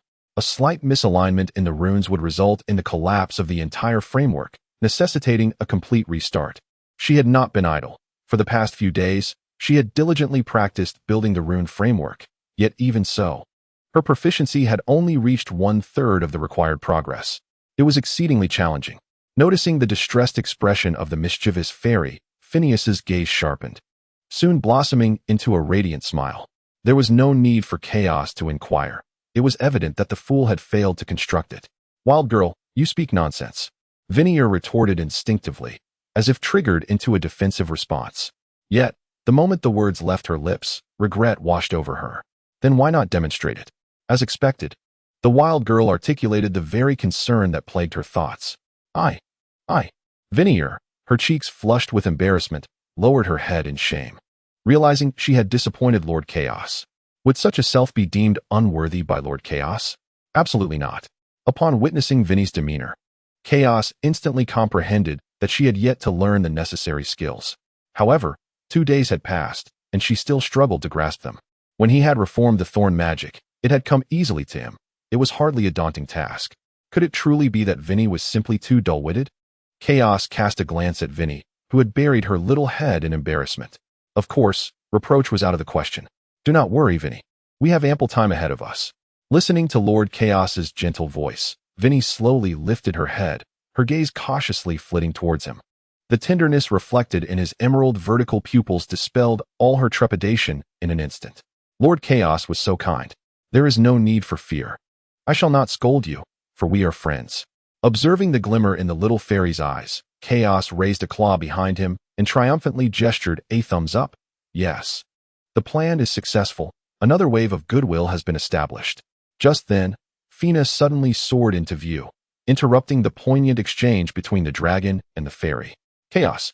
she exclaimed, extending her small hands and fixing a serious gaze upon him. "What is it, Fina? I want to learn magic too." With that declaration, Fina placed her hands on her hips, casting a smug glance at Vinnie. "And I am certain I will learn it faster than this silly fairy." Vinnie tightened her grip on her folding fan and parted her lips to retort, but found herself at a loss for words. Doubt began to creep into her heart. Could it be that she truly was not clever? Chaos, with his green vertical pupils narrowing in amusement, broke into a broad dragon smile. "That is splendid. Learning is essential. It will make things much more convenient for dragons in the future." Indeed, but Fina must not become too arrogant. Magic is not easily mastered, Chaos cautioned, eyeing the confidently poised fairy before him. To be frank, he did not hold high hopes for Fina, as she did seem rather dim-witted. "Humph, I will certainly surpass this silly fairy," Fina declared with confidence. "I shall hold you to that." Vinnie seemed to have gathered her wits and began her counterattack. "Humph, then look forward to it." After casting a quick glance at Vinnie, Fina turned her attention back to Chaos. "Hurry and teach me." "Very well, let us begin." With a focused gaze, blue orbs of light coalesced before the dragon's head, forming a water blade imbued with magical runes in the air. This is the water blade, an offensive spell characterized by its slicing, sharpness, extended range, and high speed. "Now, Fina, you may give it a try. Feel free to ask me if you do not understand anything." "Understood." Nodding earnestly, Fina flew up to the magical formation, her tiny feet gradually landing upon it. Bowing her head, she gazed intently at the runes beneath her feet. As Chaos observed Fini's earnest demeanor, he found himself somewhat astonished. It was surprising to discover this side of her. Just then, Fini suddenly lifted her small face, her gaze inquiringly directed at Chaos. "Lord Chaos, what is this magical rune?" Chaos chuckled, a genius fairy who does not even recognize a basic magical rune. How amusing. Before Chaos could respond, the nearby Vini couldn't contain her laughter. "Humph, I have only just begun learning. Once I master everything, I shall surely surpass you, you foolish wicked fairy." With a swift motion, she opened her folding fan to partially conceal her mocking smile, her eyes narrowing as she regarded the wild girl before her. Initially, she had thought the girl quite formidable, but it seemed her assumptions were misplaced. "I shall truly look forward to it," Vini scoffed. "Well, you may await it with anticipation," Fini retorted. Choosing to disregard the insufferable wicked fairy, and turning her gaze back to Chaos. Meeting Feeney's expectant look, Chaos provided an explanation. This is the stabilizing basic rune. Oh, and what about this one? Feeny exclaimed, her little feet bouncing as she leaped to the next rune. This is the magical connection. And this one? The basic sharpness. Combined with the preceding basic speed and stabilizing connection, along with the magical connection here, creates the characteristic of cutting. As he elaborated, Chaos pointed out the runes to Feeny. Realizing that she was somewhat lazy, having not even attempted to identify the basic runes herself. Thus, he decided to be more comprehensive in his explanation. Feeny nodded rapidly, indicating her understanding. What about this one? This is the high-speed rune. Its establishment requires both the acceleration rune and the magical enhancement rune, which are located here. Without waiting for Feeny to inquire, Chaos's claw continued to point to the next rune. This is the extended range, its characteristic structure. Chaos thoroughly explained the entire framework of the Water Blade's magical runes to Feeny. This encompasses all the structural elements of this spell. Is there anything you do not comprehend? No, I have memorized it all. Lord Chaos, please allow me to examine this framework once more. Very well, observe closely. Fixing the spell-casting ring in the air, Chaos turned his head to glance at the large girl approaching with a shell brimming with crab meat. Chapter 65. Granting them an opportunity to work finally. It's time to eat. With a rustling sound, Agatha dragged the shell filled with crab meat to the stone pot, directly dropping chunks of crab meat into it. As the broth threatened to overflow, Agatha paused, lifting her gaze to meet Chaos's eyes. Noticing Chaos's focus on the ingredients, she felt his attention shift as he looked up to meet her gaze. Why is this large girl staring at me? Look at the pot. The ingredients are cooking. Something seems off in the river, the large girl suddenly remarked. Upon hearing this, a dream flashed through Chaos's mind. What is it? He inquired, his voice laced with curiosity. The ordinary fish and shrimp in the river have dwindled, and the midwater cashies have vanished, leaving only the bottom-dwelling Shalira. What are you prepared to do? Agatha diverted her gaze from Chaos's eyes to the meat simmering in the stone pot. Their dragon clan requires sustenance, and with the sudden depletion of food in the river, it is evident that something is amiss in the dark river. They have already scoured downstream, and the issue with Bamakanla has been resolved. Thus the source of the problem must lie upstream. The reason she had just glanced at Chaos was that she sensed he might have foreseen something. Now, with Chaos inquiring about her thoughts, Agatha lifted her dragon head to meet his gaze. The underwater situation has become rather peculiar. Hunting Shalira beneath the surface is becoming increasingly unrealistic, as their aggressive nature compels them to attack any intruder. Therefore, I shall not depart. I will remain with the dragon clan to hunt. The ideal outcome would be for Hela to take a few hatchlings upstream to scout. In this dark river, as long as they do not fly too close to the water's surface, they should encounter no peril. Should other hunters emerge, with a slight narrowing of her crimson-slit pupils, I shall ascend and eliminate them. Truly, an audacious young lady, so resolute in her demeanor. Chaos wholeheartedly agreed with her sentiment. It is best to eradicate any intruder daring to snatch food from their jaws. Chaos, what are your thoughts? In response to the young lady's inquiry, Chaos parted his dragon maw. My suggestion is that we bypass preliminary steps and relocate our entire dragon clan along the riverbank. A group of Morphus awaits us above. We shall ascend, dispatch them, and seize their lair. Morphus, a type of intermediate magical beast that typically inhabits the underground world. Morphus are social creatures often found in groups of a dozen or more. They collaboratively weave a massive transparent web along paths where prey is likely to appear. This web possesses high-grade resilience, high-grade stickiness, and medium-grade elemental resistance. When an unfortunate creature becomes ensnared, they rapidly converge, raising their scythe-like forelimbs to swiftly dispatch the hapless victim. Notably, their forelimbs exhibit high-grade piercing characteristics. After reviewing the feedback from the true dragon, Agatha began to grasp the situation. If it is indeed the Morphus, they could effortlessly weave another transparent web upstream in the dark river, intercepting all fish and shrimp, turning them into prey. The web's high-grade stickiness, resilience, and medium-grade elemental resistance would ensure its effectiveness underwater. Even Akashis that collided with it would meet a certain demise, unable to escape. You dreamed again, did you not? Meeting the young lady's gaze, Chaos gently nodded his dragon head. I understand now. Agatha's crimson-slit pupils focused intently. After this meal, I will awaken them to assist in eliminating those Morphus. Observing the fierce determination in the young lady's eyes, Chaos felt a twinge of concern. Fearing she might damage the web, he had already conceived a more strategic approach for dealing with the Morphus. If possible, let us capture 2 live Morphus and directly employ them through a binding contract, granting them an opportunity to serve by continuously mending the webs for the Dragon Clan's fishing expeditions. Thus, the dragons would no longer need to hunt for sustenance. Reflecting on this, I realize how benevolent I am. Truly, I must be the most conscientious green dragon in history. Wait, Agatha, temper your murderous intent. Agatha's gaze shifted toward Chaos. Chaos, do you have any thoughts you'd like to share? It is certain that we must eliminate those Morphus, yet Agatha, consider approaching the issue from a different perspective. If we can preserve the webs while enslaving 2 Morphus, then we shall be free from the burdens of hunting. With Chaos's reminder, Agatha instantly grasped that Chaos intended to enslave the Morphus for the Dragon Clan's nourishment, which indeed is a commendable option. However, do you possess the magic of enslavement? I do not, but I believe I can attempt it. Chaos's confidence radiated as she revealed her dragon maw. The art of enslavement is not overly complex. With her high aptitude for magic, the notion of attempting could be dismissed, should Chaos desire. She could swiftly learn the spell through her studies of the heritage. Understood. I shall incapacitate 2 Morphus while striving to avoid damaging the webs. Then it is settled. By the way, the meat is ready. Let us dine. Very well. Agatha nodded her dragon head. The 2 young dragons extended their claws toward the stone pot, eager to retrieve the meat. Extracting a piece of tender crab leg, Chaos glanced at the 2 little fairies. Feeny was focused on her studies within the magic circle, while Veeny sat poised on a stone. With a deft motion, Chaos placed a small portion directly onto Veeny's plate. Inhaling the enticing aroma of the succulent meat, Veeny picked up a pair of wooden knives and forks. Thank you, Lord Chaos. Enjoy your meal. In response, Chaos returned her gaze to the delicate morsel in her claw, her emerald-slit pupils widening in delight.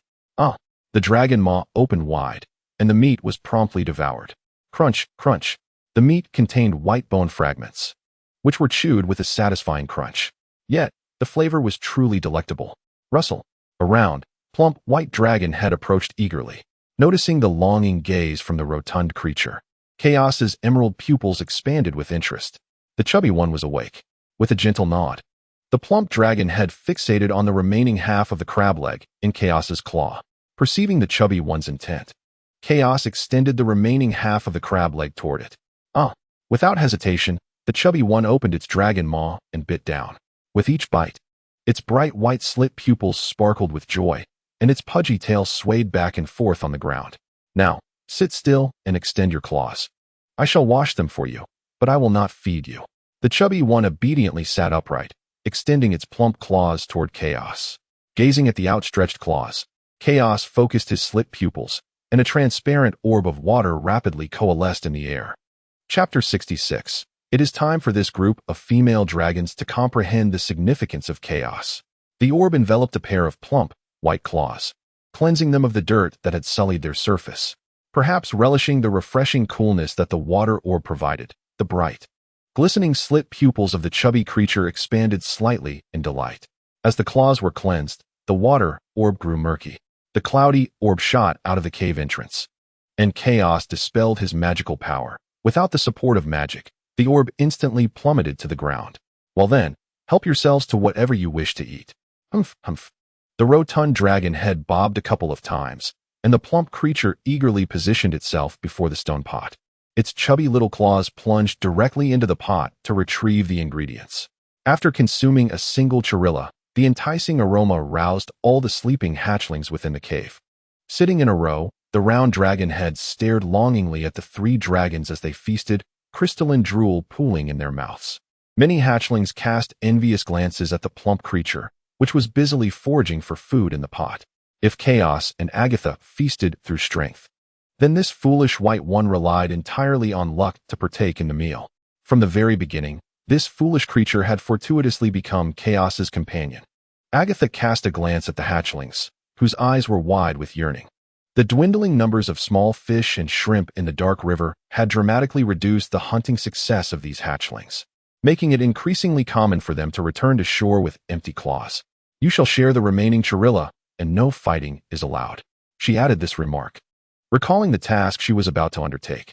The five-colored dragons were not known for their temperaments. Squabbles among the hatchlings over trivial matters were frequent occurrences, a natural aspect of their nature that she would not intervene in. However, when it came to work, some limitations were necessary. A shadow darted like a streak of black lightning towards the Chirilla, and a small black hatchling swiftly burrowed into the broken wound on the Chirilla's forehead. Witnessing this, all the hatchlings promptly reacted, launching themselves at the Chirilla. There was no fighting among the dragons, only a frantic, collective effort to consume the meal. Hera did not join the feeding frenzy of the hatchlings. As the second red dragon, she harbored her own sense of pride. Casting a glance at the group of feeding hatchlings, Hera approached the cave entrance and dove down towards the river below. Splash! Without unfurling her dragon wings, she plunged headfirst into the water, sending a spray soaring several feet into the air. In just a few minutes, a red hatchling, its body covered in crimson scales and already hinting at muscular contours, emerged from the water, cradling a Chirilla that measured 5 meters in length. Splash! The beautiful, heavy wings adorned with glistening ruby scales unfurled at the water's surface, the flowing currents cascading down. With a powerful flap of her wings, Hera ascended from the water, carrying her quarry aloft. Thud! The massive carcass of the Chirilla landed heavily on the open ground at the cave's entrance, positioned atop the hardened shell of Zeolira. Hela extended her claws, delving into the creature's head with a few deft motions before extracting them. With a flick of her dragon talon, a white magic core, still imbued with the essence of crab, landed precisely beside Chaos. Observing the magic core before him, Chaos skillfully reached out to collect it, feeling no embarrassment in doing so. He had guaranteed the safety of the dragon horde through foresight, and thus, the magic cores were willingly offered to him, a mutually beneficial arrangement. Hela held no regard for the core tossed to Chaos. It merely augmented magical power, something that she and her kin, the red dragons, as well as most of the chromatic dragons, possessed in ample supply. It was only dragons like Chaos, whose lineage was heavily reliant on spellcasting, that sought to enhance their magical potency. Freya, Scotty, come join me for a meal, Hela called out. The black dragon Freya and the green dragon Scotty, who had momentarily paused from their scavenging, approached Hela at her summons. Upon hearing their names, Chaos instinctively turned his gaze toward Hela. Beside her, the two hatchlings, a black and a green, were feasting on the remains of Zeolira. Freya and Scotty were undoubtedly the two dragons foretold to meet their demise in the predictions. Scanning them closely, Chaos found them rather unremarkable, with their round, chubby heads lacking any distinguishing features, leading him to lose interest almost instantly. Retracting his gaze, he noticed the large young girl across from him staring intently. "What is it?" he inquired, puzzled. "What did your foresight reveal this time?" It dawned on him that the girl was eager to know this. "In the dream, you instructed Hela to lead her two allies to scout ahead. But these three were rather reckless, tumbling straight into Morpheus's web. Hela managed to escape, being a formidable creature herself. She killed several of Morpheus's minions and tore through the web with their claws. Unfortunately, Freya and Scotty were not so fortunate, as they lost their heads to Morpheus, leaving only Hela to flee." Agatha gently nodded at the mention of the dragon heads. Indeed, for ordinary hatchlings, encountering Morpheus's web unawares could likely spell their doom. Supporting her dragon form, Agatha's gaze shifted to a cluster of hatchlings that had finished devouring Zeolira and were now lethargically sprawled on the ground. She had always sensed a degree of discontent among these hatchlings regarding Chaos's collection of magic cores, and now was the perfect moment to enlighten them. It was time for these female dragons to comprehend the true significance of chaos. As Agatha's gaze swept over them, the group of hatchlings immediately lifted their heads in unison, their eyes fixed eagerly upon her. Their demeanor was strikingly obedient, displaying an endearing innocence. Even Hela, who had been gnawing on Zeolira, quieted, while her two allies fell into a similar state of submission. The moment Agatha rose, they instinctively adopted this compliant posture. Watching the hatchling's obedient behavior, Chaos felt a shift within him. It was no mere illusion. Not only could he perceive it, but these creatures too could sense the inexplicable authority emanating from the young girl. Unlike the oppressive majesty of the Dragon King, there existed a unique blend of authority and an inexplicable sense of intimacy that was rather peculiar. Observing that all the hatchlings were gazing at her, Agatha spoke directly. "You must have noticed the decline of small fish and shrimp in the dark river. the cause lies upstream. There, a group of Morphus has woven nets, intercepting the food that rightfully belongs to us. As for how I know this, it is Chaos who informed me. You are all aware of the temporal gift embedded in Chaos's bloodline. Yet what you do not know is that Chaos has awakened the powers of time since the moment of emergence from the shell. He possesses the ability to foresee future events, such as that of the Ba-Mo Kamla and the current Morphus. Chapter 67. Indeed, you round-headed ones ought to heed my words. In this foretelling, 2 hatchlings are destined to perish at the hands of the Morphus. This is a revelation from Chaos himself. The message has been delivered with utmost clarity. Each round, plump dragon head turned towards Chaos, their minds consumed by a singular thought. Chaos would undoubtedly make the most exceptional adult mate. Hera paused her feeding, her crimson-slit pupils fixating intently on Chaos. The realization that he had awakened the temporal bloodline since birth was astounding. Just how elevated must his lineage be? If she were to mate with Chaos and bear offspring, how formidable would their progeny be? It was no wonder Agatha had always shown such care for Chaos. The temporal bloodline, even if Agatha were to deceive, would ensure that Chaos remains the prime choice for mating among the dragons. Under the unwavering gaze of the hatchlings, Chaos felt an unusual intensity in their stares, strange, indeed. It seemed they had recognized his strength, prompting him to instinctively puff out his chest. Yes, you round-headed ones should listen well and remember to dutifully present all magic cores to the dragons. Perhaps it was a mere illusion, but Chaos sensed that as he straightened. The eyes of the round heads sharpened with focus. Perhaps it was excitement, for they were now allied with such a powerful dragon. The power of time, without question, is the pinnacle of mechanisms. With him present, the dragon clan could evade all potential dangers. Thus, their exhilaration was entirely understandable. He had come to a realization. Rather than venturing out with the plump one, aligning with Agatha was indeed a wise choice. Both Agatha and Hera possessed the qualities necessary to serve as formidable shields before him, a fragile mage. These two would undoubtedly become the strongest before the dragons reached maturity. Remaining in their company would be advantageous. At least in the early stages, food would not be scarce, and with Agatha's presence, he could venture to hunt higher-tier magical beasts, significantly enhancing his growth efficiency. The flesh of high-tier magical beasts is incomparable to that of ordinary wildlife. Agatha scanned the circle of hatchlings with her gaze. Let me reiterate one last time. Henceforth, all magical cores obtained from hunts shall belong to Chaos. Should I discover anyone hoarding them, I shall expel her from the dragon clan. Agatha continued, this is a pact. Chaos shall provide protection for the dragon clan with his strength. In return, we shall concede ownership of the magical cores to him as remuneration. An exchange of equals. If anyone is unwilling, they may step forward. The hatchlings squatted on the ground. Not a single one moved a claw. Their gazes were not directed at Agatha, but rather fixed intently on Chaos. The 4 dragonesses exchanged glances. Their long-standing camaraderie allowed them to discern the uncontainable fervor reflected in each other's eyes with just a single look. It was decided they would not strike Chaos. Instead, they would seek an opportunity to bind him later. Yet there was an exception. The petite dragoness, and did not regard Chaos, while her companion, Roya, displayed a conflicted expression, alternating her gaze between Chaos and forcibly diverting her head away from him. Roya felt torn. On one hand was her instinctual bloodline, while on the other, memories of Chaos's past transgressions against her lingered vividly. After waiting for a moment without a single hatchling stepping forward, Agatha spoke again. Very well, since you do not oppose. All magical cores acquired by the clan during hunts shall henceforth belong to Chaos. Should I uncover any hidden hoards, her crimson-slit pupils narrowed. Emanating a heavy sense of authority, I will show no mercy in expelling her. She would not show weakness. There were many female dragons, yet only one Chaos. Retaining Chaos within the clan was her foremost objective. If it could be achieved merely through magical cores, it would undoubtedly be a worthy exchange. Let us rest for 10 minutes. Once the time is up, we shall ascend the dark river and slay that pack of Morpheus. 10 minutes is neither long nor short. Soon, the time elapsed. The dragon clan lined up at the cave entrance.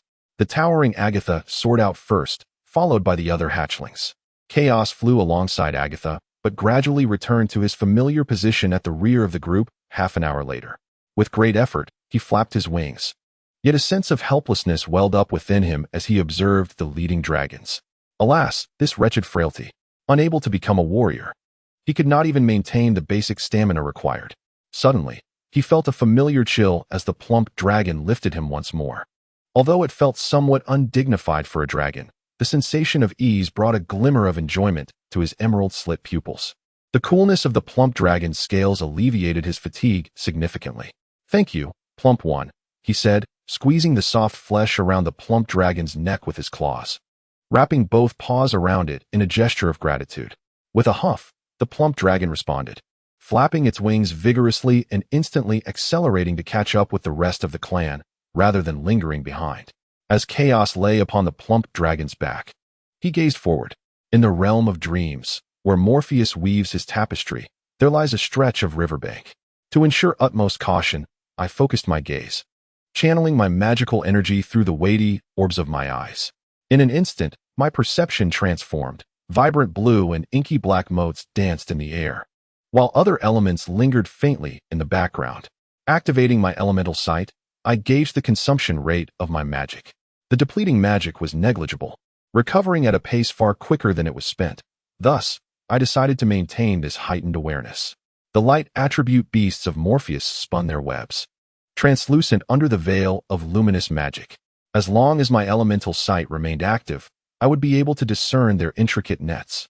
The plump, white creature carried me through the skies for 10 minutes, and I felt my stamina returning to a satisfactory level. Chaos unfurled his dragon wings and resumed his flight.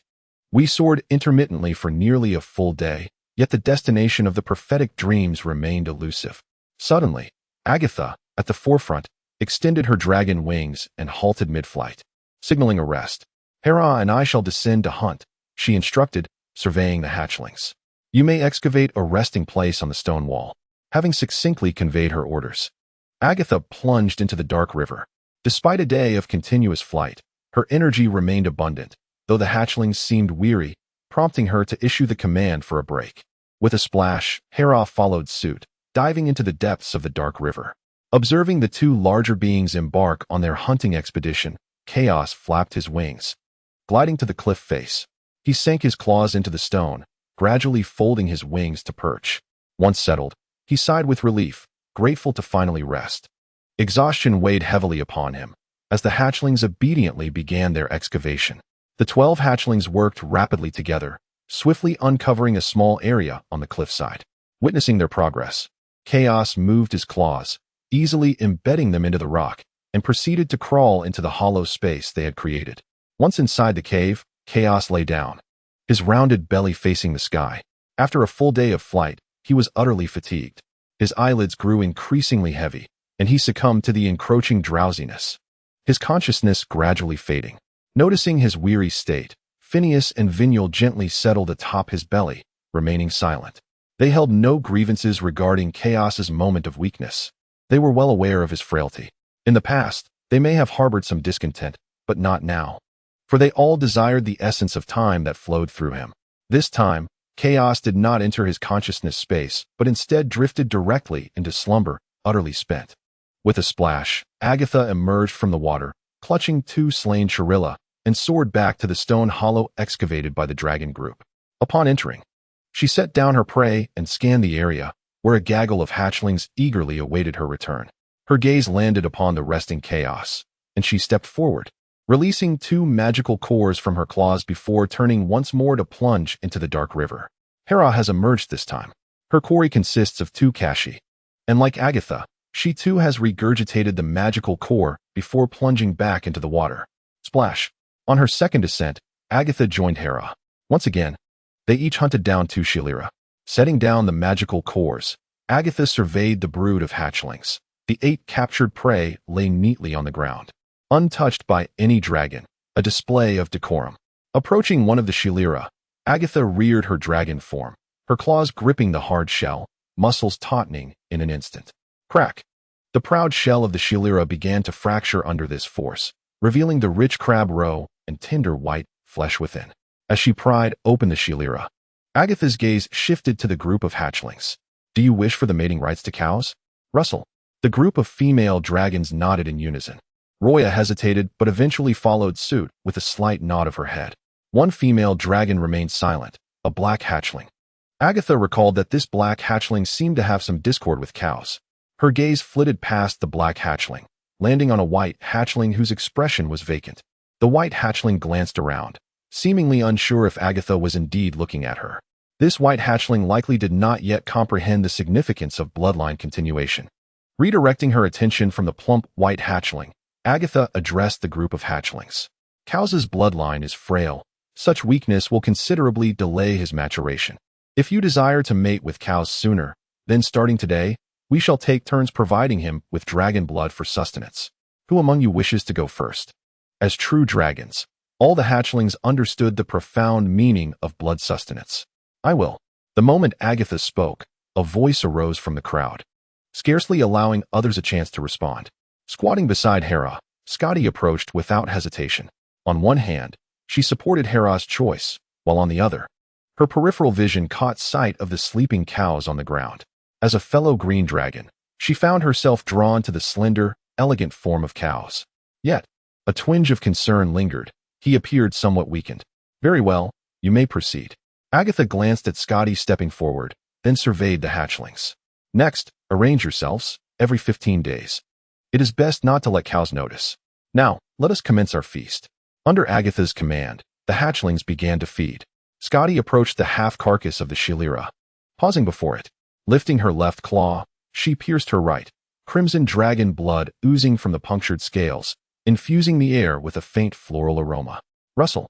At the sound, cows awoke to find 8 transparent magical cores laid before him, alongside the still form of half a Shelira. Awake now, feast. Once you have finished, we shall continue on our journey, chimed the voice of the young dragoness nearby. Glancing at her, Cows nodded his head gently. The magical core on the ground was reserved for dessert, albeit not of the sweet variety. Approaching the half-buried body of the Shelira, I bit into a piece of tender meat and began to chew. In that moment, Chaos's slit pupils gleamed with delight. The flesh possessed a subtle sweetness and a fragrant essence, reminiscent of nectar. It was a mystery what delectable fare this Shelira had indulged in during its lifetime, resulting in such sweetness. It truly whetted the appetite of a dragon. As I dined, I became acutely aware of the duration of my slumber, only to realize I had unknowingly slept for an entire day. Sighing inwardly, it appeared my stamina had indeed diminished considerably. In the future, it would be prudent to create a magical artifact to facilitate my journey, allowing it to carry me aloft. Contemplating this, I realized the legacy I wished to explore was quite extensive. The foundational crafting of magical artifacts, the unlocking of achievements in elemental magic, the forging of magical items, and the contracts of enslavement, all required study to master. My schedule was completely filled. It was surprising that even in my reincarnation as a dragon, I could not escape the fate of learning. Fortunately, it seemed that this transformation had enhanced my intellect, as the magical legacies were easily comprehensible at a mere glance. It was not entirely burdensome. Perhaps this was the life of a prodigy. My thoughts meandered as I finished my meal. The final morsel of crab leg was consumed, shell and all, as I tossed it into my maw to savor. I lifted my head to gaze at Agatha, who stood before me. I have finished, what now? Shall we proceed? Yes, let us continue. The large girl spoke little, and after her brief words, she stepped forward and leapt from the cave entrance. 2 little fairies flitted their wings and perched atop my head, behaving quite obediently without uttering a sound. The dragon swarm began to stir, each taking flight from the cave. I did not rush to follow. Instead, I picked up a magical core from the ground and placed it into my mouth. Suddenly, I felt a piercing gaze nearby. Following the direction of the stare, I found the plump creature, its eager eyes fixed upon me, clearly yearning for a taste. It was merely an ordinary magical core, and I generously lifted one, presenting it to the creature. Open wide. With a joyful expression, the creature opened its mouth, and I tossed the core into its waiting maw. Crunch, crunch, crunch. The sound of chewing echoed. How does it taste? I inquired. The creature shook its head from side to side, its bright, white slit pupils unmistakably conveying discontent. Chapter 69. Year Ring, you silly creature. Observing the Na'vi expression of the plump creature, I gently patted its rounded head with my claw. All right, let us catch up. The creature nuzzled against my head affectionately, shoving aside its playful nudges. I approached the edge of the cave, propelling myself into the air with a powerful kick of my hind legs, my wings unfurling gracefully. We were the last to emerge from the cave entrance, and predictably, we found ourselves at the tail end of the dragon swarm. Flight remained unchanged. Whenever fatigue set in, I would rest upon the creature's back, recuperating before continuing our ascent. After flying for half a day, a stretch of riverbank finally emerged in the distance. Upon spotting the sandy beach, Chaos's vertical pupils focused intently, his heart racing with excitement. At last, they had arrived. The past 2.5 days had been quite arduous for him. With a powerful flap of his wings, he took off from the plump back of his companion. Agatha halted, and hearing Chaos's call from behind, she spread her expansive dragon wings and came to a standstill. Her dragon form turned to gaze at the approaching Chaos. And the young dragons, noticing Agatha had stopped, also came to a halt, their eyes fixed on Chaos. Being scrutinized by those round-headed creatures was not a new experience for Chaos. He had long grown accustomed to it. He flapped his wings and hovered before Agatha. How grand! This large little girl was indeed a magnificent sight. As he paused, Chaos realized that Agatha's dragon body had grown considerably, her wings nearly 3 times his size. In her presence, he felt diminutive. His gaze was irresistibly drawn to her muscular, prominent claws, filled with envy. He wished to possess such robust strength. Agatha, puzzled, wondered why Chaos had been silent for so long, his eyes fixed on her claws. After waiting for a while without a word from him, she finally spoke. Chaos. Oh, it's nothing, he stammered, focusing his attention back on her. After casting one last glance at Agatha's beautiful, powerful claws, he raised his head and locked eyes with her. We have arrived. If you activate your elemental vision, you will see the web ahead. Chaos did not lower his voice intentionally, so the young dragons all heard his warning. They began to channel their internal magic to cover their vertical pupils and looked ahead. In their sight, the path was no longer empty. A web woven from pure white threads spanned the entire dark river corridor, both above and below the water. However, there was an exception. The plump dragon beside Chaos, with its round head bobbing, clearly saw nothing. Seeing the white, rotund figure, Chaos placed his paw gently on the wobbling dragon's head. Wait here, stay close to me for protection, and do not join the battle. Humph. The plump dragon raised its head, displaying a proud demeanor as if to say, leave it to me. This battle would be more than sufficient with Agatha and Hela, the 2 formidable beings. The mid-tier beast, Morpheus, possessed merely a second-tier rank, once it lost its advantage of surprise. It was not much different from a lamb awaiting slaughter in the presence of these 2 powerful creatures. Even an ordinary young dragon could hold its own in a one-on-one confrontation, and that was without Chaos employing the year wheel. Gently patting the plump dragon's head, Chaos withdrew his paw and turned his gaze back to Agatha. Agatha, I shall bestow upon you my new ability, the Cycle of Years, which will allow you to ascend directly to the juvenile dragon stage, albeit with a time constraint of merely 10 minutes. Very well. Agatha's words were as succinct as ever. Yet her crimson slit-pupiled gaze towards Chaos radiated a hint of anticipation. Upon receiving Agatha's affirmation, Chaos shifted his gaze toward Hera. Feeling the weight of Chaos's look, Hera parted her dragon maw, revealing her formidable fangs. Come forth, Chaos, I am prepared. A fierce desire for battle shone in Hera's crimson eyes.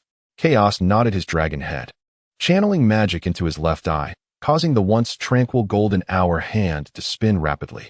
Tick-tock. His gaze fell upon the large girl and Hera, and 4 ethereal shadows of varying sizes materialized behind them. As before, only the adult phase was visible, and the enhancement could only apply to the second shadow. With a surge of magic, the second shadow enveloped Agatha and Hera. Rustle. The 2 red hatchlings visibly expanded in size. Agatha grew from 5 to 7 meters, her form resembling that of the juvenile stage, emanating a fierce, torrid aura. Under this intense heat, the hatchlings instinctively flapped their wings, distancing themselves from Agatha. Hera's form increased from 4 to over 5 meters, with the initial hint of muscular definition now distinctly outlined on her claws. Surveying herself and then glancing at Agatha, Hera's emotions became complex. She could clearly sense her own elevation to the juvenile stage, yet under the same enhancement, Agatha had astonishingly reached 7 meters. This disparity could no longer be characterized as trivial. It seemed that catching up to Agatha in the future was somewhat unrealistic. Shifting her gaze away, she looked at Chaos, and her inner turmoil diminished significantly. If she could not surpass Agatha, so be it. Once matured, She would mate with Chaos and produce a lineage even stronger than Agatha. Chaos gazed at the taut muscles of the large girl, feeling as if something were about to escape his throat. He cleared his throat. Indeed, the large girl's dragon form was alluring. Very well, those Morpheus are hiding behind the stalactites. You may proceed, but remember to avoid damaging the webs. Agatha and Hera, ensure you capture 2 live ones for me, Chaos specifically instructed. Agatha gently nodded her dragon head, fully aware of Chaos's intentions, as he had informed her beforehand. Hera, without a hint of hesitation, also nodded in agreement. Prior to reaching adulthood, her goal was to cultivate a strong bond with Chaos, and she had no intention of refusing his request. Seeing both dragons acquiesce, Chaos raised his head towards the dense stalactite forest above. Very well, you may ascend. Roar. With a resounding cry, Hera spread her wings and surged skyward. At the apex of this dark river passage, a dense array of stalactites hung overhead, resembling an inverted forest of stone. Chapter 70, Morpheus. With a powerful thrust, Agatha unfurled her dragon wings, her speed almost instantaneously surpassing that of Hela, who had initially taken the lead. The remaining young dragons, aside from Chaos and the rotund one, followed suit, flapping their wings as they soared towards the overhead stone forest. Chaos landed directly on the back of the plump dragon, exclaiming, "Ah, this is delightful." His slit pupils widened in pleasure. Just moments ago, the temperature radiating from the large girl felt akin to that of a bonfire, and having stood in such heat for a brief while, he now found himself sweltering. Huff, huff. Though Chaos reveled in the warmth, the rotund dragon was becoming increasingly dissatisfied. She, a white dragon, did not appreciate such high temperatures. The round, plump dragon turned her head to gaze at Chaos. "Allow me to cool you down." With a flick of her small hand, Finny summoned a stream of water from the dark river below, enveloping both Chaos and the plump dragon in a refreshing cascade. "Thank you, Finny." "You're welcome," replied Finny cheerfully. Shaking the water from her head, the dragon's scales cooled instantly. Noticing the plump dragon still watching him, Chaos extended his claw to cradle her round head, gently guiding it back to face forward. All right, soon we shall feast on Morpheus' hotpot." With a satisfied huff, the plump dragon ceased her struggles. Sensing her compliance, Chaos released his grip and raised his gaze to the stone forest above. Although he did not intend to engage in battle, overseeing the scenario was imperative. Should any of the round-headed dragons falter, he could intervene with his time-stopping ability. With a powerful sweep of her wings, Agatha came to a halt. Her crimson head elevated as she faced the dense cluster of inverted stones, which indeed resembled a forest of rock. Each stalactite exceeded 10 meters in length, and their sheer number transformed this cave ceiling into a complex terrain. Enter? Certainly not. The dragon's maw split open, and a crimson flame ignited from within, casting a brilliant glow. With the breath of the dragon prepared, her jaws opened wide, unleashing a torrent of scarlet fire. The crimson flames fanned out in a sweeping arc, targeting the entire stone forest. Hela, arriving a step later, exhibited no hesitation as she too opened her jaws, releasing her own stream of fiery breath. Subsequently, the younger dragons followed suit, each unleashing their own unique elemental breaths: fire, lightning, poison, and corrosion. This dazzling display of mixed flames captivated Chaos, causing his slit pupils to dilate in awe. This spectacle was quite exhilarating. Under the onslaught of dragon breath, the Morpheus, once hidden within the stone forest, could no longer remain concealed. A silver figure darted among the stalagmites, its speed akin to a flash of silver lightning. Following closely behind were several smaller Morpheus, resembling the silver figure but noticeably diminutive. As the ruler of the pack, the silver figure was the first to launch an attack. It leaped forth with the swiftness of lightning, its scythe-like forelimbs raised high, targeting none other than Agatha, the largest among them. As Agatha beheld the approaching Morpheus, she discerned an unmistakable difference in this particular creature, likely the sovereign of its kind. Just as Chaos had requested the capture of several specimens, she resolved to utilize this Morpheus. With a precise strike of its dual razor-like talons, it cleaved through the crimson dragon breath, crossing like a pair of scissors aimed at Agatha's draconic head. The dragon's maw, once agape, snapped shut, halting the torrent of fiery breath instantaneously. The muscular, crimson claws surged forth.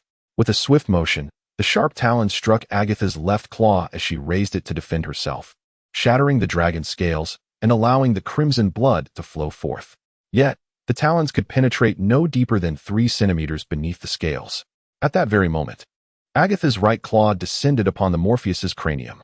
With a sickening squelch, its head burst open like a ripe watermelon. Agatha momentarily faltered, her strength unbridled as she struggled to control this sudden surge of power. The headless corpse of the Morpheus plummeted downward. In a swift motion, a petite black hatchling dragon caught the lifeless body and flung it onto a nearby web. The headless form adhered instantly to the sticky strands. Agatha turned her head towards Hera. I am still adapting to this newfound strength. You capture them alive, and I shall deal the death blow. Very well, Hera acquiesced, her gaze drawn to Agatha's vivid crimson-slit pupils. Having reached an understanding, Agatha unfurled her wings and soared towards a fleeing group of Morpheus. With the leader's demise, they had already begun their retreat, their speed insufficient to match Agatha's. With a resounding crash, stone pillars crumbled beneath Agatha's powerful form as she pursued a solitary Morpheus, crushing its head with a single claw. Headless corpses fell like dumplings from the sky. The hatchlings, witnessing the carnage, abandoned any thoughts of joining the fray. Recognizing that Agatha required no assistance to vanquish the Morpheus, observing Agatha's efficiency, Hera hesitated no longer. With a powerful flap of her wings, she swiftly overtook 2 Morpheus, seizing one by the head and delivering a tremendous blow. The force of the impact rendered both creatures unconscious. However, Hera bore the marks of her struggle, her claws marred by several deep gashes inflicted by the Morpheus's talons. Eliminating these creatures proved a simple task. Capturing them alive, however, demanded greater effort. Grasping the 2 dazed Morpheus, Hera returned to Chaos's side. Is this sufficient? She inquired. Chaos's gaze flickered with complexity as he glanced at the rampaging young dragon overhead. Not enough, yet we cannot afford more. The young dragon has gone into a frenzy. As he lifted his gaze, the final Morpheus fell, again meeting its end beneath the young dragon's claw. That will suffice. 2 will do. White Chubby, catch one. With a huff, White Chubby flapped his wings and flew before Hera to accept one of the unconscious Morpheus. Hera, would you kindly create an opening online using Morpheus's claw? Hera nodded her dragon head, grasping one of Morpheus's claws, and began to slice through the web, swiftly carving out an opening over 10 meters wide. As they soared through the web's passageway, Chaos descended onto the riverbank. Following closely behind, the plump and Hera released the 2 unconscious Morpheus that were still clutched in the dragon's talons. Observing the fallen Morpheus, Chaos turned to the hovering, wing-flapping Veneer. Veneer, could you lend a hand with the bindings? At your service, Lord Chaos, Veneer replied, performing a graceful curtsy. With a flick of her dainty hand, a cascade of emerald light fell upon the riverbank as thick, ebony vines emerged from the earth, extending like fingers. Chapter 71. Is there not a single decent dragon? Bound by the dark vines, the 2 Morpheus were ensnared into a tight bundle, leaving only a head with a half-missing tooth exposed. It's done, Lord Chaos. Thank you for your efforts, Chaos remarked, casting a glance at the Morpheus now transformed into a parcel. Even if they awaken, they should be immobile in this state. Satisfied, he lifted his gaze to the large young dragon descending gracefully from the sky.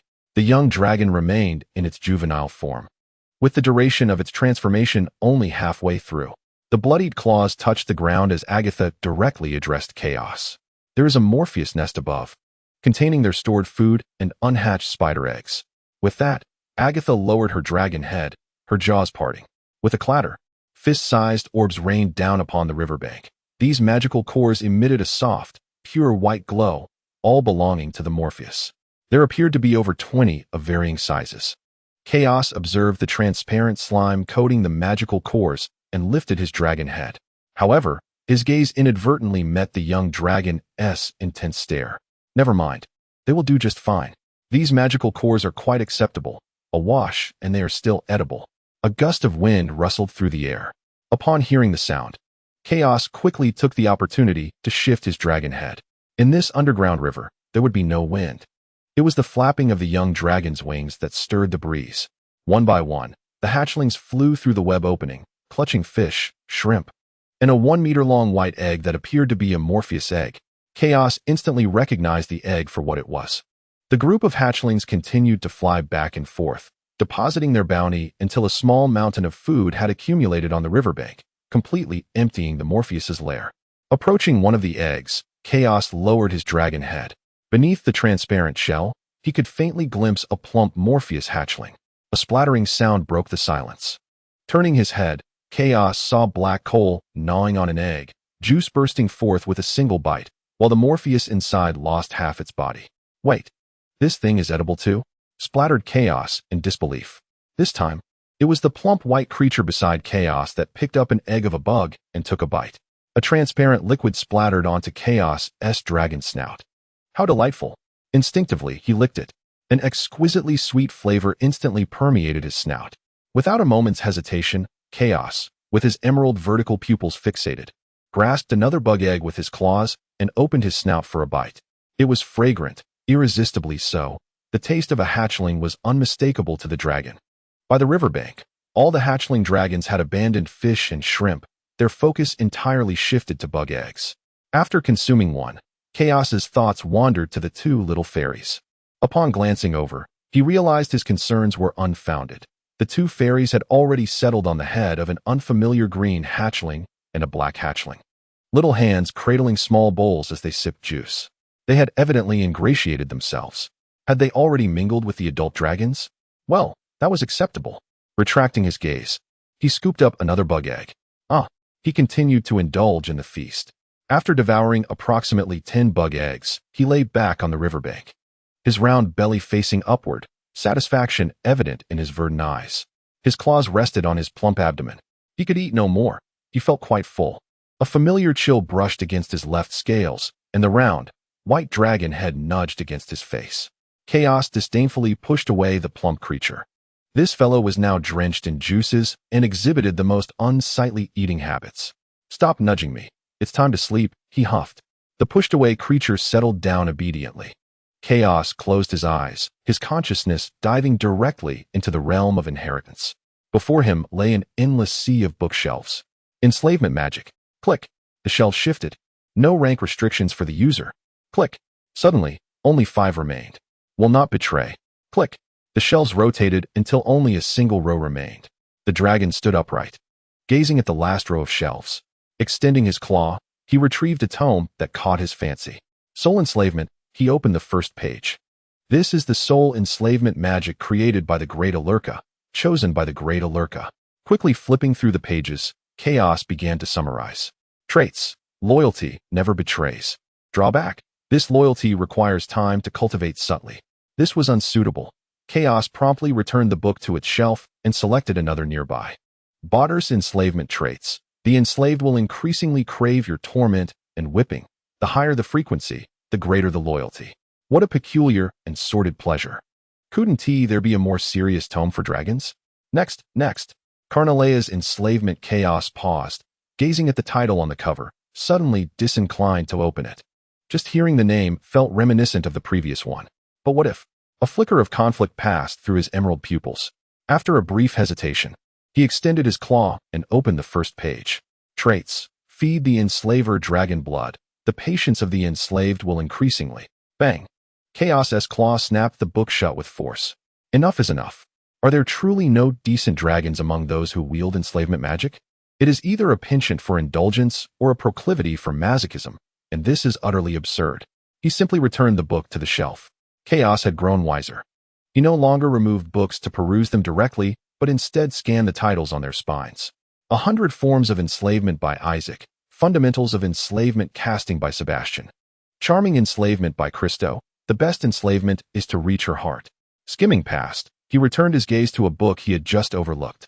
Branch of Darkness. The Crafting of Undead Puppets. This seemed promising, its title suggesting a serious nature. He extended his claws, retrieved the tome, and opened the first page. After approximately 10 minutes, Chaos finished reading the treatise on the necromantic branch. Characteristics. Ritualistically obliterates the puppet's primary consciousness, leaving only instinct. Drawback. None. As long as the ritual succeeds, one could obtain 2 fully obedient puppets, unconditionally compliant even to the point of death. Loyal. Exceedingly loyal, with no chance of betrayal. A satisfied gleam flickered in his emerald slit-pupiled gaze.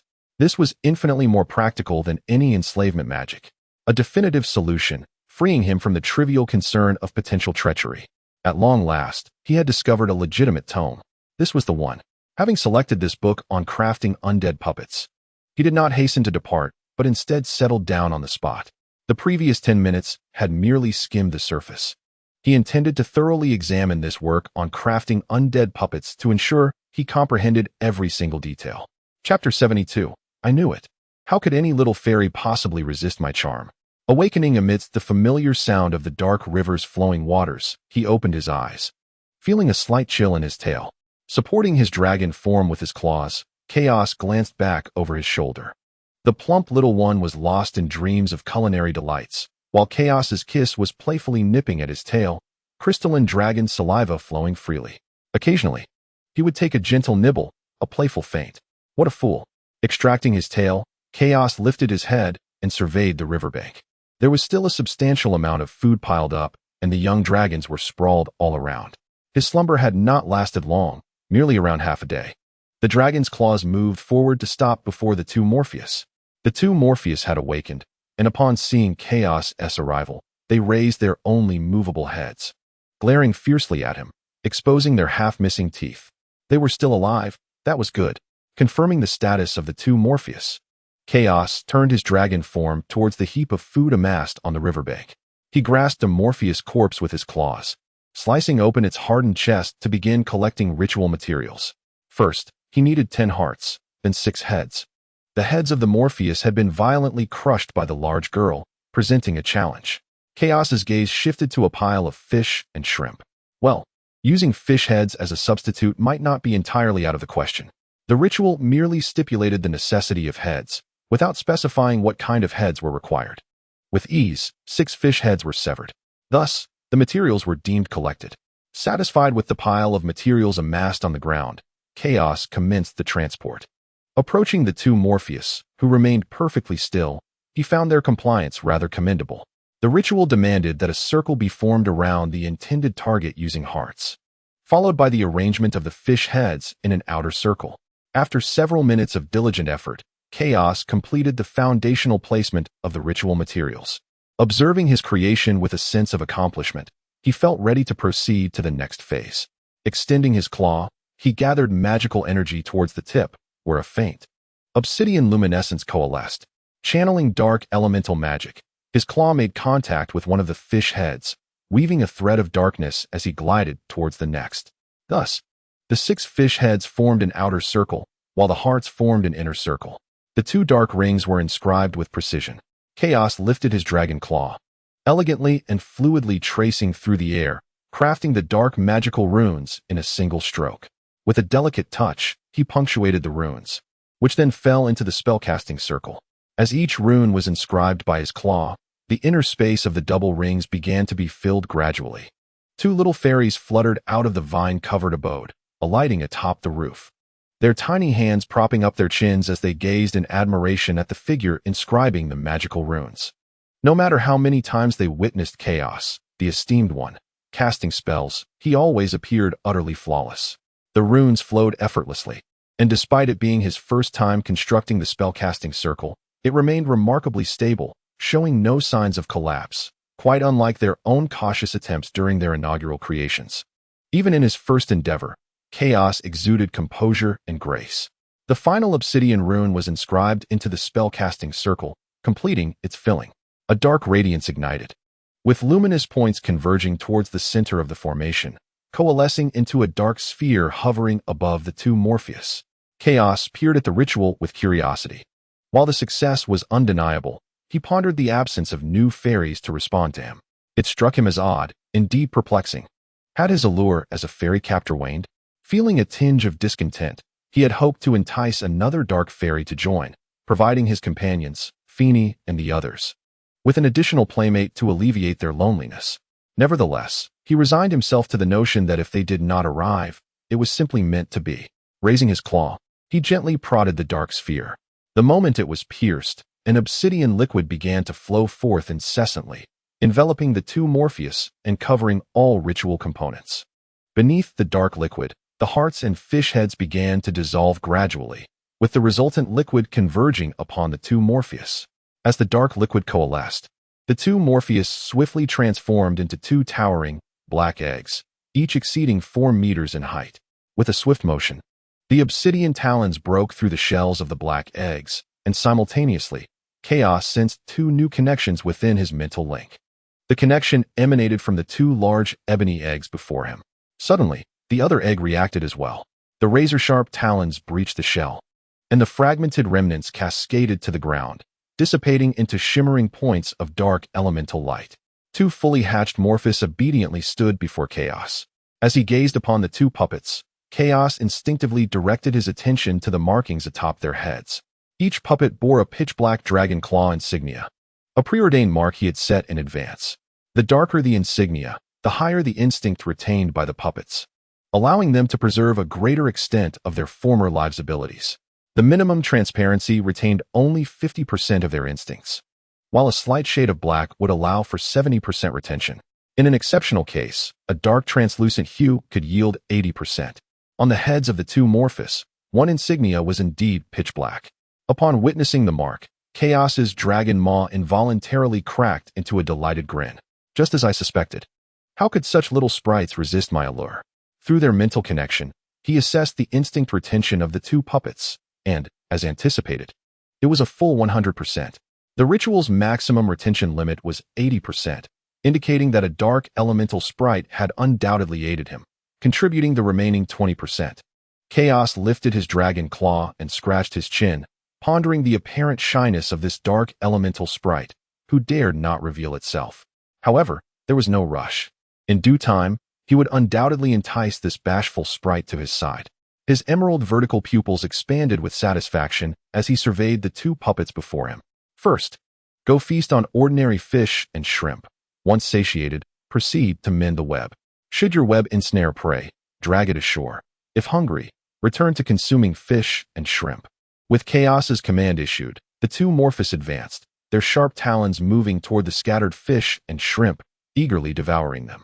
After consuming 2 fish, they paused, their talons flexing as they leapt high into the air, landing directly on the transparent web. The Morpheus traversed the web to a damaged section, their silver and red abdomens aligning as they expelled new strands of pure white silk to reconnect the web. Chapter 73. This prophetic dream seems to indicate a food crisis. Observing the 2 Morpheus now on duty, Chaos withdrew his gaze with satisfaction.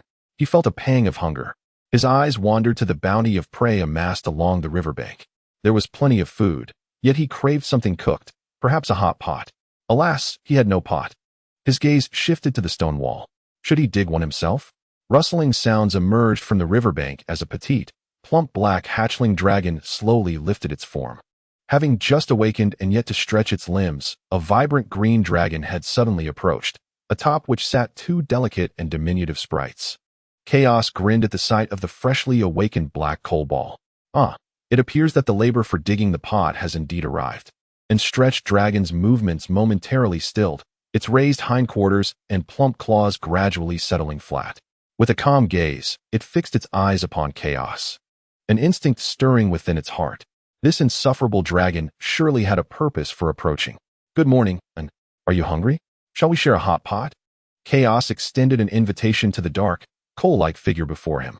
Hot pot, recalling the delectable flavors associated with it, and realized that indeed, it was a delight. Yet, could it be that this troublesome creature merely wished to invite her for a meal? After a brief hesitation, and gently nodded her dragon head. Then it settled. I shall prepare the ingredients, but it seems we lack a pot. What do you think? As expected, this insufferable dragon would not simply extend an invitation for a meal without ulterior motives. However, merely digging for a pot posed no significant burden. I shall dig. With that, and turned and strode towards the stone wall. A plan was set. Retracting her gaze from the dark figure, Chaos made his way to the riverbank. Vinny once again conjured a fresh batch of seasonings. First, she gathered the spices, and then prepared the meat. For the meat, 1 Morpheus and 2 Cash were chosen. Primarily, the Morpheus appeared rather lean, while the Cash seemed abundantly meaty, its entire form brimming with flesh. Halfway through cutting the meat, the hatchlings along the riverbank began to awaken one by one. Upon seeing the abundance of seasoning trees, a harmonious group of hatchlings climbed towards the stone wall, chanting, "Dig, dig." Noticing the round-headed youngsters stirring, Chaos, who was attentively preparing the meat at the riverbank, cast a sidelong glance towards the stone wall. There, the dark figure had successfully excavated a stone pot. A flicker of surprise coursed through him. This coal-like creature worked with unexpected efficiency, likely having awakened some ability related to the sharpness of its claws. Chaos, disinterested in further speculation, continued to process the meat. For the hatchlings, this would undoubtedly be a lavish feast. Once satiated, their round bellies full, they lay on their backs upon the riverbank, contentedly stroking their plump abdomens as Chaos slowly closed his eyes. His consciousness drifted into the spiritual realm, catching a fleeting glimpse of the pure golden sand falling. Confirming it remained still, he then plunged once more into the realm of inheritance. This time, he perused the crafting of magical items, placing the disguise of the left eye as his highest priority, seeking to resolve it as swiftly as possible. As for the magic itself, that could be approached gradually, without haste. With two Morpheus now at work, the Dragon Clan established their encampment in this bountiful area. The subterranean river's waters steadily rose day by day, soon engulfing the entire riverbank. Agatha, accompanied by a group of hatchlings, excavated a cave atop the stone wall to serve as a temporary dragon nest. Thus, the Dragon Clan settled within this cave, receiving nourishment solely from the two Morpheus. Even while sustaining the entire clan, the two Morpheus, with the aid of their webs, were still able to hunt sufficient food, even managing to secure a number of decaying and spoiled remnants. A rhythmic clicking resonated in his ears. Upon hearing the sound, Chaos, seated before a sea of bookshelves, shifted his gaze from the tome titled Comprehensive Guide to Magical Artifacts and lifted his head to behold the endless rows of floating bookshelves. The sea of shelves lay in serene arrangement, resembling an infinite train in motion. It is not a bookshelf. Wait, could it be? With a resounding clap, the dragon's claws snapped the book shut. The scenery around transformed, revealing a colossal hourglass made of pure gold. The hourglass was in motion, filled with golden fine sand cascading downward, while the upper part rotated upward. The clicking sounds in my ears emanated from this very mechanism. Has it rotated again? Let me behold what future it unveils this time. A glimmer of anticipation flickered in the emerald vertical pupils. Chaos appeared before the familiar subterranean dark river. His form perched lightly upon the water's surface, as if weightless. He had grown accustomed to this scenario. In his prophetic dreams, he was merely an observer, lacking physicality. Raising his head, he observed two Morpheus diligently toiling upon an immense, transparent spider web, continuously diving beneath the surface only to resurface again. Initially, Chaos failed to comprehend their actions, but by the third iteration, a semblance of understanding dawned upon him. This prophetic dream seemed to herald a food crisis. The emerald vertical pupils sharpened slightly as he silently calculated the passage of time. He and the round-headed beings had lingered in this vicinity for approximately 6 months, and each hatchling dragon had grown plump and robust. Indeed, it was time for the river to experience a shortage. Over the past 6 months, not only had cash been depleted, but even the nearby Shalia had been constantly harvested by dragonkind for hotpot, resulting in an accumulation of hard shells beneath the cave waters. At this moment, the two Morpheus appeared to have received a directive. They ceased their forays below and instead settled at the center of the web, adorned with numerous small fish and shrimp. The male Morpheus climbed onto the back of the female. Suddenly, a flock of hatchling dragons emerged from the cave entrance, exactly 15 in total, including Chaos himself. This group, nearing the size of juvenile dragons, soared upward along the dark river, led by a particularly large hatchling measuring 6 meters. The two Morpheus remained behind, and Chaos felt no surprise at this outcome. They had diligently served the dragon brood for over 6 months, earning their keep through hard work, if not through merit. Additionally, the Morpheus possessed little flesh to spare. Even if slain, they would prove unpalatable, and the 2 intermediate magic cores they bore were of negligible significance to him. Had he been in charge, he might well have issued a command for the 2 Morpheus to reproduce autonomously, as they were a male and female pair capable of fulfilling such a directive. Chaos's gaze followed the dragon flock as they continued to ascend the dark river, the water level gradually rising. Eventually, the dragons found themselves flying directly beneath the cave's ceiling, with only 5 meters of dark river water below. Before long, they reached a point where there was no longer space to fly, and the dragon brood came to a halt. There was no path forward. Agatha turned to Chaos. Shall we plunge into the water? Very well, he replied. The large hatchling, ever trusting of him, was the first to dive into the depths, followed closely by the others. Underwater, the large hatchling swayed her tail, moving in sync with chaos, twisting her dragon body like a crocodile. The hatchlings trailed behind, with Hera bringing up the rear. Chapter 74. Since this great little girl seems to desire to become his mother. The dragon pack advanced methodically beneath the water. Occasionally, small fish and shrimp would appear, but they were of little interest to Agatha and Chaos, who continued to swim without a glance. However, there was an exception, a black hatchling dragon. Measuring only about 3 meters, flicked its tail, and, even underwater, exhibited a speed akin to lightning, effortlessly catching several fish and shrimp, which met their demise beneath its claws. It held onto one for itself and tossed the rest to the dragon pack. Sitting on the sidelines, Chaos felt a tinge of surprise. Who would have thought this little coal ball possessed such prowess? Its swift dragon physique and extraordinary speed were the only gifts that allowed the black hatchling to burst forth with such velocity underwater. With such swiftness, even the great little girl would likely struggle to catch up with Anne.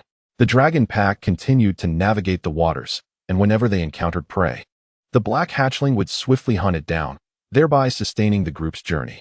After approximately half an hour of swimming, a fork appeared ahead. One path continued straight, while the other ascended. Agatha's gaze turned towards Chaos, her inquiry unmistakable. After a moment's hesitation, Chaos pointed upwards with a claw. Without any pause, Agatha took the lead and swam upwards, with the dragon pack trailing behind her. In less than half an hour, the waterway, approximately 10 meters wide, came to an end, revealing a dark expanse above that seemed to be a cavern. The pack paused momentarily beneath the surface before Agatha broke through the water. Chaos's gaze followed her, and indeed, it was a vast mountain cave. A foul stench assailed the senses as a massive emerald green head, nearly the same size as Agatha, lunged at her. The attack was inevitable, striking true. This creature, a colossal beast entirely cloaked in vibrant green scales, had a massive body, for claws planted firmly on the ground, a long tail, and 5 serpentine heads, with a pair of upwardly curving purple horns atop the central head. Zoliolus, a mid-tier magical beast, is a creature of poison, exceptionally adept in toxic sorcery. Much like the green dragons, each of its heads could unleash a venomous breath, and its teeth possessed high-level sharpness, coupled with advanced regenerative capabilities. Furthermore, it harbored a troublesome ability. Upon sensing a lethal threat, it would halt all actions, its scales hardening to a defense comparable to elite-tier fortification. Each head could extend beyond the length one might perceive. Should a juvenile dragon encounter such a beast, it would be wise to flee as far as possible. However, for an adult, congratulations are in order. It has fortuitously met an intriguing foe and potential meal. Stage: Elderly 6 rings weakness, weak fire, weak thunder. The central head as the main head. Zolali's second long head bit Agatha, while the main head's long head, with its emerald green pupils, gazed quietly at Agatha, seemingly mocking her feeble resistance and deriding the second head for its incapacity to even slay a small magical beast. The eyes of the remaining 3 long heads were purely malicious, their crimson pupils brimming with malevolence. Agatha braced herself against the biting of Zolali's second head, its sharp fangs piercing through her body and dragon claws. The scarlet vertical pupils coalesced as deep crimson flames wrapped around her dragon form. Her body visibly surged in size, leaping from 6 meters to 10. Transitioning directly into her youthful phase, Agatha opened her dragon mouth and unleashed a torrent of scarlet dragon breath into the second head. Roar! The main head bellowed, swiftly severing the second head in one bite. The destructive dragon breath spread forth from the severed head. With a sickening squelch, the severed end writhed, and a second head instantly regrew. At that moment, Agatha seized the precious opportunity to escape, breaking free from the severed second head and plunging headfirst into the pool. Underwater, Agatha grasped the tail of Chaos and dove downward with great speed. Splash! A vibrant green long head plunged into the water, and the 2 hatchlings, caught off guard, were instantly torn apart by the long head's bite. The scene abruptly ceased. The dream faded away. Awakening from slumber, she found herself in the all-too-familiar cave. Supporting her dragon form, Chaos stepped towards the cave entrance. Rising upright, he sat at the edge of the cave, his thick, robust hind claws dangling outside. His dragon maw opened wide. After a thunderous roar, Chaos felt a slight relief in his heart. What a dismal balance of survival. To have a mere hatchling encounter an elderly Zolalis. Moreover, one of the hatchlings that met its demise was familiar to him. It was Green Dullard. Over the past 6 months, he had often shared hotpot meals with Green Dullard, and they had become quite familiar with one another. Rustle. Hearing the sound of claws nearby, Chaos turned to see a massive crimson dragon head. It was the little lady. The little lady did not speak, merely observing him silently. In her crimson vertical pupils, there was a calmness and tranquility that was anything but red dragon-like. I had another dream. Within the verdant vertical pupils, there remained a hint of unresolved gloom, and Agatha instantly understood that this dream was likely not a pleasant one. Otherwise, the usually indifferent Chaos would not have been so dejected as to roar in frustration. Rustle. The little lady did not inquire, but instead settled beside him, mimicking his posture and allowing her hind claws to dangle outside the cave. Her large crimson claws gently cradled Chaos' dragon head, suddenly being held by the little lady's claws. Chaos was momentarily stunned. In the next instant, an irresistible force pressed down upon him, forcing his dragon head onto the little lady's hind paw. Wait, little lady, what are you doing? Chaos began to struggle, yet the strength of the young girl was exceedingly formidable, rendering him utterly unable to break free. Her large claws, cradling his dragon head, felt like unyielding shackles. Agatha observed the struggling Chaos, her crimson slit-like eyes narrowing slightly. Was it not so? The brief theatrical dialogues of the ephemeral beings she had perused in the inheritance space were meant to comfort their kin. Why, then, did it not apply to Chaos? Sensing Chaos's plight, she gradually loosened her grip. Regaining his freedom, Chaos promptly lifted his dragon head to gaze at the young girl. He wished to behold the perplexity in her eyes. However, upon seeing the confusion dissipate, he fell silent. Very well, this girl must merely seek to comfort herself. Harboring no malice. Sighing, he lowered his dragon body, resting his head upon her hind paw. It was firm and muscular, far from comfortable. Rolling over to face her, he locked eyes with the young girl, who now exuded concern and gentleness instead of confusion. Chaos mused, how peculiar indeed. It felt as though this girl aspired to play the role of his mother. Chapter 75. Migration strange, exceedingly strange. This did not appear to be an illusion. Had he dreamed of something again? The young girl inquired. Yes, Chaos replied, continuing, have the hunting yields of the two Morpheus been steadily declining?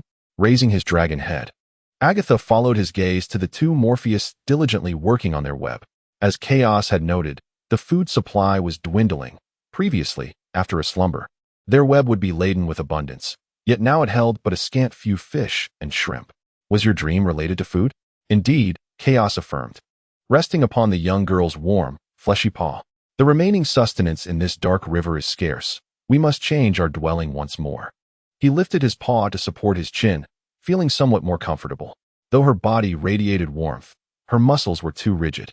The downstream of the dark river was certainly not an option, thus we must traverse upstream. Returning his gaze from the web, Agatha looked down at the Chaos resting upon her paw, sensing that there should be more to his feelings. If Chaos had merely dreamt of such matters, he would not have displayed the earlier despondence. She remained silent, patiently awaiting his continuation. In truth, we indeed moved upstream. The deeper we went, the darker the waters became until we found ourselves at a dead end.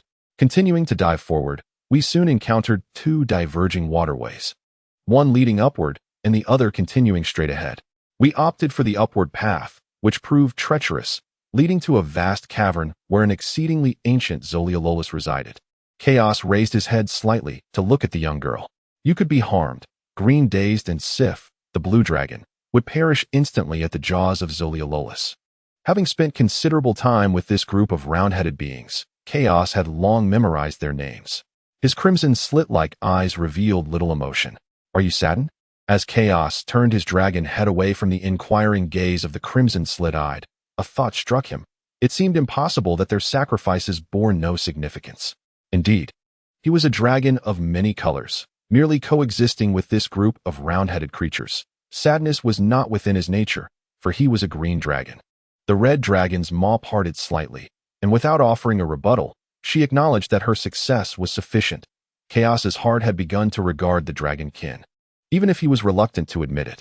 The coldness in his crimson slit eyes dissipated momentarily. Observing Chaos, who lay upon her legs, she raised her claw. Feeling the weight of the large red claw atop his head, Chaos tilted his dragon head to evade it, no longer resting upon the massive hind paw of the little dragoness. What did she intend? A familial bond? Such a notion was peculiar, for they were all dragons of many hues. He certainly had no regard for those round-headed beings. His sole concern was to navigate the juvenile phase more adeptly. As for that group of round-headed dragons, they were merely tools to him. Yes, that was it. With clarity washing over him, he dismissed all distractions and shifted his gaze to the little dragoness beside him. What are your thoughts? He inquired. Migration, she replied decisively. Upwards? Indeed. Agatha gently nodded her dragon head. If that truly was the lair of Zoliolus, then above must surely lie dry land. Chaos instantly grasped the implication of the little dragoness's words. An elder Zoliolus would be comparable in size to a small mountain, and the thought of its voracious appetite was terrifying. Only a land abundant in prey could sustain such a creature. They could excavate a passage from the waterway back to the land, as long as they evaded Zoliolus, ascending to the surface without confrontation. No matter how formidable Zoliolus might be, it was merely a creature that crawled upon the ground. It could not fly. With this realization, Chaos felt a spark of hope ignite within him. Soon, they would return to the land, and it would be rich in prey. Perhaps things were not so dire after all. The dragon's maw split into a pleased smile as he turned his gaze to the little dragoness before him. Very well, we shall migrate upwards, but we must steer clear of Zoliolus. Indeed, Agatha nodded gently. Of course, they needed to avoid Zoliolus. Even she thought it premature to confront such an ancient being at this moment. When shall we depart? Right now, she declared. With that, Agatha shifted her dragon body, her foreclaws touching the ground as her gaze fell upon the cluster of juvenile dragons sprawled around. Her dragon maw slowly unfurled. Roar. Although still in their youth, Agatha's roar resonated with the authority and depth of an adult dragon. The slumbering hatchlings, startled by the roar of a colossal dragon, sprang to their feet, some bouncing too forcefully and colliding against the cave's rocky ceiling, only to tumble back down. As they regained their footing, the round-headed hatchlings began to glance around.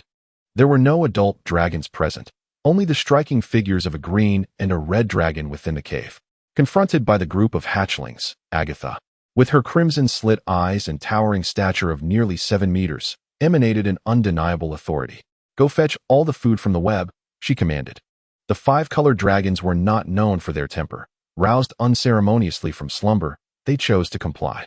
The hatchlings of the heart took flight towards the web to retrieve the provisions. There were not many morsels, and they returned with precisely 30 small fish and shrimp. Once they had gathered all the food, the hatchlings obediently sat in a row, their round heads lifted to gaze at Agatha at the cave's entrance. Agatha approached a pile of fish and shrimp, deftly tossing 2 pieces towards Chaos before turning her gaze back to the group of hatchlings. Feast upon this. Once you have finished, we shall commence our migration. At the mention of migration, the hatchlings paused momentarily, yet seeing Agatha's demeanor, they refrained from asking questions and dutifully joined the feeding line. And you cast a thoughtful glance at the web. Ruaji, understanding the implications, discreetly signaled to the fidgety Abona beside her. Heeding Ruaji's cue, Abona hesitated but ultimately chose to remain composed. Ruya and Lusica were also inclined to follow Ruaji. Challenging Agatha alone felt unwise. Silently, the hatchlings joined the feeding line, and soon, the pile of fish and shrimp was swiftly consumed. After the meal, the elder girl approached Chaos. Shall we set off now? She inquired. Indeed. Chaos replied with a subtle nod of his head. Without further words, the elder turned to the hatchlings. Let us proceed, she called, soaring first out of the cave. Chapter 76. It appears these round-headed creatures can indeed serve a purpose. The hatchlings were not foolish. They recognized that their leaders were Chaos and Agatha, who seemed to have conferred in advance. The choices were clear, to follow or not to follow. With Agatha's formidable strength and Chaos's ability to foresee danger, the decision was self-evident. Chaos turned his head to the plump figure that had approached him. The rotund hatchling did not meet his gaze, but instead looked towards the web, seemingly concerned he might not comprehend. Gradually, her right paw lifted, pointing toward 2 Morpheus on the web. Enough, he said, pressing down on her paw. I have decided to spare them. Do not entertain thoughts of pursuing them, my dear. The round white head gently nudged against Chaos's neck, signifying her compliance. Ignoring the affectionate gesture, Chaos directed his attention to the dragon group that had already distanced themselves. All right, my dear, let us follow them. With a gentle push against the plump hatchling's head, Chaos stepped forward and leapt from the cave entrance. With a powerful sweep, his emerald-scaled wings unfurled, creating a resonant sound. The two Morpheus were given their final command, and with a powerful flap of their wings, they surged forward into the dragon horde. Though their consciousness had been extinguished, their bodies remained animated, allowing them to fulfill this last directive of reproduction. As they flew, the navigable area above the dark river began to narrow significantly. Ultimately, ahead of them lay an expanse completely submerged in water. With their wings unfurled, the dragon flock came to a halt. Agatha turned her gaze to Chaos, who had just caught up a step behind, and a group of hatchlings followed suit. Their eyes fixed on him as they observed the vast area now entirely engulfed by water. Let us dive in. Very well. Agatha inclined her head toward Hera. You take the rear. Hera's dragon head nodded gently in acknowledgement. Splash.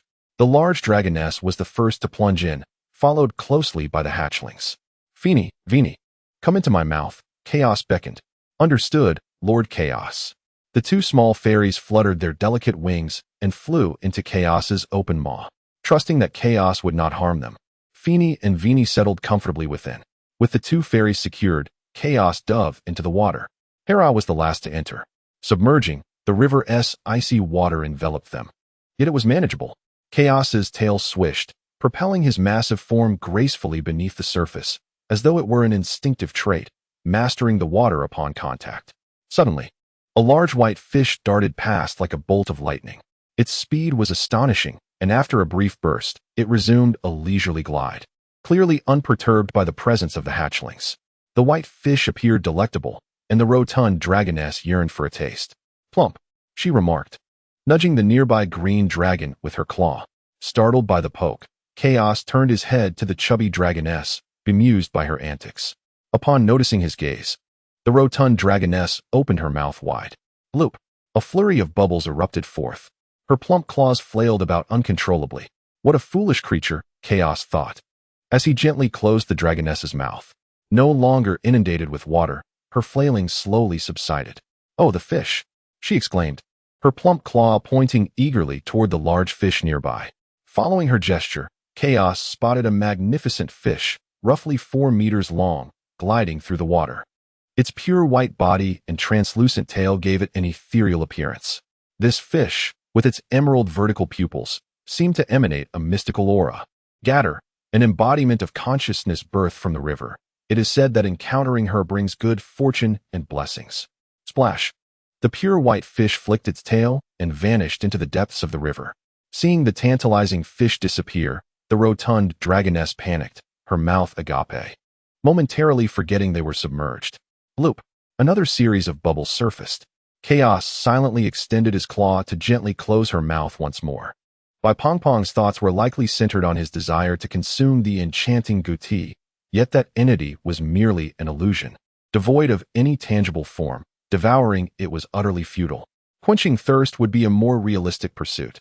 As for well wishes and blessings, interpretations vary according to one's wisdom. In any case, he remained skeptical.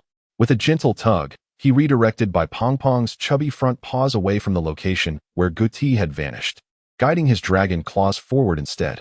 The gleaming white vertical pupils blinked momentarily, seemingly accepting the reality that the delectable fish had disappeared, and thus, Pang settled down, appearing more subdued.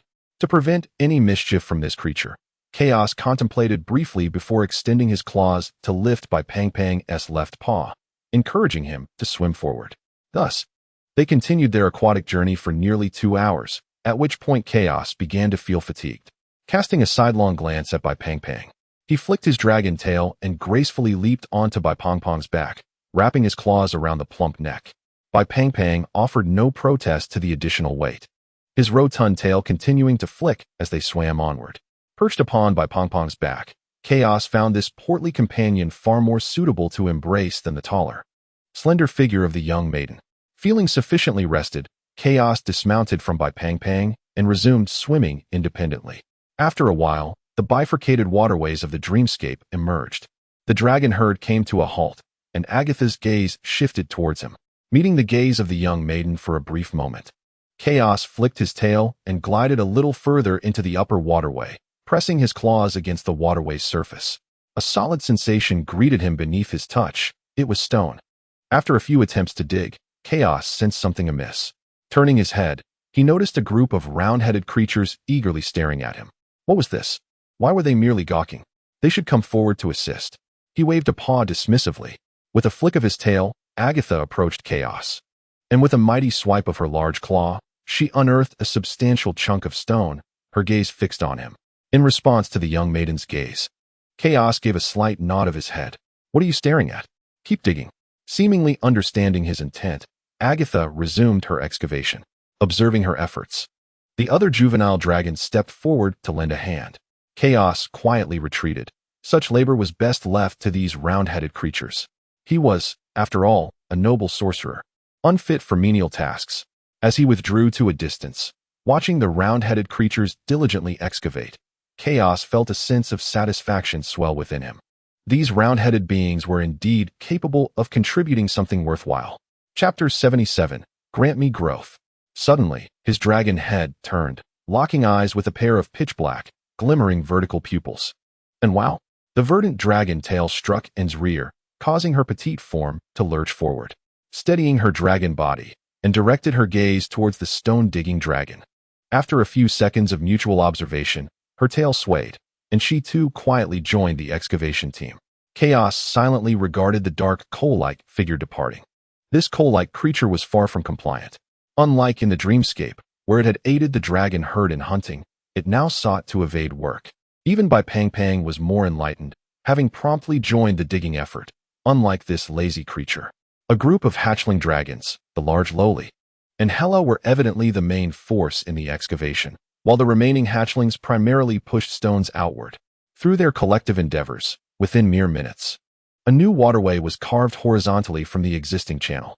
As the work approached completion, Chaos flicked his tail and glided into the newly excavated passage. The waterway measured barely 20 meters in length, and with a few powerful tail swishes, Chaos reached the front alongside the large lowly. He extended his claw to grasp hers, causing the large claws that had been scraping through the stone to halt instantly. Agatha turned her head to regard Chaos, and Hela, positioned beside her, also ceased her actions. Directing her gaze toward him, Chaos raised his claw and drew a vertical line in the air. Fearing the large lowly might not comprehend, he horizontally traced another line. Seemingly understanding Chaos's intent, the large lowly lifted her massive claw to excavate a chunk of the rock layer before looking back at him. Meeting her gaze, Chaos gently nodded his head. With confirmation obtained, the large lowly and Hela commenced their upward digging. This time, as they were excavating upwards, a non-flooded void quickly emerged. With a splash, they leapt from the water's surface, landing on the newly carved slope. Chaos opened his maw, and two small fairies fluttered out, taking to the air. After releasing the fairies, Chaos finally turned his attention forward, calculating swiftly as he regarded the large lowly, who was gazing back at him. In the dreamscape, this waterway leading to the Zoliolith's lair would take approximately half an hour to traverse, a relatively short distance. If the large lowly and Hela were to dig simultaneously, they could reach the surface in less than a day. Let us continue excavating, then, upward and horizontally. Understood, replied the large lowly, turning to resume her task. Thus, the large lowly and Hela forged ahead as the primary excavators, while the hatchlings piled stones behind them, ensuring they were merely stacked rather than pushed too far away. This task did not endure for long. As the angle of the passage grew steeper, the large lowly and Hela only needed to toss the excavated stones toward the center, allowing them to roll down effortlessly. The hatchlings formed two lines, closely trailing behind the two dragons. After approximately 2 hours of excavation, the sound of rolling debris shifted from rocks to soil. Observing the falling earth, Chaos lifted his head to regard the large lowly and Hela, who had been the main workforce. It's nearly time. Agatha, Hela, begin digging forward. There was no verbal response, yet the two dragons, who had been excavating at an angle, immediately began to dig ahead. After advancing about 5 to 6 meters, the hatchlings resumed their labor, this time pushing the soil. They continued this endeavor for roughly another 2 hours, while Chaos silently calculated in his mind. This distance should suffice to avoid the Zoliolith's lair. All right, Let us continue digging at an incline. Upon hearing Chaos's command, Agatha and Hela promptly adjusted their excavation direction, continuing their upward slant. Despite having been digging continuously for 4 hours, the two red hatchlings exhibited no signs of fatigue, their front claws still vigorously clawing through the earth. Compared to the rocky strata, this soft soil layer appeared to exert far less pressure upon them. Chaos cast a glance at a group of round-headed beings with slit pupils, already displaying signs of fatigue. Numerical aberrations were indeed formidable. Fortunately, the path ahead continued to ascend. The fledgling dragons were granted a brief respite, merely needing to trail behind Agatha and Hera. The excavated earth would naturally cascade down the incline. After nearly 3 hours of relentless digging, a glimmer of light suddenly emerged from the front. This radiant gleam stirred something within Chaos's heart. Without hesitation, Agatha and Hera clawed at the opening, expanding it. A colossal, dark green head appeared ominously above the exit, its gaping maw revealing a multitude of sharp teeth, with an emerald glow coalescing within. Zolales, how could this creature be here? The slit pupils sharpened. Now was evidently not the time for contemplation, as magical energy surged violently into the left pupil. The rhythmic ticking of the clock echoed in his ears, and time seemed to still. His gaze shifted toward the large girl and Hera. The left pupil, which had previously moved at a leisurely pace, now spun wildly. The familiar specters emerged from Agatha and Hera, each larger than the last. Years of growth activated, causing Agatha and Hera to rapidly expand. Agatha's dragon form surged from 6 meters to over 8, while Hera reached 6 meters. An emerald glow coalesced before the dragon heads, forming a verdant magical ring. Thorns grew wildly, lifting Agatha and Hera as they prepared to unleash their breath against Zolales' elongated head. The slowed time had surpassed 10 seconds, marking his longest duration yet. A faint sting emanated from the left pupil, a reminder that he was nearing his limits. No, it wasn't over yet. Grow for me. The thorns continued to surge, extending towards Zolales' head. With a snap, the golden glow of the slit pupil dimmed, and time resumed its normal flow. In a swift turn, he found himself before Zolales' elongated head, sensing the surge of power within. Agatha, with her crimson slit pupil focused, summoned crimson flames that enveloped her dragon form, instantly growing to 12 meters. Without hesitation, she opened her dragon maw and clamped down on Zolales' head. Go get Chaos. Hera, initially prepared to assist, immediately dove toward the surface where Chaos had just emerged from the burrow upon hearing this command. Zolales, now bitten by Agatha, had its aim thrown off, causing its toxic breath to wildly lash through the air. Just as Chaos crawled out of the tunnel, he witnessed a wave of dark green breath sweeping toward him. In that instant, darkness enveloped his vision, and the left pupil throbbed with painful intensity. In this state, he could not slow time. For some reason, he suddenly recalled that large white fish. What happened to the promised good luck? This wretched fate. Was this what they termed fortune? Chapter 78, The Underground World. The noxious breath was mere inches away, its foul stench overwhelming. What to do? What to do? Escape?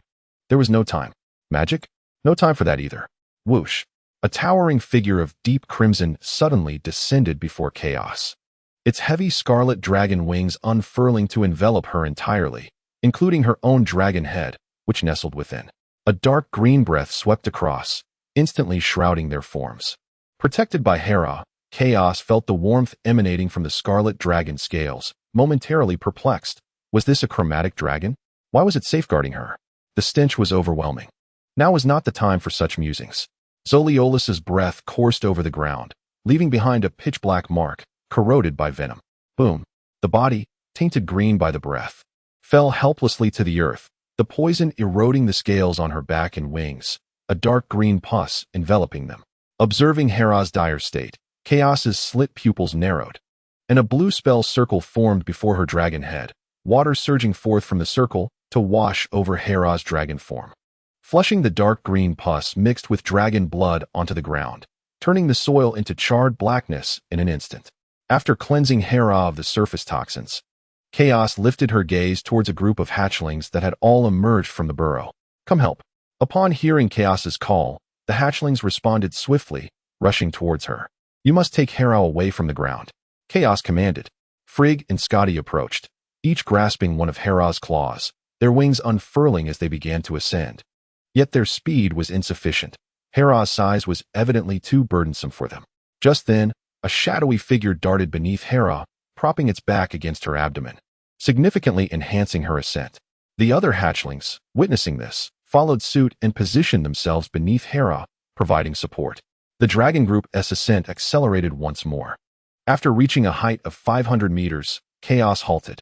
The larger one had yet to ascend. She cast her gaze downward. Roars of fury echoed from the ground. A massive crimson figure was climbing upward. It was the larger one. Seeing it had also escaped brought a slight relief to Chaos. However, how had this Zoliolus discovered them? In the lore, such beasts were said to have no affinity with the earth element whatsoever. Below, Zoliolus raised its 5 heads, all but the central one roaring ferociously. Chaos sensed something amiss. What was that? Not far from Zoliolus, a group of creatures resembling giant wild boars stood still. Their skin appeared as hard as rock, with numerous rocky spines protruding from their backs. A mid-tier, gregarious beast that prefers the underground world, particularly enjoying the moss of basements. They can subsist on rocks if moss is scarce, thriving as long as there are stones, a creature of little significance, but with remarkably tender flesh. Adept in earth magic from low to high levels. The emerald-slit pupils of this group of pigs narrowed slightly, and Chaos began to comprehend why she had been discovered.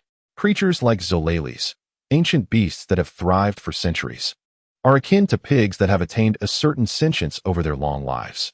It is entirely natural for such beings to subjugate weaker monsters to assist them in their hunts. One day, he would eliminate this entire group of swine. The fierce, slit-pupil gaze swept over the still roaring Zolalis on the ground. Redirecting his attention, Chaos turned toward the large young dragon that had approached. The young dragon appeared to be in a poor state. Her dragon scales were tattered, with dried dragon blood seeping from the damaged areas. Her right claw had a broken segment, and a substantial portion of her left wing was missing, evidently bitten off. Coming to a halt, Agatha looked at Chaos before her. Under the weight of her gaze, Chaos hesitated to meet her eyes, averting his gaze slightly. Ultimately, he felt a measure of responsibility for the current predicament, as both Agatha and Hela had followed his orders throughout their excavation. A warmth descended from above. Raising his head, he found Agatha's left claw resting gently upon it. A faint metallic scent and a sticky sensation emanated from her dragon head. "I am fine. Let us leave this place." There was no reproach in her voice. It remained calm and forgiving. Hearing Agatha's words, Chaos let his head droop, unwilling to meet her gaze. Deep down, he understood that her look held no blame or resentment. As Agatha flew past, Chaos's slit pupils sharpened once more. The crimson dragon tail swayed through the air, but it was only half intact. The tender, pink flesh of the severed end was starkly visible, almost glaring. Chaos turned his head, a surge of fury clouding his emerald gaze. "I will ensure your demise." After casting one last glance at the fallen Zolalis, he flapped his wings and pursued the dragon horde ahead. Upon ascending into the sky, Chaos quickly realized that they were not in a terrestrial realm, but rather within an underground world. The ground was not adorned with grass, but rather carpeted with moss-like flora, devoid of trees, save for several mushrooms towering to heights of 5 or even 10 meters, resembling small houses. The overhead light was bright, yet it did not signify an open sky. Instead, it emanated from the white crystals embedded within the subterranean rock layers, casting a glow that rendered the underground realm indistinguishable from daylight. This vast underground expanse stretched infinitely, and had it not been for the glimmering white crystals above, Chaos might have doubted its subterranean nature. After approximately half an hour of flight, the dragon horde continued forward. Chaos turned his head to glance back, noting that Zolalis had not pursued them, nor was there any sign of Karma nearby. His gaze shifted to Agatha's slightly altered flying posture. It is time to find a suitable place to land. Observing the uneven terrain below, Chaos noticed numerous small peaks, each seemingly ideal for landing, though appearances could be deceiving. With a powerful flap of his wings, he accelerated ahead of the dragon horde. A flock of young dragons quickly halted, their eyes fixed on the figure of Chaos, who had flown ahead to block their path. We ascended to the cluster of white crystals above for respite. The hatchlings cast their gazes upon Agatha, their trust in Chaos wavering after recent events. Under the scrutiny of the hatchlings, Agatha remained silent, her wings unfurling as she soared upwards towards the crystalline formation. Chaos disregarded the hatchlings, following suit, with the plump figure trailing closely behind. Freya and Scotty exchanged a glance. Hera had assured them of Chaos's reliability. With a powerful flap of their wings, they decided to accompany Chaos upward. Chapter 79. Warm and cozy. The cluster of white crystals above was uneven and protruding, clearly requiring some clearing before one could settle there. Chaos turned to the large girl beside him. Wait a moment. All right. Agatha gently nodded her dragon head. She was in a poor state. Her injuries combined with the after-effects of her metamorphosis had plunged her into a hazy stupor. Chaos noticed this as well and glanced at the plump figure nearby. Come and help me dig. Humph. Vini, you may descend first. Okay. The two little fairies obediently flew away from Chaos's head. Together with the plump figure, Chaos approached the radiant white crystals, brandishing his claws to begin the excavation. The crystalline layer proved far more resilient than rock. After a brief effort, Chaos felt a twinge of pain in his claws, whereas the plump figure beside him continued to dig energetically. At that moment, the sound of flapping wings reached his ears. A glance revealed the arrival of the black ball. The black ball offered a silent glance before joining the excavation team without a word. Soon, more wind accompanied the arrival of additional round-headed figures who joined in the digging. Observing these newcomers, Chaos silently rejoined the effort. With their collective endeavor, a space large enough for Agatha and Hera had been unearthed in approximately 10 minutes. Satisfied with their progress, Chaos ceased digging, turning his gaze toward the large girl and the still slumbering Hera, who leaned against Freya and Scotty. You may enter first. With a flutter of her wings, Agatha flew into the cavern, while Hera was gently dragged in by Freya and Scotty. Once inside, Agatha nestled down. Chaos's eyes scanned over the large girl. Her injuries were evidently less severe than Hera's, and her missing right claw and tail could regenerate with nourishment. How do you feel? If possible, I would like to treat Hera first. All right. Agatha's gaze, heavy with fatigue, met Chaos's. Despite her injuries, she felt it was worth it. She could distinctly sense that Chaos had changed, that he was no longer the same as before. In the past, Chaos always exuded a sense of detachment, as if he were not a part of this dragon clan. However, that feeling of isolation is now dissipating, which is indeed a positive development. Yet, why does this large young lady cast such a gaze upon me again? By some twist of fate. Chaos raised his massive claw and gently placed it upon the crimson dragon head of the young lady. It felt warm and comforting. Her crimson-slit pupils swiftly focused, and their gazes met. Chaos recalled that when her pupils concentrated, it usually indicated seriousness or anger. You should rest well, dear lady. I will tend to Hera's wounds first. Before the young lady could react, he turned and swiftly made his way toward Hera. The lingering warmth from moments ago echoed in his mind. Surprisingly, the young lady's head felt quite pleasant to touch. Approaching Hera, Chaos halted, and his slightly parted jaws gradually closed. Hera appeared gravely unwell. Her back and wings were in disarray, with no part of her seemingly intact. The toxins had permeated her dragon form, and the damaged scales were unable to regenerate due to the poison, causing dark green blood to ooze continuously from her wounds. Were it not for the crimson hue of her head still resting on the ground, one might mistakenly think Hera resembled a green dragon. His heart was heavy with complexity. To be honest, he still could not fathom why Hera would go to such lengths to protect him. However, this was not the moment for such contemplations. Finny, he called. The little fairy flitted before Chaos, her small face adorned with a serious expression. Could you do me a favor, Finny? Finny nodded earnestly. Wash Hera's back with water, and do not stop until the toxins are fully cleared. Chaos entrusted this task to Finny without hesitation, with a gentle pat on her small chest. Finny fluttered to Hera's side. She opened her tiny hands, and a blue magical ring unfurled from her outstretched palms, expanding rapidly into a large circle over a meter in diameter. Water flowed softly from the magical ring, akin to a pair of gentle hands soothing the toxins spilling from Hera's back. This was the healing water, a spell that Chaos had taught her. Over the past 6 months, she had mastered 5 spells under Chaos's tutelage: Waterblade, Healing Water, Water Sphere, Water Wall, and Water Gun, now matching the number she had learned from the Wicked Fairy. Yet, she firmly believed that one day, she would surpass that Wicked Fairy. As she began to tend to Hera's wounds, Chaos turned his head to gaze at Vignier.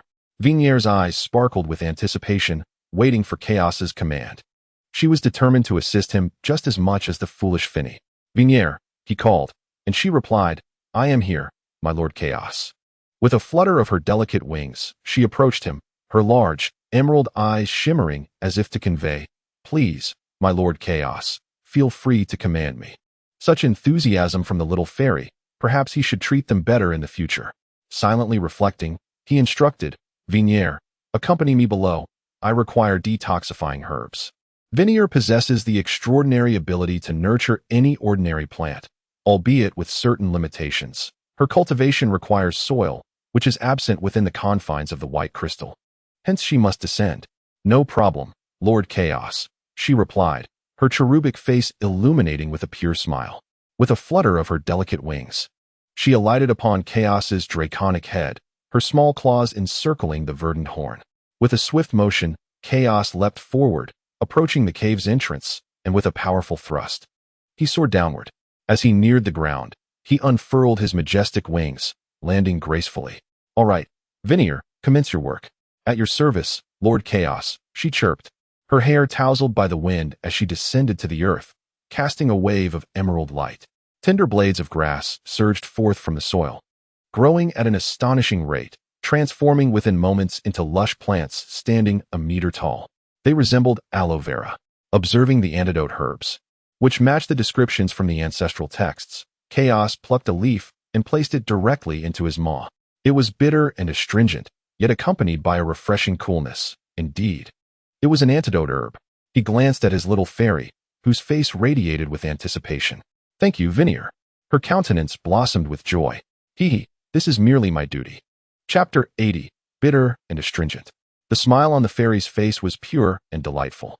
"This little creature is quite easy to please," he mused inwardly, turning his gaze back to the antidote herbs and extending his claws to harvest them. There were only a dozen or so herbs, and in a brief moment, he had collected them all. Clutching a bundle of the antidote herbs, Chaos turned to Vinier. "Let us return, Vinier." "Yes, Lord Chaos." Vinier appeared elated, her smile unwavering.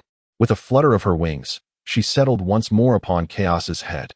Sensing that she was securely perched, Chaos gathered the bundle of antidote herbs and unfurled his wings, soaring upwards toward the cluster of crystals. Upon entering the white crystal cave and landing, Chaos beheld a gathering of round-headed creatures, each gazing up at him in silent reverence. The cave had expanded sufficiently, allowing this assembly of round heads to rest comfortably. With a huff, he nudged aside a plump white head that had encroached upon him and approached Hera. Thanks to Fine's continual cleansing, the wounds upon Hera's back appeared less green and more promising. Traces of red began to emerge from the dragon blood seeping from the wounds. It was time to apply the remedy. He seized a handful of antidote herbs and stuffed them into his maw. The flavors were bitter, astringent, and numbing, yet infused with a hint of coolness that spread through his mouth. The rotund green creature was surprisingly consuming grass. Its crystalline white vertical pupils narrowed slightly, fixated on the herbs brought back by the round creature. With pudgy claws, it reached out and brought one closer to its face. Sniffing it, it found the scent unappealing. Its gaze returned to the still chewing round creature, which continued to munch away, lowering its head again to inspect the grass in its claws. A flicker of hesitation crossed its bright, crystalline eyes as it opened its maw. Just as it was about to chew another bite, it paused, caught in a moment of indecision. Bitter and astringent, I plopped down on the ground, my tongue lolling out. Ugh, this is absolutely dreadful, utterly unpalatable. My chubby paws frantically swiped at the green tongue I had expelled. Chaos cast a sidelong glance at the rotund figure on the ground, desperately pawing at its small tongue. That fool made its way over to Hera, who lay asleep on the ground, and assessed the situation. With outstretched claws, it unleashed a dragon's kiss, regurgitating the chewed, detoxifying herbs mixed with green juice. I began to apply the pulverized herbs onto Hera's wounds. If there was more to chew, I would continue. By the end, all that Chaos could taste was the numbing bitterness, devoid of any other flavor. After applying the last bit of detoxifying herbs to Hera's final wound, the task was finally complete. Now, all that remained was to await the antidote's effect. I lay down right there, eyelids drooping, consciousness slipping into the familiar realm of awareness, where golden sand trickled through an hourglass and a golden pocket watch ticked softly. My gaze fell upon the hourglass, now devoid of sand, with no reversal in sight. Exiting the realm of awareness, I reopened my eyes, propping myself up on my claws, and turned my attention to the nearby large girl. The large girl lay on the crystal, her damaged dragon wings sprawled on the ground, unable to gather, while her severed dragon tail hung limply. It was time to hunt. For the large girl's severed tail and claws to regrow, ample prey was essential. My gaze shifted to a group of hatchlings. Who among you will join me in the hunt? Humph. The rotund figure lifted its dragon body and approached Chaos, raising its claws high. Eyes intently fixed on Chaos in a fierce, yet adorable, posture. Very well, let us go together. I reached out a claw to pat the head of the rotund figure. Then once more turned my gaze to the group of hatchlings. Rustling sounds echoed as a black hatchling, and stepped forward, followed hesitantly by a green hatchling. The reason I sought to hunt was abundantly clear. Food. Only with sufficient sustenance could Agatha and Hera recover swiftly. Rustling. 11 hatchlings stepped forward in unison. Gazing at this group of round-headed dragons, a hint of indifference faded from my slit pupils. Regardless of their thoughts, their willingness to contribute at this moment was most welcome. No need for so many. I only require those I call by name to accompany me on the hunt. And Sif, Agni, Rhea, Freya, all right. Just the 5 of you will suffice. The 5 hatchlings called by Chaos were 3 blue and 2 black. While they may not be the most formidable in combat, they were certainly among the swiftest flyers. Is it too few? A green dragon inquired, casting a questioning glance at Chaos. I recognized this dragon. Her name was Scotty, an ally of Hera. No, they are more than sufficient. I chose them precisely because they possess remarkable speed. Upon hearing Chaos's explanation, none dared to speak further. This was indeed true. Those chosen by Chaos were the fastest among the hatchlings. Noticing the silence, Chaos continued, "You all must guard this den well. My companions and I will manage the hunt, and that will be ample." Having instructed the group of round-headed creatures, cows began to stride toward the cave entrance, followed closely by the plump white dragon, with the 5 summoned hatchlings trailing behind. They soared out of the cave, and cows led the 6 hatchlings forward into the sky.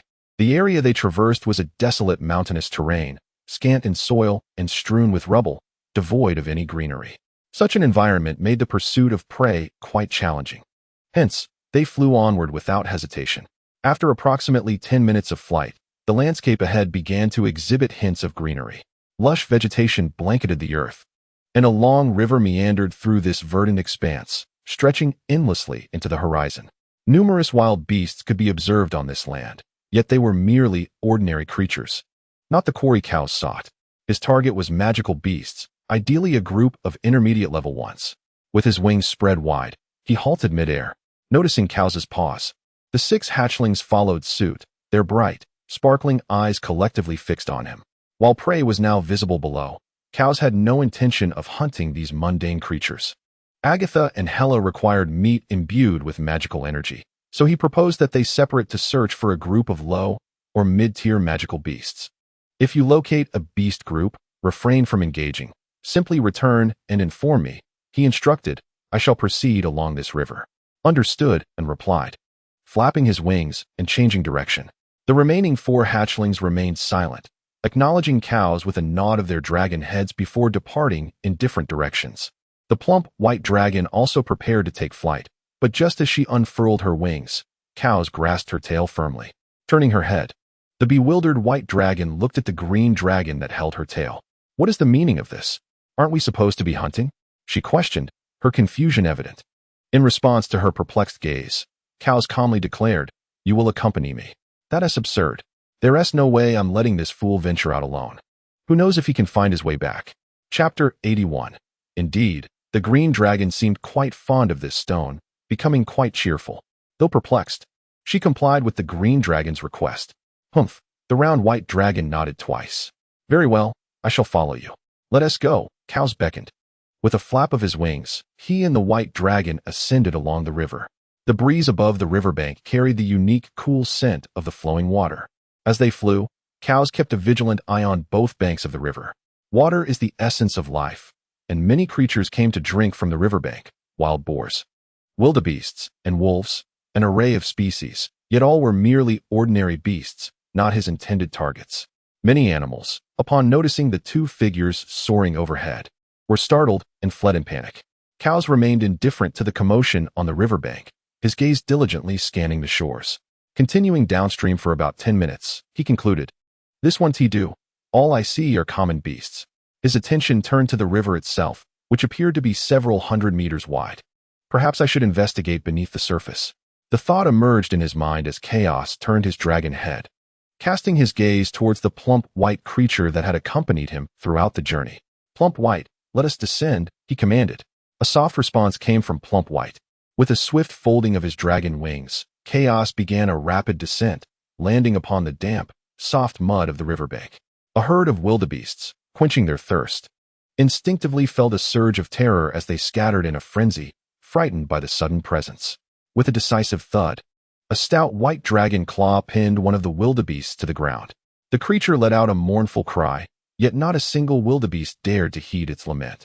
The entire herd was in a wild retreat. With a powerful snap, the dragon's maw opened wide, and Plump White bit through the neck of the fallen wildebeest, silencing its cries. Squatting on the sandy bank, Chaos observed the fleeing herd, indifferent, his gaze shifting towards the flowing river. After flying for so long without encountering a single magical beast, he hoped to find a surprise beneath the waters. Emerald light coalesced in the air, forming a magical circle. The circle radiated brilliance, causing 3 verdant plants to sprout from the ground, rapidly growing into sensing vines that extended along the riverbank and submerged into the water. A dragging sound interrupted the stillness as Plump White approached, dragging the lifeless wildebeest. With its bloodied maw, the dragon took a bite of the wildebeest's hind leg, gnawing until it severed the limb entirely, before lifting it triumphantly. Plump White then approached the green creature, sensing a change. Green seemed unlike his former self, appearing rather discontent.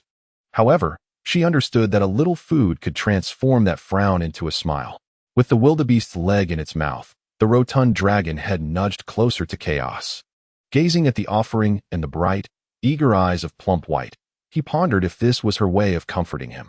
Yet, seeing Green remain unresponsive, Plump White nudged forward once more.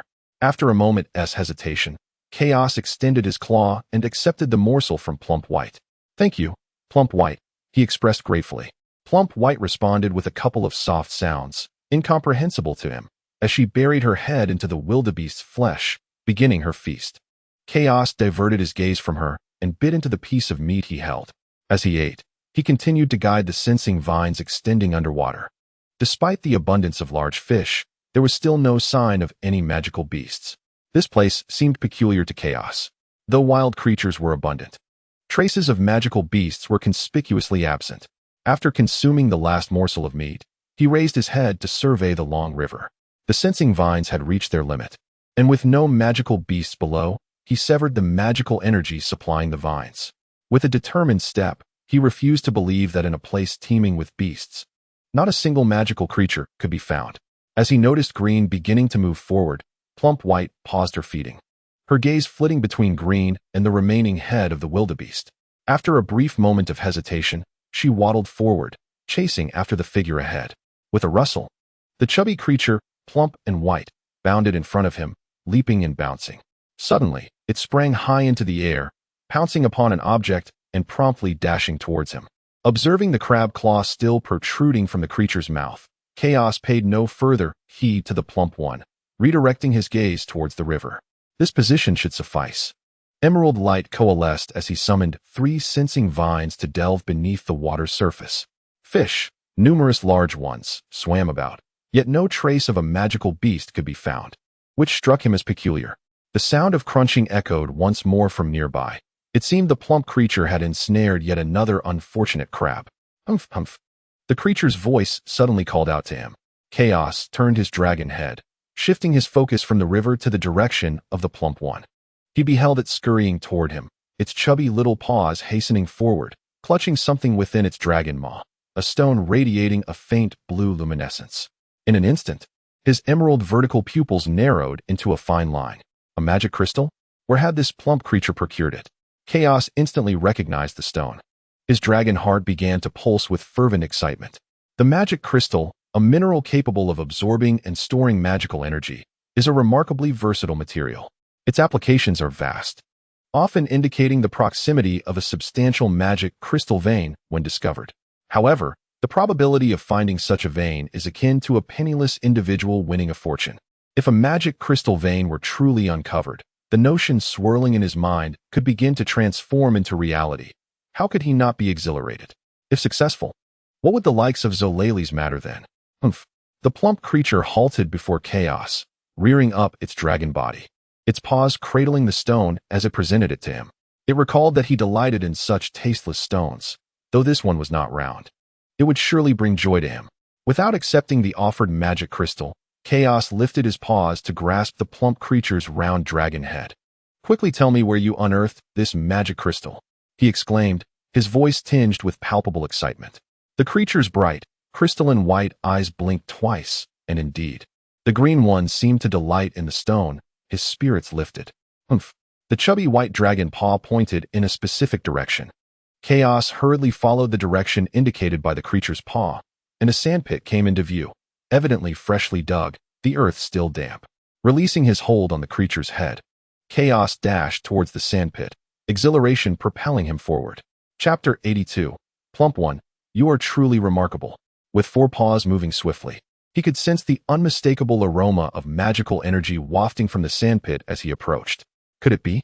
Rushing to the edge of the pit, he peered down into the 5 or 6 meter deep excavation, where blue luminescence flickered, revealing several magic crystals embedded within the soil, only partially exposed. The magical crystal mine, indeed. It is truly a magical crystal mine. The emerald vertical pupils widened to their utmost, transforming into square pupils. This is simply marvelous. With a swift motion, I cradled the plump dragon head that had approached me, and my long tongue flicked across its rotund surface. The taste was salty, reminiscent of blood. It seemed that this chubby one had just feasted and not yet groomed itself. However, that is of little concern. Oh, my dear plump friend, you are absolutely splendid. Humph. HMPF. Upon hearing the praises from the green companion, the plump dragon felt a surge of joy, its tail swaying delightfully, having just received a lick from the green one. It desired to reciprocate. The round dragon head lifted, and the long tongue extended. Observing the approaching tongue of the plump dragon, Chaos instinctively raised a paw to block its advancing head. Not having received the intended lick from the green one, the plump dragon gazed quizzically at the green companion. Why would the green one not permit her to lick? Humph. Ahem. Well then, plump one, I have a task for you. A tactical shift in topic. Humph. The shimmering vertical pupils focused, and the plump dragon raised its head. Witnessing such seriousness in the plump dragon, Chaos felt a delightful expansion in its vertical pupils. It was truly easy to deceive. As for allowing the plump one to lick, perhaps not, for it had just consumed a considerable amount of crabs, and now, opening its dragon mouth would unleash a powerful odor of crab. Plump one, you shall remain here and not wander off. I shall return shortly. Is that agreeable? Humph. The plump dragon nodded slightly, its bright vertical pupils earnestly regarding Chaos. Seeing the plump one so obedient, Chaos suddenly felt a warmth in its heart. A paw reached out to rest upon the plump dragon's round head. Upon our return, we shall feast on hotpot. Humph. HMPF. At the mention of hotpot, the plump dragon visibly brightened. Withdrawing its paw, Chaos closed its eyes, entering the realm of consciousness before the golden hourglass. It gazed silently at the towering hourglass for 5 seconds. Confirming there were no signs of rotation, Chaos willed itself to exit the realm of consciousness. Upon opening its eyes, it found the plump dragon gazing eagerly at it. Wait for my return. Humph. The plump dragon joyfully responded. Spreading its wings, Chaos ascended into the sky. Once airborne, Chaos opened its mouth and let out a roar. Ack! The youthful, crisp, yet penetrating sound of its roar reverberated into the distance. As it flew back, Chaos occasionally roared again. Ack! Ack! A sound responded to its roars. Coming to a halt, Chaos directed its gaze toward the source of the reply. Before long, a blue figure appeared ahead. The blue hatchling's speed was remarkable, akin to a streak of blue lightning piercing the sky. It was evident that she had utilized her abilities to enhance her flight. The blue hatchling halted before him. Observing her spear-like tail, Chaos quickly recognized her as Agni. What brings you here? Agni inquired, her eyes scanning as she had come swiftly upon hearing Chaos's roar. I have made a discovery with the plump one. What of you? Upon hearing Chaos's inquiry, Agni felt a twinge of embarrassment. Curiously, despite her diligent search, she had encountered only wild beasts in this region, without a single magical creature. Observing Agni's demeanor, Chaos had already deduced the answer. Not a single magical beast. Well, my apologies, Agni chose to respond. It is not your fault. Neither did I or the plump white dragon encounter any magical creatures. Now, please assist me in summoning the other 4. Understood. With Agni's assistance, the remaining 4 dragons were swiftly called back. Without exception, they too had failed to locate any magical beasts. Chaos was not surprised by this outcome. It was not their inadequacy, but rather a peculiarity of this underground world, which was indeed strange. However, the specifics of its strangeness eluded him for the time being. Returning to the riverbank guarded by the plump white dragon, he descended before the sandpit. Chaos directed his gaze towards the 5 young dragons. This was discovered by the plump white dragon. It is a magical crystal vein, and I require it. Thus, my proposal is to abandon the search for magical beasts for now. Instead, let us fill this area with stones together and subsequently hunt a group of ordinary wild beasts to bring back, as Hera and Agatha need to feed quickly. The 5 young dragons stretched their round necks, peering into the sandpit where the magical crystal vein was partially exposed. Upon recognizing the truth of its existence, they believed that Chaos and the white dragon had indeed stumbled upon remarkable fortune, and looked towards Chaos. I have no objections. Neither do I. We shall follow your lead. The 5 young dragons unanimously expressed their agreement, with not a single dissent. Very well, let us commence. With the assistance of the 5 young dragons and the plump white dragon, the sandpit was swiftly filled. As a marker, Chaos instructed them to erect a stone pillar atop the filled pit. Once completed, the time for hunting arrived. Ordinary magical beasts were easily located, and after a brief flight, they discovered a herd of waterbucks quenching their thirst by the riverbank. Those will do. Informing them, Chaos dove first. However, an awkward situation soon unfolded. Although he initiated the dive, 5 figures swiftly surpassed him. The plump white dragon zoomed past. With wings spread wide, Chaos halted his descent. After all, they were merely ordinary beasts. It would be more prudent to leave the hunting to these round-headed dragons, sparing himself the need to participate. The 6 young dragons dove down, causing the herd of waterbucks to panic and flee in disarray. How could the speed of ordinary beasts possibly match that of dragons? The 5 young dragons soared in unison above the herd, their sharp claws leaving trails of crimson as a dozen waterbucks fell to the ground, their life essence spilling forth and staining the earth. The demise of their kin sent the remaining waterbucks into a greater frenzy. Yet, this did not alter the outcome. The young dragons lunged at several more waterbucks. Originally a herd of over 50, only half managed to escape. Upon landing, Chaos surveyed the scene. 25. This hunt yielded a total of 25 adult waterbucks. The quantity is sufficient for the dragon brood to partake in a meal, perhaps even a tad excessive. The 5 hatchlings seem to grasp the principle of sustainability, as none of them have laid their claws upon the young antelope. The chubby one, too, appears to be motivated solely by the thought that the flesh of adult antelopes is more substantial. Chapter 83. How charming, how endearing. The bashful little sprite, a mountain of 25 adult antelope carcasses, has been amassed together. The number is indeed considerable.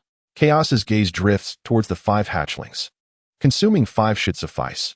It is too much to transport otherwise. Agreed. Each hatchling drags 1 carcass forth and begins their feast. Chaos casts a glance at the plump one lying on the ground.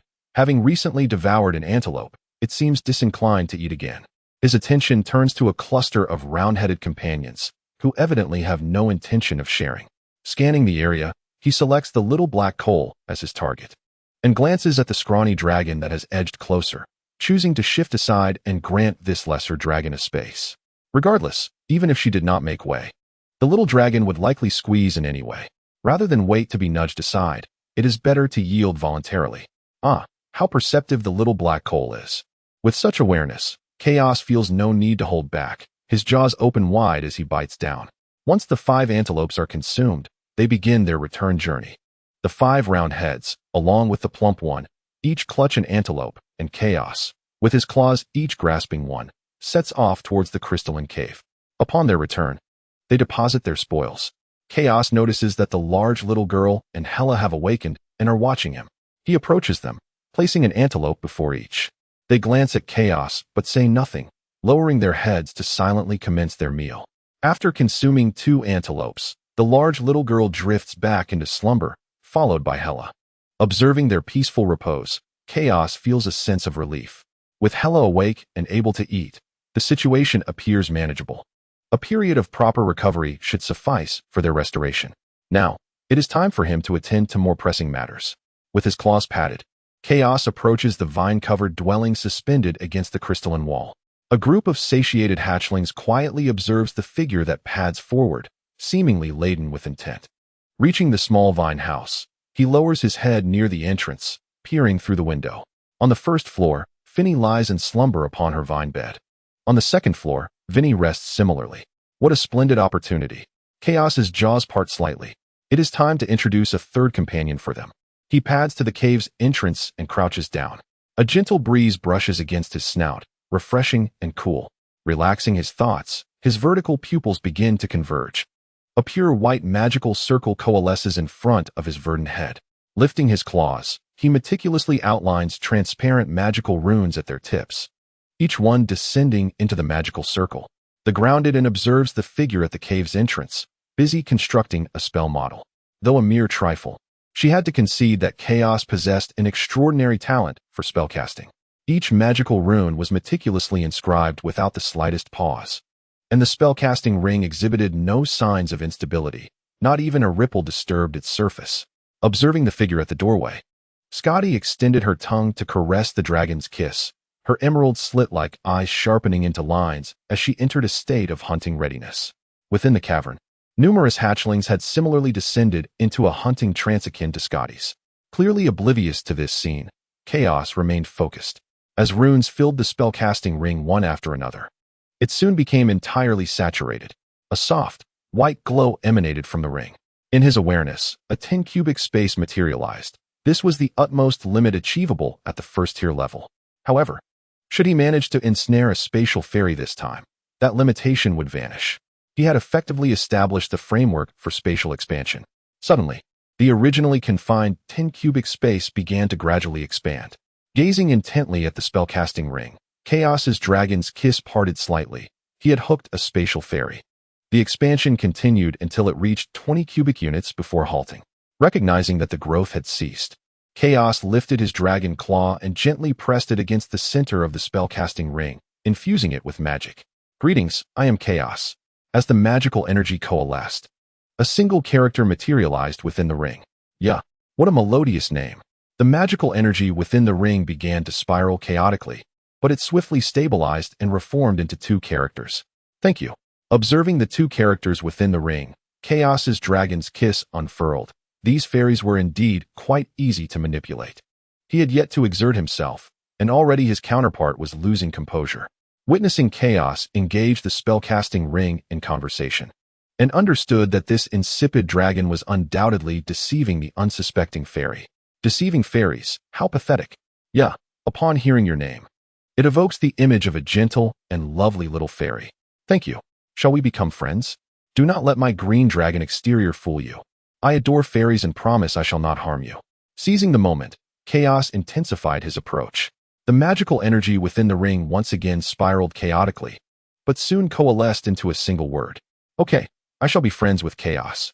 This spatial fairy surprisingly did not mention a contract, suggesting a shy disposition. Chaos felt a surge of brightness at this revelation. Shyness was advantageous. A bashful fairy was easier to handle, as long as he maintained a delicate balance. It was highly probable that you would not broach the subject of a contract, due to her bashfulness. How splendid. May we meet? I wish to behold your form. Chaos gazed earnestly at the spellcasting ring, his magic subtly enveloping the emerald hue, his crystalline eyes radiating sincerity. I will come out immediately. Perfectly executed. After a brief moment, a soft, translucent white glow illuminated the spellcasting ring. Wait, I almost forgot. Move, move, move. The dragon shifted its stance, obscuring the vine-laden wall of the white crystal chamber, thus rendering you unseen. A small head emerged from the spellcasting circle, casting a glance at Chaos. She possessed a cascade of silken silver hair, and her features were exquisitely refined, resembling a delicately crafted figurine. Observing you peeking cautiously, Chaos unveiled a dragon's smile, revealing her signature warmth. Hee hee, yeah, you are truly adorable. Thank you, you replied, though she hesitated, for Chaos appeared not robust, despite the elemental forces surrounding her, which constantly sang praises of her strength. You are indeed formidable.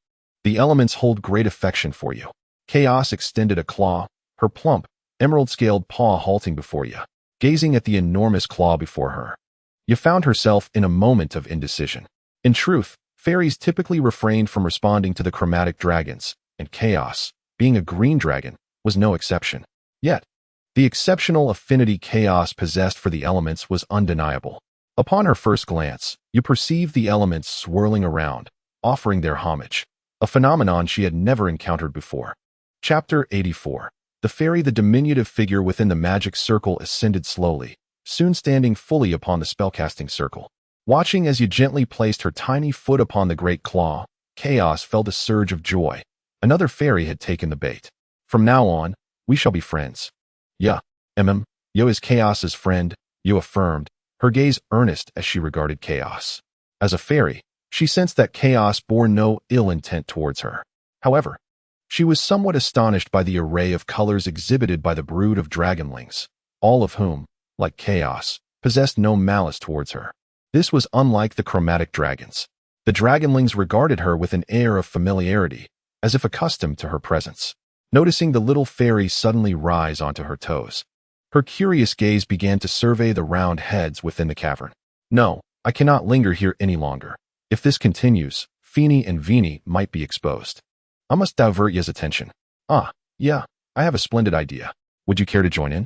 Standing on her toes amidst the claw. You turned her gaze back to Chaos upon hearing this. Does it pertain to space? As a fairy of the spatial element, she held little interest unless it deepened her understanding of space. Indeed, Chaos replied, baring her teeth in a grin. Do you know the spell for spatial expansion? Good. Then, yeah, please step onto the expansion sigil and give it a try. You cast a glance at Chaos, uncertain of her intentions, yet trusting in the elemental forces that surrounded her. With a small leap, she returned to the flattened spellcasting circle, her tiny feet taking strides towards the leftmost expansion sigil. She lifted her chin, looking up at Chaos. Yeah, connect your magical energy to the expansion sigil. Nodding slightly. You lowered her small head to gaze at the intricate magic patterns beneath her feet. The translucent wings on her back glimmered with a faint white radiance, channeling her magical energy into the casting ring. Just as she was about to lift her gaze and inquire about the next step from Chaos, she sensed that the 20 cubic meters of space she had already expanded had unexpectedly grown once more. Ya's eyes widened in disbelief. This was truly astonishing. Of course, Chaos must know. Hurriedly, she looked up at him. Sensing the intense curiosity in Ya's gaze, Chaos broke into a dragon-like grin. Got it. This little sprite is already hooked. Can you tell me how you achieved this? You asked, eager to learn. She nodded enthusiastically. Then I shall teach you. My spatial expansion magic differs somewhat from ordinary spatial expansion spells. Observing Ya's earnest and focused expression, Chaos felt a surge of enthusiasm for the explanation. He continued. Although the original arrangement of magic patterns is stable, it has its limits. It can only expand to 10 cubic meters, which is the maximum for a single ring. Therefore, I altered the existing pattern arrangement and constructed this space expansion magic using my own concepts. That's amazing. You gazed at Chaos with admiration, truly living up to the reputation of a dragon surrounded by the elements. Such mastery over magic patterns. It's incredible. Sensing her admiration, Chaos felt a bit overwhelmed by the urge to smile. In fact, this spatial magic is more suitable for elemental sprites like you, than for ordinary spellcasters. Ordinary casters would likely find it challenging to wield my spatial expansion magic. By the way, this magic has even more capabilities. Really? Is there more? You looked at Chaos with eager anticipation, her previously composed demeanor replaced by the unique innocence and liveliness of a sprite. Indeed. Wait a moment. Chaos said, raising a dragon claw to rest upon the casting ring, which then glowed with a transparent white light. The brilliance swiftly enveloped him, and in the next instant, Chaos's form vanished completely. In a void of nothingness, Chaos stood on the intangible air, directing his gaze towards Ya. Standing on the casting ring, Ya's mouth fell open in astonishment, her eyes wide as she stared at the appearance of Chaos in the space. It took her a while to regain her composure. Chaos, how did you do that? Similarly, I modified the spatial expansion spell, and with your assistance, I could also enter this space. That's impressive. Please teach me. Of course. Thank you, Chaos. A joyful smile spread across Ya's face as she looked at him. If she could master this magic, her understanding of space would undoubtedly reach new heights. Ya, first take note of the casting ring, and then I will explain it to you. All right, you replied, lowering her head to diligently record the details of the casting ring at her feet. Without interrupting her, Chaos patiently squatted in place, quietly observing the small figure moving back and forth around the casting ring. Dealing with a little sprite like Ya, who exudes a sense of composure and an insatiable thirst for knowledge, certainly requires a different approach than handling Finny and Vinier. Thus, he altered his strategy. This time, he resolved to fill this little creature's mind with knowledge. What is this chaos magic pattern? I am unfamiliar with it, he inquired, as he tilted her little head in curiosity. Glancing at the magic pattern beneath Ya's feet, Chaos noted, this is the infinite magic pattern, a relatively advanced design. Relatively advanced. Ya stared blankly at Chaos, astonished that a low-level space expansion spell could incorporate such a high-tier magic pattern. How was this accomplished?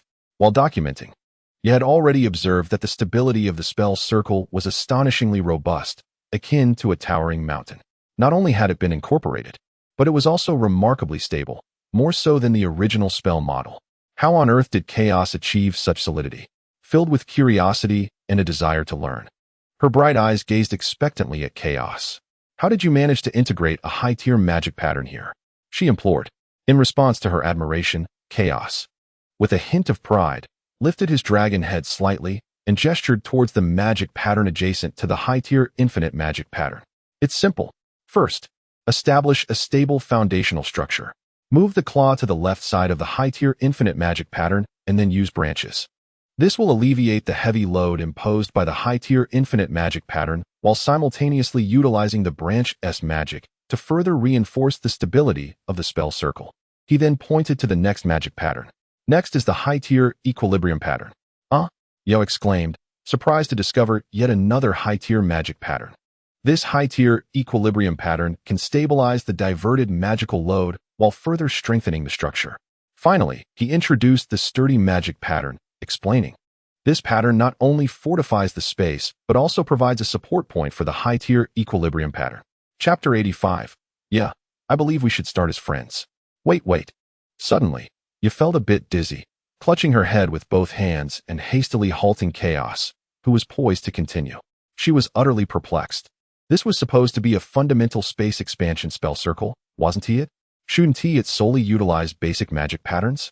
Yet, why were there so many high-tier magic patterns within, one after another? It was no wonder she had just recorded a series and discovered over 10 patterns she did not recognize. She had already mastered all the basic patterns. Chaos paused, his gaze fixed on Ya, who stood on the spell circle, cradling her head in bewilderment.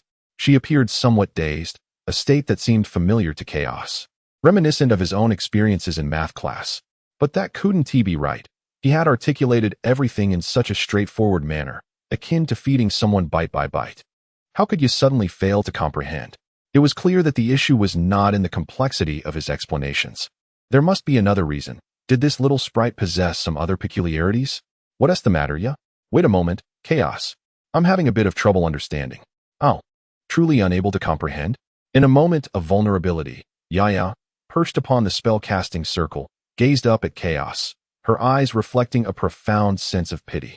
The intricacies of advanced magical runes overwhelmed her. She had yet to grasp their complexities.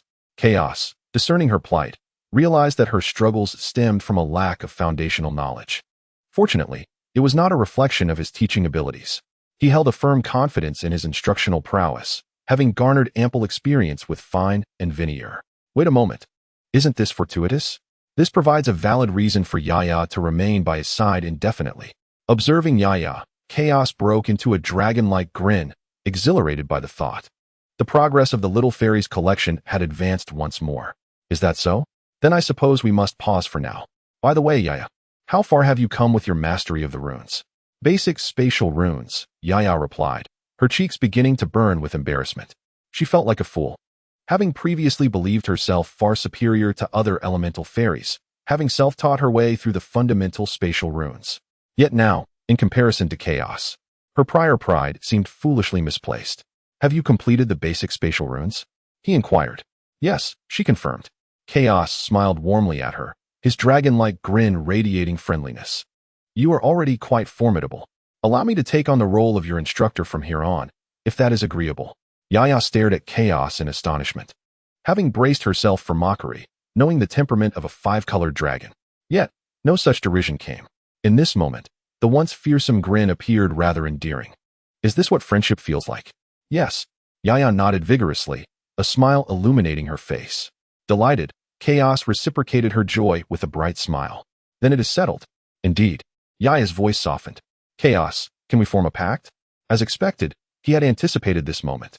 Yaya, with her large, glistening silver-gray eyes, watched Chaos intently. Her gaze earnest and pure. From the moment of her existence, she had been a solitary fairy, gradually growing accustomed to such a life. Yet now, she yearned for a different path, one that intertwined with Chaos. A little fairy can sense the potential for a pact. The moment she first encountered Chaos, she felt a flicker of connection, albeit faint. Now, that sensation had blossomed into a fervent desire, and she understood its significance. Yaya, I believe this may be premature, Chaos said, observing the diminishing light in her silver-gray eyes. He clumsily waved his claws. Wait, don't be disheartened. I am not rejecting you. In an instant, the spark returned to her eyes. Yes, Yaya, do not cry. I am not refusing you. I merely feel that this is too soon. You see, this is our first encounter, and you wish to forge a contract so hastily. It seems rather imprudent. Not at all. It is not rash in the slightest. We, the fairies of chaos, possess the ability to discern who is worthy of a pact with us. Now, Ya rose to her feet, placing her delicate hand upon her heart. My elemental heart has already revealed the truth to me. Chaos, you are the one I desire to bond with. Her gaze was earnest and pure. No, it is still too soon. Ya hardly knows me. How can she be certain that I am the one for her? Yet my elemental heart has spoken. A hint of stubbornness flickered in Ya's eyes as she regarded Chaos. No, feelings can sometimes be misleading. After all, I am merely a five-colored dragon. And a green one at that, the breed most adept at cunning and deceit. Chaos was correct, yet she trusted her elemental heart, her resolve unwavering. I believe my elemental heart will not deceive me, Chaos remarked. It seems that this one is a bit challenging, unlike Phineas and Vinyl, who were easily placated. Ya is rather different. The magical energy stimulated her vertical pupils, a crystalline sheen suddenly enveloping Chaos's emerald slits, softening his previously aloof gaze. You cannot be so reckless, Ya. A girl should not so easily surrender herself to a male. I believe we should start as friends, allowing us to better understand one another. When you feel you truly know me, only then should you extend an invitation, if you wish.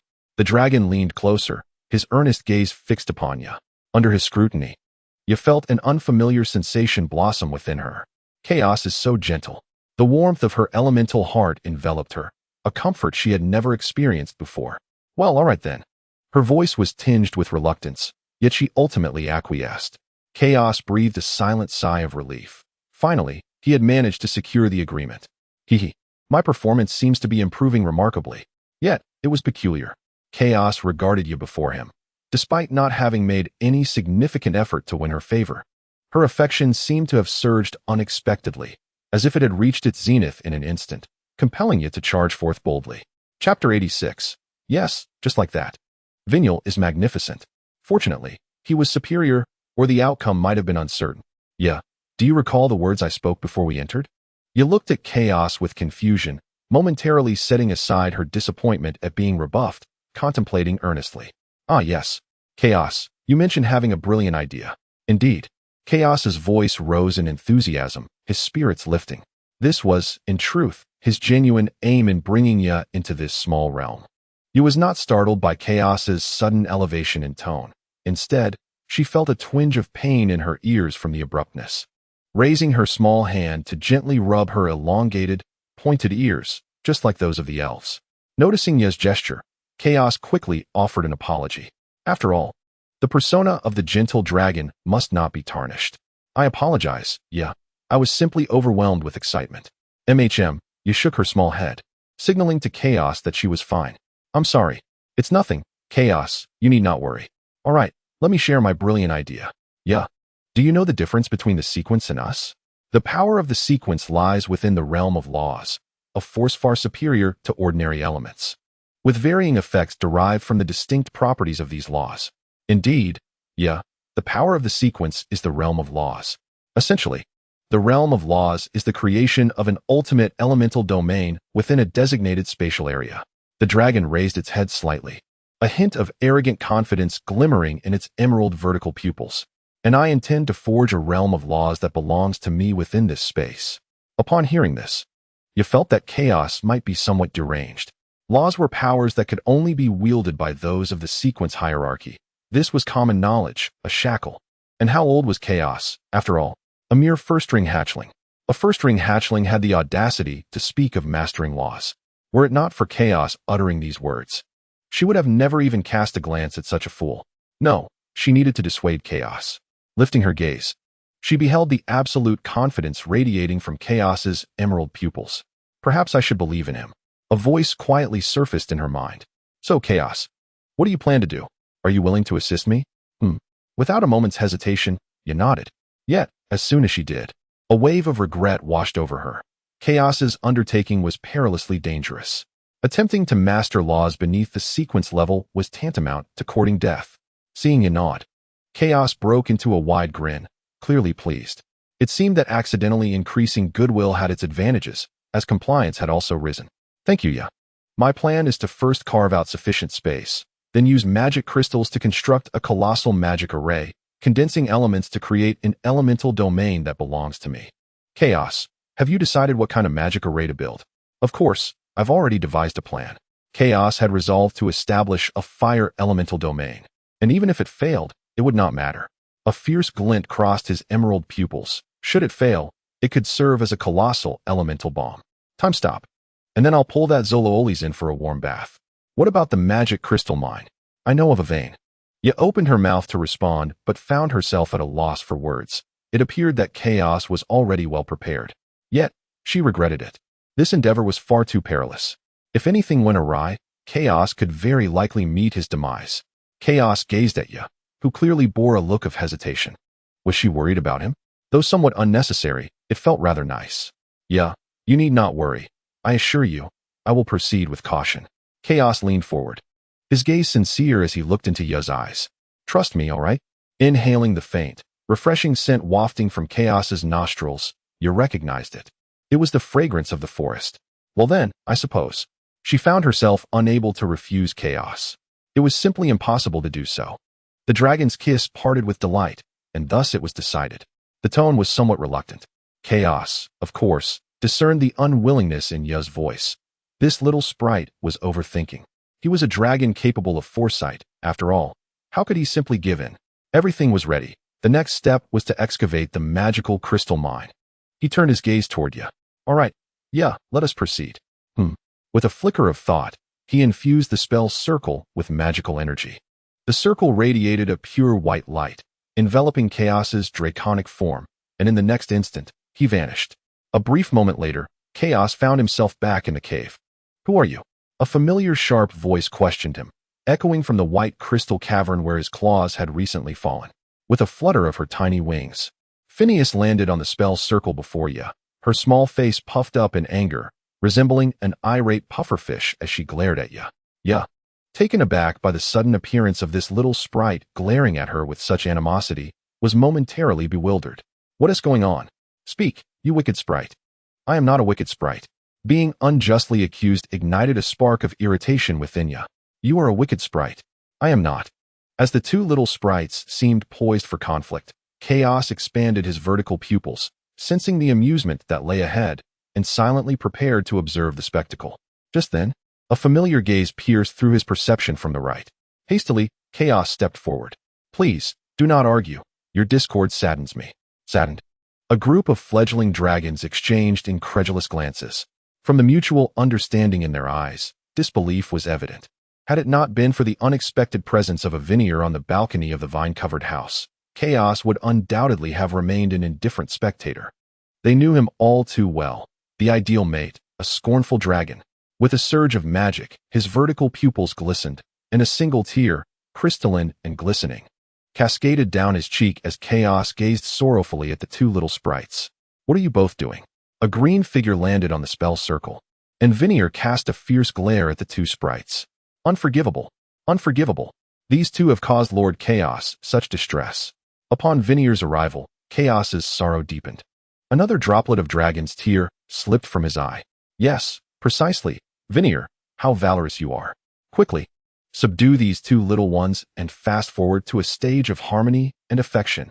I believe in you, Chaos silently implored. Seeing Chaos in tears, Phineas and Nya instantly became docile. Ya's legacy had informed her that green dragons were the most cunning, yet in this moment, she felt that perhaps her inheritance was not entirely true. Chaos was undoubtedly unique. Enough of your quarrel. Vinier's reprimand silenced the two sprites.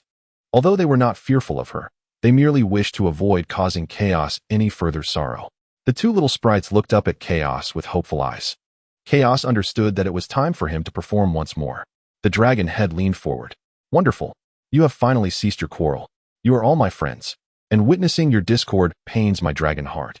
His magical power stimulated his vertical pupils, a glistening layer instantaneously enveloping his emerald irises. Do not weep, Chaos. We shall not argue any longer. Feeny fluttered to Chaos's side, anxiously waving her tiny hands. For reasons unknown, the sight of Chaos's tears made her elemental heart tremble with distress. She would do anything to see him cease his crying. Indeed, Chaos, I shall not bicker with her, Yaya assured. I will also keep a watchful eye on the two of them, so please do not be sad, Vini added. As long as you do not fight, I shall not feel upset. The rotund black dragon head lying on the ground silently turned away. It could no longer bear to watch, for the sight was truly nauseating, and quietly diverted his gaze from the prone dragon head. These three little sprites were utterly foolish. Sadness. Chaos was not truly sorrowful. Just observe the vibrant swaying of his green dragon tail. Any dragon would know that at this moment, Chaos's heart was brimming with joy. Within the cavern, many fledgling dragons chose to subtly avert their eyes, though there were exceptions. Roki and Scotty found the emerald figure within the cave increasingly pleasing to behold. Such an adorable Chaos. He is undoubtedly a perfect companion for us. Yes, we shall not quarrel, the three little sprites pledged in unison. Hee, splendid. I feel much better now. By the way, I have a task to attend to. May I assist? Feeny raised her tiny hand. This was an excellent opportunity to enhance her rapport with Chaos. The more she contributed, the more likely he would choose her. Vini remained silent. Yet her gaze also turned toward Chaos. What was Chaos about to do? Me? I am going to mine, Chaos replied, directing his gaze toward Feeny. You cannot assist me. But if you were to learn more magic, you could protect me from any nefarious foes I might encounter. Feeny, who had initially felt a twinge of disappointment, instantly brightened. Then I shall practice magic runes first, and once I master them, I will help Chaos defeat the bad guys. With that, Feeny clenched her tiny fist and dramatically swung it through the air. Presently, both Feeny and Vini had paused their studies of new magic, focusing instead on advancing to intermediate foundational runes. Chaos gazed at Feeny with gentle eyes. What nonsense was this little sprite speaking? However, he was not the kind of dragon to disappoint his young companions. Then I shall rely on you to protect me. Yes, she nodded enthusiastically, her small head bobbing vigorously. I will go practice now. With that, she flapped her wings and soared toward the vine-covered cottage. Excellent. I have successfully dispatched one. Chaos turned his attention to Vini. Vini, the vine house. I understand, Lord Chaos. I shall promptly construct a third lair. A smile graced Vini's face. Indeed, Lord Chaos was gentle. Unlike any ordinary green dragon, Chaos was momentarily taken aback. Then his dragon lips parted in a grin. Vini was growing ever more attuned to his feelings, which was delightful indeed. Very well, it seems that in the future, I must allow Vini to continue to hold the fort. Thank you, Lord Cows. You are too gracious. It is merely my duty. If you have no further instructions, I shall take my leave to renovate the cottage. Very well, Vini R. You may go. The little sprite flitted her tiny wings and soared towards the cottage, while Cows redirected his gaze to Ya, who remained standing within the magic circle. The spell of spatial expansion was continuously in operation, and with Ya's magical assistance, the expanded space was steadily increasing. Although the growth was somewhat sluggish, approximately 1 cubic meter every 5 minutes, it was enduring, and the magical consumption was minimal. With his current magical reserves, he could sustain the operation of this circle for an entire day. I apologize, Ya. Ya shook her head. She did not believe this was Cows's fault, but rather that the little sprite was simply peculiar, unrelated to cows. You need not explain for me. Actually, Feeny isn't malicious. She is merely a bit lively and overly concerned for me. She is not bad. If possible, I hope you can get along well with her. You hesitated for a moment, gazing at cows. Very well, I shall. It is settled. This now seems stable. The triangular structure disrupts the balance, yet remains steadfast. Thank you. Yeah. By the way, I must step out for a while. Could you accompany me, yeah? As a reward, may I teach you intermediate magic runes afterwards? Certainly. I shall go with you, cows. Ya happily agreed, thrilled at the prospect of accompanying cows and learning new spatial runes, both of which brought her joy. With the little sprite taken care of, Cows turned his draconic form to survey the hatchlings sprawled within the cave. Those large claws, that robust body, the more he looked, the more he felt that this group of hatchlings resembled excavators lying on the ground, the kind with double buckets, and they didn't even require fuel. Mining demanded hatchlings with endurance and strength. Cows's gaze wandered, subconsciously lingering on the sleeping large Lowly and Hela, back and forth. With those formidable claws and muscles, it would be a pity not to employ them for mining. If Hela and the large Lowly were uninjured, either one could easily outmatch several hatchlings. Alas, they were injured. A hint of regret flickered in his emerald vertical pupils. Reluctantly shifting his gaze away from the two grand excavators, he continued to roam within the cavern. Since it was mining, the larger the size, the better. Sensing the gaze of the insignificant dragon, and quietly shrank to the farthest corner. With that insignificant dragon's stare, he surely had no good intentions. His gaze swiftly swept across the round-headed hatchlings, and Cows had already made his selection. Everyone, gather around. I have an announcement to make. Upon hearing Cows's voice, the group of hatchlings raised their round little heads one by one, looking towards the cave entrance at Cows. Seeing all the hatchlings' attention focused on him, he continued, "While hunting with the chubby one, we discovered a magic crystal mine along the riverbank, and now I require your assistance to extract the ore from there." Cows understood that he could not approach this group of round-headed hatchlings with the same naivety he reserved for the little sprite. You may perceive this as trivial, yet those magical crystal mines hold immense significance for me, and indeed, for you as well.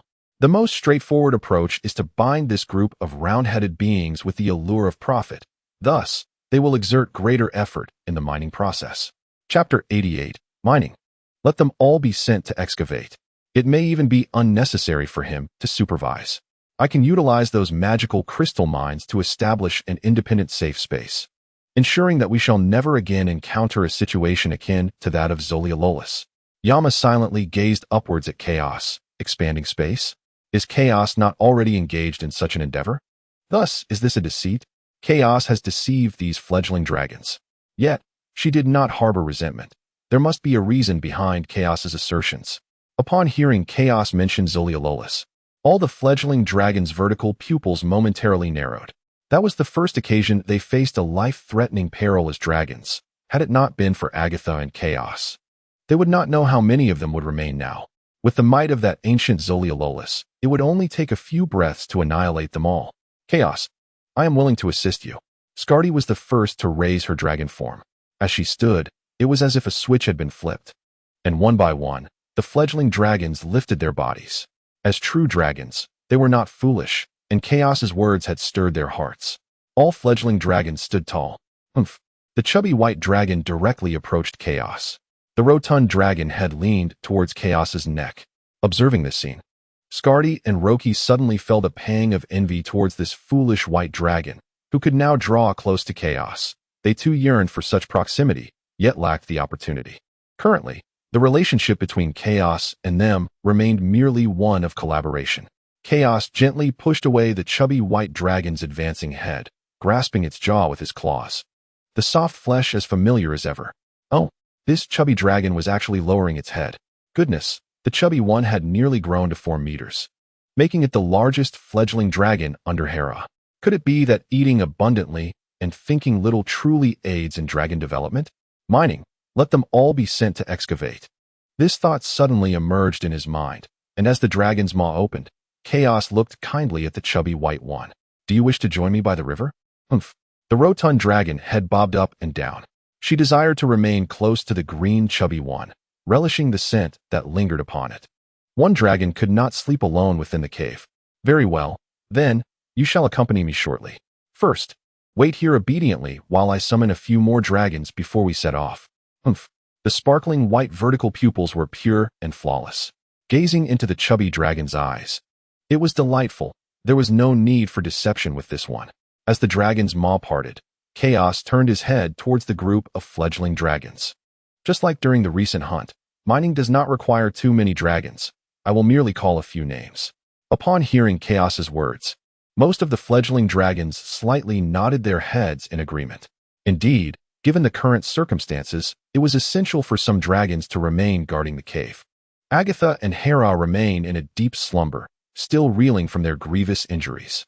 Thus, I shall commence. Apona, Roya, Sif, Elnora. I have summoned 4 names. The 4 young dragons, called forth by Chaos, rose to their feet and approached him. Each of the fledglings has reached a size exceeding 3 meters, representing a notably robust cohort within the dragonkin. Chaos's gaze lingered upon them, growing increasingly satisfied. They are all naturally endowed with the potential to excavate the sacred body. Now that the excavators are in position, all that remains is to secure a lookout. After all, we are within the territory of Zolioles, and a sudden ambush would be quite perilous. Thus, a lookout is imperative. As I surveyed the group of fledglings, a thought struck me. Where's the little black coal?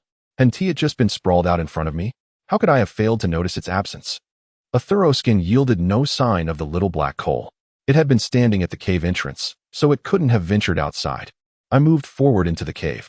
As I circled behind the fledglings, I discovered the little black coal stealthily nestled behind them, its rear end pressed against the ground. Was it attempting to hide from me? Very well, I've made my decision. Today, it shall be you, little black coal. Just as it had settled down to rest, and sensed something amiss. Why had it suddenly grown so quiet? Even Chaos, that scornful dragon, had ceased his noise. Rustling sounds emerged. A blue fledgling turned to gaze at her. What was it staring at? Her obsidian-slit eyes quickly focused, and she saw it. A verdant dragon shape reflected in the crystalline pupils of the blue fledgling, standing directly behind her. The dragon head snapped around. The black slit eyes met the emerald ones, and their gazes locked. And's eyes gradually fell upon the elevated right hind claw of the scornful dragon. Why had the little black coal turned around? Having been discovered, Chaos slowly lowered his hind paw, intended for a playful kick at the little black coal's rear. Just as the paw descended halfway, ambush. I shall kick. The descending claw shot out with force, aimed squarely at the little black coal's behind. Whoosh. The well-prepared, plump black claw struck out, but deftly rolled away, evading Chaos's surprise attack. The mist green claw landed without a target, and Chaos lost his balance. Bang. Hiss. Chaos rubbed his sore tail. Are you all right, Chaos? You inquired with concern. As for why Chaos aimed to kick the little black coal, it was undoubtedly due to the latter's laziness. While all others were willing to assist Chaos, the little black coal had slyly hidden away. Oh no, did I inadvertently display my bad dragon qualities in front of you? How careless of me.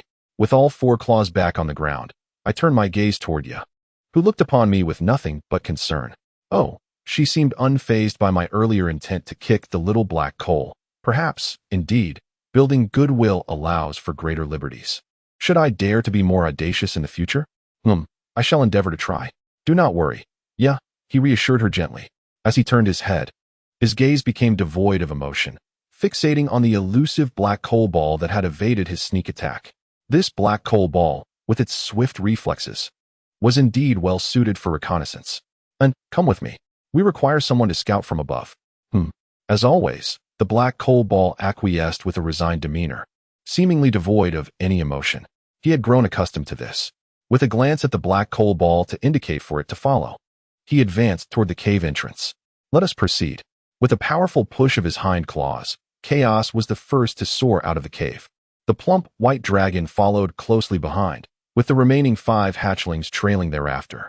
The wind tousled through his scales, and Chaos silently raised his claw to shield himself from the magical aura ahead. The gust that had ruffled his hair ceased, and as he gazed upon the verdant claws before him, he lifted her head to meet the gaze of the emerald dragon above. Indeed, Chaos was a gentle dragon, not a malevolent one. Sensing the scrutiny from above, Chaos felt a desire to split his dragon's kiss with joy. His burgeoning pride was palpable. No, he must not allow that. The image of Aesir must remain intact. This moment, without a doubt, would foster another wave of goodwill. Chapter 89. As long as the objective is achieved, everything is permissible. With a graceful flick, the elongated green tail swayed rhythmically in the air. Green plump? The plump white dragon raised its head to glance at the swaying tail of the green one before averting its gaze.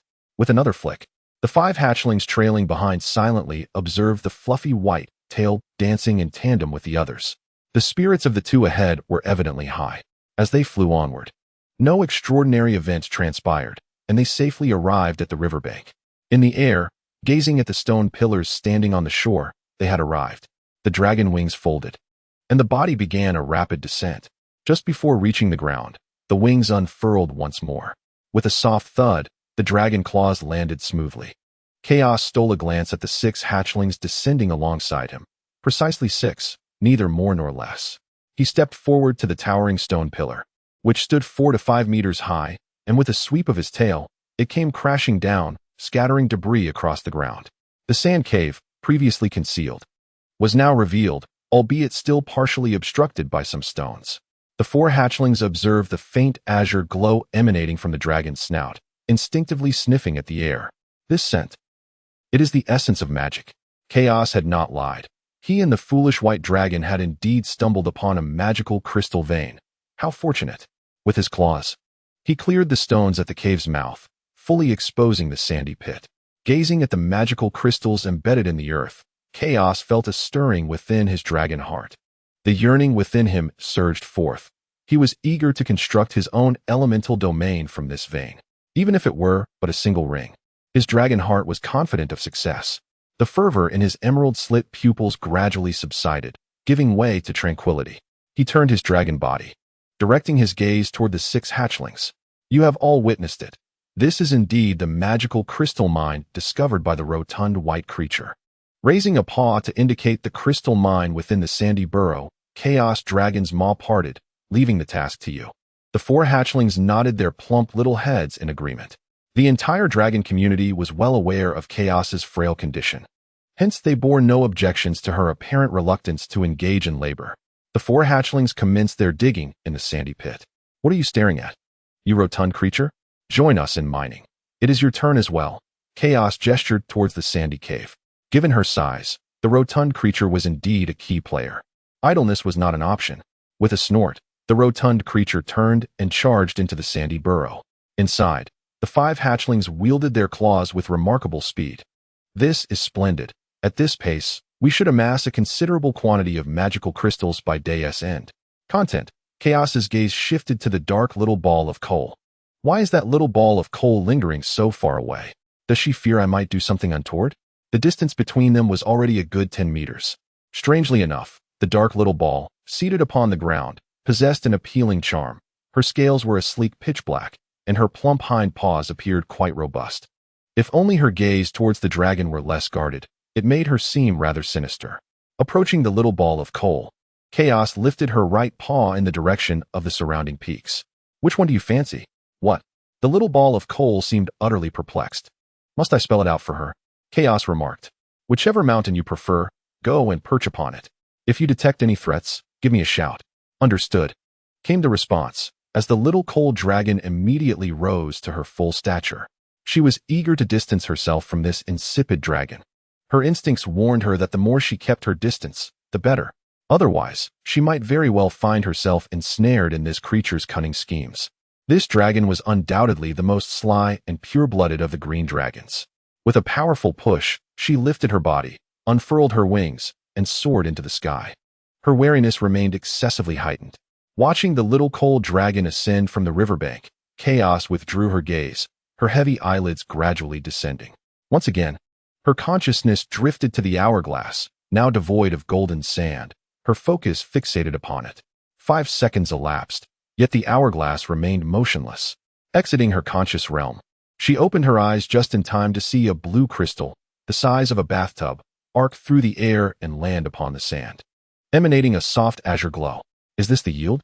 Truly, the might of dragons is remarkable. Their mining speed is unparalleled. With her emerald vertical pupils widening, Chaos gracefully approached the blue crystal. Extending her paw, she delicately grasped the blue crystal and moved to a safer spot to avoid being crushed. What a magnificent blue crystal! How exquisite. Casting a glance at the talking figure of Ya, who perhaps had grown weary from standing, now lay sprawled across the spellcasting ring, supporting her chin with her small hands, her slender legs swinging leisurely. Her beautiful silver-gray eyes remained fixated on the freshly unearthed blue crystal. It stirred, his instincts awakened. What a fortuitous opportunity. This is an ideal moment to enhance his fondness. Does she find this delightful? Indeed, she does. It is so crystalline and gleaming. This magical crystal is simply stunning. Chaos. Is that so? Then wait a moment, yeah. The delicate figure nodded her small head, watching as Cows extended his sharp claws to carve a piece from the magical crystal. With his dragon claws, he began to intricately sculpt a small fragment of the crystal. As the carving took form, Ya's eyes gradually brightened. So beautiful, Cows is amazing. The emerald dragon claws deftly shaped a small piece of magical ore for a master sorcerer. Such meticulous work was almost instinctual. Although it was his first attempt, Cows found this task easier than anticipated. By calculating the force of each claw's strike in his mind, he ensured no mistakes would occur. As the dragon claws sculpted, the originally half-nail-sized piece of crystal gradually transformed into a vividly lifelike butterfly hairpin. A glance at Ya, who was utterly fixated on the butterfly hairpin, brought a sense of satisfaction. Very well, this is another significant achievement. Just a moment longer, it requires one final touch. Ya's small face, as exquisite as a doll's, radiated an innocent smile unique to little fairies. Cows had seen such a smile many times on Fanny and Vinier, yet it pricked at his heart. His long-suppressed conscience stirred once more, as if trying to awaken from its long slumber. The piercing sensation in his heart faded instantly. Suppress it. Conscience is utterly unnecessary. I am a green dragon. As long as I achieve my goals, anything is permissible. He needed Ya, for only she could assist him in realizing his aspirations. Moreover, only the space cultivated with her presence could be preserved, as that space required her magical power for stability. Being an elemental spirit, Ya inherently possessed the laws of space within her magic. Even if she did not know how to wield this power, it existed nonetheless. Thus, Ya was crucial, immensely important. Chapter 90. They only consume and do not excrete. It was only by establishing an elemental domain that he could truly possess a modicum of power belonging to him. This would serve as his foothold in this unknown realm. Conscience could exist, but at times, it could also be set aside. Just watch, Ya. The little fairy beamed with innocent joy. Cows lifted his right claw, a soft blue radiance gathering within it, as the dragon claw danced gracefully through the air. The claws traced intricate magical patterns. Once these runes formed, they settled into the delicate butterfly hairpin. Perched on the spellcasting ring, Ya had risen, her large eyes eagerly watching Cows' moving dragon claws. Cows is truly remarkable. She could not comprehend the significance of these magical runes, but she understood the complexity involved in their formation. It seemed effortless for Cows to gather these runes. Yet had she attempted it, the result would likely have been disastrous. As the final rune formed and settled into the butterfly hairpin, the quietly resting blue butterfly pin's wings began to flutter gently, as if it had come to life, slowly taking flight. The butterfly fluttered gracefully to Ya's side, circling around her. Oh, her eyes widened involuntarily as she gazed, entranced, at the delicate blue butterfly dancing in the air. How beautiful! Ya lifted her small hand, and the enchanting blue hairpin, resembling tiny wings, gently descended into her palm. Do you like it? Yes, I do. Since the moment it appeared, a radiant smile had graced her face. The heart of elements felt warm. Chaos understood that he had achieved his purpose. This moment would undoubtedly become one of the most cherished memories of Ya's life, and that was sufficient. This hairpin possessed the ability to cleanse and smooth her hair, and from now on, you would simply need to infuse it with magic to activate its powers. Chaos was indeed remarkable. He certainly was. With his head held high, Chaos basked in Ya's praise, for he was not a modest dragon. In order to construct his own elemental domain, he had diligently explored the legacy of magical construction over the past 6 months. As long as he had the materials, he was confident he could attempt to create any magical artifact, even the most intricate magical puppets. However, Chaos was not particularly interested in puppets. He first aimed to create his own elemental domain. Observing Ya's satisfied expression, Chaos's consciousness delved into the realm of the legacy. He carefully sifted through the vast collection of mid-tier spatial magic patterns. When he reopened his eyes, he found Ya still playing with the butterfly hairpin. It was evident that she truly cherished this gift. Raising his claw, he concentrated his magic, and a silver-gray magical tome, several times larger than Chaos's claw, materialized in the air. The book fell into his grasp, yet it bore no weight, as it was merely a projection. Yeah, Chaos called her name softly.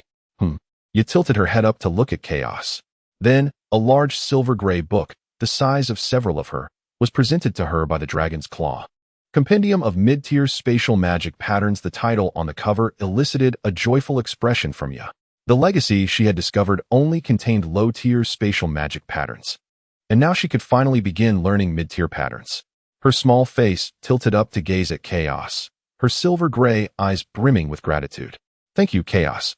Yes. Chaos lightly tapped you with his head and then released his claw. As it was a projection, the book did not fall but remained suspended in the air. Very well. Yeah, infuse it with magic, and you will be able to open this book. Take your time. If you encounter anything unclear, jot it down, and after compiling 10 questions, ask me all at once. All right. Ya happily placed the hairpin in her silver-gray hair, her gaze focused intently on the compendium of mid-tier spatial magic patterns. With a surge of magic, the book opened to its first page. Noticing that Ya had entered a state of learning, Chaos shifted his gaze. He glanced at the pile of magic crystals that had accumulated on the riverbank. Not bad. They had already unearthed several dozen magic crystals during this short time. Each crystal was roughly the size of a bathtub. Continuing down this path, it won't be long before I can make a preliminary attempt. The vibrant emerald slit of my eyes once again flickered with fervor. Soon, however, Chaos regained his composure, suppressing the restless heart of the dragon within. Taking a deep breath, he lifted his claw and traced a circle upon the magic crystal ore. He was about to create a lens to conceal the clock within his left eye. Rustle. A wild boar, its back bristling with hardened earth spikes, trod cautiously through the pitch-black cavern. The magical beast, halted, bending its front leg and slowly kneeling upon the ground. In the darkness ahead, a long, dark green neck, several times larger than itself, extended menacingly from the shadows, bringing with it an oppressive aura. Silently lowered its head to the ground. A pair of purple slitted eyes on the elongated neck gazed down imperiously at the kneeling creature, exuding a sinister yet majestic presence. How goes the task? The master's sharp yet hushed voice echoed in Kama's mind, sending a chill throughout its being, as it always did. Master, the Kamusa tribe has obeyed your command and taken flight. With their flying prowess, they will surely locate the intruding magical beasts in no time. I understand. Proceed. Kama did not rise immediately, but remained still for a moment before gradually pushing itself up with its front legs. Upon lifting its head, it found that the master had indeed vanished. In the vast cavern, Zolales regarded the stone wall before it, lifting its elongated tail to etch another mark upon the surface. Another year had passed. The entire wall was now filled with similar scratches. This was the final one. Another century, and it would return. A flicker of dread emerged within its purple-slit eyes. In previous years, it would have felt no fear. Yet this year was different. A clutch of hatchling dragons had invaded this underground realm. All 5 colors were present, a complete set, regardless of the reason for their appearance. The only path ahead was to find and eliminate these hatchlings. If left unchecked, they would undoubtedly jeopardize this year's food supply. Dragons, as a species, were notorious for their insatiable appetites during their juvenile stage, consuming everything without restraint. The beasts that thrived in this subterranean world would be decimated within a year. They would even consume without excreting. Should there be insufficient nourishment, it would perish. The fear in its purple eyes was swiftly replaced by a fierce determination. It did not wish to meet its end. Thus, locating and slaughtering that clutch of hatchlings became its sole option. Chapter 91. Squeeze them out. All of them with the final magical rune inscribed into the pale blue shard. It was complete. Chaos lifted the translucent blue fragment in his left claw, raising his dragon head as he slowly positioned the lens over his left eye. As the lens fell into place, a cool sensation washed over him, fleeting yet vivid. The pink membrane of his eye blinked rapidly, covering and revealing once more. Time to assess the effect. The dragon claw moved, and he rose to approach the riverbank. The water in the river flows with remarkable clarity, so pristine that it can be used as a mirror. A verdant dragon's head is quietly reflected within, round yet not as spherical as some, elongated in the cone shape. 2 symmetrical emerald dragon horns rest atop the dragon's head, charmingly blunt rather than sharp. Cows blinked, and the reflection in the water followed suit. A pair of verdant vertical pupils shimmered with a lively, yet indifferent demeanor. Excellent. This prop seems to have succeeded. Now, the great little girl should no longer be able to read me through my eyes. How delightful. Returning to the magical crystal mine, I sat down once more, and the dragon claws deftly pried away 1 or 2 pieces from the mine. As a dragon who values balance, having bestowed a gift upon Yali, it would be only fitting to remember Finey and Vinyl as well. What to create? I pondered, glancing at the stones nestled in my claws. Perhaps a bow for Finey? As for Vinyl, recalling her cherished little folding fan sparked an idea. A small fan might indeed be a splendid gift. Given how much Vinyl treasures that fan, it surely must hold a small story within. This simply wouldn't do. How could I allow other images to dwell in my heart when she is my little fairy? I must cast them all aside, leaving only room for her. The dragon claws grasped a small piece of the magical crystal mine and began to carve. With a whoosh, the claws descended upon the peak, sharp talons deeply embedded in the rocky layers. A peculiar sound emanated from the cliffside. Upon hearing it, I turned my gaze in that direction. A mountain goat was leisurely chewing tender grass, its eyes meeting the newcomer resting upon the rocks. In less than a minute, a headless goat lay atop the mountain's rocky summit, and I soon followed suit. The dragon claws sliced open the goat's belly, extracting the heart to savor. Though devoid of magical properties, the flavor of this goat was quite palatable. The claws discarded the other inedible entrails, and the dragon's head bent low to bite into the ribs. Crunch! With bone and meat, I began to chew. Once satiated, the claws swept away, sending the unwanted entrails cascading down the mountainside. Feeling a bit drowsy, I lay my dragon body down, resting my front claws beneath my head for added comfort. Cows! That pesky dragon had brought me to this place for some fresh air, yet since entering this underground realm, aside from that Zolaoles and the group of Kamas, we had encountered no other magical beasts. This struck me as peculiar. In such a vast underground world, it seemed improbable that no traces of other magical creatures would be found. Thus, I believe that Cows's judgment this time was indeed correct. However, lying here was exceedingly dull. I felt a wave of fatigue wash over me, but sleeping was not an option. No, I must find something to occupy my time. Lowering my head to gaze at the stone platform beneath me, I raised my claws and began to scratch at the ground. My claws were nimble, and soon a dragon's head with a rounded conical shape emerged from my carvings, alongside a large hammer depicted above it. Shifting slightly to the side, I continued to draw a second picture adjacent to the first. The young dragon was depicted with a head full of bumps, crying pitifully while clutching its injured head with both claws. As the little black dragon, plump and round, lay on the ground, its tail began to sway unconsciously while it painted. A satisfied smile spread across Anne's face as she admired her artwork. The chubby hind claws moved her dragon body toward the first painting, continuing to scratch. She intended to add a black dragon wielding a mighty hammer to complete the masterpiece, a true work of art. Suddenly, the scratching paused. The dragon's head shot up, locking eyes with a large, bulbous creature. Kamsa, an intermediate-level beast resembling a large eyeball, grotesque in appearance with an unsightly mouthful of teeth and sharp claws. Its only advantage lies in its silent flight, making it suitable for surveillance. However, it possesses a rather unpleasant ability, hypnosis, which many colorful dragons find appealing for companionship.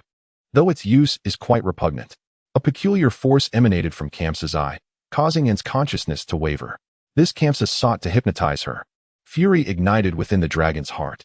Kamsa flapped its small wings, drawing closer to the black hatchling, its hypnotic power intensifying with proximity. Drowsiness threatened her awareness, but the image of the draconic water ball flashed in her mind, reigniting her anger and sharpening her focus. At that moment, Kamsa was already upon her.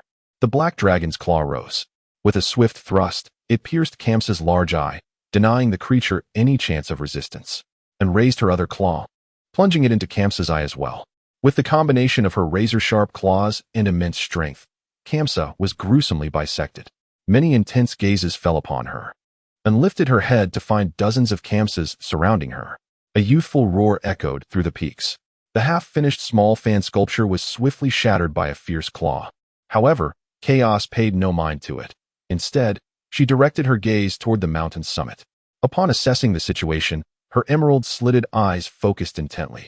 Atop the mountain, A black coal-like figure was besieged by a horde of camps, and its condition appeared dire, with numerous wounds inflicted by their claws. The 5 hatchlings, having also heard the roar, emerged from the sandy burrow. Upon witnessing the chaos at the peak, 4 of the hatchlings unfurled their wings, preparing to assist. "Wait!" Chaos called out, halting their advance. The 4 round-headed hatchlings turned in unison to look at her, puzzled by Chaos's intervention. "First, fill in the sand pit. I will ascend to aid the black coal. Once you have completed that, you may join me. This is crucial." As the 4 hatchlings hesitated, the stout white hatchling began to act. She followed Chaos's instructions, starting to fill the pit with stones using her chubby paws. "Well done, White Plump. Your efforts are not in vain." Chaos silently praised her and would handle the support, but she wished to keep this magical crystal mine hidden from any other beasts. The formidable Zolales possesses the power to subjugate a horde of magical beasts. Though he had meandered through this region for several cycles accompanied by a cadre of hatchlings, he encountered not a single magical creature. Now, however, an intermediate-level beast pack has abruptly emerged. This incongruity stirs a sense of unease. Chapter 92. Deceased, Beyond Salvation. Let us incinerate him. His dragon heart increasingly leans toward the suspicion that this band of Kamsa is indeed dispatched by Zolales. It is prudent to exercise caution, for this magical crystal vein holds immense significance for him. Were he to lose it, he would undoubtedly descend into madness. Raising a claw, he collected the newly accumulated magical crystals back into his spatial domain.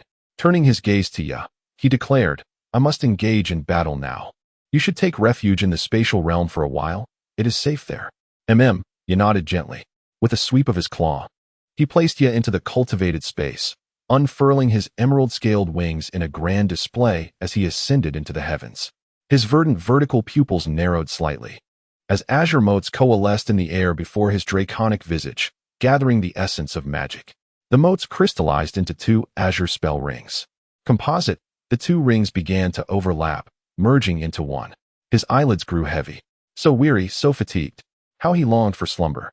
Yet the wounds upon his draconic form continued to emit a searing pain, providing the necessary sharpness to stave off his drowsiness. Observing the prey's persistent resistance to their hypnotic attempts, the Kamsa grew increasingly irate. This beast continually slaughtered their kin whenever they endeavored to ensnare it in a trance. With a larger Kamsa unleashing a silent roar, the entire Kamsa horde shifted its tactics, no longer daring to approach in an attempt to hypnotize. Their assault became ferocious, their razor-sharp claws raking repeatedly across the dragon's flesh. "Black Coal, come to me." A familiar summons resonated. Without hesitation, and flapped his wings and redirected his form towards the source of the voice.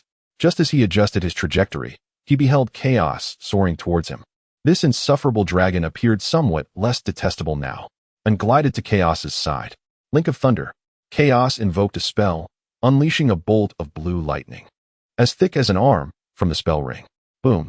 A thunderous roar echoed through the sky as the blue lightning connected with every Kamsa above. Following the thunderclap, the Kamsa, now charred to a crisp, plummeted earthward. One spell, and the battlefield was cleared. Chaos observed the fallen Kamsa with a calm demeanor. The second-tier magic was indeed powerful, but only against these Kamsa. Should such a spell be cast upon Zolales, it would likely have no effect whatsoever. And this was the current limit of his capabilities. So drowsy, so weary.